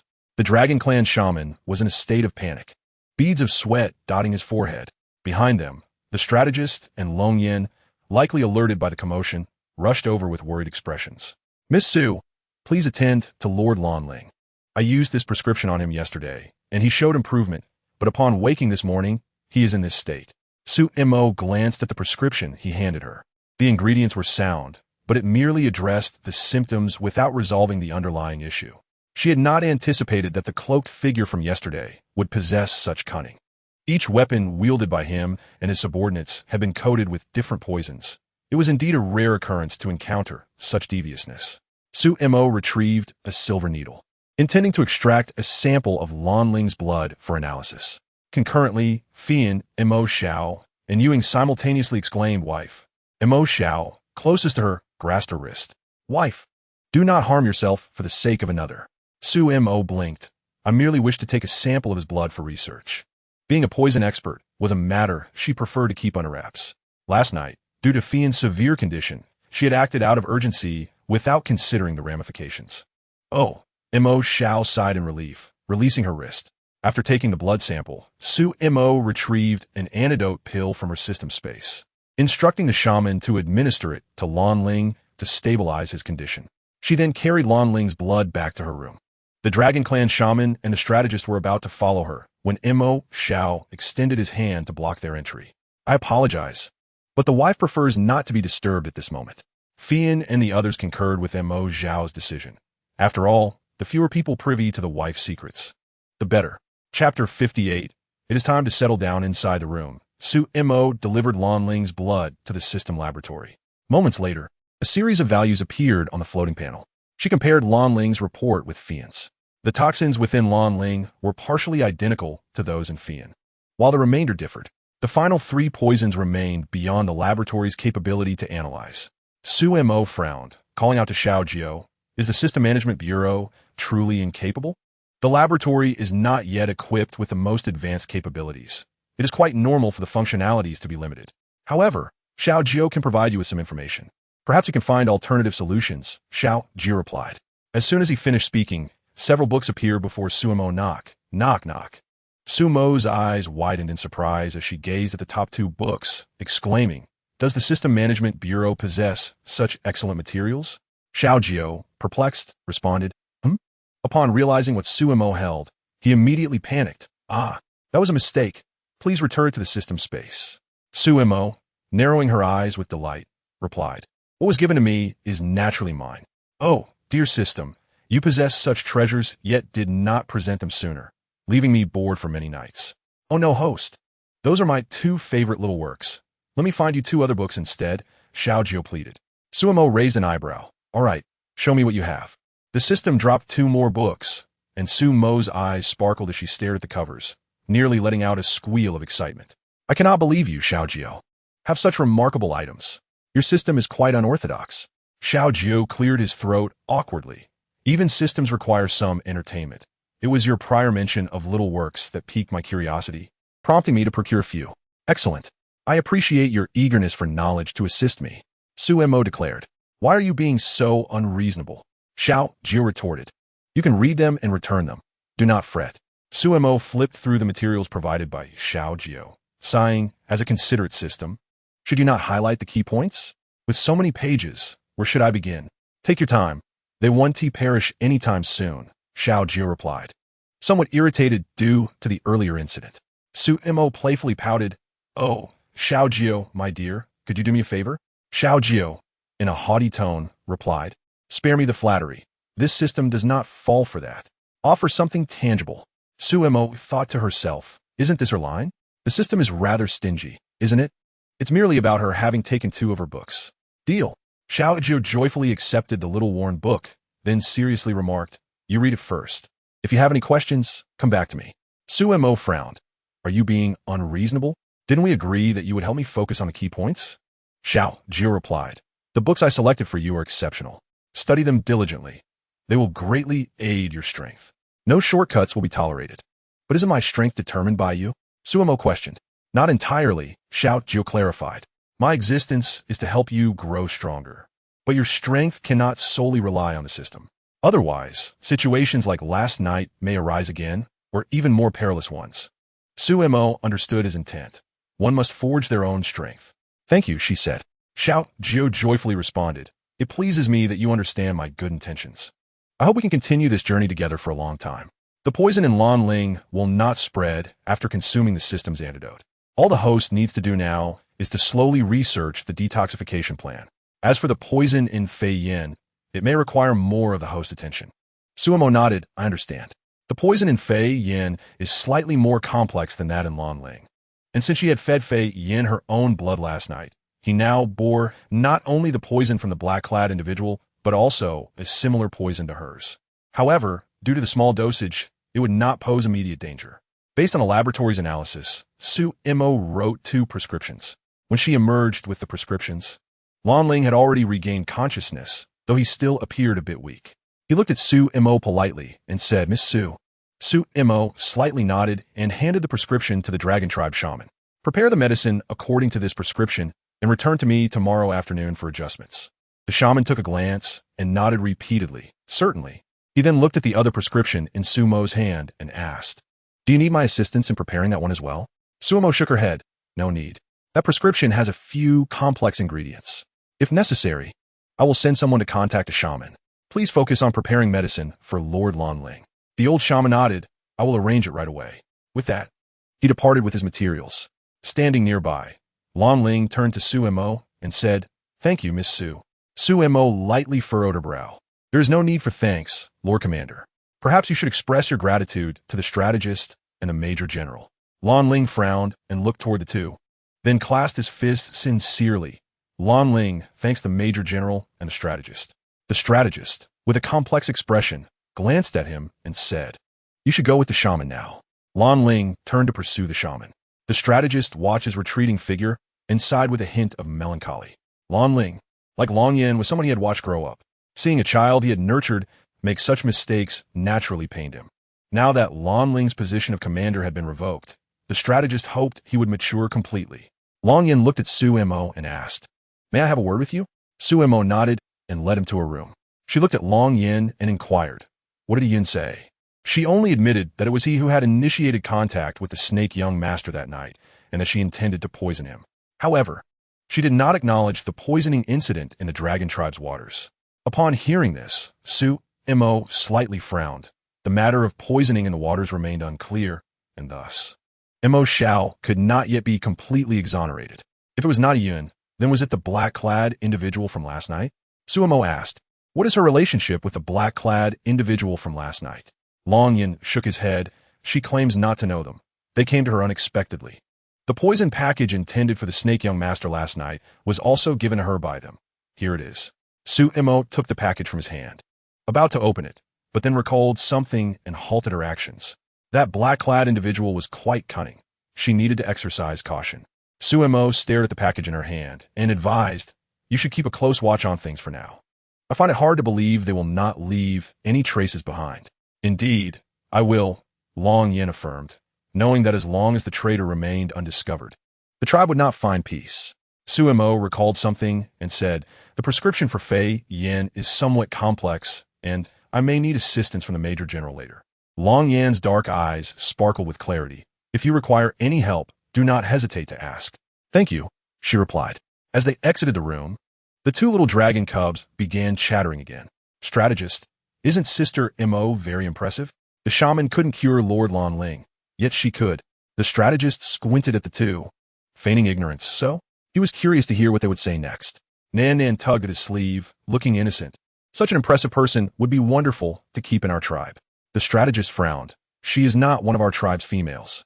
Dong Dong eagerly interjected, "What does that matter? We can simply make her one of our tribe's females." The old strategist, pretending to be oblivious, asked, "How so?"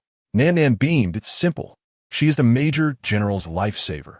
Let the Major General offer himself in gratitude." Cough. The strategist feigned a cough, casting a sidelong glance at their Major General. Long Yan's ears turned slightly red as he looked at the babbling Nan Nan and exclaimed, "Do not speak nonsense." Nan Nan frowned, clutching the strategist's sleeve. "Did you not always say that the Major General is of an age to settle down? Now that he has met someone as wonderful as Sister Mo, what is there to wait for?" The old strategist squinted, stroking his beard. After these past few days, he had developed a significantly better impression of that Miss Su. She was intelligent and skilled in medicine, yet she already had several suitors. Furthermore, she belonged to another tribe. This matter was inevitably complicated. The strategist cast another glance at Long Yin beside him. Given the Major General's lack of experience in matters of the heart, he was certainly no match for Miss Su's suitors. The children were growing up, which was somewhat worrisome. Previously, he feared that their Major General was too oblivious to understand love, yet now he worried that he might develop feelings for someone unsuitable. Chapter 59. Tenderness at the Mountain Peak. Su Mo instructed Yu Ying and Song Lan to gather the medicinal ingredients from the prescriptions. Mo Xiao took a look and divided the list in half. For what the Dragon Tribe's shaman had, he directed Song Lan to fetch directly. As for the more difficult items, he asked Yu Ying to prepare them. Yu Ying frowned at the items in his hands. "There are 2 ingredients that are unavailable on the black market. We must search for them in the mountains. Could you please describe their characteristics and scents to facilitate our search?" Su Mo pondered briefly. "You should first gather what you can. If it proves too challenging, I will venture into the mountains myself." "I will accompany you," Mo Xiao replied. "That evening, let Song Lan take care of you." Song Lan's eyes gleamed with excitement at the prospect of being able to sleep beside his wife that night. Meanwhile, Yu Ying gritted his teeth. realizing that this straightforward assassin was blissfully unaware of the trap laid by the cunning snake. They say that he is a crafty fox, yet among them, who possesses fewer wits than the little leopard. The most treacherous one was undoubtedly that foul snake, who, knowing that his wife intended to choose the little black leopard, intentionally diverted the leopard's attention. Suemo found herself speechless. Have they decided for me without consulting my thoughts? Did no one bother to ask my opinion? The atmosphere was thick with unspoken words as several individuals exchanged glances, each hesitant to break the silence. Suemo cast a furtive glare at Mo Xiao, her thoughts brimming with indignation. How dare he presume to make decisions on her behalf? She would much prefer the company of that cunning fox than to be burdened by his presence. The memory of that night in the grove, with his predatory gaze, sent shivers down her spine. He was truly insufferable. Ewing listened with a sense of schadenfreude to Su Mo's inner musings, momentarily tempted to burst into laughter. It seemed the one among them who had fallen out of favor with the lady of the house was indeed that insufferable snake. Mo Xiao felt a pang in his chest, a shadow flickering across his gaze, but he quickly masked it, returning his look towards Su Mo with a calm demeanor. Fei Yin spoke softly, inquiring, "What would you like for lunch, my lady?" Recognizing the misunderstanding Su Mo harbored towards Mo Xiao, he deemed it necessary to afford them an opportunity to reconcile. "I'll prepare it," Su Mo replied, making her way towards the kitchen at Long Yan's abode. Fei Yin exchanged a glance with Mo Xiao, signaling him to follow. Mo Xiao reluctantly loosened his tightly clenched hands and trailed behind her. To be despised by someone he cared about was a painful experience. Meanwhile, Yu Ying and Song Lan ventured out to gather medicinal herbs. In the kitchen, the servants were abuzz with discussions regarding Su Mo, their curiosity piqued after last night's events. Just as their chatter reached a crescendo, the lady herself arrived. "Su Wunyang," someone exclaimed in delight, and the others greeted her warmly. Su Mo smiled, narrowing her eyes as she offered, "I'm here to help you with the cooking." A quick glance at the ingredients revealed they were well prepared, rendering any further arrangements unnecessary. The crowd responded cheerfully, "That's wonderful." Given that both Mo Xiao and Fei Yin were injured, Su Mo did not intend to put them to work, though their mere presence proved somewhat cumbersome. Therefore, she assigned them the task of washing the dishes. Before long, the two little dragon cubs in Long Yan's study caught wind of the news and eagerly pulled Long Yan over. With bright smiles, they chimed, "Sister Mo, we're here to help." As Su Mo stirred the ingredients, she remarked, "There's no need. Everything is nearly ready." Nan Nan exchanged a knowing glance with the servant tending the fire, who promptly nodded and announced, "Excuse me, Miss Su, I have a matter to attend to." Just as Su Mo was about to call for someone else to tend the flames, the two little dragon cubs pushed Long Yan forward. "Sister Mo, let Major help you." Su Mo regarded him with skepticism. "Are you sure?" Long Yan chuckled awkwardly, a hint of embarrassment creeping into his demeanor. "I've been practicing recently. It should be fine." "Oh, very well then," she conceded, reasoning that if anything were to go awry, it wouldn't be her responsibility. Long Yin settled beside the fire, adjusting the flames as needed based on Su Mo's cues. In her mind, she praised, "It appears this dragon has indeed taken his study seriously. He is worth teaching." Before departing, she resolved to take this dragon to a hot spring, insisting he don a swimsuit as a reward for all the turmoil she had endured. Outside, Fei Yin and Mo Xiao, who were washing the dishes, paused in their movements, exchanging glances that spoke volumes. It seemed that lingering in the dragon realm was ill-advised. Mo Xiao had initially contemplated revealing his true form to escort her via the waterways, but reconsidered, knowing she was not fond of his true self. The two traveled on foot to the base of the mountain, rich with dragon flora. Su Mo, feeling somewhat fatigued, instinctively furrowed her brow at the imposing peak before her.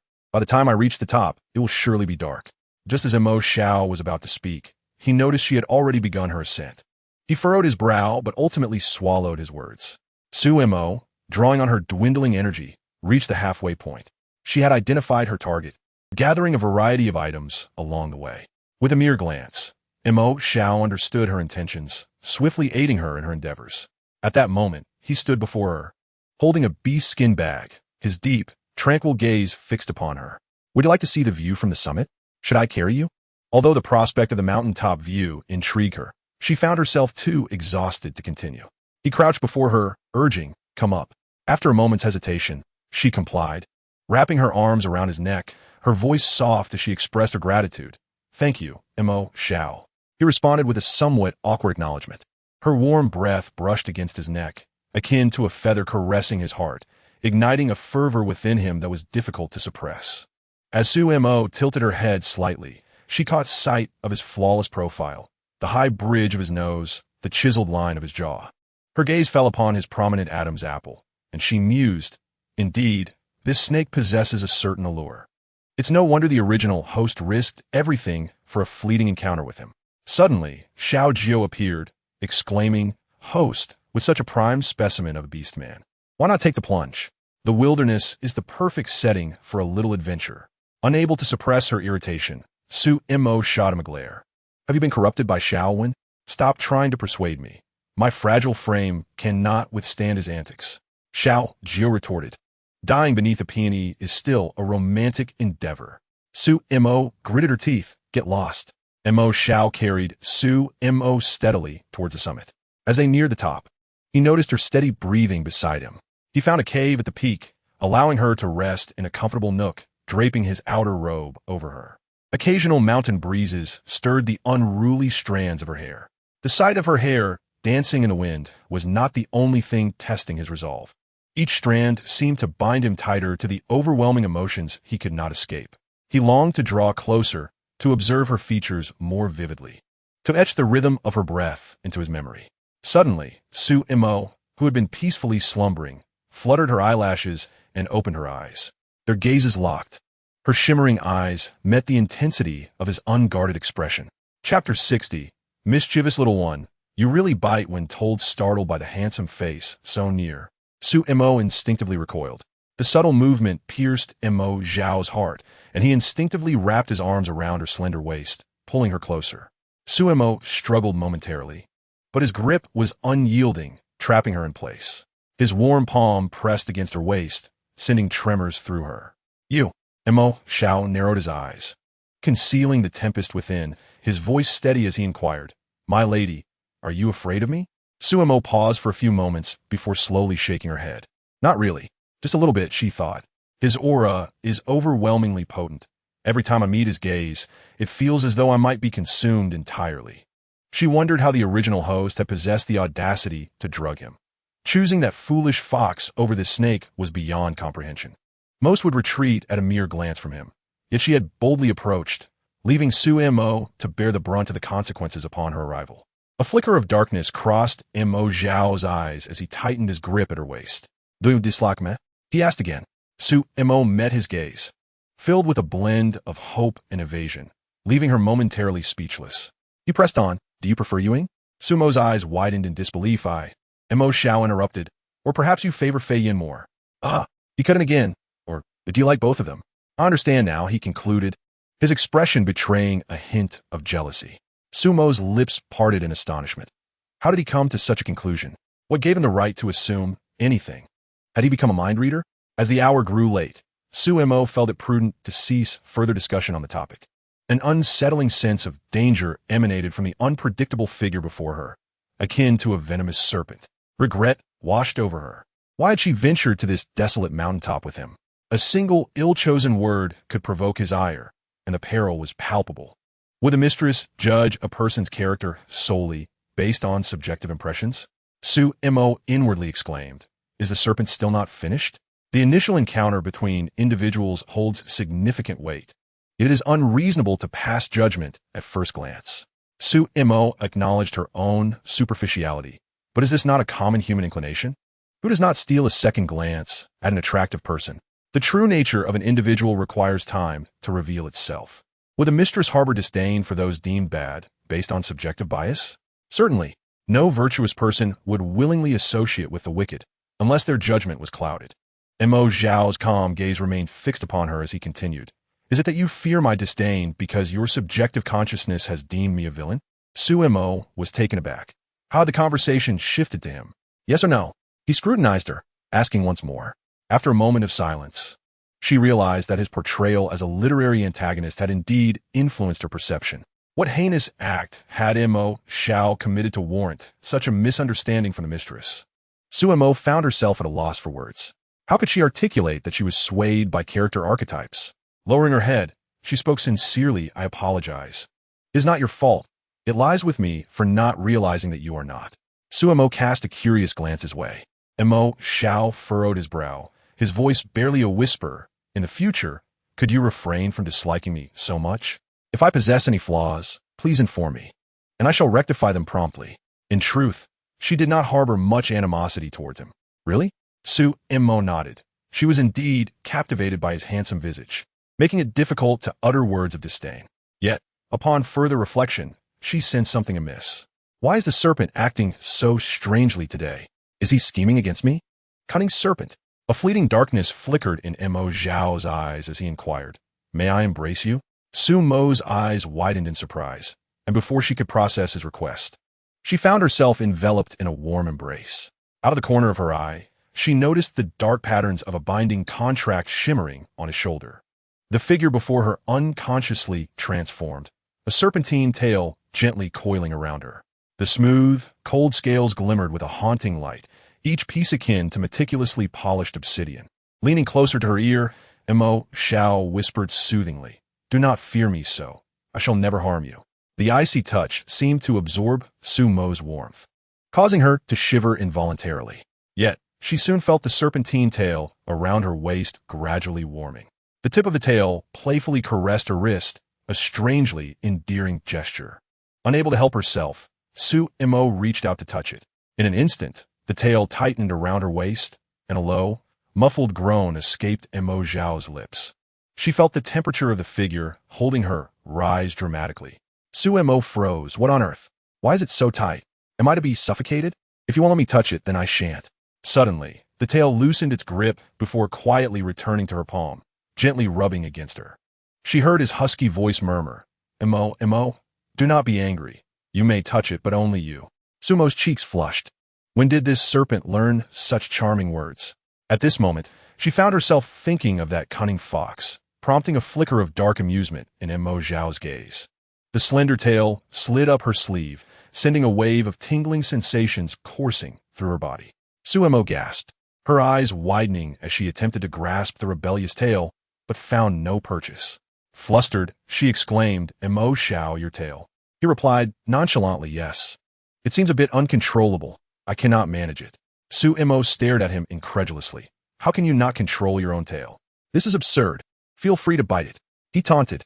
In an instant, the tail withdrew from her, even swaying in a haughty manner. Mo clenched her teeth. Does this serpent think I wouldn't dare to bite it? Just watch me. With determination, she leaned in to take a bite, but the next moment, her vision blurred as soft lips pressed against hers, depriving her of breath and thought. Mo Xiao held her waist with one hand while the other cradled her head, his bold advances overwhelming her. Mo unconsciously grasped his collar, her heart pounding in her ears amidst the dizzying haze. Just before she felt she might suffocate, he finally released her, leaning beside her neck to breathe heavily. "Little rascal, you dare to bite, but do you know what that was? Would you dare to bite carelessly?" At that moment, Mo's mind was spinning, unable to grasp the meaning behind his words. After a while, once she regained her composure, she touched her burning lips, frowning. "That was quite aggressive, as if you meant to devour me." A low chuckle reached her ears. "Shall we do it again?" Mo's eyes widened in surprise. Before she could refuse, her lips were claimed once more. This kiss was unlike the previous one, gentle and gradually escalating, as if he were deliberately enticing her. Mo Xiao was indeed intentional. He had long recognized that the mistress was inexperienced in such matters. No matter, he could teach her patiently, time and again. Chapter 61. It was merely a kiss. In the days that followed, whenever Mo would inwardly criticize Mo Xiao, he would patiently teach her once more, watching her with a gentle, beguiling smile, asking, "Does the mistress feel there are areas in need of improvement? Please, feel free to express yourself. I shall promptly amend my ways." She scrambled out of the cave. Heavens! How could I have been so foolish and lost my senses, kissing this serpent? I must be out of my mind. Oh, I should keep my distance. With my petite frame, he could easily toy with me. I must never be so foolish again. Mo Zhao's gaze darkened slightly, pleased with her reluctance to acknowledge their kiss, a true reflection of her character. His serpent tail swiftly coiled around her ankle as she turned to leave. In an instant, he was before her, effortlessly trapping her beneath him. His deep, penetrating eyes scanned her face, missing no nuance of her expressions. Where are you running? I'm not demanding anything of you. Suemo breathed a sigh of relief. The system's words ring true. I should be a heartless woman. It was merely a kiss, nothing more. Mo Xiao's gaze sharpened as he regarded her intently, stating deliberately, You may not hold me accountable, but I shall take responsibility for you. Mo, is that agreeable? Sumo's eyes widened. Was the serpent attempting to ensnare her once more? Mo Xiao raised a hand to touch her slightly swollen lips. Silence means consent. Before she could respond, he sealed her lips with another kiss. Afterward, he wore a satisfied expression, declaring, Your silence also signifies agreement. Mo covered her lips, glaring at him. You shameless creature. Mo Xiao nodded, his tone nonchalant. Indeed, the mistress speaks true. One ought to discard their pride. After all, it is far better than being discarded by you. Suemo found herself at a loss for words, gazing at the shameless man before her. Mo Xiao chuckled softly and pressed a kiss to her forehead before gently gathering her into his embrace once more. He whispered, My dowry is ever ready. Whenever you wish to marry, it shall be so, without haste, provided you do not abandon me. As they descended the mountain, Suemo insisted on walking, but after a short while, fatigue overtook her and she ended up being carried down by Mo Xiao. As she reached the halfway point of the mountain, she lay down to rest. Ewing glanced at the red mark on the corner of his lips and then at the expression of that scheming snake. And in an instant, everything became clear. Indeed, he was a cunning serpent. When Suemo awoke, the sky had long since darkened and the moon hung high above. With a dazed blink, her vision cleared and the room suddenly brightened. She found herself staring into a pair of pitch-black eyes. Songlan was sitting cross-legged beside her bed, gazing at her intently. What are you doing here? Suemo asked. Songlan replied with a slight smile. Taking care of my wife. Confused, Suemo retorted. I was sleeping. What do you need to take care of? Songlan replied earnestly. Just watching you. You don't need to be so considerate, she replied. Songlan squinted his eyes, a look of delight on his face. Tonight, I shall accompany my wife to sleep. How delightful. With that, he began to remove his shoes, preparing to join her in bed. Wait. Suemo raised her hand to stop him. A hint of sadness immediately crossed the small leopard's face. Does my wife not like me? Does she not want to sleep with me? What does that even mean? Suemo exclaimed. Songlan looked at her with a pitiful expression and asked, Did I do something wrong to upset my wife? Not exactly. Suemo replied helplessly. I would like to get up and eat something first. Is that all right? Of course. Songlan helped her sit up and even kindly put her shoes on for her. As they pushed the door open to leave, they spotted 3 figures standing not far away. Mo Xiao looked at her with an unruffled expression. Yu Ying's gaze swept over Sumo's still slightly reddened lips, his eyes darkening slightly, but he quickly understood. Qian looked at Suemo and gently smiled, saying, The wife is awake. Let's have dinner together. As soon as Suemo sat down, 3 small dishes appeared before her. One dish contained fish, another vegetables, and a wild vegetable pancake. Following that, Songlan pushed another small dish toward her, saying earnestly, Wife must eat my food as well. Suemo opened her mouth, realizing that this world had indeed gone mad. It was time for her to assert her authority as the head of the household. She allocated the dishes accordingly, frowning and pretending to be stern, saying, Everyone eat your own. She lifted her gaze only to find the 4 men across from her, their deep and calm eyes fixated on her. Instinctively, Suemo wanted to shrink back. What kind of gaze was that? Did they intend to rebel? If those 4 joined forces against her, remain calm. One cannot lose their composure. Suemo tightened her grip on her chopsticks, widening her eyes. What are you staring at? Eat. Mo Xiao stared at her for a few seconds before breaking into a light chuckle. Suemo gritted her teeth, thinking that scheming snake. One day, I will make him pay. Mo Xiao raised an eyebrow, as if to say, I'm waiting. Suemo shot him a glare and lowered her head to eat. The others paused in their eating, exchanging glances in silent understanding. After finishing their meal, 2 little dragon cubs approached, and Suemo followed them out for a stroll. The others had intended to follow, but were left behind as she found an excuse to keep them at home. Suemo brought out the materials provided by the system, instructing them to study diligently at home to help Qian find a way to counteract the poison. Songlan, holding a book in his hands, was struggling to keep his eyes open, not absorbing a single word. Meanwhile, Yu Ying, Qian, and Mo Xiao were engrossed in their reading. After a while, They began to exchange insights. Where did the wife find such detailed books? Ying remarked. If there is a way to counteract the poison on Qian, could there also be a way to counteract the poison on the wife? Upon saying this, the three exchanged glances, clearly in agreement. Qian frowned and said, regardless of whether there is or not, we should take a look first. So engrossed were they in their reading that they lost track of time. When they finally realized, quite some time had passed. Ying, expressing concern, closed the book and stood up to leave. Qian and Mo Xiao quickly followed suit. Not far away, they spotted Su Mo surrounded by several Dragon Clan beastmen. Major Long, Yin was among them, looking at Su Mo with a smile that seemed to radiate warmth. The young beastmen gazed at Su Mo with an excited glimmer in their eyes. The atmosphere was thick with youthful exuberance. Being fellow beastmen, Ying and the others quickly discerned their intentions. Ying felt a twitch at the corner of his mouth, glaring at Su Mo in the crowd, wishing he had locked her up at home instead. Chapter 62. A terrifyingly strong rival. As Mo Xiao and the others approached Su Mo, they noticed the beastmen surrounding her, chattering animatedly about some pharmacological matters. Ying waved his fan and addressed the crowd. It's getting late. If anyone has questions, please come back tomorrow to discuss them with my wife. Moments later, Su Mo was gently led away from the crowd by him, while Mo Xiao and Qi Yin smiled and bade farewell to everyone. As the Dragon Clan beastmen saw Su Mo leave, they dispersed as well. In the night, Nan Nan and Dong Dong watched Su Mo's departing figure, then glanced at Major Long Yin beside them, sighing in exasperation. When will he finally come to his senses? One of them paused mid-motion while drying their hair. I truly feel a bit of sympathy for the young emperors of ancient times, dealing with this and that daily. Where do they find the energy? This could not continue. If it did, she would be thoroughly cornered by those few. This was absolutely unacceptable. Su Mo's mind raced as she looked at the small leopard on the bed. Song Lan, are you tired? Song Lan hesitated, nodding and shaking his head at the same time. Su Mo squinted her eyes. Since you're not tired, let us play a little game. Upon hearing this, the little leopard's eyes brightened, and he nodded vigorously, beginning to untie his robe. Su Mo gasped, her eyes widening. Stop. Pause. This isn't the kind of game you're thinking of. Song Lan looked at her, puzzled. Su Mo narrowed her eyes and pulled out a deck of playing cards from the system space, holding them up to him. We're going to play this.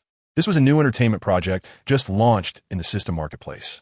Although Su Mo had always found it rather dull, it seemed perfect for distracting the little leopard. Outside the room, the other three had come out for water, a break, or to enjoy the moonlight. They all found themselves lingering outside Su Mo's door, exchanging awkward glances but unwilling to leave. They held their breath, listening to the sounds from within. Song Lan looked at the object in Su Mo's hands, furrowing his brow in confusion. How do you play? Su Mo smiled as she climbed onto the bed, sitting opposite him, and briefly explained the game rules. Song Lan listened, somewhat bewildered, but felt he understood the gist of it. They decided to play a couple of trial rounds first. Su Mo began to shuffle the cards. It's agreed. Best of 5, first to 3 wins, and the loser must grant the winner a request. No cheating. Anyone who cheats will be called a coward. Song Lan nodded obediently. Okay. During the first 2 trial rounds, Su Mo intentionally let him win, and the little leopard visibly became more excited. Song Lan wore a confident expression, thinking the game was too simple. When they officially began, Su Mo stopped holding back. Straight. Royal flush. Haha, I win again. 3 rounds, 3 wins. Completely catching the foolish leopard off guard. Song Lan scratched his head, bewildered. What is happening? I was winning at the start. Su Mo looked at Song Lan's confused face, squinting her eyes. I've won. You must grant me a request. Song Lan immediately sat upright, looking serious yet filled with anticipation as he asked, Wife, do you want to touch my abs? Cough. Su Mo's eyes widened. What are you talking about? Am I some well-known flirt? Wait, he's supposed to be a killer? How could he be so naive? Hearing Su Mo's thoughts, Song Lan discreetly lowered his hand that was about to lift his shirt. With a disappointed tone, he said, If my wife doesn't like it, then I won't. Su Mo cast a regretful glance at his covered abs. Indeed, he is adorably naive. He remained oblivious to my declaration of disinterest when, in an instant, N's eyes brightened, and she grasped my hand, pressing it against herself. This is not of my own volition. I am coerced. So it cannot be deemed my fault, I protested. N narrowed her eyes, declaring, The wife is the best. In that moment, I felt a surge of joy, my brows arching in delight. CNGL cheerfully accepted and seemed to recall something. Do you not want me to accompany you to sleep? After saying this, she discreetly slipped a packet of potato chips into my hands and departed with a gleeful stride. As I heard the door close, I exhaled a long sigh of relief.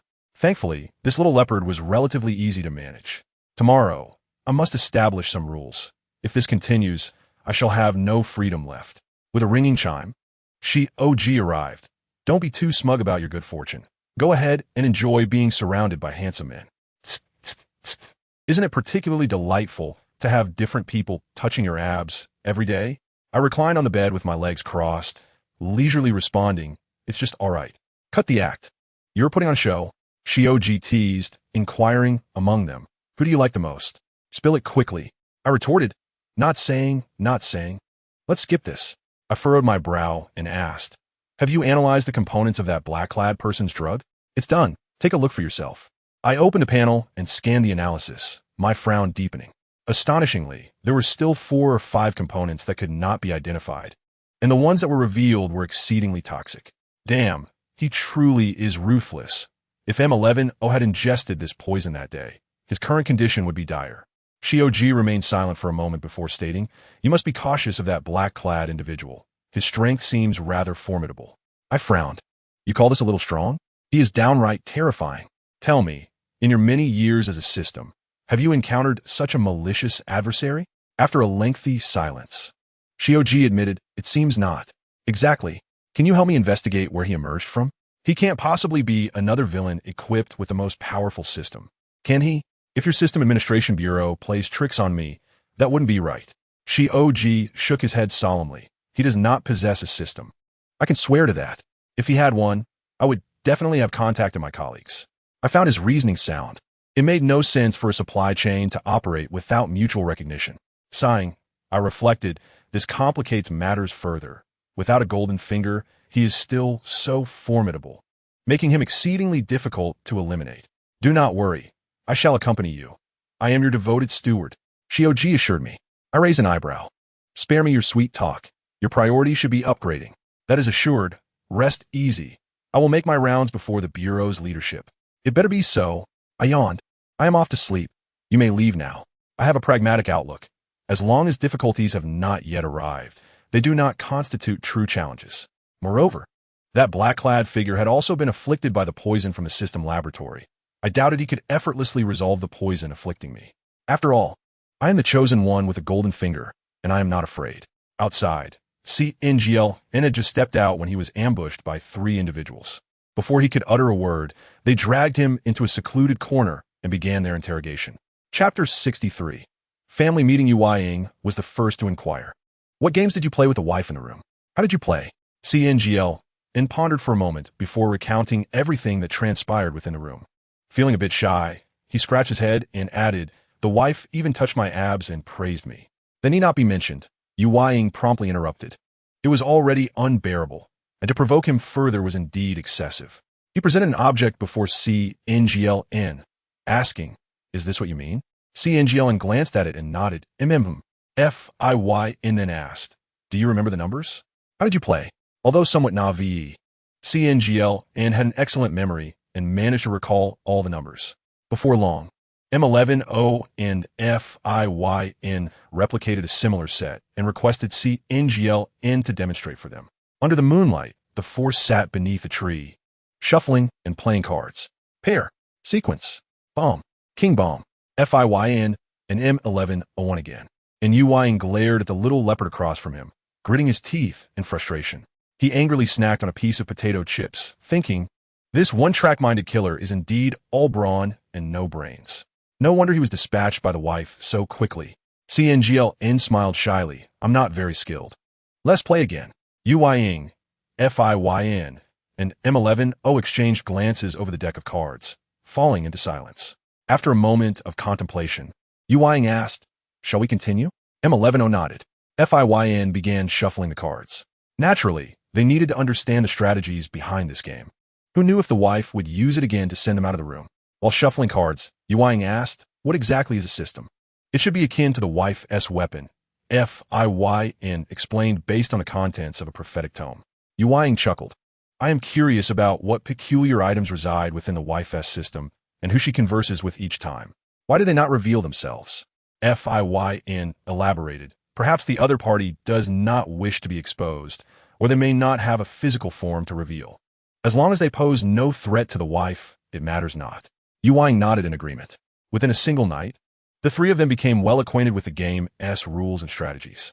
I slept soundly until noon, and upon awakening, I found Fyin and Yuing hanging laundry in the courtyard.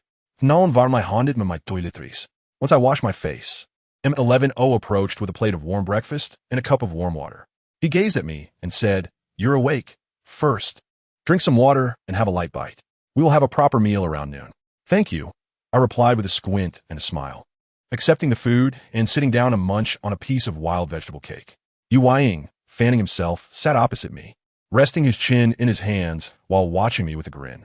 His smile made me instinctively frown. What else with this fox? Acting all lovesick so early in the morning? Yuing blinked his enchanting fox eyes and feigned an exaggerated tone. Watching someone I like eat is quite a delightful experience. Cough. I nearly choked, thinking this fox was utterly mad. I tossed a piece of the wild vegetable cake in his mouth, saying, Less talking, more eating. Yuing, squinting, bit into the wild vegetable cake and declared, What the wife feeds is indeed delicious. I must reward you. Saying this, he leaned in and planted a kiss on my cheek before happily walking away with the unfinished cake. Watching his flamboyant back, I clenched my teeth in frustration. I can't even eat in peace. How am I to live like this in the future? I called after him, and Yuing paused, his face lighting up as he approached eagerly. What further orders does the wife have? I glanced at the three others beside me, gesturing for them to sit down. Fyin and M11O exchanged glances before taking their seats. I raised an eyebrow slightly and stated, Let us hold a small meeting.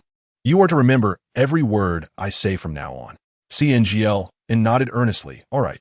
Yuing raised an eyebrow, sensing that what I was about to say would not be good.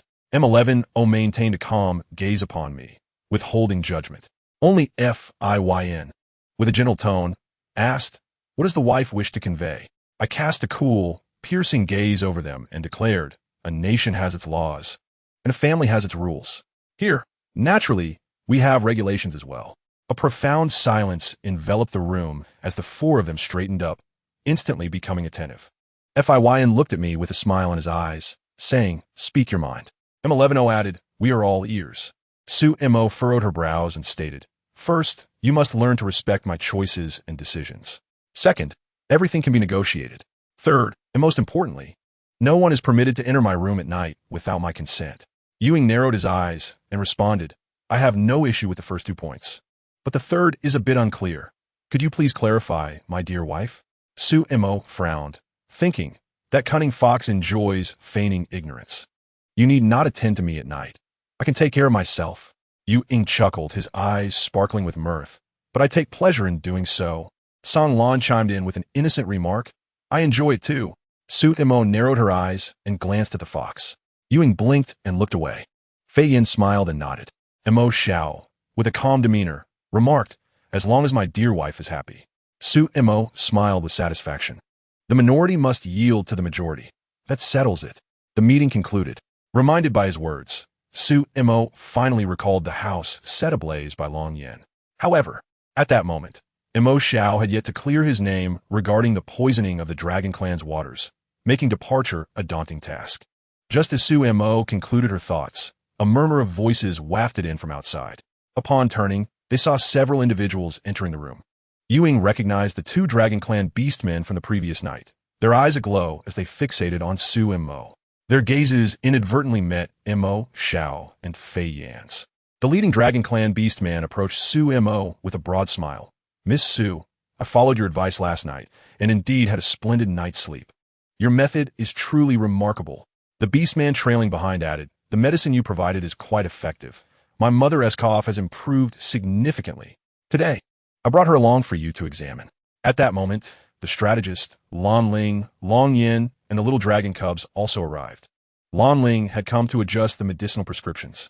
Initially, he claimed he could manage alone, but the strategist and Major General Long Yin insisted on accompanying him. Observing the gathering crowd, Both Lan Ling and the strategist felt somewhat bewildered. He stroked his graying beard, sighing, pondering that these young ones were indeed rather impetuous. They ought to consider the dignity of their dragon clan. After attending to the young dragon clan beastmen, Su Mo turned her attention to Lan Ling. She adjusted some prescriptions for him, and he took the new prescriptions to gather the necessary ingredients. As Lan Ling accepted her thanks and was about to leave, he heard Su Mo call out, "I have another matter to trouble you with, Lord Lan Ling. Please, Miss Su, speak freely. I shall do my utmost within my capabilities." Su Mo waved her hand dismissively. "It's not that serious, merely a small matter." With that, she glanced at Long Yin. "If it is convenient for you, please join us." "Very well," Long Yin replied, following Su Mo inside. Su Mo first inquired about Yun's situation and, upon learning that she had not been executed by the clan, felt a profound sense of relief. Next, she would need to enlist Lord Lan Ling's help to stage another play. Upon hearing her request, Lan Ling furrowed his brow. "It's not that I am unwilling, but my temperament is rather reserved. I fear I might jeopardize everyone else's plans." Previously, he had genuinely cared for Yun, but now, he harbored no illusions about her. Pretending to be deeply in love again posed a significant challenge, as the mere thought of it evoked memories of his past foolishness. "You must do it. Until the traitor is uncovered, your clan will not find peace. Can you bear to witness your people living in danger?" Su Mo's words struck a chord in Lan Ling, bringing him back to his senses. He understood the gravity of the situation. Enduring temporarily for the sake of the Dragon Clan's safety was a worthy exchange. Lan Ling glanced at Su Mo and then at Long Yin, nodding. "I understand what I must do." Long Yin looked at Lan Ling and spoke softly. "Thank you for your efforts." Moments later, Lan Ling exited the room. Long Yin's expression momentarily stiffened before he murmured, "All right. I feel a deep sense of guilt for not having fulfilled my promise to show you the volcano." Su Mo smiled gently. "If fate allows, there will be another opportunity in the future." The matters concerning the Dragon Clan seemed to be more complex than she had anticipated, and she sensed that Long Yin likely had little leisure for excursions. Thus, she refrained from pressing him further. With that, Su Mo rose to leave. Long Yin observed her frail figure retreating, an inexplicable and unfamiliar emotion stirring within him. At that moment, he was uncertain of what this feeling truly was, mistaking it for the reluctance of impending separation. He had many words he wished to convey to her, yet when the time came, he found himself at a loss for how to begin. As Su Mo exited, the Dragon Clan strategist was just finishing sending off the last young beastman. Upon turning his head, he noticed Major General Long Yin following Su Mo, appearing somewhat distraught. The strategist frowned, but refrained from asking further. Moments later, along with Long Yin and the two little dragon cubs, emerged from Su Mo's courtyard. Walking alongside Long Yin, the strategist spoke in a comforting tone. "There is no feast that does not come to an end. Do not dwell on it too much, Major General." The two little dragon cubs, typically simple-minded, were surprisingly quick to grasp the situation. Long Yin responded with a subdued acknowledgement, the hint of disappointment evident in his tone, which the cubs readily detected. If he did not wish for her to leave, why not keep her? She was not of the Dragon Clan, and inevitably, she would depart. However, they truly did not want her to go, did they? Long Yin remained silent. Nan, persistent, pressed on. "Do you not like Sister Mo?" Long Yin continued to hold his silence. He found it difficult to explain to the two little dragon cubs that in the realm of adult beastmen, some emotions do not yield immediate outcomes. Su Mo was exceptional. He had never encountered a female like her. Though she might not be the most beautiful he had seen, she had become the most radiant in his heart. She was like a beam of light that pierced through his monotonous life, unexpectedly permeating every crack in his being. She possessed less naivety than her vivaciousness, and less agility than her innocence. Such traits were common, yet they shone brilliantly when embodied by her. She was inherently free. Whether now or in the future, he could never voice a desire for her to remain by his side. He did not believe he held that kind of significance in her heart. "Major General, your silence suggests that you truly do harbor feelings for her," Nan interjected. But the strategist interrupted. "Enough of this foolishness." As a mentor who had watched Long Yin grow, the strategist understood the boy's sentiments. He felt both pride and a pang of sorrow. Pride, for the Major General had matured, no longer acting recklessly, now considering the consequences of his actions. Sorrow, for this was his first infatuation, destined for an unfulfilled conclusion. The strategist had contemplated this matter for several days. Naturally, the feasibility of Su Mo marrying Long Yin hinged upon her severing ties with several other suitors. He believed it would be best for her to stay with the Dragon Clan. However, upon further reflection, he realized that such a plan was utterly impractical. The young beastmen from the North Wing held Su Mo in high regard. Otherwise, they would not have journeyed so far to pursue her. Convincing them to relinquish their engagement with her would be akin to scaling a mountain. Furthermore, to seize what belonged to another would be exceedingly dishonorable. He simply hoped that the Major General would not become too deeply entangled, sparing him some future heartache. In the courtyard, Su Mo shared her conversation with Long Yin with the others, effectively informing them of her impending departure. At this, Ewing laughed joyfully, finally. We are leaving this wretched place of the Dragon Clan. The mere thought of the Dragon Clan's rampant suitors made him feel overwhelmed. Thankfully, it seemed they would not have the chance. Meanwhile, atop the Dragon Clan's rear mountain, the figure clad in black, accompanied by his two subordinates, was in search of herbal remedies. One of his subordinates, observing the trampled grass and the excavated patches, furrowed his brow and remarked, "Master, they must have ascended the mountain. The items we seek have likely been taken by them." The man fixed his calm gaze upon the trampled grass and scoffed. "Her movements are indeed swift." He turned and commanded, "Let us search elsewhere." The two men behind him promptly followed, passing by the entrance of the Longzhu tribe village. Where the masked man narrowed his eyes slightly. The pain from the wound on his back flared momentarily, and for a fleeting instant, he yearned to charge in and slay the female named Su Mo. However, the thought that her demise might mean the loss of the only individual with whom he could engage in playful banter stayed his hand. Suddenly, one of his attendants inquired, "Master, should we deal with that female, a Yun, sooner rather than later? Keeping her around seems rather perilous." The man remained silent for a moment and replied, "Strike when darkness falls." As dusk settled, news of the prison break, led by Lan Ling, spread throughout the Longzhu tribe. It was said that he had escaped with a Yun. The inhabitants of the tribe were incensed, declaring that the former leader had lost all sense of judgment. Lan Ling's subordinates were particularly furious, unable to fathom that the leader they once vowed to follow unto death could act so foolishly for a mere female. They secretly vowed that should they encounter their former leader, they would uphold justice against him. When Lan Ling fled with a Yun, she found it hard to believe. It was only upon hearing his heartfelt confession that her guard completely dropped. Overwhelmed with tears, she began to repent for her previous mistakes and vowed that she would never again do anything to betray Lan Ling. In the past, he would have trusted her implicitly, but now his heart was filled only with disdain and impatience. After escaping from the prison, they encountered 3 pursuers in succession. To make their escape more convincing, he had even inflicted a wound upon himself. Before their departure, he had sought guidance from a strategist, who had given him 2 scripts to study without hesitation. After an afternoon of diligent research, Lan Ling had gleaned some insights. It was not overly complicated, merely a matter of returning to her the very tactics she had once employed against him. At this moment, blood flowed profusely from his left shoulder, compounded by the lingering effects of recent poisoning, leaving him looking exceedingly frail. Grasping a Yun's hand, he told her, "If I perish, you must escape alone and find someone who truly loves you to live a good life." A Yun, with tear-filled eyes, implored, "Lan Ling, you cannot leave me. Let us escape together and start anew beyond the Longzhu tribe." Lan Ling forced a trickle of blood from the corner of his mouth, using his internal energy. "I am gravely weakened now. I would only be a burden to you if we escape. You must flee alone. It would be a worthy end for me." "No, you cannot leave. I will ensure we escape together. Just hold on until nightfall."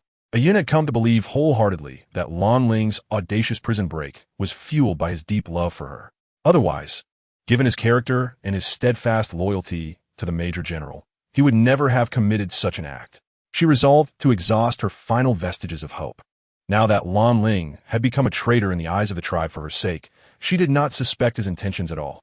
As Lan Ling saw his initial goal being achieved, he felt a sense of relief, though he dared not reveal any emotion. He weakly inquired, "Are you certain that, in my current state, you still wish to escape with me?" A Yun embraced him, affirming, "I will surely take you with me.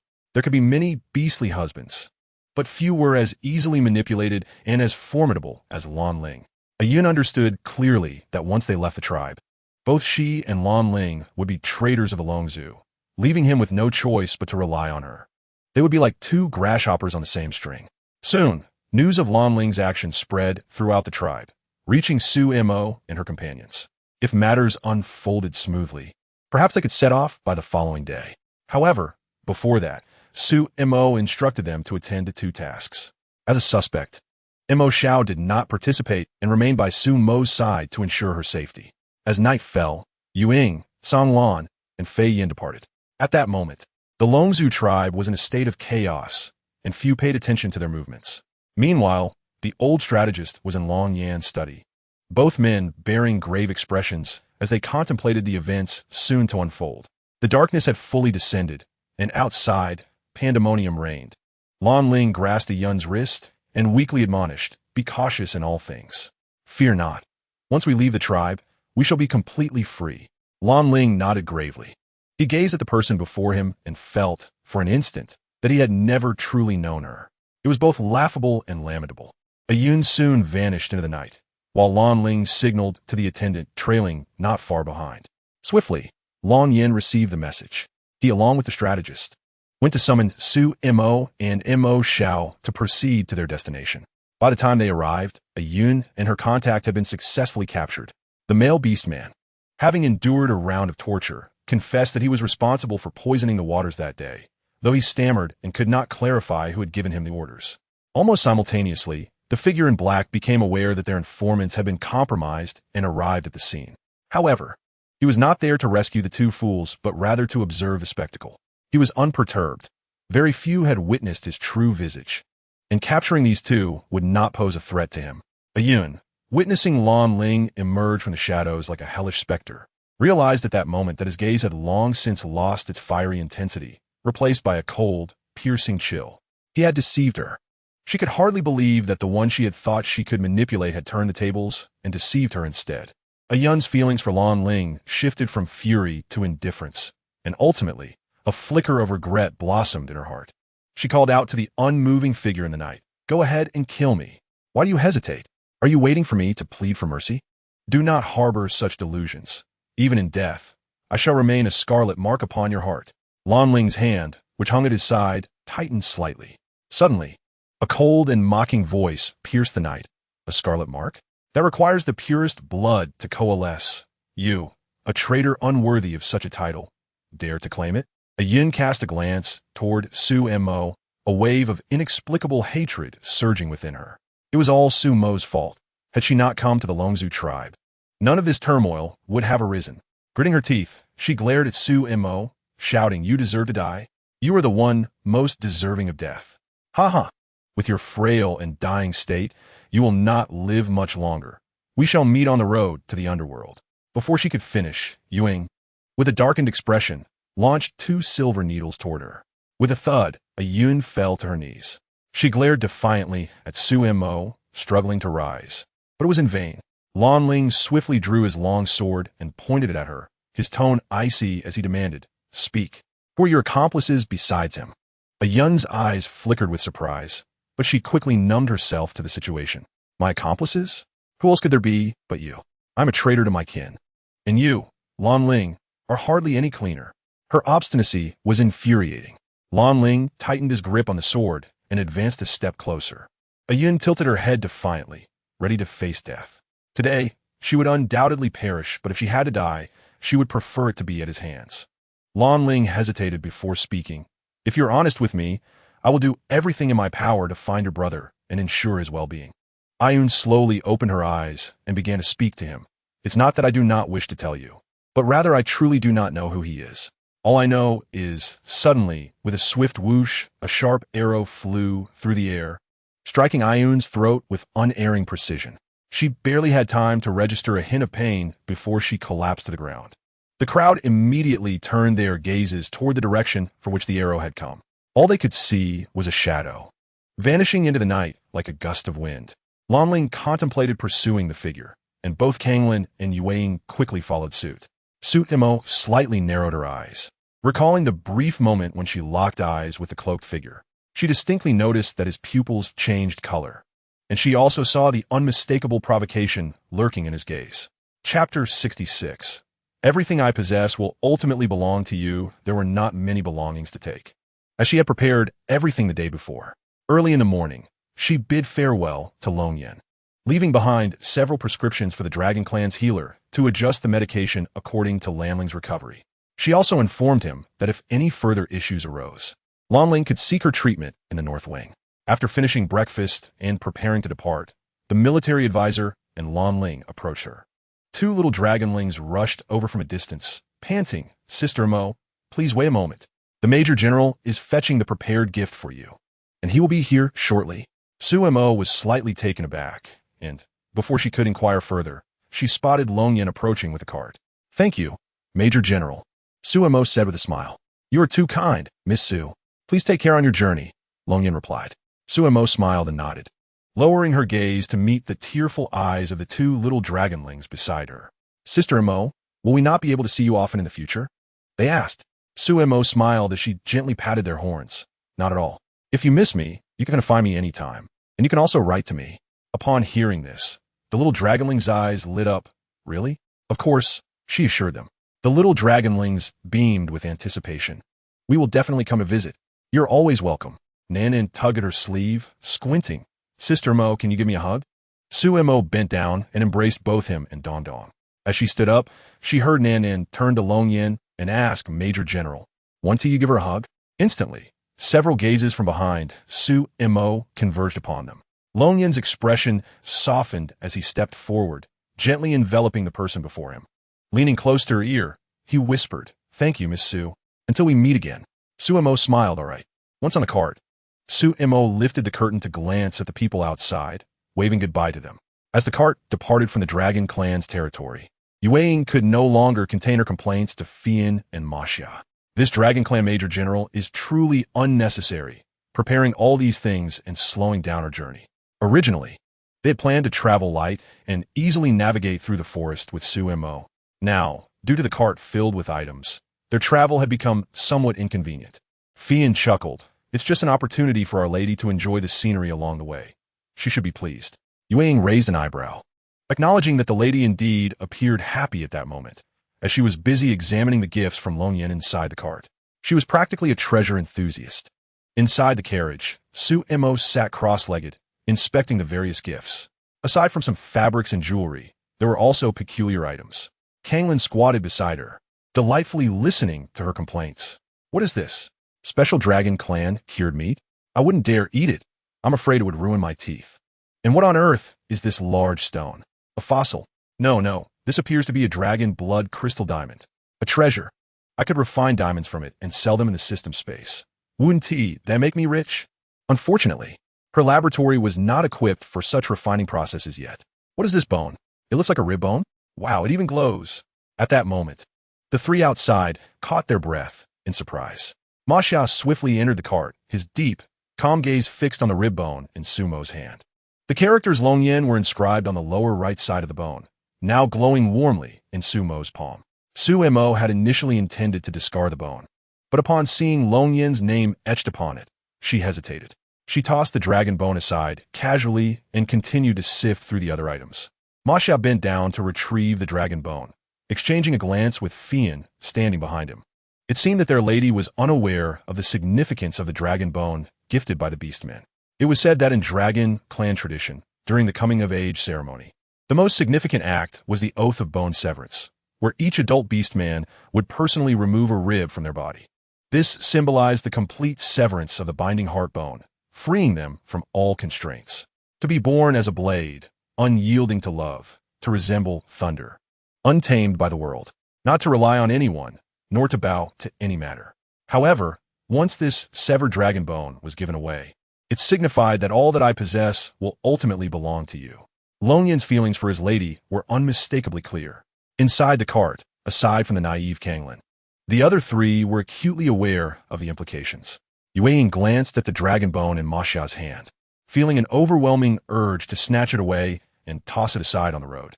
Su Mo had finished examining all the gifts in the carriage. "This is infuriating. That cursed Long Yin giving me a pile of worthless junk, and he still hasn't repaid the 60,000 coins he owes me, has he? I should have had the audacity to demand it from him back then. Oh, my precious coins." Fian couldn't help but chuckle softly. Su Mo then noticed that he and Maxia had somehow positioned themselves beside her. Spotting the rib bone in Ma Xiao's hand, she frowned. What is so special about a bone? I wonder if the system lab would accept this. Dragon Beastman's bones could fetch a fortune in the parallel world for research purposes, right? With this thought, Sumo's eyes brightened. Hey, can I have that back? Fian took the dragon bone from Ma Xiao's hand, bending down to hand it to her, speaking gently. My lady may not be aware of the significance of this dragon bone. Su Mo gazed at him in confusion. Fian guided her hand to touch the lower right corner where the name Longyan glimmered beneath her fingertips. You should keep this dragon bone safe. Should you ever find yourself in danger, a blood pact will summon him. Even if the Major General is thousands of miles away, he will rush to your aid. A flicker of astonishment crossed Su Mo's eyes. Was that not similar to a long-distance summoning talisman? She had not anticipated that the bone could serve such a purpose. She turned her gaze to Ma Xia, who merely nodded slightly, affirming Fian's words. Holding the dragon bone, Su Mo squinted and inquired, what if I give it to someone else? Would the blood pact still be valid? The blood pact only binds to the first giver. Oh, isn't this gift too precious? The Major General truly is something else. Tossing such an important item into a pile of junk, but I still want my 60,000 coins. Fian smiled and turned to leave. Was it possible that the Major General prepared all those trivial items just to present this dragon bone? At times, the lady could be astute, yet at other times, she could be frustratingly dense. Yue cast an annoyed glance at him. Why say so much to the lady? Just let her sell it. It was precisely because she was unaware that he felt it necessary to inform her of the bone's importance. Longyan's intentions should not affect them in the slightest. If the lady remained indifferent, even if he gifted 10 dragon bones, it would be of no use. Yue fell silent, yet he understood Fian's meaning. The lady must not be allowed to casually dispose of such an important item without knowing its significance. At the very least, she should be made aware before deciding how to handle it. Chapter 67. I am not a paragon of virtue later. Su Mo fell asleep in the carriage. When Su Mo awoke, the carriage had come to a halt in a shady thicket. The moonlight revealed several individuals gathering materials, having caught some fish and a few rabbits, preparing to roast them. Upon noticing her stirring, Mo Xiao approached her with a roasted fish in hand, inquiring whether she was hungry and if she wished to partake.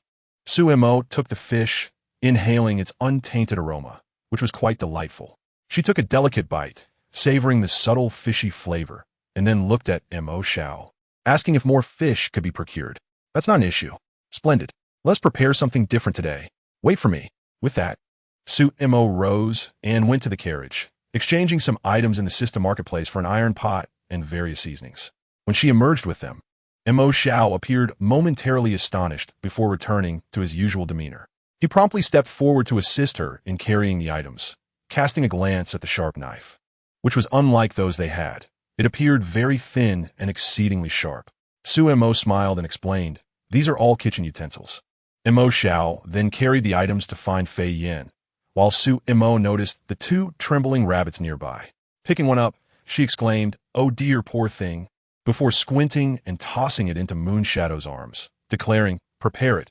We shall stir-fry rabbit meat today. There remained a rather large fish that had yet to be roasted, which would be perfect for her to make stone pot fish. While simmering the fish, she asked Mo Xiao if there were any small shrimp in the river. Mo Xiao furrowed his brow, seemingly unable to comprehend. Su Mo suddenly recalled that they seemed to dislike shrimp, considering them pests. She gestured to him, and he nodded, saying, yes, but no one likes those. Sumo's eyes sparkled with excitement. I like them. Quickly, take me to catch shrimp. With that, she handed her task to Moonshadow and pulled Mo Xiao towards the riverbank. She removed her shoes and socks, wading into the clear water where she could see schools of playful fish and small shrimp. Su Mo took out the net she had exchanged in her space and began to fish. Her technique was unrefined, and after some time, she had only captured 2 small shrimp. Feeling a bit disheartened, she sighed, they're so tiny. How can we eat these? Mo Xiao, who had been following her, asked in a calm voice, wife, would you like my assistance? Su Mo turned to him, her face brimming with anticipation, and handed him the net. You try? Mo Xiao shook his head and replied in a serious tone, I do not require this. Suddenly, he transformed, revealing a long serpentine tail that elegantly sprawled across the river. With a gentle flick of his tail, the tiny aquatic creatures were cast ashore, and the shrimp began to bounce and struggle in the mud. Sumo's eyes widened in awe. Wow, that's amazing. She then eagerly approached the shore to collect shrimp, while Mo Xiao knelt beside her to assist. She insisted on releasing the smaller ones, only selecting the larger shrimp. Before long, she had gathered quite a haul. Su Mo instinctively wrapped her arms around his neck, catching a glimpse of his chiseled jawline and alluring Adam's apple. Mo Xiao placed her on a stone in the middle of the creek, with fragmented sunlight streaming through the leaves, casting beautiful reflections upon the water surface. She swung her feet playfully, squinting her eyes in sheer enjoyment. Mo Xiao was holding her feet, meticulously wiping away the dirt from her soles. Her delicate toes floated with the current, exuding spring-like charm. The depth of his gaze darkened. It remained uncertain whether it was intentional, but Su Mo felt a sudden tickle on her foot. Instinctively, she tried to withdraw, only to have him catch her ankle. Reacting, she lifted her other foot to kick, but in the next moment, he embraced her waist and leaned down to kiss her. His kiss was fervent and intense, leaving no room for her to resist. His warm palm firmly pressed against the nape of her neck, rendering her unable to escape. Su Mo found herself disoriented by the kiss, momentarily attempting to push back. However, the slightest shift ignited a fire within Mo Xiao's darkened eyes. A low, husky breath escaped him, and the once gentle kiss surged back with a tempestuous force, overwhelming her soft whimpers and protests between their lips. His heated breath trailed from her lips to her neck, and a familiar, light fragrance sent his blood racing. When Su Mo pinched him, her feeble strength was hardly a bother, resembling a mere tickle. Mo Xiao let out a muffled groan, seizing her retreating hand and placing it back on him. Whispering in a low voice, "Shall we repeat that, just like before?" Su Mo's eyes widened in surprise. "Is that so? Does this snake have some peculiar penchant?" She glanced down at his enticing abs. Before she could ponder further, her hand began to roam. "You asked for this, don't blame me. I'm just a simple girl. It's only natural to succumb to such temptation, right?" Wow, the sensation feels incredible. Engrossed in her exploration, her hand was suddenly caught again. In the next instant, she was swept up, and Mo Xiao's deep, restrained voice resonated above her. "That's enough." Su Mo found herself leaning against his chest, frowning as she thought. "This snake is truly the most petty. He initiated the touching, but won't let me enjoy it. I won't pay him any attention next time. In this regard, that leopard from Songlan is far superior. He allows me to do as I please. I think I will seek him out next time." Suddenly, she heard a grinding noise above her. Mo Xiao sighed softly. "I am doing this for your own good." Heaven knows his patience had reached its limit. As a serpent beastman driven by desire, Mo Xiao had always believed himself to possess exceptional self-control. But now, it was different. She was right there in his embrace. Her warm, sweet breath brushed against his neck, and her soft hair grazed his chest, enveloping him in a familiar and intoxicating aroma that easily shattered his once proud restraint. The primal urge within him clamored and boiled. Damn it! On that mountain peak, he should never have told her that she could marry whenever she wished. He regretted it. Su Mo felt inexplicably that the temperature of the surrounding water had risen. No, it seemed that Mo Xiao's body heat was warming the water. As she contemplated this, she reached out again, intending to sneak another touch. But as soon as her fingers made contact, Mo Xiao seized her hand once more. In a hushed tone, he urged, "Behave, do not move." "No, when I told you not to move, you didn't listen either." Su Mo extended her other hand, casting a challenging glance at his expression. Mo Xiao frowned and let out a low grunt, the intensity in his gaze deepening. He swiftly captured her mischievous hands, gripping them tightly in his palm, applying just enough pressure to sting before loosening slightly. Leaning close to her ear, he murmured, "After we marry, you may act as you please." Su Mo froze. "Marry? What marriage? This sly snake is trying to ensnare me again." As she spoke, she attempted to leap off the stone, but Mo Xiao caught her once more in his embrace. He sighed helplessly. "Well then, even without marriage, you may still act as you wish." Looking up at him, Su Mo was immediately kissed again by the man before her. If only a few more bottles of beer could arrive, that would be splendid. Next time, I must have Xiao Jio bring some for me. After finishing their meal, Fian and the others tidied up the mess and continued on their journey. Su Mo took a brief rest, and upon waking, she noticed Fian squatting in the carriage, organizing the gifts from Longyan, carefully categorizing each item. After all, they had been away for several days, and the courtyard remained in disarray. Su Mo lazily acknowledged him with a sound, stretching like a cat as she sat up. Fian handed her some wild fruits he had picked while passing through the mountains. Suemo took one and bit into it, savoring the sweet flavor laced with a hint of sourness. Just perfect. She squinted her eyes and nodded in agreement, declaring it delicious. She then picked another fruit and offered it to Fian, urging him to try it as well. However, feeling unable to refuse her kindness, he took a bite. He cast a gentle glance at the fruit she held out, and in that moment, Suemo felt her heart flutter. Just as she was about to withdraw her hand, he seized her other hand. Fian took the half-eaten fruit from her and placed it in his own mouth. A tingling sensation coursed through Suemo's fingertips as her cheeks flushed slightly, her gaze fixed on him in astonishment. Fian chewed slowly, his Adam's apple moving rhythmically, and his voice, laced with charm, remarked, "Yours tastes even better." Suemo thought, "I suspect he is teasing me intentionally, yet I have no evidence. It is truly exasperating. How have they all mastered the art of seduction, like Yueying recently? Am I such an easy target for flirtation?" Hearing her inner thoughts, Fian's eyes glimmered with delight. "Would you like to try another?" Outside, Mo Xiao and Yueying exchanged glances. Yueying gritted his teeth, knowing that the seemingly innocent Fian harbored ulterior motives in helping the mistress organize her belongings. They all pretended to be virtuous while secretly employing all means to woo her.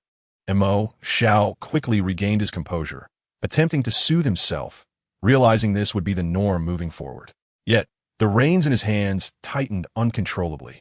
In a fit of anger, Yueying yanked the reins, causing the horse to gallop uncontrollably. Suemo was startled and swayed within the carriage. In the next moment, she was caught in Fian's arms as he gently turned and sat on the bedboard of the carriage. Suemo found herself seated on his lap, gazing up at him, only to find Fian's face flushed, his demeanor slightly tense. Suemo felt intrigued. How strange.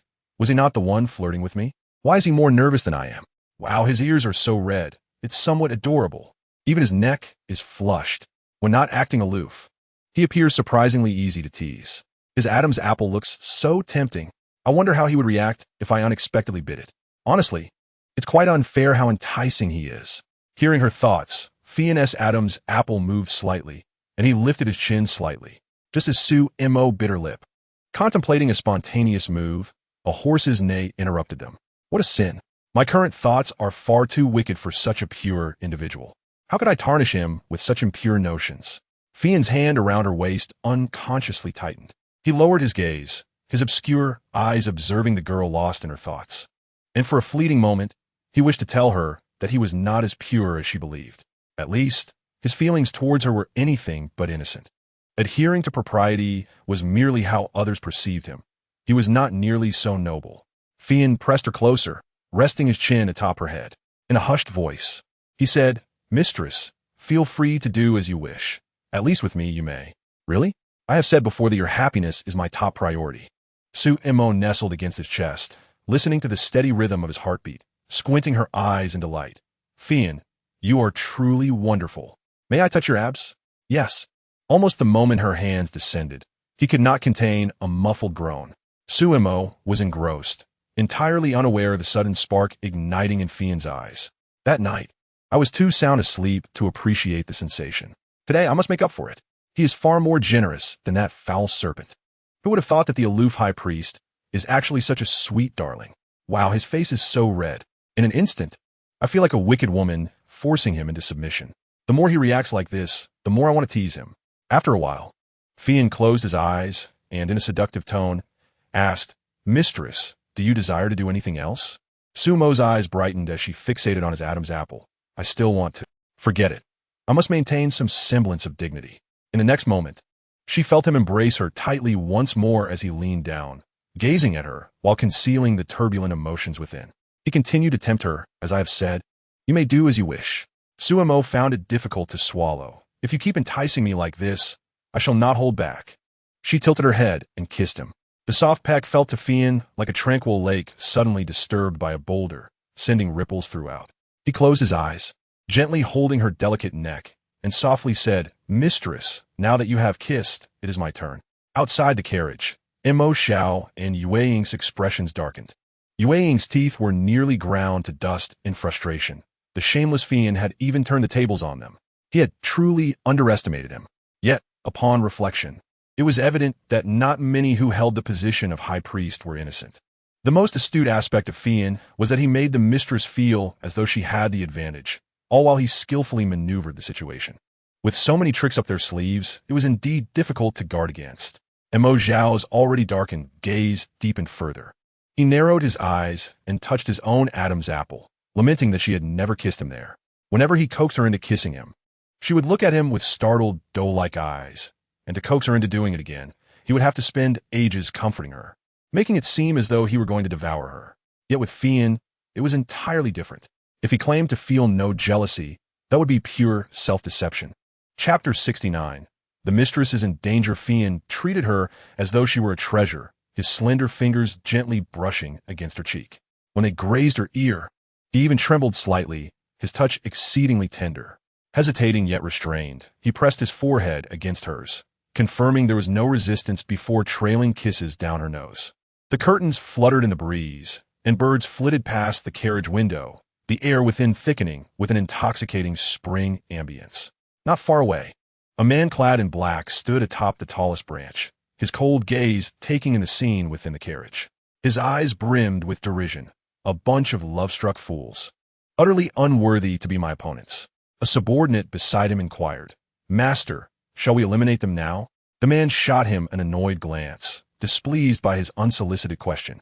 The subordinate bowed his head, stating, "I merely believe that keeping this female is too great a risk. Her poison continues to evolve, and should she ever concoct a toxin that you cannot counter, it would be quite troublesome." The man in black snorted disdainfully. She had better truly possess that ability. "It will be far more interesting if she doesn't perish beneath my blade too soon." This time, he was the sovereign of this world. He did not believe that this mere female had such capabilities. In his view, they were all like grasshoppers after the harvest, leaping as far and as long as his mood dictated. As he prepared to leap away, a sharp sound sliced through the air. Both Mo Xiao and Yuing, seated in front, immediately sensed the incoming arrow. Within the carriage, the vigilant Fei Yin also detected the disturbance with his exceptional hearing. In an instant, he enveloped Su Mo in his protective embrace. Meanwhile, Mo Xiao raised his hand to deflect the arrow, which thudded against the wooden boards of the carriage. He called out to those inside, "Protect the lady." Realizing the danger, Su Mo swiftly retrieved a poison pouch from her waist. "Mo Xiao, catch this," she shouted, tossing the pouch to him. Soon, several arrows flew into the air once more. Yuing transformed, skillfully using his tail to block the incoming projectiles. Seizing the opportunity, Mo Xiao charged towards the hidden archer.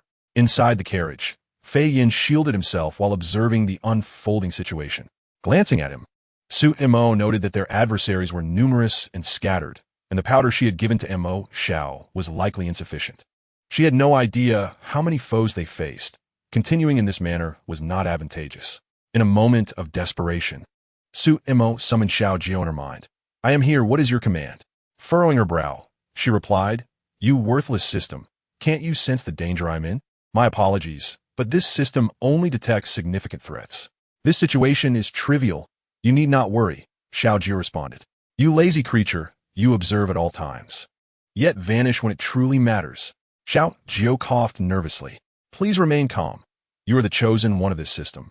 Did I not provide you with a weapon from the system store? Just utilize one to handle this situation." Su Mo was taken aback. Was this even human speech? The phrase "handle it" suggested she was still in peril, but now was not the time to argue with the insufferable system. She hastily accessed her panel, Super Dagger. Instructions indicate that the closer one is to the enemy, the more lethal the strike. Special bone whistle, when blown, can induce temporary dizziness in surrounding foes. However, it has a time limit of approximately 5 minutes. Custom beast bow, incorporating modern features, can automatically aim with precision.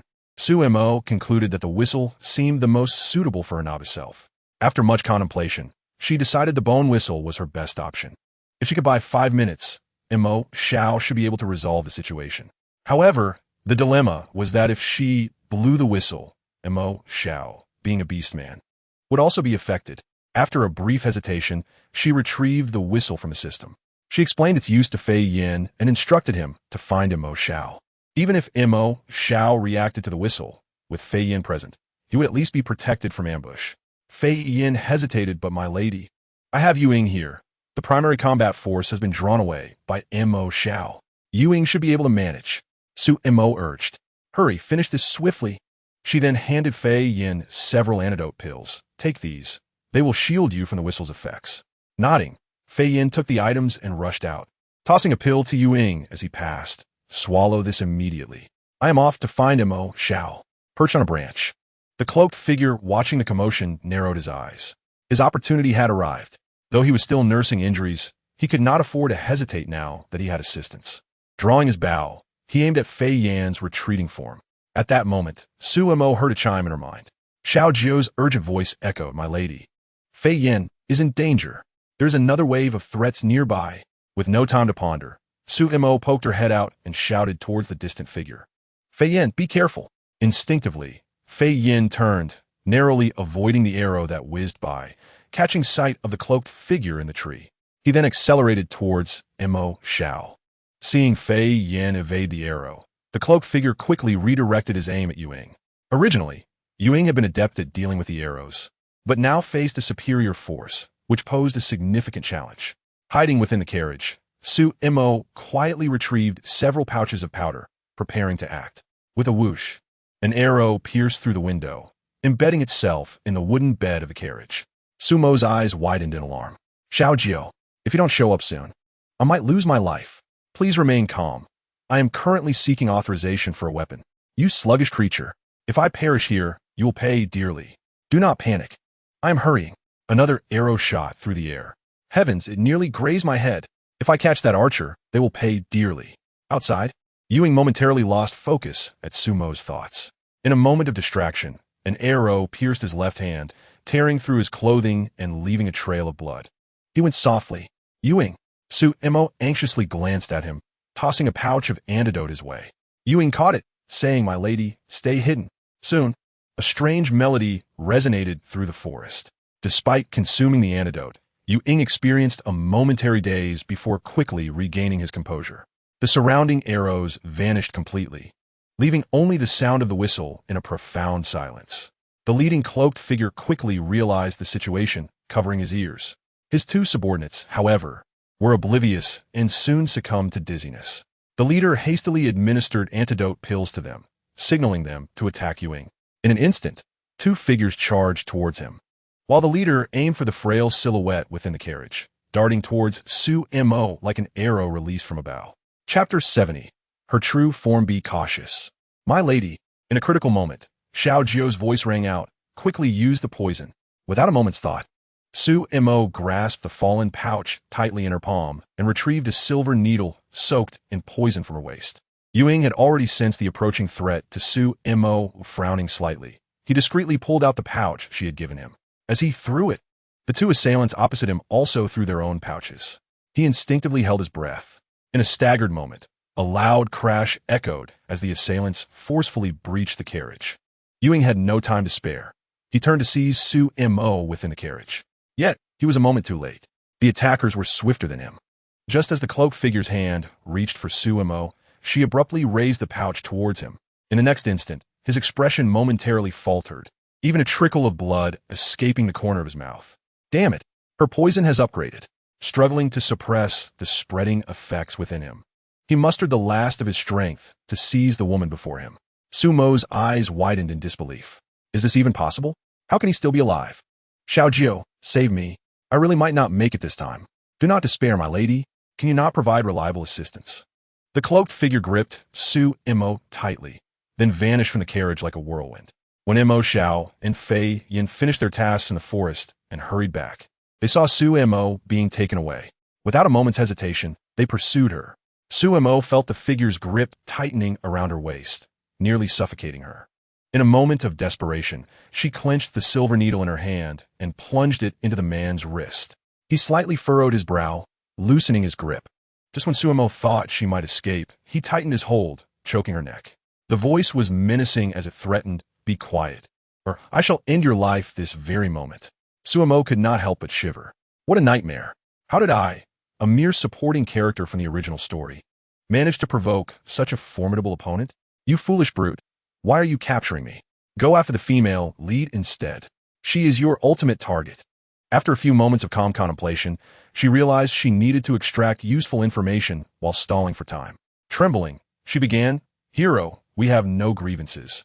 Why do you capture me? No grievances? Did you not poison me when you had the chance?" Su-mo widened her eyes. "That was an act of aggression on your part. I merely defended myself. What fault is mine? Release me, and we shall go our separate ways." It was too late. Su-mo's mind raced as she began to ramble. "Who are you? What is your name? Where do you come from? The martial world values righteousness, and your actions of abducting me against my will are hardly righteous." The man scoffed coldly. "What righteousness could I discuss with someone on the brink of death? Herein lies your error. In this world, one must uphold righteousness. You claim I attacked you, and do you expect me to await my demise? I am in the right. Since I am blameless, you cannot detain me. If you have the strength, come at me openly. This ambush is beneath you." The incessant noise irritated the man, causing him to furrow his brow. "Silence. Speak again, and I shall kill you instantly." He tightened his grip around her neck, and Su-mo quickly begged for mercy. "I was wrong. The man cast her a disdainful glance, as though to say, "I thought you possessed some skill, but you're nothing special." Although her expression remained one of sheer terror, internally, Su-mo rolled her eyes. "What are you staring at? This is my strategic, low profile, my first principle in life. Only those who survive to the end are the true victors. Understand nothing. How strange. Why am I several fiancés not yet caught up with me?" Su-mo quickly thought, I really need to relieve myself. Could you let me down?" Before she could finish, the hand gripping his waist suddenly tightened dangerously. "You had better be wise, or I can send you to meet Yin Wang at any moment. Do not entertain thoughts of escape. I have already blocked your pheromones." Su-mo instinctively sniffed her own scent and indeed detected a faint medicinal powder. Damn it! This cunning beast came prepared. She feigned a look of terror, swallowed hard, and cautiously glanced at him. "Then I shall hold it in." The man shot her another scornful look before lightly coughing, leaving a trace of crimson on his black mask. It seemed the effects of the medicinal powder she had previously encountered had begun to take hold. However, he merely wiped his hand and returned to his former state. Su-mo ground her teeth in frustration. What a despicable creature, impervious to toxins even more than I am.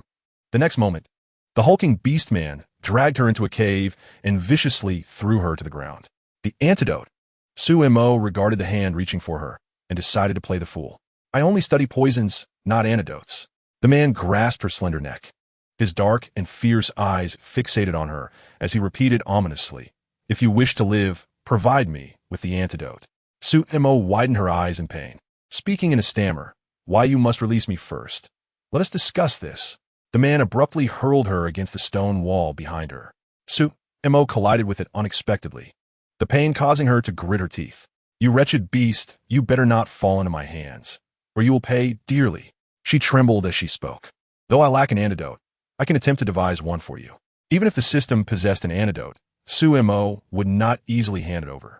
At this moment, providing him with an antidote could mean her own demise by dawn. The man's blade-like gaze scrutinized her, clearly skeptical of her words. This little female was rather cunning. He drew a small knife and sliced his own finger, grabbing her in order to force her to ingest the same poison he bore. Su-mo's eyes widened in terror. What an unscrupulous rogue. Is he truly so devious? She struggled against him, insisting, "Calm down first. Allow me to find an antidote." The man relented his grip slightly, and Su-mo pulled a detox pill from her pocket and offered it to him. This was the antidote she had previously given to Fei Yin and the others. It would not completely neutralize the poison within him, but could suppress it somewhat. It would buy her some time. He took the pill, inspecting it for a moment before bringing it to his nose for a cautious sniff. Just as he was about to consume it, he hesitated, still feeling uneasy. He forced his finger into Su-mo's mouth, making her swallow his toxic blood, then crammed the antidote into her mouth. Coughing violently, Su-mo nearly choked. After what felt like an eternity, she finally processed what had just occurred. The man seized her wrist, probing her internal energy, and his brow furrowed deeply. Such potent toxins had little effect on her. What sort of poison coursed through her veins? That she had survived thus far was a miracle. As he withdrew his hand, he gazed at Su-mo's face, which appeared rather ordinary and defeated. Harnessing the power of a ninth-level beast man, he momentarily glimpsed beneath the facade of her poisoned visage, revealing her true beauty hidden beneath. Chapter 71. The strongest heart-guarding scale of the mermaid, the man in black fixed his sharp gaze on Sumo. The ordinary face before him overlapped infinitely with the image in his mind. To his surprise, she was indeed a genuine source of calamity. Was it any wonder that those men were so devoted to her? Had they seen her true form before the poison took its toll? Truly a shallow bunch. Sumo felt as though he might crush her at any moment. Furrowing her brow, she struggled. Let go, let go. The man suddenly shoved her aside, and Sumo once again collided with the stone wall unexpectedly. Infuriated, she inwardly cursed the vile creature before her. The man scowled. The antidote. Sumo retrieved one from her waist and tossed it to him. He caught it flawlessly and consumed it. The effects of the poison in his body noticeably eased, though it was not entirely subdued. However, that was of little concern. He could have her slowly develop an antidote later. For now, she was isolated and vulnerable, and he surmised she would think twice before attempting any tricks. Before long, his two subordinates arrived in pursuit. Upon seeing Sumo, the two men's faces twisted with hatred, recalling how she had poisoned them during their last encounter with the Dragon Clan, leaving them to struggle for survival. They could not fathom why their master insisted on keeping her alive. One swift strike would resolve everything. Sumo covertly assessed the two men, noting their injuries. It seemed Ewing had not allowed them to escape unscathed. Thus, she felt more at ease. Sumo was certain that this man did not wish to kill her just yet. All she needed to do now was stall for time until Fei Yin, Mo, Xiao, and the others arrived. Sumo widened her eyes, saying, "No, it's unnecessary. I am but a defenseless young woman and cannot possibly deceive you." Bound. She truly had no means of sending information to her companions. The man in black regarded her with impatience. "Enough. Speak again, and I shall sever your hands." Sumo wisely fell silent. A wise person knows when to yield. I can be both adaptable and resilient. Meanwhile, Mo Xiao, Fei Yin, and Ewing had gathered. Mo Xiao frowned. "The pheromones from my wife's presence only extend this far. We must split up from here." Fei Yin nodded. "Indeed." Ewing agreed. "We shall split up immediately. If you find any clues, contact us promptly." Blinded, Sumo had no idea where they intended to take her. These cunning rogues are truly crafty. Their routes have changed far too rapidly. This makes it all the more challenging for Mo Xiao and the others to catch up. "Xiao Jio?" Sumo attempted to call out to Xiao Jio in her mind. A sound of electromagnetic interference echoed in her mind, as if the signal had been disrupted. After 2 minutes, a fragmented voice emerged. "Host, I am here." Sumo silently inquired. "Why do you appear so battered?" "Oh no, it's just that there's a magnetic field nearby affecting me." Sumo furrowed her brow. "This place doesn't even have a signal tower. How could it interfere with you?" She pondered for a moment and felt something was amiss. "Could it be that man in black is disrupting you?" "I am not certain yet," responded Xiao Jio. "Can you devise a way to remove the information-blocking powder from me?" "That is not possible. The level 9 beast man has a keen sense of smell. If we act recklessly now, I fear he might turn deadly against you." Sumo sighed. "Is that wretched medicine of yours even effective? How has it not harmed him yet? I think your system should retire." Xiao Jio lamented. "This was beyond my expectations. It is truly unimaginable that a beast man without a system possesses such profound skills. It seems your opponent is indeed terrifyingly strong. So what now? As my strongest assistant, surely you can think of a way to save me?" Xiao Jio replied apologetically. "I'm afraid I haven't thought of a good solution yet." Sumo roared in her mind. "What use are you to me? What use are you?" "Do not worry, host. I have not detected any significant danger around you. He likely does not wish to kill you yet. You can hold on for a few days." Sumo, in a fit of anger, exclaimed, "What nonsense. Just delay for a few days. Your fiancé should be able to find you soon. And if they cannot find me," Xiao Jio asserted, "then we shall replace them. There are plenty of beastmen. We can certainly choose the clever and capable ones to accompany you." "Are you certain I can leave alive?" "That question is somewhat complex, and this system cannot provide an answer at the moment." Sumo was momentarily unsure whether to be angry or amused. This unreliable system was truly infuriating. "Can you help me leave some token for them?" After a moment of thought, Xiao Jio replied, "I am merely a system and cannot physically retrieve items from you. Our exchanges can only occur through the system space." Sumo frowned. "So it means we can only rely on items from the system space to leave a token. The powder certainly wouldn't work. That man in black understands pharmacology, and if it is scattered, he would know. If she provoked him, her life could truly be in peril." Sumo contemplated and said to Xiao Jio, Find some kitchen items I exchanged for previously and quietly drop them. Understood, host. Xiao Ju busied himself in the space, gathering various bottles and jars, and even found a large fish scale from the system laboratory. Host, this is the strongest heart-protecting scale from a mermaid. Su Mo frowned and glanced at it. That was a gift from Yi Yuan. What about it? It is a precious item. The strongest scale from the mermaid prince. If you cast this into the sea, he will sense it soon enough. When the vines touch the melon, he will naturally find your location.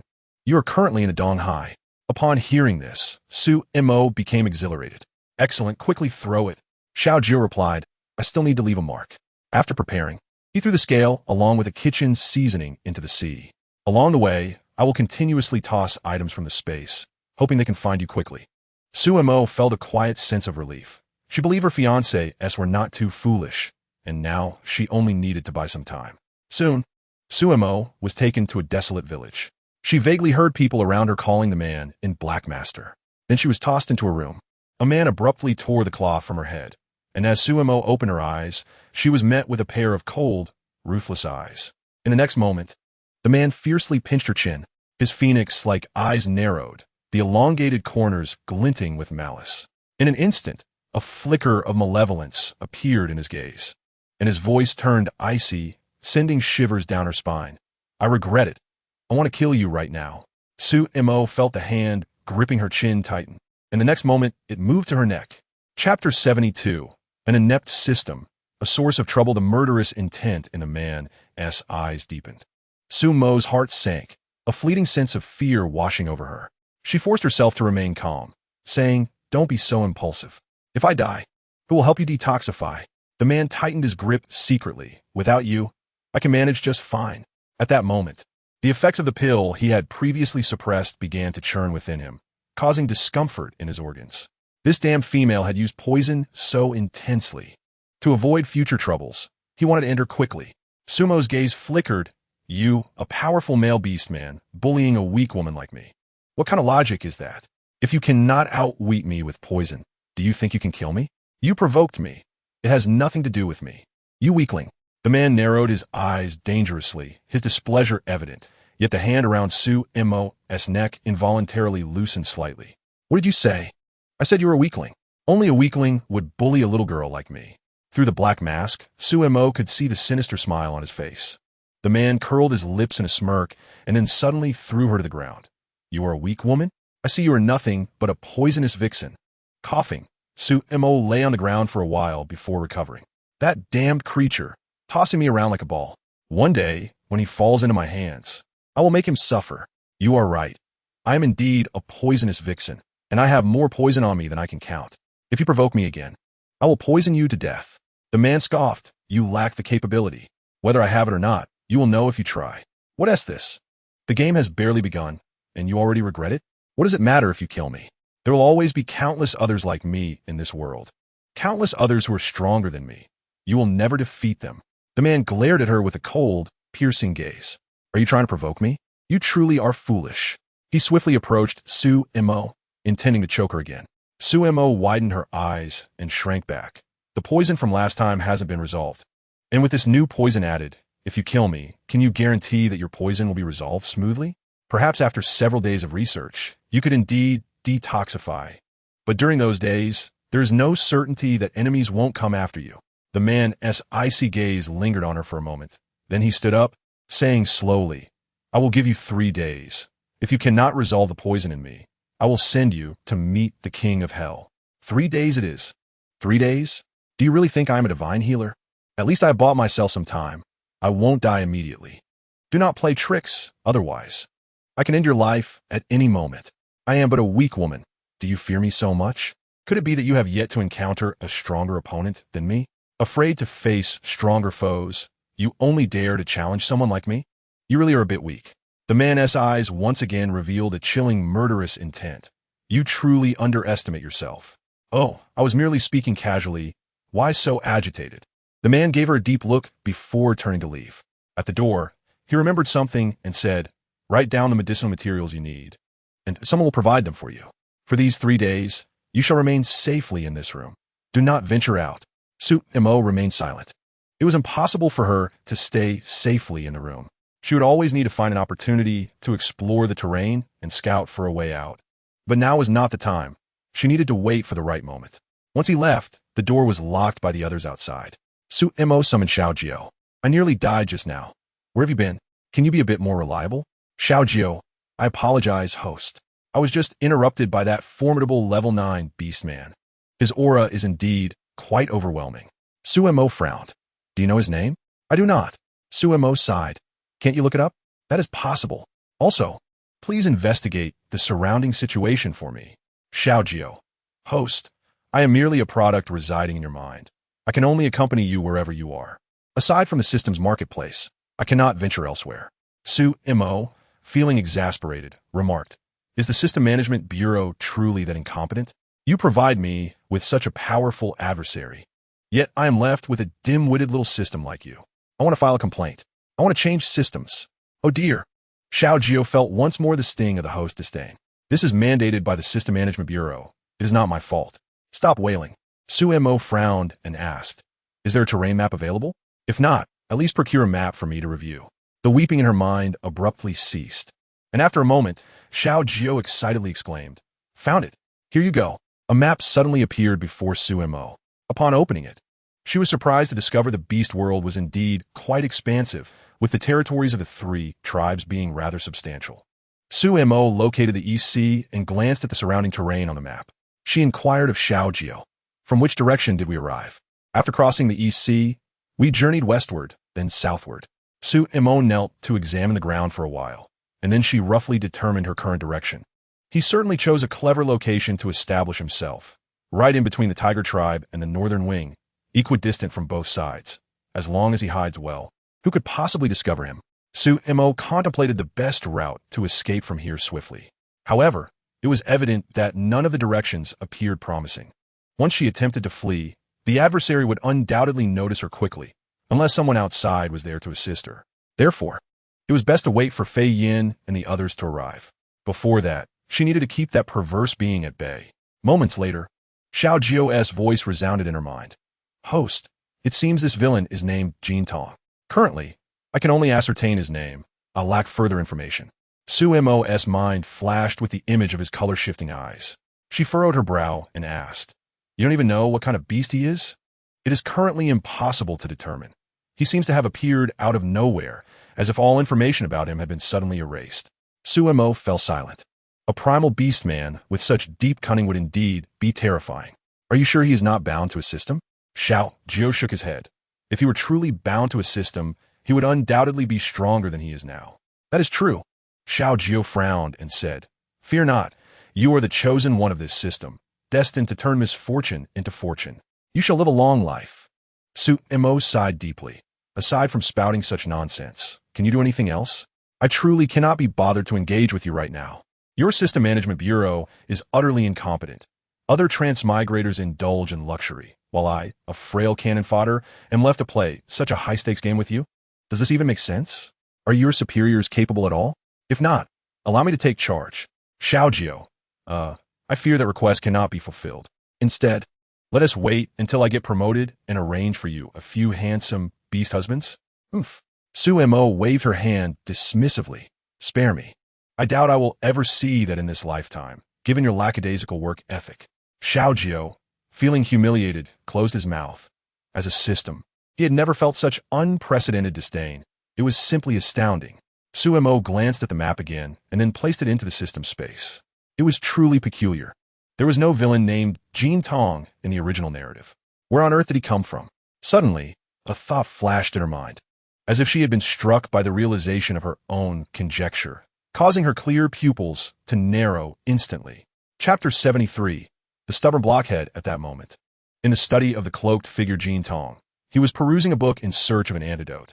He did not dare to fully trust the female, named Su-mo. She was quite cunning. Keep a close watch on her. No mistakes must be made. It would be best to limit contact with her, as she is rather scheming. One of his subordinates frowned and said, Master, I still believe keeping her is a risk. Her several suitors are no pushovers. Now that you're injured and afflicted with a new poison, and both Suxian and I are also injured. If they come looking for her, the cloaked figure cast a sidelong glance at him, the warning in his eyes unmistakable. I know what I'm doing. Leave. Yes. The subordinate lowered his head slightly and turned to exit. Jin Tong continued flipping through the book titled Soul-Eating Poison, a glint of malice flashing in his eyes. Meanwhile, on the East Sea, Yi Yuan was lost in thought while holding a scale. Had he not gifted this to his wife? How could it be at the bottom of the sea? Did his wife not like his gift? Oh dear, perhaps his wife truly did not care for him. The mere thought of this possibility brought tears to Yi Yuan's eyes, and his light blue pupils dimmed instantaneously. He gently caressed the scale, and tears began to fall, plopping onto the scale. In an instant, the scale emitted a blinding light, revealing a few faint words. Wife in peril, urgent rescue.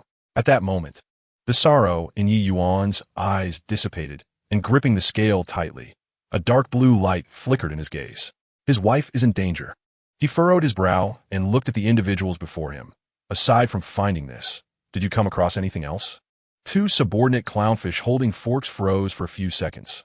One of them pulled a small vial from his pocket and handed it over, trembling. Your Highness, I believe this item is of little use, which is why I didn't bring it to you earlier. Yi Yuan snatched it and examined it. He was unsure what it was, but since it had fallen alongside his scale, it must be valuable. Call the underwater guards and accompany me to search for my wife. Show them this, and if similar items are found, report immediately. Yes. The servant took the item from his hand and swiftly transformed into a small fish, swimming away. Soon, the patrol team discovered peculiar items in various locations. Yi Yuan scrutinized these items and then took out an underwater terrain map for observation. The elder advisor looked at the positions marked by the soldiers and frowned. It seems Miss Su has been abducted. They passed through the East Sea. Thus, Miss Su threw your scale into the East Sea to alert you. These strange objects must be the token she discarded along her path. Yi Yuan's brow furrowed. Deploy another team to shore and continue the search. As long as we follow the direction of the items discarded by my wife, we will surely find her whereabouts. Wait, the advisor frowned and said, it is still unclear who has abducted Miss Su or her current circumstances. Your Highness must proceed with caution to prevent any adverse effects on Miss Su should the adversary discover our movements. Upon hearing this, Yi Yuan pondered for a moment and replied, then select a few with strong combat abilities to accompany me. The advisor nodded and turned to the underwater General Jingming. You are responsible for arranging this matter. Moments later, Yi Yuan led a carefully chosen group of warriors out from the depths of the sea. They split into 3 routes along the East Sea, quietly searching along the way.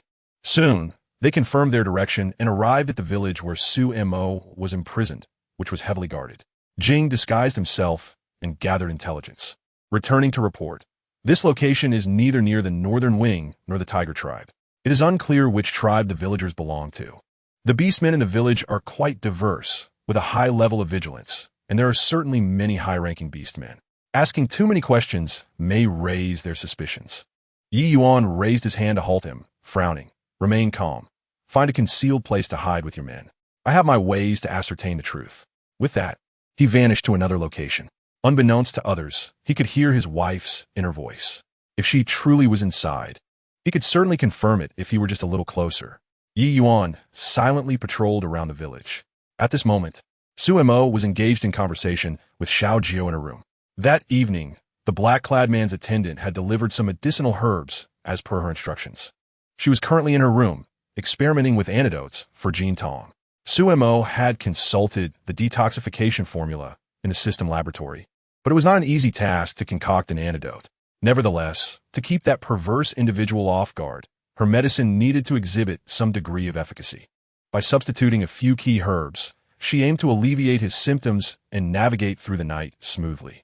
Su Mo tossed the herbs into the laboratory and instructed Xiao Jiu. Adjust the settings, for now, as long as he doesn't perish, that will suffice. Understood, host. Xiao Jiu quickly made the necessary adjustments, and soon, several pills appeared before Su Mo. She picked one up, took a brief sniff, and was thoroughly satisfied. After completing her task, she reclined on the bed with her legs crossed. Why haven't they arrived yet? Knight Yuan is truly something. I've already discarded a scale, and he hasn't reacted at all? Xiao Jiu reassured her, do not fret, host. I believe the young prince will sense it soon. Even if he comes, he won't act rashly without understanding the situation. We shall wait a bit longer. Su Mo pouted. It would be best if that's the case. I'm not very familiar with that fish. I have no idea if he is willing to rescue me. Xiao Jiu replied. he would certainly be willing. His feelings for you are genuine. After all, he has given you the strongest protective scale of the merfolk. It's merely a scale. How extraordinary can it be? Xiao Jiu's tone turned serious. It is not an ordinary scale. While it may seem trivial to you, for merfolk, it is the strongest protective scale for the heart. Such a gift is not given lightly. It is often presented as the most precious dowry during marriage. Once a scale is offered and accepted, the merfolk can sense when their beloved is in grave danger. The implication is, with my heart scale, I will protect you for a lifetime. Su Mo remained silent for a moment after hearing this. Then I absolutely cannot accept it. Such a precious item is better kept with him. Returning it now is just right. She suspected that the little crybaby hadn't thought too deeply about it, but merely felt compelled to give it to her because he wanted to marry her. Xiao Jiu exclaimed, I've been explaining for ages, and you have completely missed the point? Su Mo replied, exasperated, are you not saying that the heart scale is very important? He gave you such a valuable item, and you don't have any awareness of its significance. Precisely because I am aware, I intend to return it. He is so innocent. I cannot accept it with a clear conscience. Xiao Jiu, feeling frustrated, retorted, you stubborn blockhead. You lack even a shred of romantic sensibility. It would be a waste of time to use you as firewood. It's no surprise you died single in your past life. Su Mo responded, how can a system like you engage in personal attacks? This is truly outrageous. It's impossible to reason with this love-struck brain. Chapter 74. His identity. Su Mo pondered that she could not allow this insufferable system to gloat. Thus, she pretended to complain, call your System Management Bureau's leader over. I wish to file a complaint and resign. Whoever wants to be a time traveler can do so. I refuse to continue. Oh no, please don't. I was just joking. You were so beloved by everyone, clever and adorable. Who wouldn't he like you? I was wrong. Please forgive me, host. Su Mo huffed. Don't try to flatter me. You, a mere system, dare to insult me so freely? Look where you brought me. Other hosts are living comfortably, while I'm here, filled with anxiety and uncertainty. The more she spoke, the sadder she became, eventually sobbing. Is this how your management bureau treats us time travelers? Do you simply discard us when we perish, only to bring in another batch? Is there no law left? Xiao Jiu, feeling aggrieved, comforted her. It's not like that. The current plot does diverge from the original, and the management bureau can't control the situation. Then hurry and rescue me. ISNT your management bureau, supposed to be all-powerful? What would it cost to save me? Xiao Jiu lamented, I cannot do that, host. I truly lack such capability. How about I request an upgrade for the laboratory instead? Su Mo felt a surge of joy. Crying indeed had its benefits. However, she maintained a facade of indifference. Don't think that a small favor will make me grateful. Your system laboratory is nothing but garbage. It can't even handle a beast man. Xiao Jiu dare not respond, knowing that the more he said, the worse it would be. The powder to deal with the black-clad man had been obtained using her quarterly bonus. If this continued, he would end up losing his entire year-end bonus. Su Mo raised an eyebrow. When will the upgrade happen? Xiao Jiu pouted, I'll ask right away. Hearing this, Su Mo smiled in satisfaction. Now that is more like it. Moments later, a chime echoed in Su Mo's mind. Upon checking, she smiled. The upgrade was quite rapid. With a leap, she sat up and retrieved the map from her spatial pocket. When will Mo, Xiao, and the others find me? They must not act recklessly. If Jin Tong discovers anything, I will truly be in grave danger. That perverse individual has fortified this small village's defenses so thoroughly that the only way to breach it is through the treacherous back mountain, which is perilous and offers no hiding spots for ordinary beastmen. It is easy to defend, but difficult to attack. A single misstep could lead to falling into his trap. I cannot leave now, but if I can make contact with them, collaborating for a decisive strike against this perverse individual would be the best outcome. Xiao Jiu cautioned, do not forget, host, that the black-clad man named Jin Tong is knowledgeable about poisons. We must not act hastily. I'm well aware. But hasn't the laboratory been upgraded? We can now study not only traditional Chinese medicine, but also slightly more complex Western medicines. Xiao Jiu, momentarily perplexed, asked so. Su Mo raised an eyebrow. Let us experiment with creating some colorless and tasteless medicines. Xiao Jiu's eyes brightened. That could work. Su Mo picked up the pills on the table, a sly smile forming on her lips. However, before that, we need to ascertain whether Jin Tong can even sense the presence of Western medicine. Outside the walls, Yi Yuan, having pinpointed the source of the sound, felt a surge of joy. Initially, It had been intermittent, but once he used his internal power to block out other noises, it became clear. Excellent. The mistress is unharmed. As for her mention of collaboration, that requires thorough investigation. Jean Tong? The man who abducted the mistress is named Jean Tong. I must investigate this immediately. The three of them had followed Yi Yuan's aura all the way here. Yi Yuan was currently relaying the situation inside to them, and all three wore solemn expressions. Yu Ying, seething with anger, declared, Jean Tong? He had better pray he doesn't fall in my hands. Otherwise, I will ensure his demise. Upon learning that Jing Ming had found no information about the individual, Fei Yin furrowed his brows, deeply concerned. The lack of useful information only indicates that this person is cunning. Mo Xiao, casting a grave glance at the terrain map provided by Yi Yuan, noted, the mistress is correct. This location is easy to defend, but difficult to attack. The defenses are tight, and the back mountain is the most significant vulnerability, albeit the most perilous one. To achieve a swift resolution, we must study it carefully. Fei Yin frowned. The immediate question is, how do we inform the mistress that we have arrived? Mo Xiao replied calmly, medicinal herbs. The others exchanged glances, suddenly understanding. Since that black-clad man wanted the mistress to assist with detoxification, he would undoubtedly need medicinal herbs. This is indeed a clever plan. Meanwhile, in Su Mo's room, the black-clad man appeared before her once more, emanating an innate bloodthirsty aura, his presence exuding an unpleasant vibe. Su Mo steeled herself, striving to conceal her emotions. She pointed to the pills on the table, saying, what you desire is right there. Help yourself. The man cast a sidelong glance at her. Despite the woman's seemingly perfect facade, the disdain lurking in her eyes did not escape his notice. Do not be fooled by her appearance of meekness and trepidation. Her courage surpassed that of most females. The man picked up a pill from the table and sniffed it, quickly confirming that it posed no poison, and thus consumed one directly. As the pill went down, the toxins within him began to subside, and he attempted to harness his internal energy, finding that he had indeed gained some control. He then took the remaining 2 pills, and in doing so, his hand brushed against a stack of neatly cut square papers that Su Mo had placed at the corner of the table. Instantly, the papers scattered across the floor. The man stared curiously at the strange numbers and characters. Just as Su Mo hurried to pick them up, he deftly used his internal energy to gather all the papers into his sleeve. Su Mo frowned in displeasure and extended her hand, exclaiming, those are my belongings. Just a game card, give it back. Go ahead and study it, he replied. Su Mo scrutinized him suspiciously, asking, would you like me to teach you how to play before you study? The man remained silent for a few seconds, then slapped the papers onto the table, signaling her to begin. As Su Mo turned to the side, a cold smile crept across her lips. This was merely a recreation of the numbers from playing cards, intended to test whether this Jean Tong was indeed as she suspected. She shuffled the cards and briefly demonstrated the rules of the game. Then she turned to him and inquired, have you learned? And then, Su Mo raised an eyebrow. This is how the game is played, but there are others.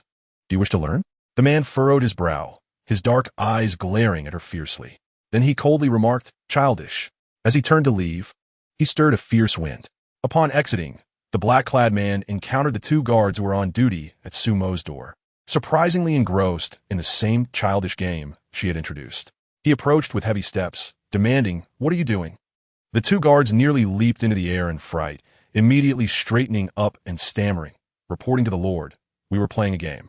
Jean Tong asked with an irritated tone, that woman in the room taught you? The guards stiffened. She insisted that I join. I was momentarily confused. The man gritted his teeth. You will each receive 30 lashes. If you offend again, you will face dire consequences. They were clearly courting death by disregarding his words, engaging with that cunning woman instead of ignoring her. Yes, my lord. Inside the room, Su Mo listened to the commotion outside, a satisfied smile gracing her features. She was now certain that this Jean Tong was not a transmigrator. The expression he wore upon seeing her cards was telling. If he were indeed a transmigrator, he would have recognized her as one as well, and could not have exited her room so calmly. Since he was not a transmigrator, the greater possibility was that he was a reborn individual from a previous life in the beast realm. As Su Mo confirmed Jean Tong's identity, she felt significantly more at ease. It was not the strength of the enemy that frightened her, but the uncertainty of their intentions.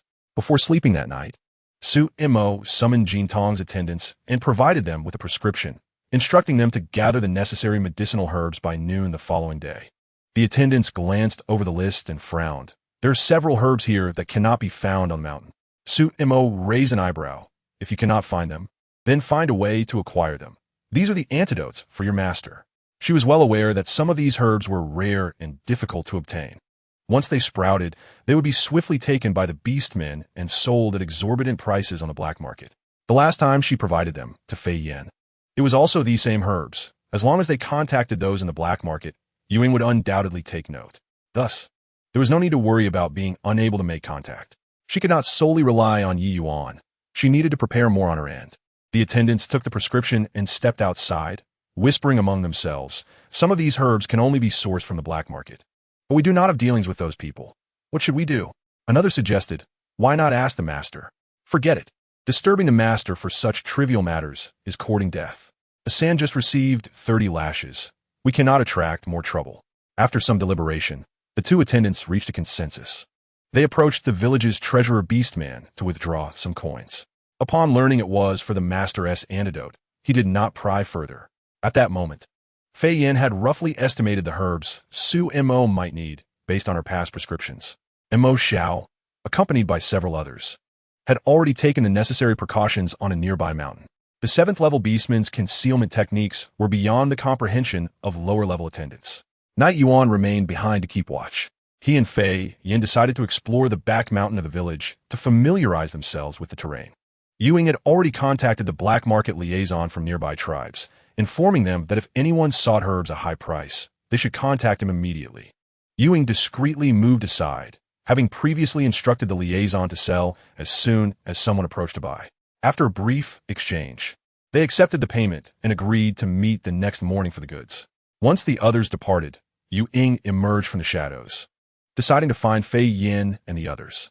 Meanwhile, Fei Yan and Mo Xiao were assessing the situation at the back mountain of the village. Once they arrived at the location, Knight Yuan mentioned, suddenly, a figure appeared behind them. Ewing waved his fan and said, "You all came too?" After a moment of silence, he sighed, "I wonder if the mistress is asleep yet? I miss her." Fei Yan and Mo Xiao remained silent, maintaining a facade of calmness. But only they knew their true feelings. The moment they witnessed Su Mo being abducted by the black-clad man, a chilling sense of dread surged through them, nearly suffocating them. Su Mo slept soundly until the early hours of the night, only to be awakened by the heat. Tossing and turning in her bed, she found sleep elusive. Estimating the time, she thought, at this hour, that perverted Jin Tong should be asleep, right? I must find a way to sneak out and observe the environment. After being confined in the afternoon, she had managed to slip out once, but that pervert was too cunning, ensuring she was always under close watch. Fortunately, with Xiao Jiao as her ally, she could still gather useful information. However, she had left too hastily in the afternoon, and Xiao Jiao had yet to get a clear view of the southeast corner. Thus, she needed to take another look. At that moment, the three who had been lurking in the back mountain for the night suddenly heard her voice echo in their minds, and their eyes widened in surprise. Ewing exclaimed excitedly, "It's the mistress's voice." Instantly, the three moved behind the wall. Su Mo had already sat up in bed, attempting to persuade the beast man guarding the door.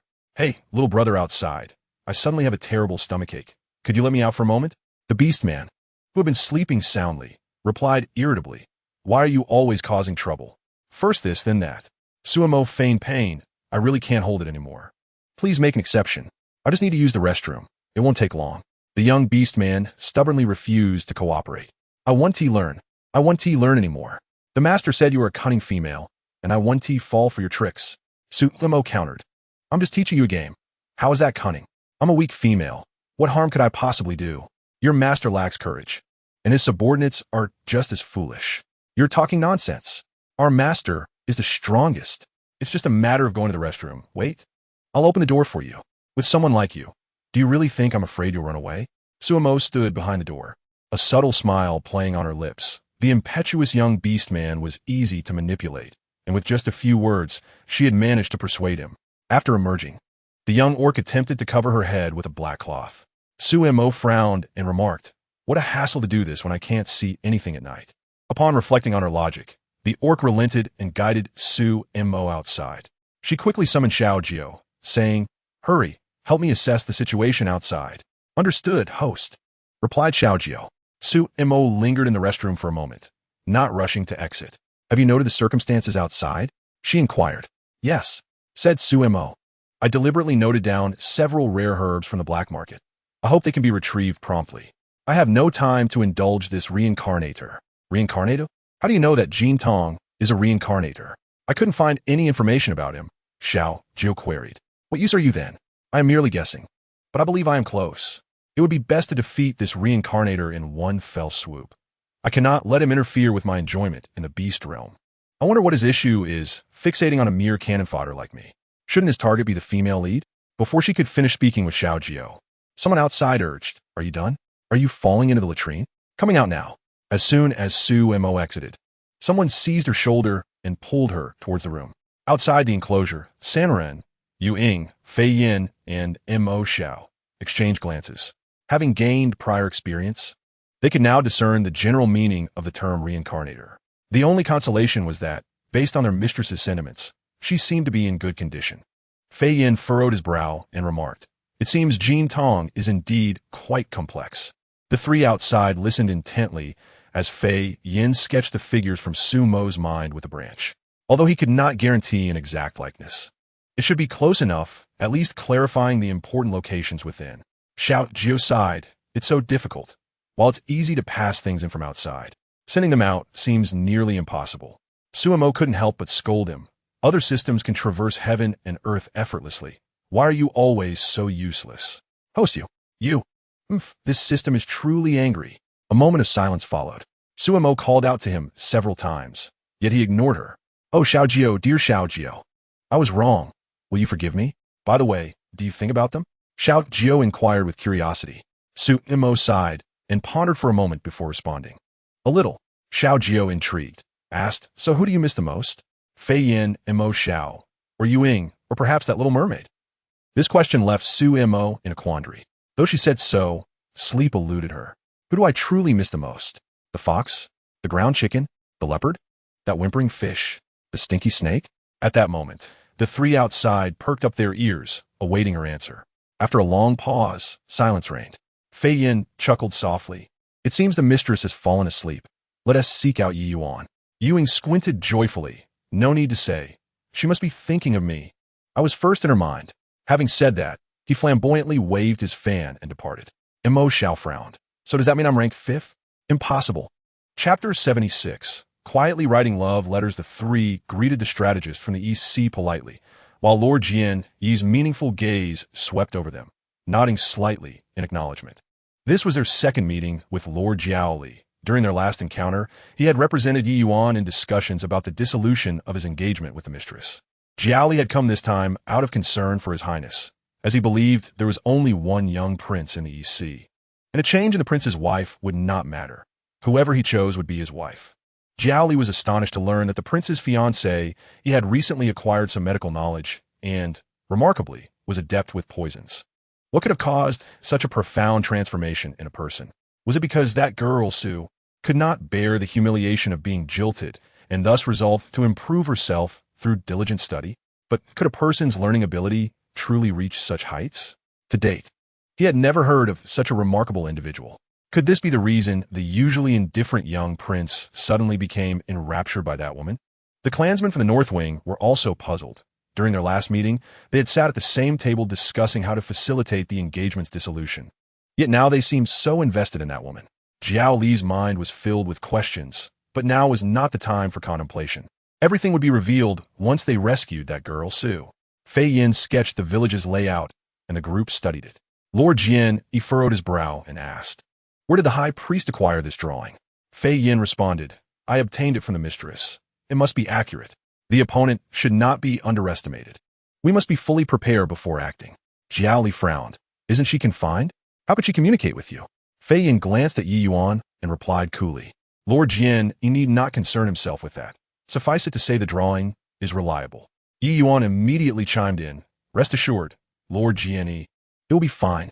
Yu Ying also reported on the situation of contacting the black market informant, stating that the herbs the mistress required would first be presented to him, allowing him to establish contact with her.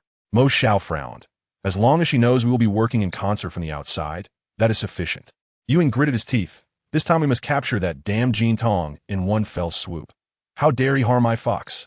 A murderous intent involuntarily flickered in the eyes of Mo Xiao and Fei Yan. Lord Jian Yi, standing nearby, knitted his brow, unable to believe that these were the same individuals he had met previously. After all, he was well aware that compared to their young prince, their thoughts ran much deeper. They were certainly not benevolent.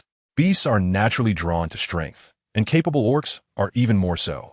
His curiosity about the recent changes in that girl, Su, only intensified.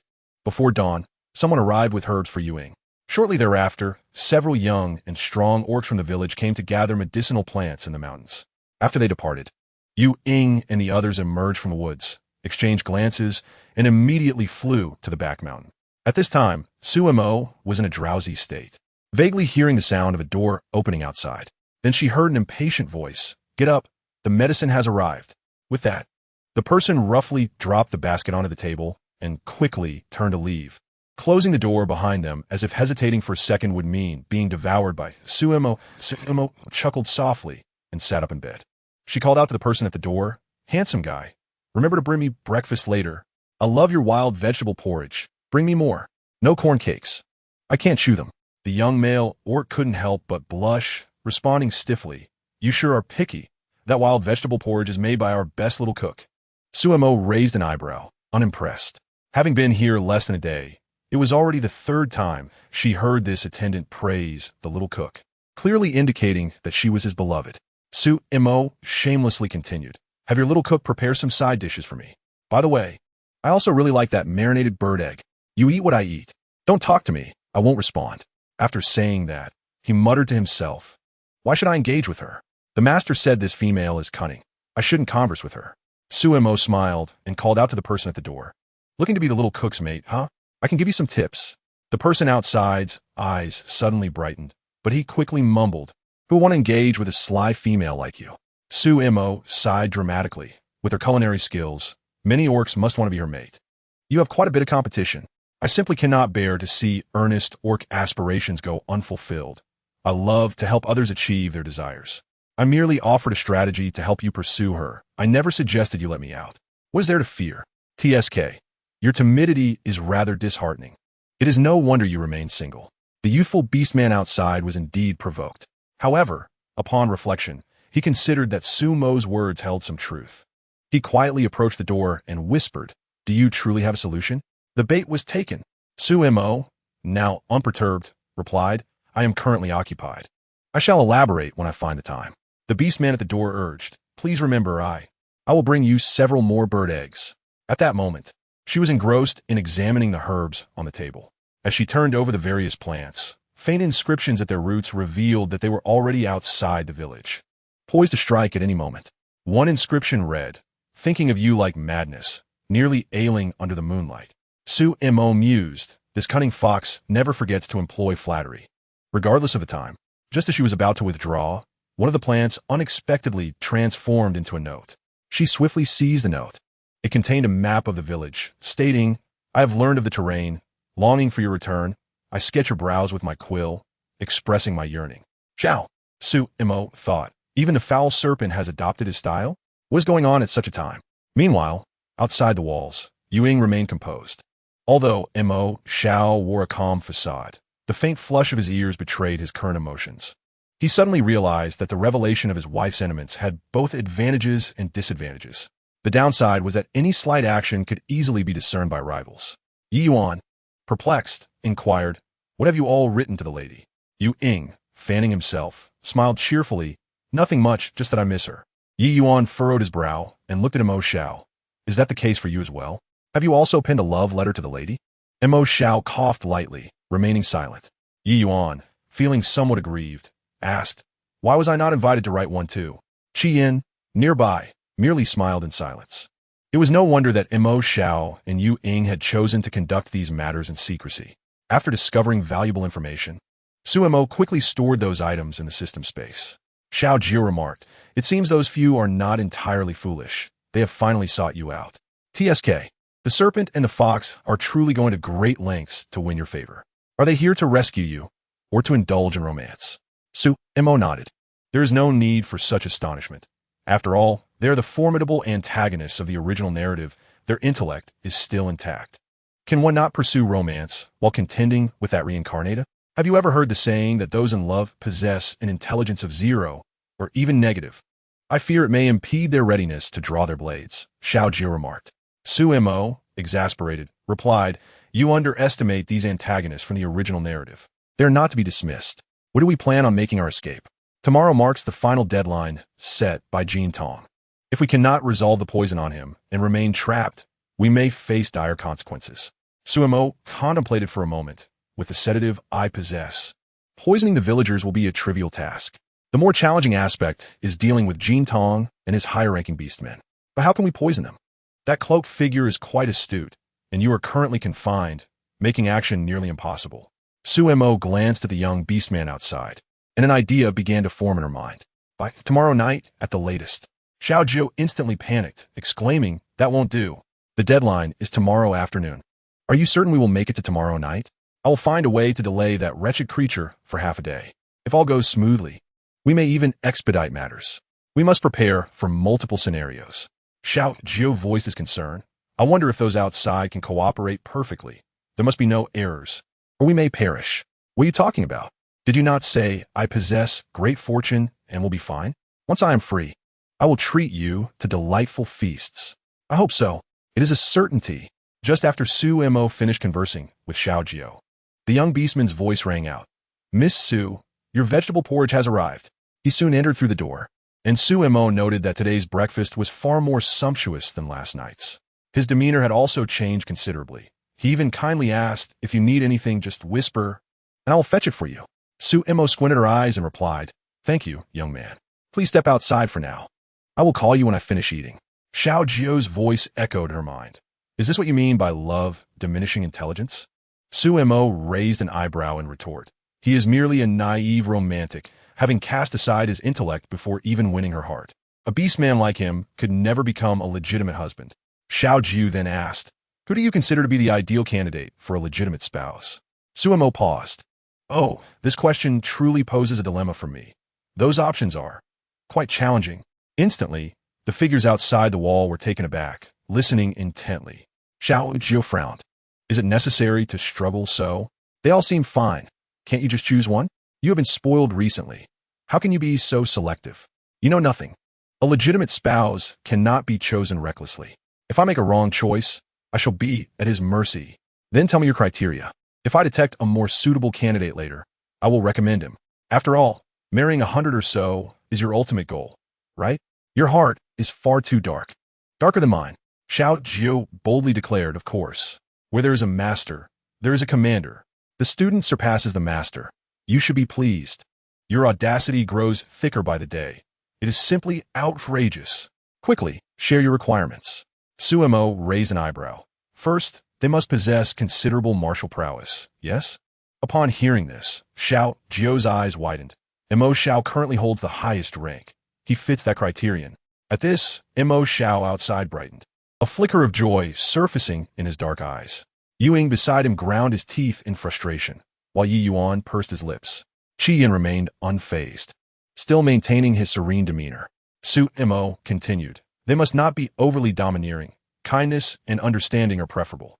Xiao Jiu replied, In that regard, the high priest seems more suitable. Su Mo shook her head. They should also know how to cheer me up from time to time. In that case, the fox would suffice. Su Mo frowned. Is it too much to ask for someone who embodies all these virtues? You are quite the demanding woman. How can one be so greedy? Xiao Jiu, as a system, could not help but curse. These requirements were even more excessive than marrying 100 or so. Outside the wall, Ying chuckled with delight, believing he still possessed the potential to be the ideal spouse. After all, he was not only gentle, but also knew how to make his wife happy. As for martial prowess, it could be improved with diligent training later on.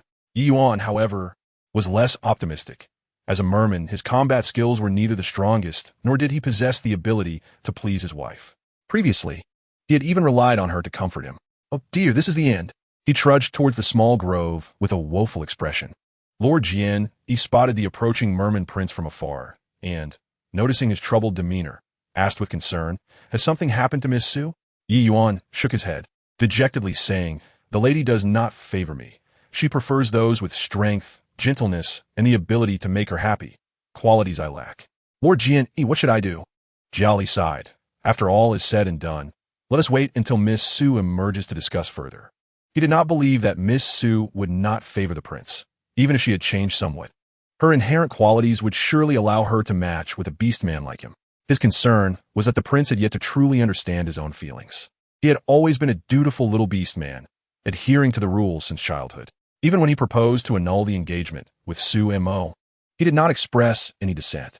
However, everything seemed to have changed since his recent visit to the North Wing and his encounter with Miss Su. An ordinary object, once coveted by others, can easily ignite the flames of possessiveness within one's heart.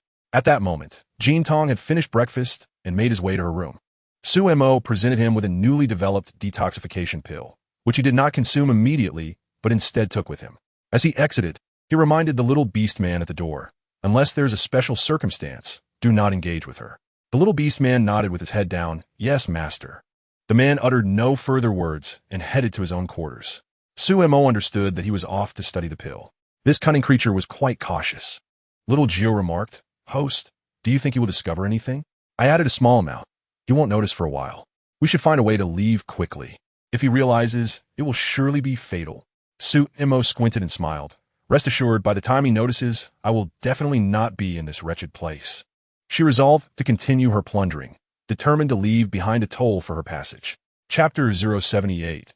As if a celestial being descended at this juncture, Mo Xiao and Fei Yin deliberated and decided to have Yi Yuan lead his men to retreat to a slightly distant location to avoid detection.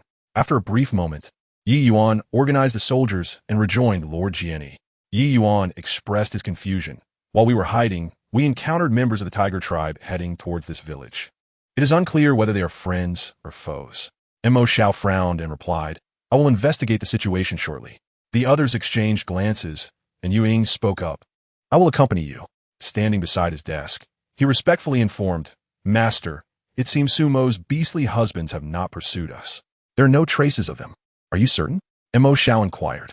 "I have thoroughly searched the vicinity and found nothing unusual." Jin Tong narrowed his piercing eyes.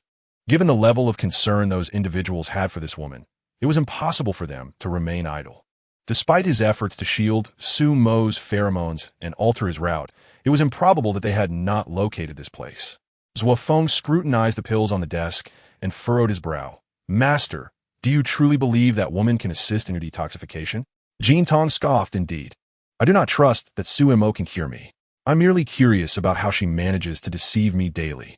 Although she has not completely alleviated the poison within me, she has certainly provided some relief. How could she so precisely control the dosage of each medicine? This sudden emergence of skills, whom did she learn them from?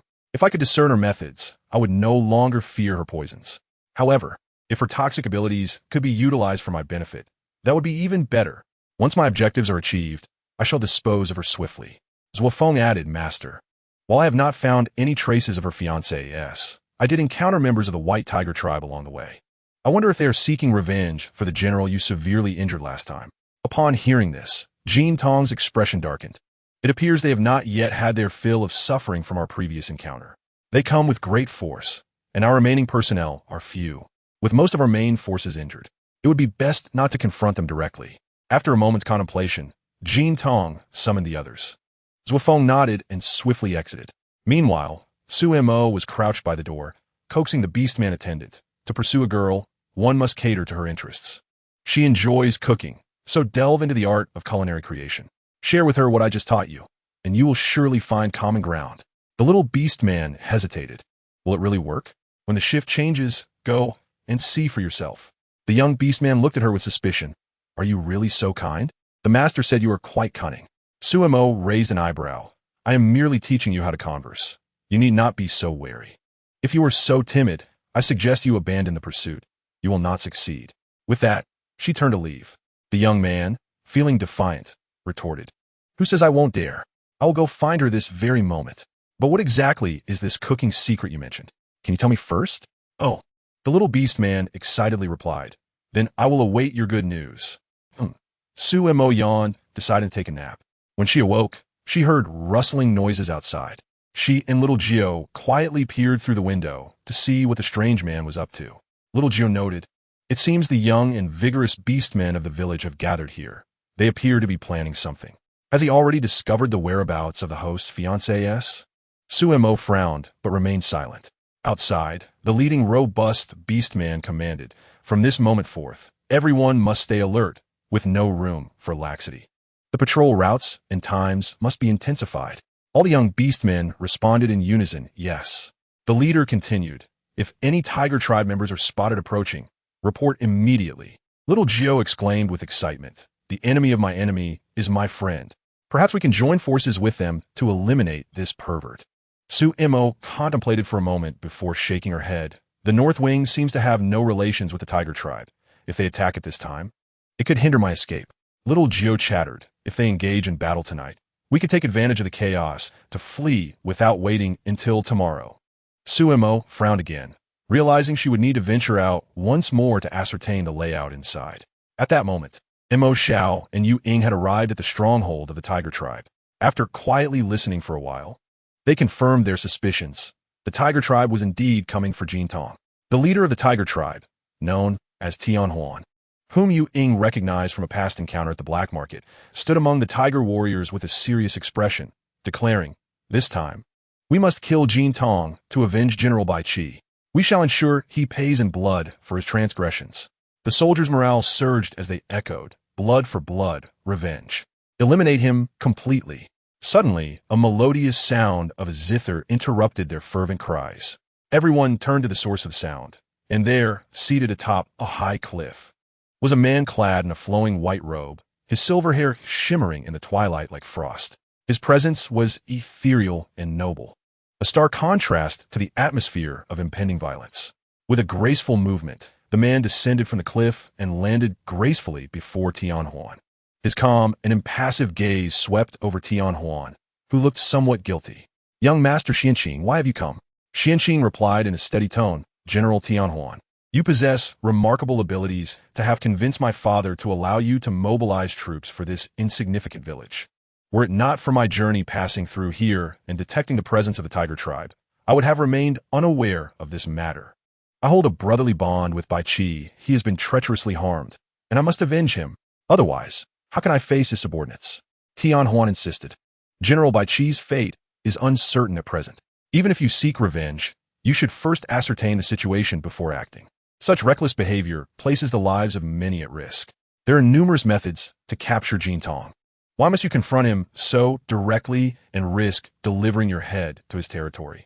Tian Huan clenched his fists in anger. "Do you truly look down upon me, young master?" Xianqing cast him a sidelong glance. "Bai Qi's martial prowess surpasses yours. On the day he was ambushed, his forces were not significantly fewer than yours today. What gives you the confidence that you can defeat Jintong?" Tian Huan bristled at his words. "He has been missing for several days. It is surely a grim situation. The young master's greatest passion, aside from the delicate art of calligraphy, is the study of musical scores. It is best not to involve him in our martial affairs." An orc nearby spoke with fervor. "Indeed, young master, we must avenge General Bai Qi. The enemy is at our doorstep. How can we not engage in battle? Do not dissuade us. We are sworn to follow General Tian Huan to our last breath." Xianqing cast a glance at them and suddenly smiled. Aware that conversing with such brash individuals would yield no benefit, he calmly replied, "As you wish. When does General Tian Huan intend to mobilize?" "I would not mind accompanying you." General Tian Huan stated with gravity. "In the latter half of the night, the enemy is already aware of our approach. It is imperative to strike swiftly." Xianqing said no more. He cradled an ancient guqin and retreated to a secluded spot to sit. Behind him, the soldiers began to murmur, "A scholar is of no use in battle. I see that the young master, over the years, has only learned to read and compose music. Will he not be a burden? He is the only son of the clan leader. The future of the Hu tribe is to be handed down to him. Yet the young master is perpetually timid." Xianqing listened to their chatter with indifference. He has never cared for baseless reputations. Power and wealth have never been his pursuits. Dressed in a flowing white robe, he sat gracefully to the side, continuing to play the guqin, and soothing, gentle notes flowed from his fingertips. Soon the crowd was calmed, entranced by his melody. After a piece concluded, Confusion spread among them. The young master's music seemed even more enchanting. But are we here to engage in battle or to listen to music? Xian Qing's martial prowess was already known to some, yet he seldom revealed it, leaving many in the tribe unaware of his true capabilities. At this moment, Yu Ying and Mo Xiao had returned. I see that the young master of the Hu tribe does not appear to be a mere waste. It is said that some can wield a chain to soothe the soul or even to slay, remarked Mo Xiao, furrowing his brow. I have heard that the elder's 2 daughters are formidable. It is unreasonable for this youngest son to be a fool. Yu Ying frowned. The situation is becoming increasingly complex. Once we rescue my wife, we must leave this place swiftly. Chapter 79. The hour of escape. Mo Xiao and Yu Ying did not rush to find Fei Yin. Instead, they headed to the back mountain of the village. Su Mo furrowed her brow. For what you say, there are not many usable personnel here. But it is likely he has hidden some forces elsewhere. If a skirmish arises at a critical moment, those hidden troops could launch a surprise attack, greatly increasing his odds.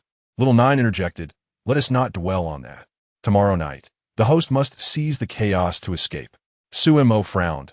We cannot wait until tomorrow. It must be today. The longer we linger in this cursed place, the greater the risk. With the enemies of Jin Tong seeking us out, they are undoubtedly looking for an opportunity to strike.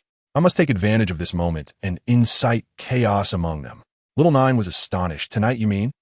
Su Mo raised an eyebrow. When the guards switch for their midnight meal, we will poison them. Little Nine urged, had I known, we should have waited to go out. We cannot tell the outside world that we need to visit the restroom. Going out too frequently will raise suspicions. Before Su Mo could respond, they heard a rustling sound from outside. It does not matter if the time is not yet. I do not care about this brief wait. You go. After the exchange, a voice called out, Miss Su, what is that secret recipe you mentioned?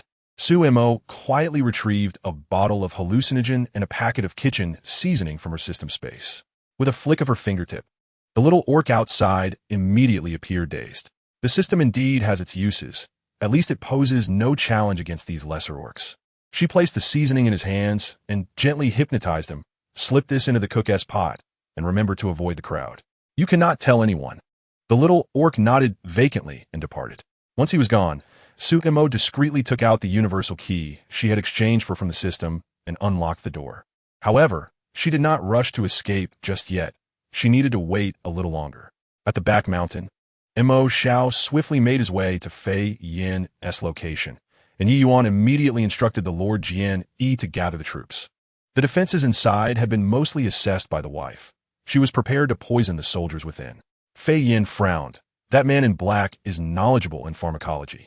Our best chance to act is before he realizes. Mo Xiao nodded. Our goal is merely to rescue my wife. The aftermath can be left to the Hu tribe's leaders. We shall act as the situation unfolds. After their discussion, Mo Xiao and Fei Yin moved ahead, leaving Yi Yuan behind to await Lord Jian Yi and the Eastern Sea soldiers.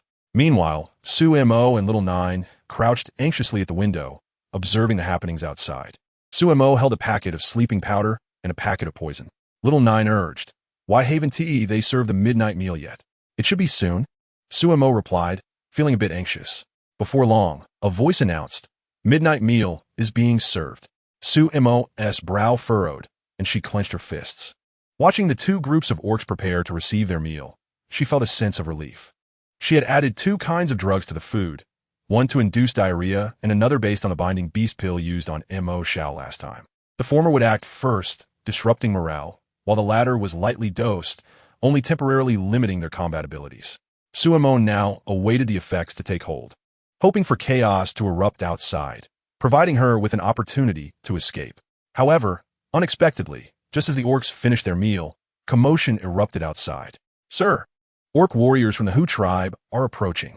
Upon hearing this, the leader discarded his bowl and utensils, shouting, stay alert, grab your bows and arrows.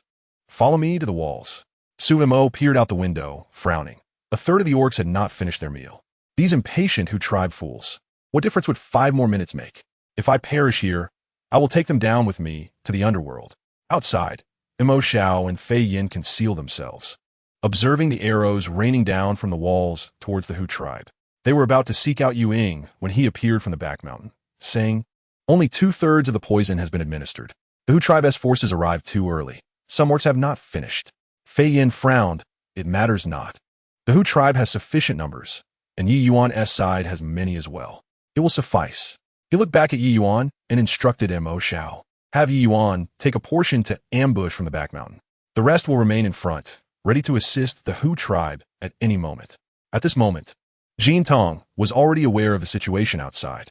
He donned his gear and ascended the walls. His gaze fell upon the young master of the Hu tribe, who stood apart from the agitated warriors, holding a long chain, dressed in a pristine robe, exuding an air of cold elegance. His silver hair made him appear otherworldly, both beautiful and formidable. So Xian drew his bow, aiming at him with the intent to eliminate him. After all, he was on the list of those marked for death. Sooner or later, he would meet his end. Since he had delivered himself today, it was time to resolve this matter. With a swift whoosh, the poisoned arrow was loosed. However, mid-flight, it was struck down by a powerful gust of wind. Jin Tong narrowed his eyes, his voice low and commanding, "Give me the bow." Just as he prepared to draw, someone rushed in with urgency. "Master, we are being ambushed from behind. It seems to be Su Mo's former betrothed." Jin Tong furrowed his brow. "Where is that woman? Bring her to me." "Yes, I will go immediately." But before the man could finish, pain crossed his face. "Master, I think I've been poisoned." Soon, other soldiers on the walls began to show signs of distress as well. Jin Tong felt a surge of suspicion. But the current situation allowed no room for contemplation. "A bunch of useless fools. Zhuofeng, swiftly bring that woman to me." At this moment, Su Mo had successfully dealt with the guards at the entrance and was planning to sneak away.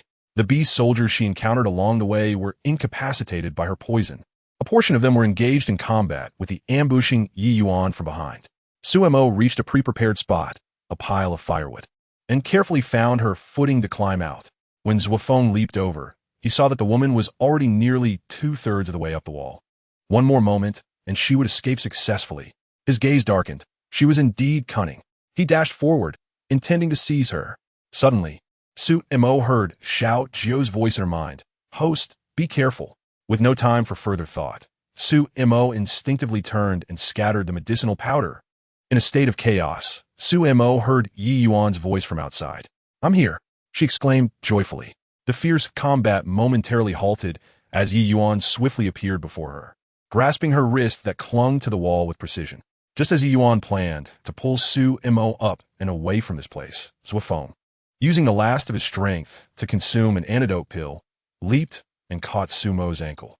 Su Mo instinctively lifted her other foot to kick him, hoping to free her hand to poison him, but Zhuofeng quickly drew out a vine from his waist, ensnaring both of Su Mo's feet and firmly grasping her other hand as it reached for her waist. In a cold voice, he threatened Yi Yuan outside the wall. "If you don't want her to die faster, then let go." Yi Yuan would not heed his words. He threw his weapon and prepared to confront him. However, Zhuofeng, crafty as ever, scattered powder into the air, catching Yi Yuan off guard as he inhaled it, causing him to stagger. In desperation, Su Mo cried out, "Quickly take the antidote pill." At that moment, Yu Ying and Jian Yi were entangled with Jin Tong's men at the back mountain. That wretched creature had long set up a trap, sending people to the back mountain, while Yi Yuan had retained his team at the front gate. The ongoing battle was exhausting everyone. Yu Ying was momentarily unable to break free. Just as he reached for the pouch at his waist, an opposing beastman feigned an attack, knocking it to the ground. Seeing Su Mo about to be taken away by Zhuofeng again, Yi Yuan suppressed the last remnants of his rationality, his light blue pupils instantly turning deep blue. With a wave of his hand, countless ice blades shot towards Zhuofeng, a dazzling blue light emanating a chilling aura in the dimness, each blade glowing with an enchanting ice blue radiance, targeting Zhuofeng's vital points. In an instant, it felt as though the surrounding air had frozen. From behind came Jian Yi's panicked shout. "Your Highness, are you out of your mind?" In a poisoned state, activating the mermaid's lethal technique will cause the toxin to rapidly spread to the heart. Your Highness is currently merely a 4th-tier mermaid beastman. He cannot control the toxin spread. At this moment, Yi Yuan couldn't afford to think much. He only knew he must not let the person before him take away his beloved wife. Absolutely not. Amidst the dazzling blue ice blades, Yi Yuan leaped, reaching out towards Su Mo. Just as he thought he would finally grasp her, Zhuofeng exerted all his inner strength, shattering the ice blades with a resounding crash. The next moment, Blood uncontrollably trickled from his lips as he bore the agonizing pain in his insides. Fiercely raising his long knife and striking directly at Yi Yuan, the master had ordered him to bring this woman to his side. Even if it cost him the last of his strength, he would accomplish this task. Be careful. As Su Mo shouted, Yi Yuan swiftly dodged, but the blade still struck his left arm. With a sickening thud of flesh parting from bone, blood gushed forth, splattering unexpectedly onto Su Mo's skirt and shoes. Yi Yuan let out an involuntary groan, staggering backward, his face pale as he looked at Su Mo. In an instant, Su Mo's pupils widened uncontrollably. Yi Yuan! Yi Yuan! She regretted calling out to him. She truly should not have called him. Xiao Jiu's voice echoed in her mind, filled with a sob. Host, what should we do? What will happen to the little prince of the mermaids? Su Mo struggled to lunge toward him, but she could not break free from Zhuo Feng's grasp. Your beloved wife is my burden. The youth before her bore an expression of pain, regret, and self-reproach as he looked at her, as if lamenting his failure to rescue her. With reddened eyes, Su Mo glared at him fiercely, shouting, Yi Yuan, run! Immediately, right now. Zhuo Feng endured the sweet metallic taste spreading from his mouth, saying, You sought your own death. Do not blame me. With that, he seized Su Mo and vanished from sight. Jian, he finally broke free from the surrounding beastmen, retrieving the pouch that Yu Ying had dropped. Rushing to catch the weakened Yi Yuan. Your Highness, Lord Yu Ying, leave this to you to handle. I will summon the young master of the snakes to assist from the front. Understood. Soon, Jiaoli took Yi Yuan, disappearing like a flash before their eyes. At this moment, Su Mo regained a semblance of calm. Thinking of the earlier scene, an uncontrollable killing intent radiated from her. Su Mo had never harbored such intense murderous intent toward anyone, but this time she was determined to witness Zhuo Feng die before her eyes. Xiao Jiu nodded earnestly. Yes. The host can use the specially crafted dagger and Bi Sinew Bao from space. Combining the two, when the time is right, you can certainly deliver a fatal blow. In the blink of an eye, Su Mo was brought to Jin Tong's side. Outside the wall, Mo Xiao, Fei Yin, and Jing Ming had already learned of Yi Yuan's severed arm at Jin Tong's hands, their gazes towards Zhuo Feng filled with intense killing intent. Jin Tong tightened his grip around Su Mo's neck, his murderous gaze fixed on her. Miss Su, quite the skill you possess. Even bound, you can still poison my subordinates. Where did you obtain your poison? To prevent her from playing tricks, he had even ensured she was dressed in new clothes from head to toe. Where could she have sourced the poison? Su Mo struggled for breath, her expression pained. She opened her mouth, smirking. Of course, someone provided it to me. You should ask your prized subordinates, master. Without their provision of materials, how could I have conducted my research? What do you say, Lord Zhuo? You. Zhuo Feng glared at Su Mo with fury. This woman was indeed cunning. Jin Tong tightened his grip on Su Mo's wrist, glaring, You dare to sow discord. I see you truly will not weep until you see the coffin. Su Mo's expression grew increasingly pained. The few individuals beneath the wall wore expressions of concern. Ultimately, Jin Tong did not kill Su Mo, for keeping her alive still held value for him. His subordinates had been more or less restricted in their powers. Engaging in a direct confrontation at this moment would lead to heavy losses. It would be better to let the North Wing handle the Tiger Tribe first, and then resolve the North Wing's issues once reinforcements arrived. The members of the Tiger Tribe below the city wall were unaware of the identity of the suddenly appearing woman. Only Xian Qing, standing outside the crowd, had seen everything clearly. From the moment he arrived, he sensed something amiss. Now he understood the reason. Jin Tong addressed Mo Xiao. If you want her to live, then first help me deal with the Tiger Tribe. Otherwise, he tightened his grip on Su Mo's neck. Instantly, Su Mo's complexion turned pale. Below the wall, Mo Xiao and Fei Yin nervously called out, Your wife. Xian Qing stood there, his gaze shifting. Jin Tong had actually captured the wife of the North Wing Beastman. His attention fell upon the woman in Jin Tong's grasp. She had an unremarkable appearance, clad in a light-colored dress stained with splattered blood, looking somewhat disheveled. Clearly, she possessed no combat prowess, yet in the face of such a scene, she showed no fear. Instead, an aura emanated from her, as if she were capable of annihilating heaven and earth. Where did she find such confidence? Chapter 81. The ruthless young lady Su Mo cast a fleeting glance at the two silhouettes beneath the wall before meeting Jin Tong's gaze once more. With a slight, chilling smile, she spoke in a voice laced with disdain, Master of the Gate, do not deceive yourself. You cannot kill me just yet. If you were to do so, The poison within you would remain unresolved. Should you take my life now, the Northern Wing will not spare you, and the Tiger Clan will seize the opportunity to attack. You are destined to perish even more swiftly. Your grand ambition to dominate the Beast Realm will forever remain unfulfilled. Jean Tong's expression darkened, seemingly taken aback by her words. He then chuckled. Since you are aware of my intentions, you should also understand that I will not allow you to live for long. Despite his words, the grip around her throat unconsciously loosened. It had been ages since he encountered someone so astute. Had she not been his adversary, the situation might have proven far more intriguing. Su Mo retorted coldly, "We could have coexisted peacefully. You could pursue your status as the supreme of the Beast Realm while I lead my humble life. Alas, your impatience leads you to believe that eliminating all potential rivals will grant you peace of mind. Little do you realize, your opponents are endless. You will never truly eradicate every beastman in this world." Jean Tong's eyes narrowed, and his grip tightened once more around her neck. "I do not appreciate those who constantly defy me. Should you utter another disrespectful word, I shall send you straight to Yen Wang." Su Mo managed a pained smile. "You dare not do so, for your grand ambition remains unrealized. To kill me now would be a dead end. Conversely, if you release me and flee the city, you may yet find a glimmer of hope. I have truly underestimated you. Even in this dire moment, you still possess the presence of mind to negotiate. I speak the truth, Master of the Gate. You will not take my life, for in your eyes, your own life holds far greater value than mine."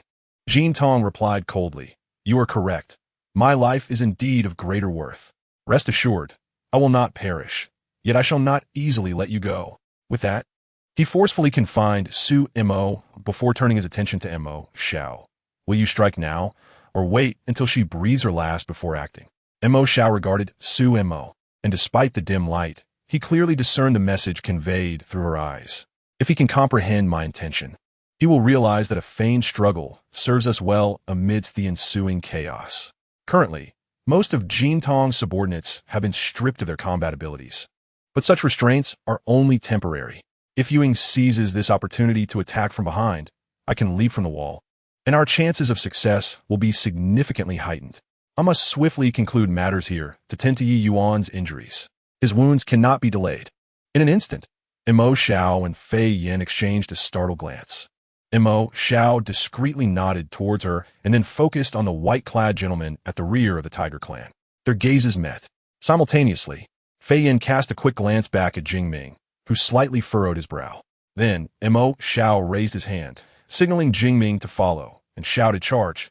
The Tiger Clan's leader, Tian Huan, growled menacingly, "I will not hesitate to become a weapon in another's hands for the sake of such a female." As chaos erupted, Jing Ming stealthily led a few individuals towards the rear. Mo Xiao confronted Tian Huan directly, every strike aimed lethally, yet he soon sensed something amiss. Though Mo Xiao's attacks were fierce, they consistently avoided vital areas. Casting a sidelong glance, he remarked to Tian Huan, "General Tian Huan, I have no intention of harming you. However, this performance requires your cooperation, for shortly, our forces will launch a surprise attack on Jean Tong from the rear. Once we successfully rescue Our Lady, I shall personally express my gratitude." In a fleeting moment of confusion, Mo Xiao's arrow struck Tian Huan in the chest. "You!" Tian Huan clutched his chest in disbelief, rapidly realizing the truth. Though the injuries seemed severe, it was not fatal for one of his caliber.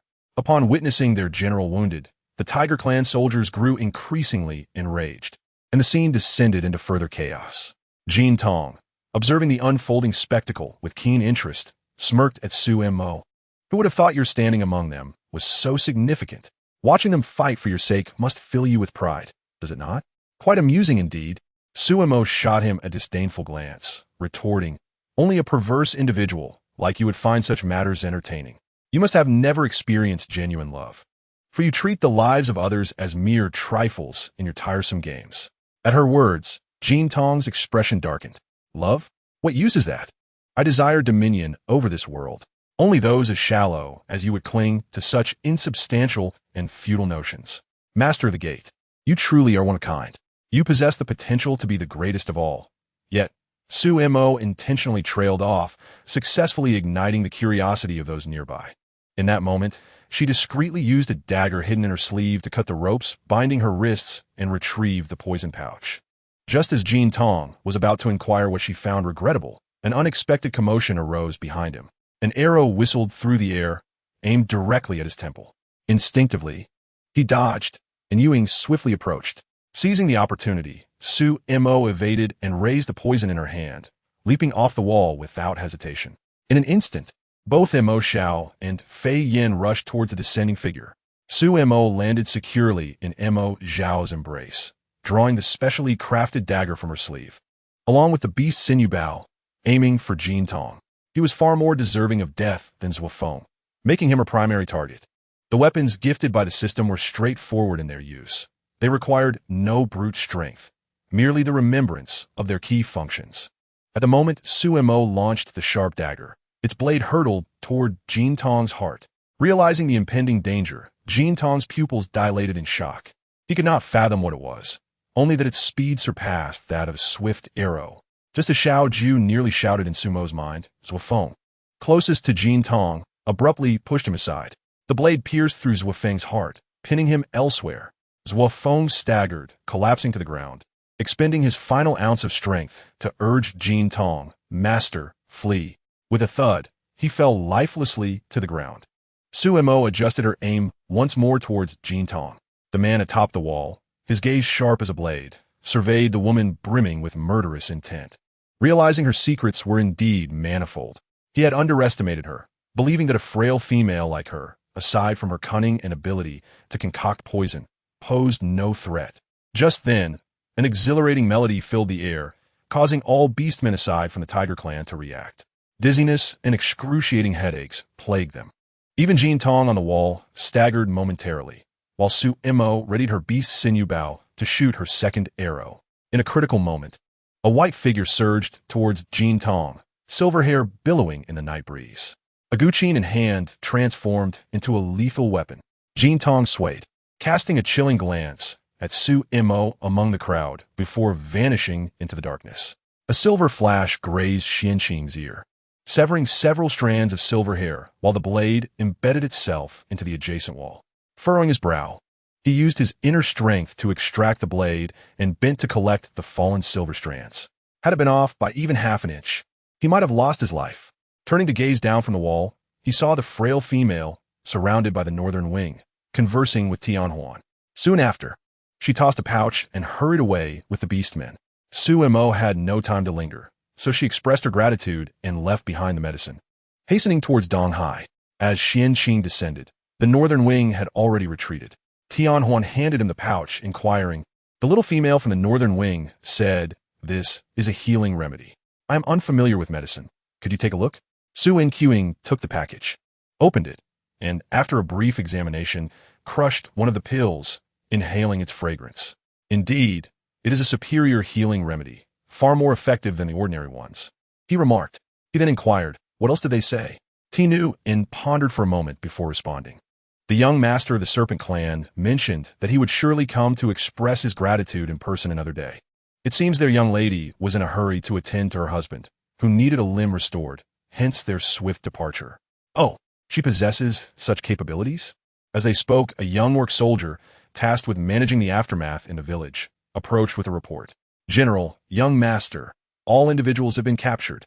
Tinu In expressed surprise. "So quickly?" The soldier explained. Most of those inside were poisoned, which made the handling rather swift. He then presented a broken bowl, stating, "There are traces of poison remaining here." Su Enquing took it and sniffed. It appeared to be the handiwork of the wives of those orcs from the north wing. He then picked up a blade, observing its delicate form, thin as a cicada's wing, yet capable of slicing through iron effortlessly, with the blade seemingly coated in a potent poison. Tinu In furrowed his brow, feeling a twinge of fear. I never expected her to seem so unremarkable. Yet she possesses such lethal skills.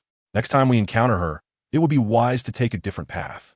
In Chapter 82, titled Interlude in the Underground Palace, SM and her companions arrived at the East Sea.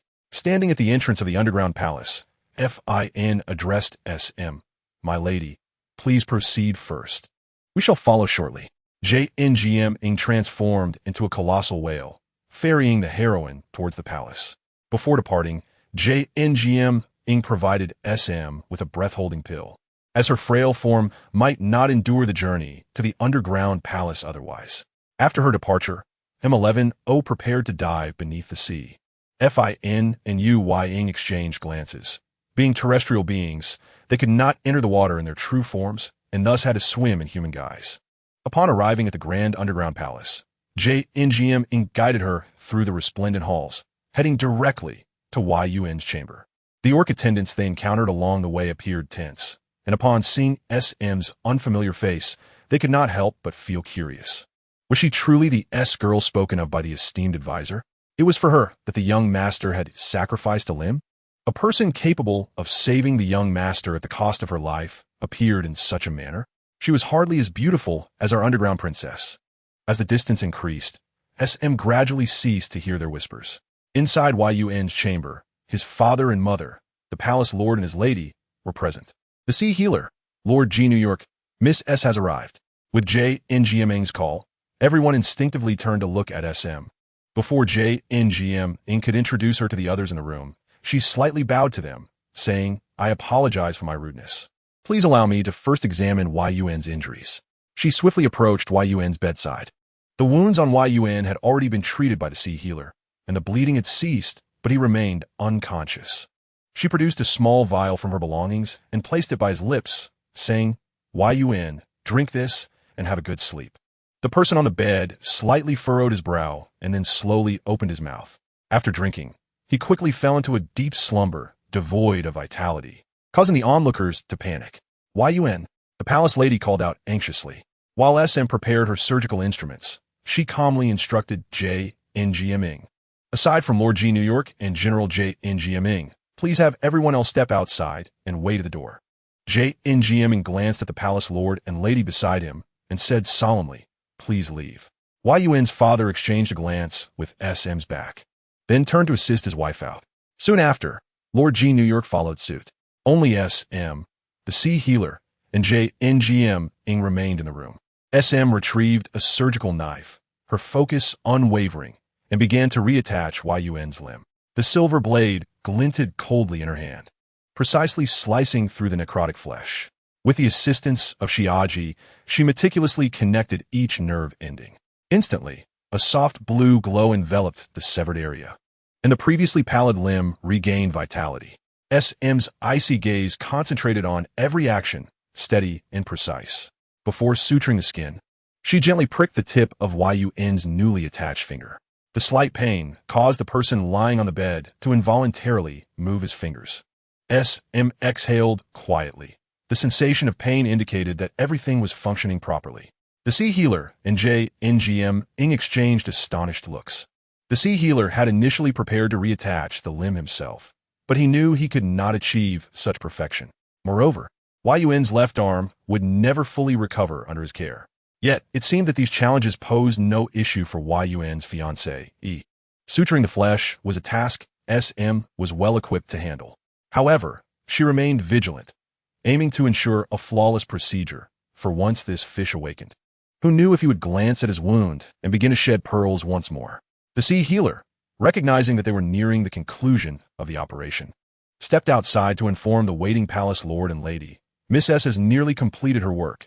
It will be finished shortly. It won't be long before the young master fully recovers." Upon hearing this, the couple and Lord G. New York were taken aback. Fully recover? Yet, seeing the sea healer's expression, it did not appear to be mere idle talk. Instantly, relief washed over their faces. The palace lady looked at SM, who was still diligently working inside, and questioned, "I have not heard of her remarkable medical skills before." Lord G. New York replied, "I understand she has recently acquired them and is also said to be skilled with poisons." He briefly recounted what he had learned from YUN in the past few days. After a moment of surprise, the sea healer stroked his beard and remarked, "Her medical skills surpass mine. However, for some reason, she appears quite sickly. Observing her brows, eyes, and lip color, it seems she has been deeply affected by poison." He then shook his head in confusion. Yet the energy she exudes is far too robust for someone who is poisoned. Lord G. New York slightly furrowed his brow, finding his thoughts aligned with the sea healer's. The next time he encountered Miss S, he felt as if he had met two entirely different individuals. Her face remained pale, and the recent tribulations had added a touch of weariness to her appearance. However, those who gazed into her eyes would recognize that some changes were nothing short of transformative. Beneath her slender figure lay an astonishing resilience and brilliance. Lord G. New York, having overseen matters in the palace for many years, had not encountered someone as astonishing as SM in a long time. The palace lord and lady furrowed their brows slightly. Was this the reason Yun had suddenly changed his mind? After SM finished suturing Yun's wounds, she learned that M11O had arrived and was visiting Yun's parents in the main hall. An attendant approached with a set of fresh garments and asked, "Miss S, would you like to wash and bathe?" SM glanced down at her sweat-soaked clothes and nodded. "Thank you. Please lead the way." She followed the young orc attendant to her chamber, then proceeded to a secluded water basin in the East Sea. The warmth of the water was akin to that of a hot spring on land. Once the attendant departed, SM shed her garments and stepped into the pool. Perhaps due to the exhausting day she had endured, she soon felt drowsy. At that moment, Fin and Yu Ying arrived at the underground palace. With Yu Ying heading to the palace hall, Fin, feeling uneasy about SM, decided to visit her first before proceeding to the front palace. After inquiring about her whereabouts, he followed the directions given. As SM rested her head on the edge of the pool, she vaguely heard a loud splash. Immediately, a powerful wave of water struck her face, reddening her left cheek. The water that splashed onto her arm, calf, and abdomen caused a fiery sting. An alarm went off in SM's mind, and she instinctively reached for the poison hidden in her garments on the shore. A melodious female voice broke through the air. "Are you the one who caused my mermaid brother to lose his arm?" Sumo lifted her gaze to see a petite mermaid female squatting on the opposite side of the pool, her face contorted with anger. She bore a slight resemblance to the palace lord of the underground palace, yet she shared no similarities with the palace lord's wife. As the girl noticed Sumo's silence, her fury intensified. "How can you be so heartless? My brother has suffered for you, and this is your reaction? You still have the leisure to bathe?" Sumo discreetly set down the poison in her hand, her tone calm as she explained, "He is no longer in grave danger." Before she could finish her sentence, the girl raised her long whip and struck at her once more. Sumo instinctively dodged, the whip missing its mark, yet the girl remained undeterred. Raising her weapon again, "I will not listen to your explanations. I must teach you a lesson for being so heartless." "Insanity," Sumo retorted while evading. "If you do not restrain yourself, I will not hold back." "Who asked you to hold back? If you have the ability, come at me." As the girl relentlessly pursued her, Sumo was compelled to reach for the poison pack on the shore once more.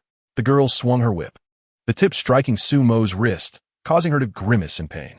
In the next moment, the poison pack burst open, its powder scattering everywhere, along with Sumo's clothing, which was torn to shreds by the whip. The girl seethed, "You dare to use poison?" With that, she raised her whip again, ready to strike Sumo yet again. Sumo frowned, and just as she braced for the impending blow, a figure suddenly burst in from outside. The anticipated pain never came. In a critical moment, Yin caught the whip, then forcefully hurled its wielder away. The girl lost control and crashed into a nearby artificial mountain, causing a corner of it to collapse with a thunderous crash. Yin's frigid gaze swept over the fallen mermaid female, his aura thick with menace. "Is this how guests are treated in the East Sea?" The attendants at the entrance, witnessing the scene unfold, were immediately rendered speechless in shock. Some rushed to assist the mermaid princess, while others hurriedly attempted to leave. In a matter of moments, Yin had concealed his hostility, swiftly removing his outer robe to gently drape it over Sumo's shoulders before bending down to embrace her. It was regrettable that Yin had arrived too late, causing his wife to be frightened. Upon noticing her flushed cheeks and the redness on her calves, his expression darkened further. A flurry of hurried footsteps approached, and soon the palace lord, the lady, and Lord Jian arrived in succession. The sharp gazes of Ying and Mo Xiao swept over Sumo and Yin's arms. Upon seeing the marks on her face, their expressions turned somber. Chapter 83. The path of winning affection before the palace lord could inquire. The mermaid princess had already confessed, "Uncle, I merely wanted to help brother Yi Yuan teach this heartless woman a lesson." Before Sumo and Yin could respond, the palace lord scolded angrily. "Nonsense! Yi Ling, you are being willfully reckless. Miss Su is here to treat Yi Yuan. How can you be so rude as to harm her?" The palace lord's wife also wore a look of indignation. Indeed, we have been too indulgent with you, allowing you to become so lawless. Lord Jianyi, please handle this matter according to our clan's rules. Jiali cast a steady gaze at Yi Ling. You acted without understanding the situation and harmed another. According to clan rules, you shall receive 20 lashes. Hearing this, the mermaid, Yi Ling's pupils constricted sharply. Aunt, I merely felt pity for Brother Yi Yuan and wanted to scare this female into voluntarily breaking the engagement. You speak without thinking and lack memory. Add 10 lashes. Lord Jian, he gestured for the attendants to quickly take Yi Ling away for punishment. Truly, the living ancestor of the underground palace. While the prince was preoccupied with how to prevent Miss Su from breaking the engagement, she had inadvertently assisted Miss Su in securing her other suitors. The palace lord and his wife exchanged glances, a flicker of sympathy passing through their eyes. However, one must face consequences for their mistakes. This was the unyielding rule of the underground palace, one that could not be broken. After dealing with Yi Ling, the palace lord's wife approached Su Mo, her expression filled with regret. I do not intend to excuse Yi Ling, but she acted out of concern for Yi Yuan, which led to her indiscreet behavior. After she serves her punishment, I will personally explain the circumstances to her and ensure she apologizes to you. Su Mo replied in a measured tone, Madam, you need not concern yourself with this matter. She harmed me, and you and the palace lord have already ordered her punishment. To me, that is sufficient. There is no need for her to apologize to me. I have never been one to force others. Upon hearing this, Yi Yuan's mother furrowed her brow slightly. Her gaze towards Su Mo now tinged with curiosity. Yi Yuan's mother nodded slightly. During dinner, I will have the attendants call for you. Thank you, madam, Feng Yin said, swiftly carrying Su Mo away, with Yu Ying and Mo Xiao closely following. Yi Yuan's mother approached Yi Yuan's father, frowning with concern. I wonder if Yi Ling's whip will ruin Yi Yuan's prospects. Nearby, the sea doctor discovered some poison powder on Su Mo's clothing. After gently sniffing it, he staggered back in surprise. Fortunately, the nearby Whale Ming caught him. Are you all right, sea doctor? A spark of excitement glimmered in the sea doctor's eyes. What a potent poison. And then he fainted, collapsing into darkness. The palace lord and his wife, along with Lord Jian, exchanged exasperated glances, thinking, here we go again. He wants to experiment with every potion he sees. Whale Ming looked at them in confusion. What should the palace lord do now? Lord Jian frowned, suddenly feeling a headache coming on. The sea doctor's reputation as a potion enthusiast was not unfounded. Sometimes he truly could not comprehend how someone could be so fearless of death. He rubbed his forehead and instructed Whale Ming. Give him one of the antidotes that Miss Su provided earlier, and when it's time for dinner, go find her for more antidotes. Why can't he leave some dignity for her in front of his future daughter-in-law? Initially, Miss Su appeared to be unlike any ordinary female to appease, and now, with all these troubles arising, how will her son's marriage ever be settled? The more he thought about it, the angrier he became, turning to the palace lord. You are not allowed to enter my room for the next 10 days. Madam, how can you blame me for this? I am completely innocent. Please, madam, isn't your punishment a bit too harsh? With that, the palace lord scurried off, leaving a trail of tiny pearls scattered behind her. Jiali gazed at the pearls threatening to flood the ground, shaking his head in resignation. Indeed, the folly of love is hereditary. Meanwhile, in Su Mo's chamber, the attendant Xiao Yu delivered a change of clothes before withdrawing. She intended to apply some ointment to her red marks before dressing. However, the three guardians at the door seemed resolute in their decision to remain. Su Mo was still wrapped in Feng Yin's outer robe, her fair shoulder exposed. The glimpse of her delicate calf, smooth and pale, made her resemble a jasmine flower, drenched by rain, exuding an air of fragility that elicited sympathy. The trio's gazes shifted from initial concern to a gradually darkening intensity. Sensing the ominous atmosphere, Su Mo feigned calmness. Please leave. I need to dress. Ewing halted his fan mid-motion, his gaze shifting. Your injury pains me. Let me see how you are faring. With that, he swiftly moved to Su Mo's bedside, reaching out to grasp her hand. Startled, Su Mo quickly retreated, her eyes wide as she implored Mo Xiao. Quickly, take him away. Mo Xiao's penetrating gaze swept across her face before he seized Ewing, intending to toss him out before returning to escort Feng Yin away.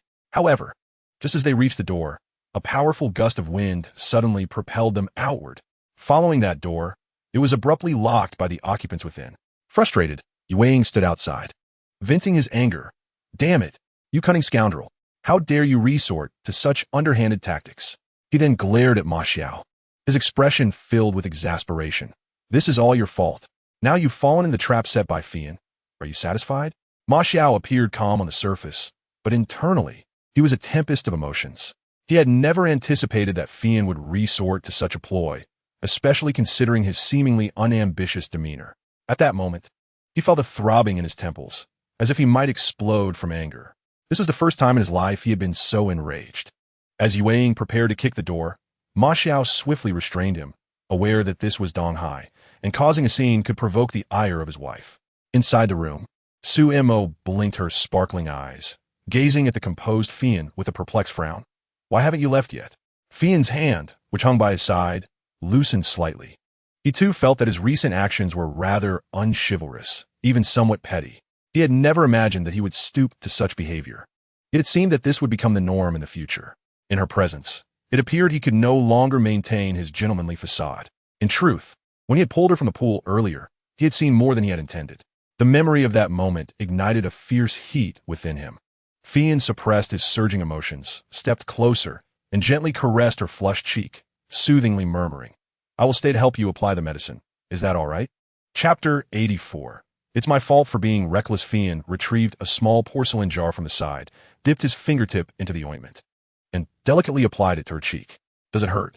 His breath lightly brushed against her neck, his voice carrying an alluring cadence that made Su Mo's heart race uncontrollably. It's all right. Su Mo attempted to reach out to apply it herself, but Fian evaded her hand. Suddenly, he cupped her face, asking, Mo, have you missed me these past few days? Su Mo blinked her beautiful eyes, dazedly nodding. Among us, who do you miss the most? Fian sighed, leaning closer, his calm and profound gaze sweeping over her features before settling on her lips. Gently brushing his fingertip across her mouth, he lamented, I am right before you, yet you refuse to utter a few sweet words to appease me? Forget it, just know that I miss you. After saying this, he continued to apply the ointment to Su Mo as if the earlier moment of intimacy had never occurred. Outside, Yue transitioned from furious outrage to a quiet sulking by the door. Listening to Su Mo's thoughts, he felt as if he might shatter his molars from anger. If we were to discuss the art of seducing a wife, among them, the high priest was undoubtedly the most skilled. Ma Xiao leaned against the wall, his expression inscrutable. Yet his deepening gaze betrayed his emotions. He gently closed his eyes, attempting to block out Su Mo's thoughts. Inside, Fian had finished applying the medicine to Su Mo's arm and softly inquired, Would you like help with the wounds on your body? Su Mo was completely unaware of the turbulent emotions swirling beneath his calm exterior. She efficiently lay down, extending a leg towards him. Start with my leg. Fian bowed his head, warming some ointment in his palm before carefully applying it to her. His fingertips pressed gently against her skin, asking, Does it feel more comfortable? The smooth, delicate sensation caused the temperature of his palm to rise, mirroring the smoldering desire within his chest, which burned more fiercely beneath his composed facade, gradually overwhelming his reason. Su Mo felt his palm was scorching, accompanied by a tingling sensation that made her mewl softly. Surely he's not trying to entice me on purpose? No, that can't be. He's the most composed among them. If it were that lecherous fox, he would have pounced by now instead of patiently helping me with my medicine. Damn it. The more he maintains this cool demeanor, the more I yearn to see him lose control. How can he endure so well? I'm close to losing my composure. As these thoughts swirled in her mind, Su Mo began to take action. Suddenly, she withdrew her leg from his grip, pushing aside his clothing. Fian froze momentarily, his ears flushing crimson, and his already dark eyes deepened further. Soon, he placed both hands on her, engaging in a chaotic dance of reckless movements, teetering on the brink of losing control. When she realized something was amiss, her face flushed bright red. The next moment, he pulled her into his embrace, easily trapping her so she could not move. With a hidden storm in his gaze, Fian asked in a husky voice, Wife, do you like this? Su Mo, feeling dazed, nodded with a flushed face. He continued, Since you enjoy it, why not continue? Tentatively, she returned her hand to him, blinking. You said it, so I hold back. Before she could act, he seized her hand. Leaning close to her ear, he whispered alluringly, I didn't mean here. I meant where we were earlier. Su Mo's eyes widened in realization.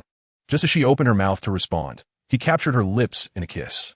In that moment of entwined breaths, she caught a glimpse of the vibrant glow emanating from his chest. His touch was like branding iron, searing her heart. Suemo felt her mind go blank, her heart racing with unprecedented excitement. His lips brushed against her ear as he breathlessly inquired, "Wife, do you like me? Even just a little?" Suemo, still in a state of oxygen deprivation, felt as if her tongue was numbed. She responded sweetly. In the next instant, he completely lost control. Fian had not intended for things to escalate this way, but the overwhelming desire he felt easily incinerated the remnants of his reason. Moreover, her presence was akin to an addictive poison for him. While kissing her, he gently coaxed, "Let us not bother with meals, shall we?" Suemo felt her heart racing, as if it might burst from her chest at any moment. Fian sensed her distress and abruptly froze. Upon seeing her pale face, concern flooded his previously fervent gaze. "Wife, what is wrong? It's my fault. I was too impulsive." He seemed to regret his recklessness from moments prior. Suemo took a deep breath. Shaking her head, "It's not your fault." She reached for the antidote pills at the edge of the bed. Fian quickly retrieved one and held it to her lips. After a moment of calming herself and stabilizing her heartbeat, she summoned Xiaojio. After a moment of contemplation, Xiaojio asked, "Host, have you mistakenly ingested anything recently?" Suemo pondered for a moment. The blood of Jin Tong? That day, he had forcibly pressed his injured finger to her lips, and she had been compelled to consume his blood. Apart from that, she could not think of anything else. Xiaojio frowned. The blood of a 9th-level beast can generally strengthen the body. It's likely because you are already poisoned that it acted as a catalyst. Suemo furrowed her brows. This body is truly disappointing. It seems I cannot be too agitated. Though male beauty is alluring, my life is paramount. Until the poison in my body is alleviated, I must remain cautious. God knows what might happen if I were to perish one day. All right, Suemo, though responding in such a manner, could not help but feel a twinge of anxiety within. This body of mine can be deemed the king of poisons. How could detoxification be so easily achieved? They truly should not harbor such fondness for me. There must be a way. It is my fault for being reckless. It is not your concern. Do not blame yourself any further. At this moment, expressing such thoughts is futile. I must swiftly devise a method for detoxification. Fian embraced the person before him, cautious not to hurt her, yet hesitant to apply too much force. The memory of the earlier scene lingered, stirring unease within him. Yet, he overlooked the fact that if the poison were easily resolved, it would not have reached this point. As Suemo and Fian emerged from the room, they noticed Yueying and Ma Xiao waiting at the door. Uncertain of how much they had overheard from the commotion inside, Suemo felt a flush rise to her fair cheeks, perhaps due to a sense of guilt, completely oblivious to the worry reflected in the eyes of the two. Yueying, with a sudden shift in expression, approached and unexpectedly wrapped his arms around Suemo's slender waist. "Our little Mo has lost weight recently. Come sit beside me, and I shall feed you. You must eat more." As he spoke, he unabashedly grazed his fingers over her waist, teasing, "So slender, it truly tugs at my heartstrings." Sumo's heart trembled. She turned her head to glance at him, struggling to remind him softly, "In public, we must be mindful of our image. Have some decorum, will you?" Yueying frowned in displeasure, muttering, "What harm is there in a mere hug? You and Fian were cozied up in a room for ages. How can you forget about propriety?" Suemo shot him a glare, momentarily a loss for words. After a while, she feigned nonchalance, saying, We did not do anything." Yueying's expression twisted in frustration, nearly boiling over with rage. "How can you claim you did nothing?" He gently pinched her flushed ear, asserting, "Wife, you are the epitome of a liar. I heard everything. This is not a good habit. I do not care. If he has something, I must have it too. You must treat me as you treat him. No favoritism. Also, I want to sleep in the same room with you tonight. Isn't that inappropriate?" Suemo thought to herself, "What a joke. My frail body cannot withstand their antics. This cunning fox seems intent on playing with my life." Yueying sighed, feeling as if he would be driven to madness by her words. He sincerely took her hand, placing it over his heart, and pleaded, "I promise not to behave excessively. I will simply stay by your side. Is that acceptable?" Suemo hesitated, studying his expression, seemingly contemplating the sincerity of his words. She heard him sigh in resignation. "Though I wish to be with you, I fear I might inadvertently harm you." Coughing lightly, Sumo's face turned crimson as she glanced around nervously. "Is this something to be proud of?" Yuang narrowed his eyes. Very well, then I'll tell you more about it tonight when we sleep. Su Mo felt utterly helpless against this fox who seemed to grasp not a word of human sensibility. Behind them, Masha and Fian slowed their pace, exchanging glances that spoke volumes. The poison afflicting their wife must be resolved at once. As they journeyed halfway, a servant called out, "Miss Su, His Highness has awoken. Please come with me." Su Mo nodded, following him as they redirected toward Yi Yuan's chamber. Fian and the others remained outside, retreating to a secluded area to await her return. Yi Yuan was reclining against the headboard, sipping water. Upon seeing her approach, his pale blue eyes instantly brightened, and his cheeks flushed slightly. Su Mo furrowed her brow in concern, reaching out to touch his forehead. He was not feverish, and she silently breathed a sigh of relief. However, as she withdrew her hand, it was seized by Yi Yuan. "Wife, will you be angry with me?" Yi Yuan gazed at her cautiously. "I have learned of the matter concerning Yi Ling," Su Mo gently reassured him. "You need not worry. She was only concerned for you, and your father has already dealt with her." Yi Yuan tightened his grip on her wrist, lowering his head as he timidly asked, "Wife, will you despise me?" Su Mo found herself perplexed. Did he feel inferior due to the possibility of becoming disabled? She glanced at his reattached arm, her expression serious. "Rest assured, I will ensure your full recovery." Yi Yuan lifted his gaze, his pale blue eyes meeting her bewildered expression. "That is not what I meant.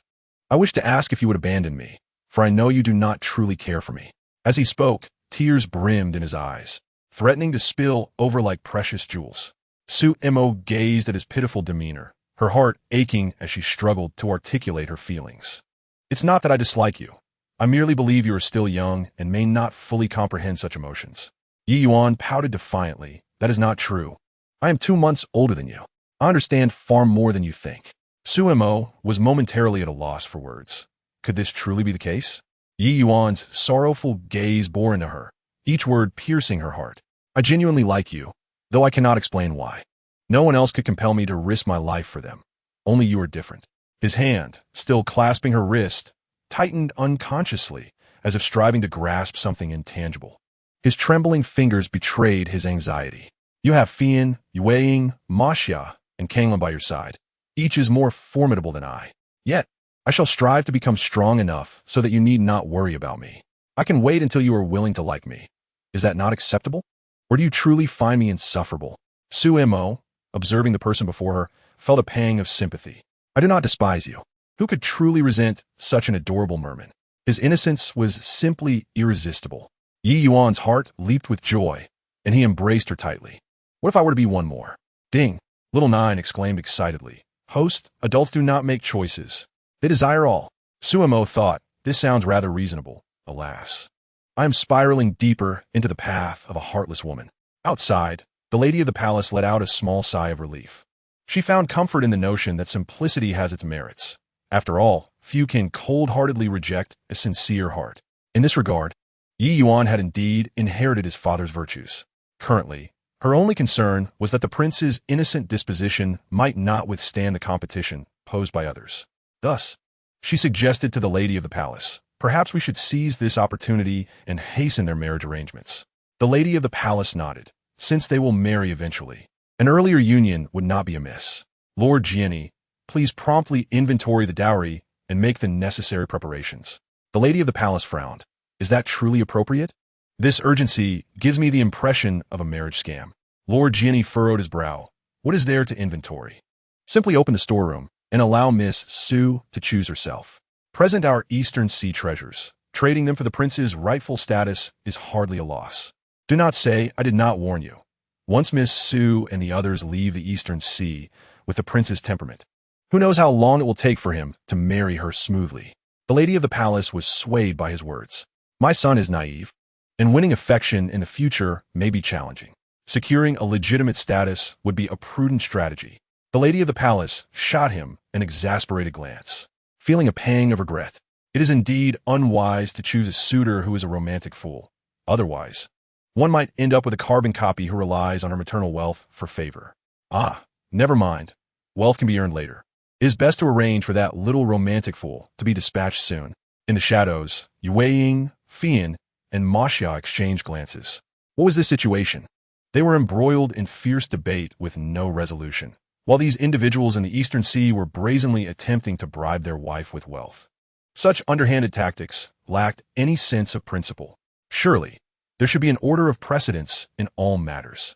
Upon contemplating the mercenary demeanor of his beloved wife, the expressions of several individuals darkened instantly. As Su Mo and Yi Yuan exited their chamber, the palace lord and his companions had already vacated the area outside. Mo Xiao and the others approached them. With palpable excitement, Yi Yuan exclaimed, "Wife, after we finish our meal, I shall take you to admire the colossal night pearl I have collected." Sumo's eyes sparkled with delight. "That sounds splendid. Night pearls are my favorite." Yi Yuan truly is a considerate little fish. The shimmering azure scales at the corners of Yi Yuan's eyes radiated a dazzling brilliance, his entire countenance exuding joy. However, the expressions of Yu Ying and his companions were not as jubilant. While one could argue that this fish was clever, his visage bore the marks of innocence. Conversely, if one deemed him foolish, he exhibited a knack for winning over his wife. This state of being somewhere between cleverness and foolishness in a rival was indeed most vexing. When one perceived him as astute, he was, in fact, being naive. Conversely, when he appeared simple-minded, he might well be feigning ignorance. Soon, they arrived at the Eastern Sea dining hall. Su Mo and her companions courteously greeted the assembly from the Eastern Sea. The palace lord's wife, seated at the head of the table, beckoned them with a warm smile. "Yi Yuan, Mo, come sit beside me." Yi Yuan took Su Mo's hand and led her to sit next to him, while he settled beside his mother. Noticing an empty seat beside Su Mo, Yu Ying attempted to follow suit, mindful of the Eastern Sea folks seizing the dinner opportunity to discuss the marriage of the wife and Yi Yuan. Little did he know, the esteemed sea physician had swiftly claimed that position. Yu Ying was left speechless as the sea physician turned to him with an apologetic smile. Having recently consumed a detoxifying pill, he was now lucid, albeit still burdened by residual toxins. His curiosity about the composition of Su Mo's poison compelled him to seek a moment to inquire further. At that moment, the palace lord's wife was engaged in lively conversation with Su Mo, recounting amusing anecdotes about Yi Yuan, which made Su Mo's eyes sparkle with delight. The group opposite her, including Yu Ying, were momentarily taken aback. Su Mo's eyes widened with surprise. "Choose anything at random? The palace lord's wife is exceedingly generous. Yet I should remain modest, lest I appear too superficial. The lady is merely being polite. I feel rather embarrassed." The palace lord's wife smiled brightly. "Not at all. From now on, everything here shall belong to you. Take whatever you fancy." Beside them, the esteemed advisor remarked nonchalantly, "Miss Su need not be modest. Once you and His Highness are wed, even emptying the entire Eastern Sea would be of no consequence." Upon hearing the word wed, Yi Yuan's eyes gleamed with renewed brightness. "Everything I possess belongs to Mo, while what is yours remains yours." The advisor cast a disapproving glance at the young merman, lamenting the predictable, love-struck nature of his thoughts. Fortunately, this couple seemed to possess a commendable taste in the selection of a wife. Jiaoli cleared his throat and continued, "I have calculated that recent days are auspicious for celebrations. Why not seize this opportunity to arrange your wedding? Henceforth, the Eastern Sea shall be entrusted to your stewardship," allowing the palace lord and his wife to retire and enjoy life. The palace lord nodded in agreement. "What the esteemed advisor says holds merit. I have long desired to relinquish my duties, eagerly awaiting the chance to travel with my wife." The palace lord's wife showed no dissent. She had previously conferred with her husband and recognized that, while the Eastern Sea was replete with rare treasures, their advancing years necessitated a retreat from mundane affairs.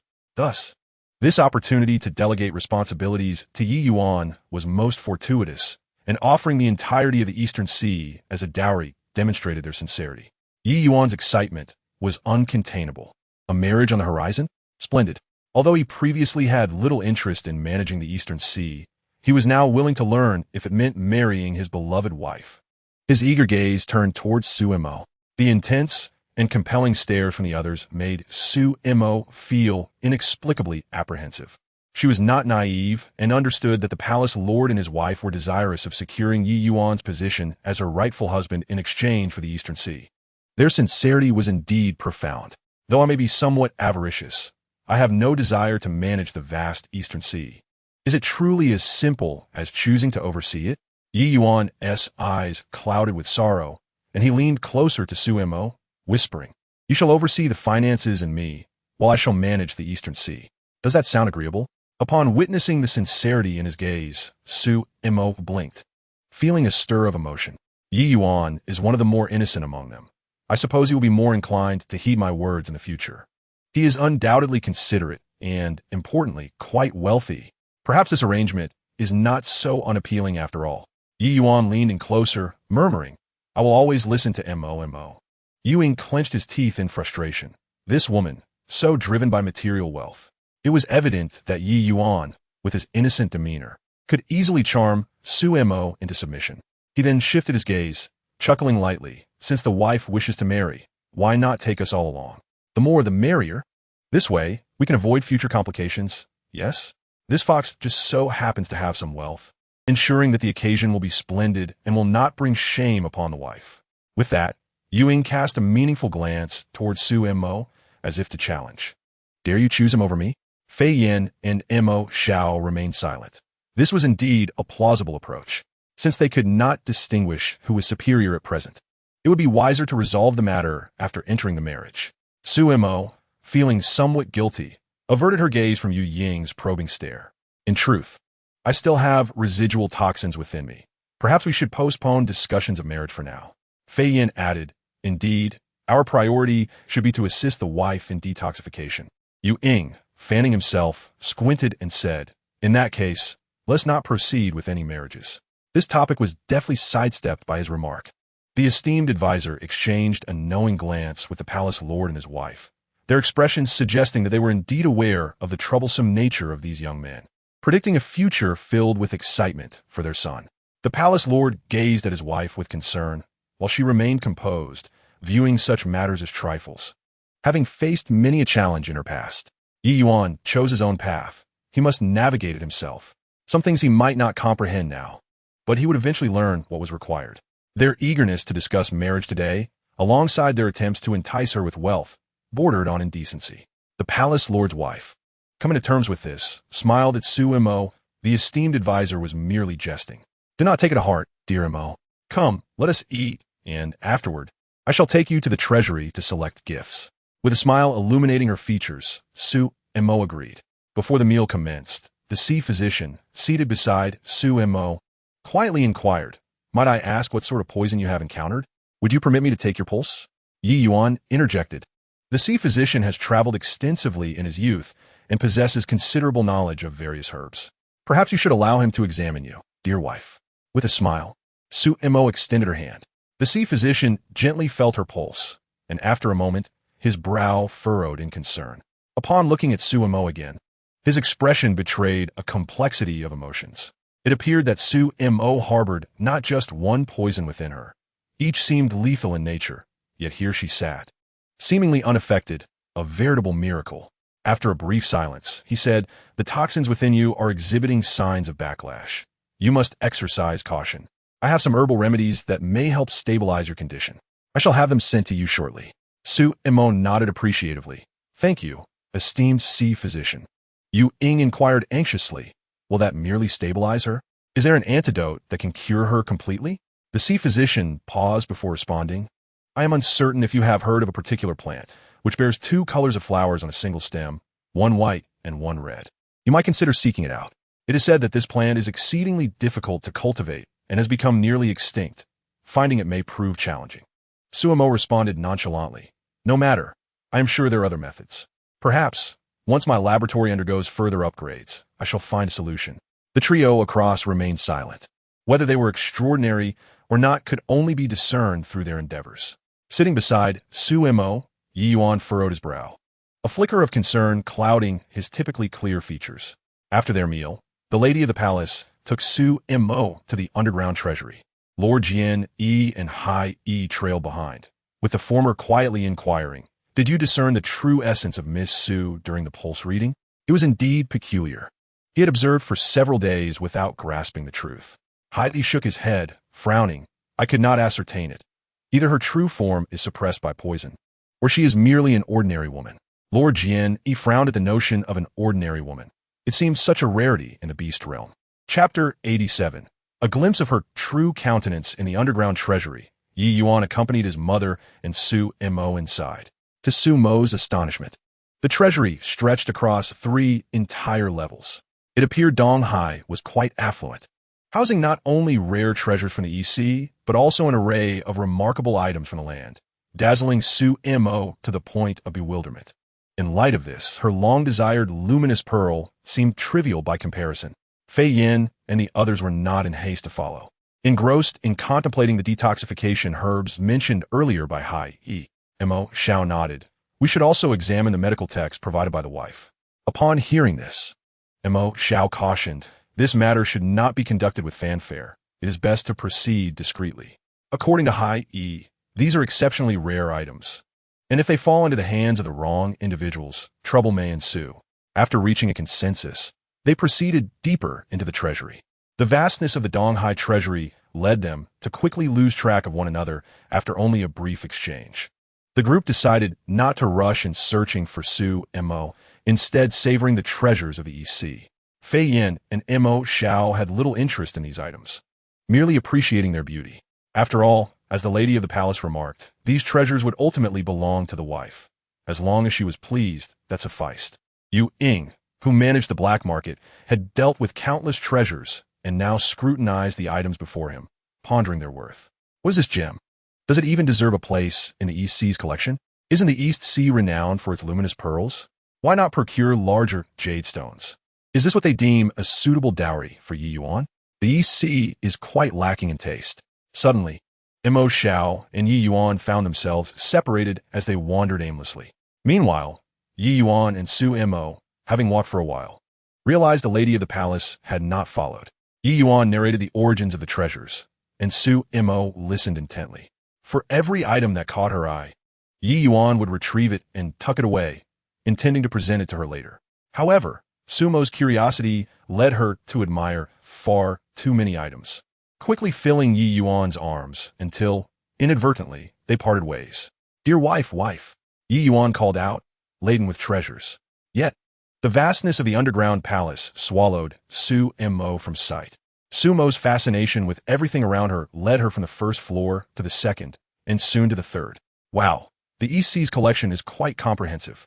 Those raw stones are undoubtedly treasures. If I could extract them from my world, I would surely become wealthy. I knew that fish was affluent, but I never anticipated such wealth. If I had known, perhaps I might have considered his proposal for the position of principal consort. Ugh, how have I become this way? Not only lecherous, but also greedy. What has happened to my conscience? My morals? Ding. Shout, Geo suddenly came online. Host, cease your drooling. Be mindful of your magnificent image. Su Mo instinctively touched the corner of her mouth, frowning. What drool? Are you jesting with me? Xiao Jiu chuckled. No harm in enjoying a laugh. So, the mermaid prince is quite the suitable beastly partner. Wouldn't you agree? An investment worth making. Su Mo frowned. It's not his wealth that attracts me. Am I that superficial? Xiao Jiu raised an eyebrow. Surely, you chose him for his looks and abs, not just for his wealth. That is at least a moderate level of superficiality. Su Mo shot him a glare. What nonsense are you spouting? How dare I? I merely commend your discerning eye. With a huff, Su Mo resolved to overlook this inconsiderate system for now, given the treasures on display. On the second floor, upon hearing Su Mo's thoughts, Mo Xiao and the others began searching for her. However, they could not pinpoint her location immediately and continued their search leisurely. As Su Mo strolled, she spotted an object resembling a copper mirror. Does the beast realm possess such items? She reached for it, but before she could examine it further, she heard someone call her from behind. Wife. Turning, she saw Yuing excitedly approaching her. The copper mirror emitted a faint glimmer, capturing Su Mo's profile within its hazy reflection. Unaware of the subtle change, she set the object down and walked towards Yuing. Finally found you, Yuing exclaimed, wrapping his arms around her waist, unabashedly declaring, now it's just the two of us. No one can interrupt. With that, he whisked Su Mo away to another location. By the time Mo Xiao arrived, they had already left the spot. Mo Xiao furrowed his brow, sensing Su Mo and Yu Ying's presence nearby. Evidently, Yu Ying had located her and taken her elsewhere. It mattered little. They could reunite later. As he turned, he noticed an object lying on the ground, which thudded against his foot. Mo Xiao picked it up, detecting Su Mo's faint aura lingering on it. Upon closer inspection, he saw her half-profile captured within. Frowning, he wondered, what is this object that can capture likenesses? In the next moment, the item emitted a soft glow, and the reflection shifted, revealing a different figure. The image of Sue M.O. morphed into half of an exquisite visage. Though only a profile, the woman appeared breathtakingly beautiful, her features like a painting, lips like rubies, exuding a chilling allure. The image flickered and vanished, returning to normalcy, as though it had all been a mirage. M.O. Xiao felt a vague, understanding dawn upon him, his brow furrowing deeply as his heart raced uncontrollably.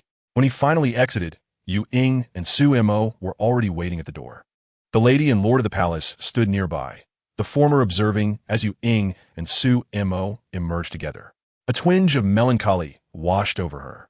She had intentionally withdrawn to create an opportunity for her son and Miss Sue, yet she never anticipated her son would be so inept, allowing someone else to seize the moment. It was futile. Fate often had its own designs. As long as this Miss Sue did not hold any disdain for Yi Yuan, all would be well. M.O. Xiao greeted the couple before his gaze fell upon Sue M.O., his eyes deep and tranquil. When Sue M.O. inadvertently met his gaze, she sensed an odd intensity in the serpent's eyes, though she could not discern if it was merely her imagination. Shortly thereafter, Fei Yin and Yi Yuan emerged from within. Having encountered one another while searching for Sue M.O., noticing Yi Yuan's burden, Fei Yin lent a hand, observing the small mountain of items. Sue M.O. opened her mouth in protest. Oh no, that won't do. It's far too precious and cumbersome to carry. Though I may be greedy, I need not be so extravagant. Am I to appear as though I'm here to rob? The lady of the palace chuckled. It's not a bother. Miss Sue may choose her favorites to take, and the rest can be sent by Yi Yuan. If one trip is insufficient, he can make two. They will eventually be delivered. Yi Yuan's eyes sparkled at the prospect of seeing his wife more often. This was splendid news. Sue M.O. awkwardly smiled and said, Madam, you're being too courteous. She found herself at a loss for words. I feel less like a guest and more like a thief. On the way back, the Madam of the Lord looked at a few people and asked, who will take care of Miss Sue tonight? Ewing narrowed his eyes and replied, it is I. The Madam smiled and inquired, and what about tomorrow night? Before Sue M.O. could speak, M.O. Xiao promptly answered, I will. The Madam laughed, then the day after tomorrow. It will be the High Priest. Qian nodded. The Madam continued with a smile, and on the day after that, let Yi Yuan take care of M.O. Although we are in Dong Hai, we will still adhere to the rules. Sue M.O. tugged at her lips. Well, I can actually take care of myself. With such a packed schedule, how can I possibly rest properly? Sue M.O. remarked, you truly are considerate. I have been through this before, and I have more experience in these matters than you. You should listen to me. The other three behind her exchanged glances. Ewing raised an eyebrow, thinking, indeed, the older the ginger, the spicier it is. Chapter 88. Why is the Madam so unevenly generous? A nearby attendant, looking anxious, spoke up, Miss Sue.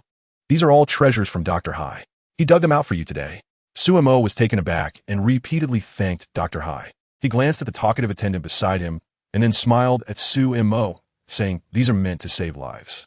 To be able to use them on someone useful is the very reason I cultivate them. Sue M.O. accepted them and thanked him once more. She nodded, all right. At this point, Dr. Hai rubbed his hands, hesitating to speak. Sue M.O. smiled. If you have something to say, please feel free to express it. Actually, it's nothing significant. I accidentally ingested a young lady's poison by the water pool before dinner, and I still do not know the specific components, so I cannot prepare an antidote. Sue M.O. laughed, recounted the poison's composition to him, and provided him with the antidote. Dr. Hai took it, sniffed it lightly, and excitedly asked, Miss Sue, do you have any other poisons? I'm not interested in much else, but I find herbs and poisons fascinating. Sue M.O. chuckled, retrieving some poisons from her space and handing them over along with an illustrated guide to herbs in the beast world. It contains detailed records of the effects of various herbs, which Dr. Hai can refer to in his spare time. He looked at the person in front of him and questioned, do you two have something to discuss? M.O. Xiao politely replied, it's nothing significant. We merely wish to consult Dr. Hai regarding the plant you mentioned at dinner that can detoxify the Madam. Where would be the best place to find it? Dr. Hai frowned, pondering for a moment. I'm afraid it is truly difficult to find. In my youth, I only saw a similar plant among the Tiger clan. Perhaps you should seek it there. M.O. Xiao nodded. Thank you. You're welcome. If there is anything in the future that I can assist you with, please feel free to come to me. Qian and M.O. Xiao thanked him once more and then watched as Dr. Hai departed. Ding. Xiao Jio exclaimed excitedly, host. These are all rare medicinal materials from the beast world. Hurry and throw them into the lab for research to see if they are effective against the poison in you. Sumo raised an eyebrow. Since they are good items, let us place them in the Linquan space. If they can grow, we could earn a substantial amount of points by selling them in the parallel world. Xiao Jio sighed. At times like this, it's best not to think about earning points. These rare medicinal materials may not even grow in the Linquan space. It is better to focus on researching the antidote first. It's all right. We are not in a rush. Saying this, Sumo tossed the items into the Linquan space. She then casually checked the points in the system space. Wow, have I accumulated so many points recently? Over 50,000. Xiao Jio explained, the poisons and antidotes produced in the lab have been sold to various parallel dimensions recently. And the favorability of the antagonistic fiancé has also increased rapidly. Additionally, you have garnered quite a bit of goodwill from passersby, hence the abundance of points. Hearing this, Sumo opened her panel to take a look. The favorability of several fiancés had turned positive. Leading the rankings was Qi Yin at 87, followed by Mo Xiao at 85, Yuing at 80, Yi Yuan at 65, and Songlan at 55.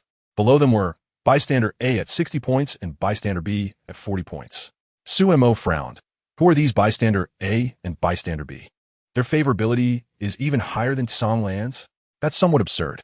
Xiao Ji replied, I'm not entirely sure either. The system only displays those with whom you have close relations. The others are classified as bystanders. You might want to think about who else you interact with closely. It should be too hard to guess. Sumo's mind was a jumble, and countless faces flashed through her thoughts. She shook her head.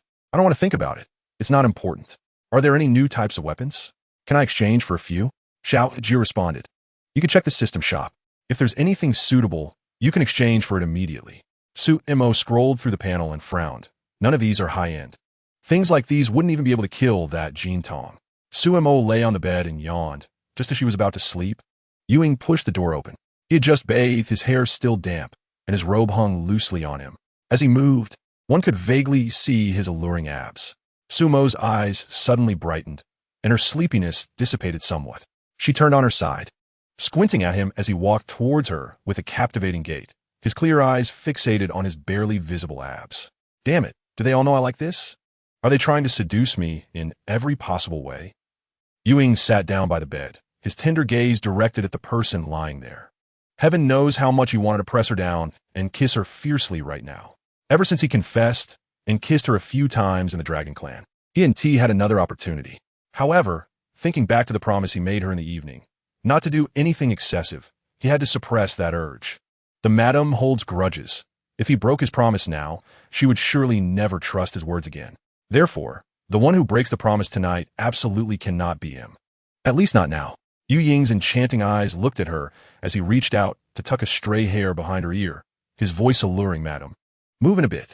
Sumo felt a tickle on her cheek and turned her head away. I don't like sleeping in the middle. I'll sleep outside for your protection. Yu Ying responded with utmost seriousness, though his thoughts were, sleeping outside can prevent her from escaping later. Sumo was puzzled. This is Dong Hai. What danger could there possibly be? Forget it. I don't want to argue with him about this. She shifted inward slightly. Yuing took the opportunity to lie down. He wasn't in a hurry to sleep, just gazing at her with a fiery, unabashed gaze. If he couldn't touch her, at least he could look, right? Sumo glanced at him. This cunning fox's face is written all over with desire. With him looking at me like this, how can I possibly sleep? This is truly maddening. Forget it. I'll just turn over and face away from him. Before Sumo could make the move, a hand suddenly wrapped around her waist. She frowned at the arm that had crossed over her waist.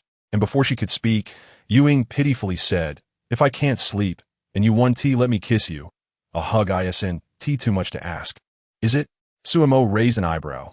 You better just be asking for a hug. A minute later, she asked, how much longer?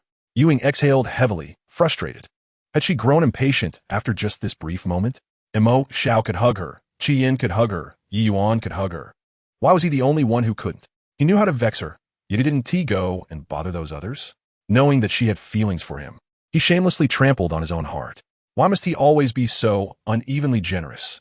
Sumo heard his endless complaints in her ear and couldn't help but frown. Am I really that biased?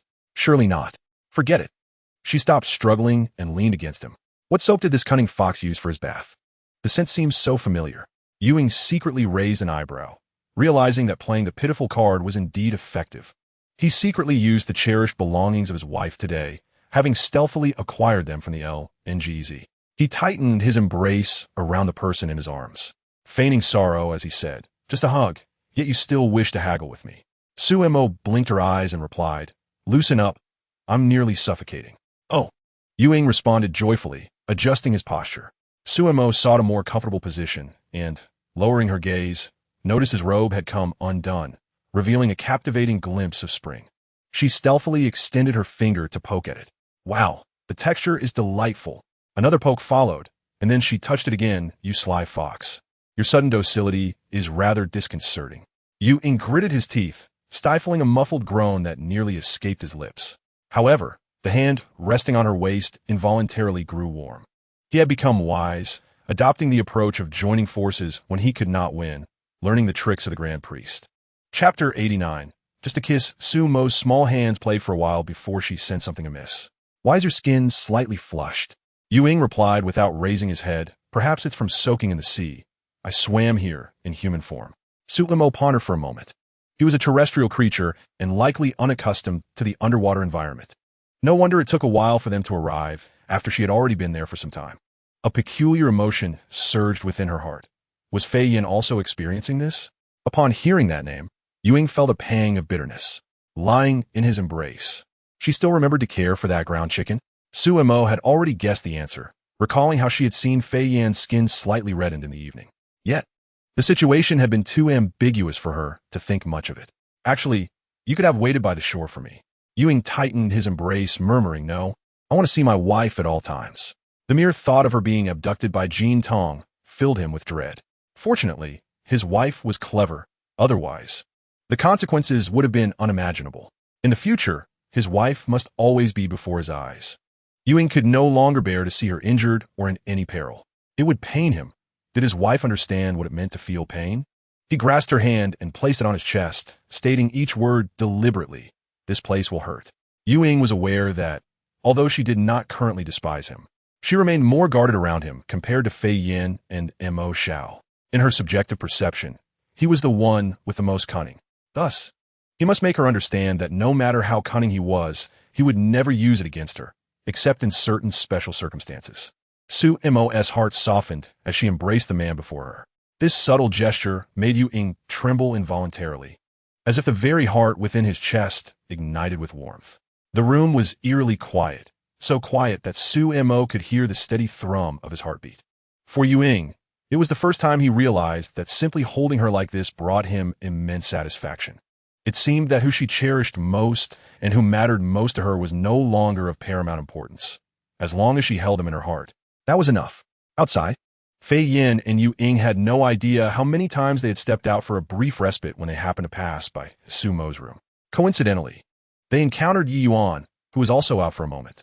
The three exchanged awkward glances before diverting their gazes elsewhere, pretending as if nothing was amiss. In the silence, Yi Yuan blinked his innocent eyes at Mo Xiao and Fei Yin. "Young master Shi, may I take care of my wife first tomorrow night?" He was uncertain how long his wife would linger in the EC. He was worried that if he did not act soon, he would miss his chance to be with her. Mo Xiao and Fei Yin exchanged glances and nodded in tacit agreement to his request. Fei Yin and Mo Xiao did not hurry to leave, casting a glance towards Sumo's bedroom, both harboring the same question. Why was Ewing so unusually quiet tonight? This was decidedly uncharacteristic of him. Inside the room, Sumo glanced at the red marks on Yu Ying's skin and softly suggested, "Shall I apply some medicine for you?" Yu Ying's eyes brightened as he pulled her up from his embrace, and with a flick of his long fingers, he carelessly tossed aside his robe. He then obediently sat before Sumo. She took out the ointment and began to apply it meticulously. Her gentle fingertips seemed to carry an unspoken current, sending warmth coursing through Yu Ying's entire being. Sumo was wholly focused, diligently tending to his wounds. Her soft hair cascaded down, swaying slightly, which caused Ewing to become entranced. Heaven knows how much he had endured in silence. When Sumo finally finished applying the medicine and lifted her gaze, she discovered his entire face was flushed as if it might bleed. His fox ears spontaneously emerged, and she blinked, finding them rather adorable. Unable to resist reaching out to touch them. Just as she finished touching his ears, his foxtail appeared, the slender, soft appendage instinctively curling around her. Suemo found this amusing, squinting her eyes and giving it a gentle stroke. The next moment, she heard a muffled groan from the person in front of her. Suddenly, he enveloped her in his arms, leaning closer to her ear and whispering, "Emo, air, may I have a kiss? Just a kiss, I promise to be gentle." Suemo slightly lifted her gaze, her soft lips brushing against his cheek. In an instant, Ying turned and pinned her against the pillow, lowering his head to kiss her forehead, cheek, nose, and earlobe, as if he wished to kiss every inch of her. Suemo quickly regretted her impulsiveness. It took her a long while to find her release from what he claimed was just a kiss. It felt so alien that it startled her. It only served to incite the mischievous fox to become even bolder. Suemo silently vowed, "I shall never trust the cunning words of this sly fox again. His obedient facade is merely a guise for more elaborate schemes." Ying concealed the intense emotions swirling within him, holding her face with a pitiful expression as he complained, "You were the one who agreed to let me have a kiss just now." Suemo rolled her eyes. "I shall never be soft-hearted again." Ying's dark gaze fixated on her, his tone aggrieved, "But I didn't perform well earlier. Did I upset my wife? How about another round? I promise to refine my technique this time, ensuring your satisfaction." Sumo's cheeks flushed crimson as she glared at him. "What nonsense! Are you trying to scheme against me again?" She grabbed his outer robe from the side and tossed it over his head, gritting her teeth. "Sleep." Ying squinted and smiled, pulling her into his embrace. "If we're sleeping, then let us sleep. There's no need to be so fierce. You take advantage of the fact that I like you and always act so harshly towards me. Shut your mouth. Do not speak to me. Let us continue this conversation tomorrow. Why do I feel like I'm being tricked, akin to Tang's song?" The next morning, when Suemo awoke, Ying had already departed the room. She did not inquire about what they had been up to. First, she went to tend to Yi Yuan's injuries. As a beast man, once their wounds were properly treated, their recovery was relatively swift. After checking his pulse, Suemo smiled and said, "Yi Yuan, you should soon break through to the 5th rank. I will adjust your medicine shortly to see if it can help you ascend quickly." Yi Yuan's shining eyes regarded her. All right, he had sensed it himself. Previously, he had little interest in advancing, but now he felt the need to practice diligently. He wanted to level up quickly to better protect his wife. As Suemo exited Yi Yuan's room, she unexpectedly bumped into someone. Upon recognizing the person, she was momentarily taken aback, a flicker of confusion crossing her eyes. Chapter 90. That bold young lady, I have made up my mind in her moment of distraction. The person before her bowed deeply. "I'm sorry. I apologize to my sister-in-law for what happened yesterday. My aunt has already informed me that I acted rashly." Suemo looked in astonishment at Ying, noticing the marks of the whip faintly visible on her exposed arms. In a hushed tone, she asked, "You are unwilling to forgive me, are you?" Upon hearing this, Yiling's eyes sparkled with excitement. "Since you have forgiven me, allow me to present you with a few gifts." With a flourish, she seemingly conjured a large luminous pearl from behind her. "Brother Yi Yuan said you would like this, so I am gifting it to you." Suemo waved her hand dismissively. "There is no need for such courtesy. Yesterday's events have been settled." "Not at all. This is my token of apology, and you must accept it. Or perhaps you do not fancy this. If that is the case, come to my palace, and you may choose anything you desire." Without waiting for a response, Ying took Suemo by the hand and led her toward her palace. Yi Yuan quietly followed behind, his gentle gaze fixed on the two figures ahead. Suemo was unsure how long she had walked with Ying, but eventually, they arrived at an opulent palace. The decor within exuded a delicate, youthful essence, indicating that the palace's lord and lady had raised their niece with great care. The EC was vast beyond compare, far surpassing her humble straw hut. "I wonder what it is that Yi Yuan sees in me. Could it be my poverty that he finds appealing? Ah, what a peculiar preference." Ying eagerly presented her most cherished treasures, stating earnestly, "Choose whatever you like. I assure you, I will not be upset." Suemo smiled faintly. "Really, there is no need. The palace lord and lady have already bestowed upon me many gifts. They are theirs, and mine is mine."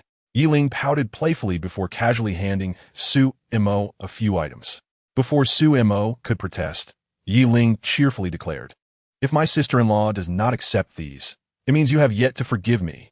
Or would you prefer to strike me a few times for good measure?" "I shall accept," Suemo replied. Thus, We can consider ourselves reconciled, correct? Su Imo nodded, her eyes twinkling. Yes, Yi Yuan's sister is indeed much like him, innocently straightforward. I cannot simply take so many gifts without giving something in return. With this thought in mind, Su Imo exchanged for a beauty cream and some facial masks from the system. Fearing that Yi Ling might not know how to use them, she provided a brief explanation.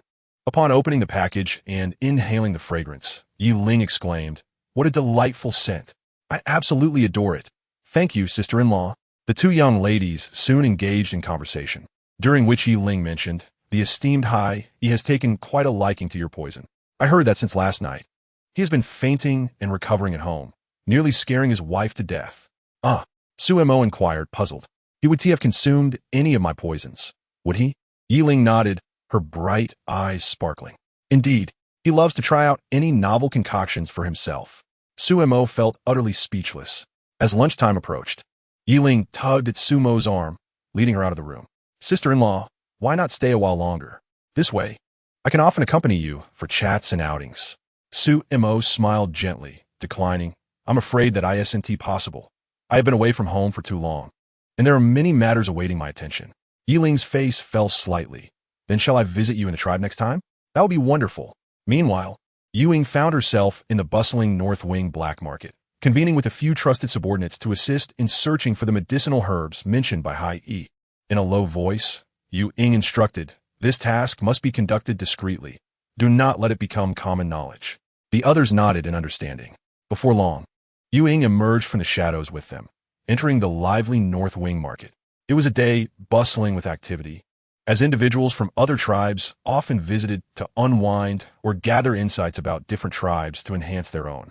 One of Yu Ying's companions remarked, "Lord Ying, those two appear to be from the Tiger tribe."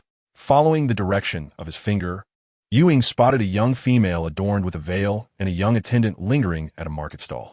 The woman casually picked up a hairpin, examined it briefly, and then set it down. Despite the distance, Yu Ying sensed that she possessed formidable strength. Her demeanor and the aura she exuded were not typical of an ordinary female.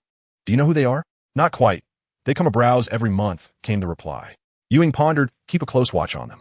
Not far away, the veiled woman quietly inquired of her attendant, "Have you discovered who that skilled poisoner from the North Wing is and where she resides?" The attendant whispered, "All I know is that she is the fiancé of several individuals. However, she is currently not in the North Wing tribe. Moreover, only a few in their tribe are aware of her medical expertise. It seems they do not know of her proficiency with poisons." The woman furrowed her brow and discreetly drew a dagger from her sleeve, examining it closely. It is improbable for someone capable of creating such potent toxins to remain obscure. The dagger she held was, in fact, the very one Su Mo had left embedded in the wall of Jintong village. Upon leaving the North Wing territory, the two swiftly made their way to the Tiger tribe. As the woman entered the room and removed her veil, she heard footsteps approaching behind her. A clear male voice called out, "Did you go to the North Wing black market, second sister?" "Yes," the woman replied nonchalantly as she settled onto a nearby seat, crossing her legs and sipping tea. "That young lady is not in the North Wing village. It was a wasted trip." With a flick of her fingers, she infused a bit of energy and sent the concealed dagger spiraling out from her sleeve.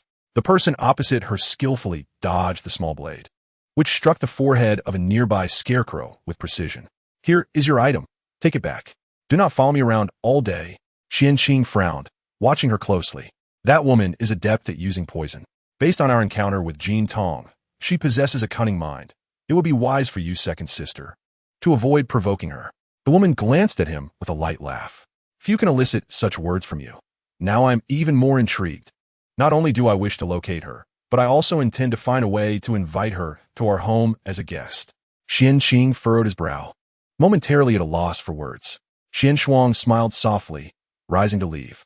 Encountering Xian Wei standing outside, Xian Wei shook her head with an amused smile, her tone tinged with exasperation. "You always enjoy going against your brother's wishes. When he advises against something, you seem to take it as a challenge." I believe Xian Qing is correct. We have no ties with the North Wing, and there is no need to provoke them unnecessarily. It is best to let sleeping dogs lie. Xian Shuang raised an eyebrow, laughing. Few can leave a lasting impression on him, and even fewer can linger in his memory. This encounter I shall not let pass. I simply wish to discover the true extent of that fiery young lady's prowess. Chapter 91. Wife. I shall take care of you tonight. In a North Wing black market. Yu Ing's purpose in visiting was not only to arrange for the procurement of the antidote herbs for Su Mo, but also to purchase the 100 Flowers Pavilion. As soon as Yu Ing departed, the two individuals hidden in the shadows emerged. One held the transfer document that Yu Ing had just signed.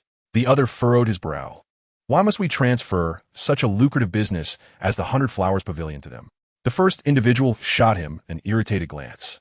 The Lord's orders must be followed without question. No need for further inquiries. The second individual lowered his head, understood. With that, the two vanished swiftly. Soon, they arrived at a cave on the outskirts of the North Wing. Jin Tong was inside, poring over a book entitled Soul-Eating Poison, researching methods for creating an antidote. He had underestimated Su Mo's audacity. She dared to add more poison right under his nose. If he did not use his internal energy, he would not have detected it at all. However, if he did use it, the effects of the poison would spread through his veins. Until he discovered a means to alleviate it, he was hesitant to employ his internal powers.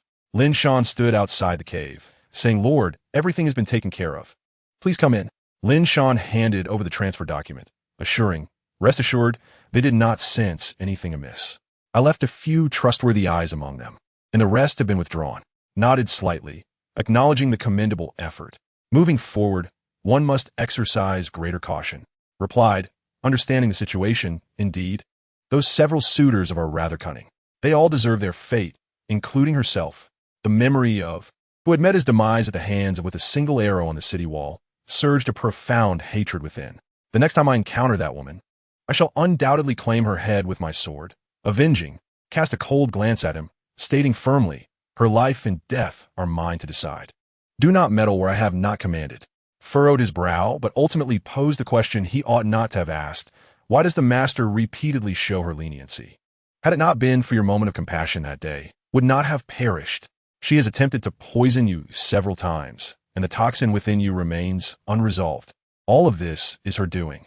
There is no necessity to spare her. Eliminating her sooner would suffice to appease the matters of his expression darkened. "I have said it. Her fate rests in my hands. Leave." Sensing his rising ire, promptly acquiesced, "Yes." Resumed examining the transfer document, his gaze narrowing upon the signature of. A sense of bewilderment enveloped him. Why had they directed their attention towards so early? In his previous life, those individuals had shown no interest in this place. Could it be that they shared a similar fate as his own? Swiftly dismissed this notion. If they were indeed reincarnated beastmen, they would have seized long before him. Thus, only one possibility remained. That, like him, had also been reborn.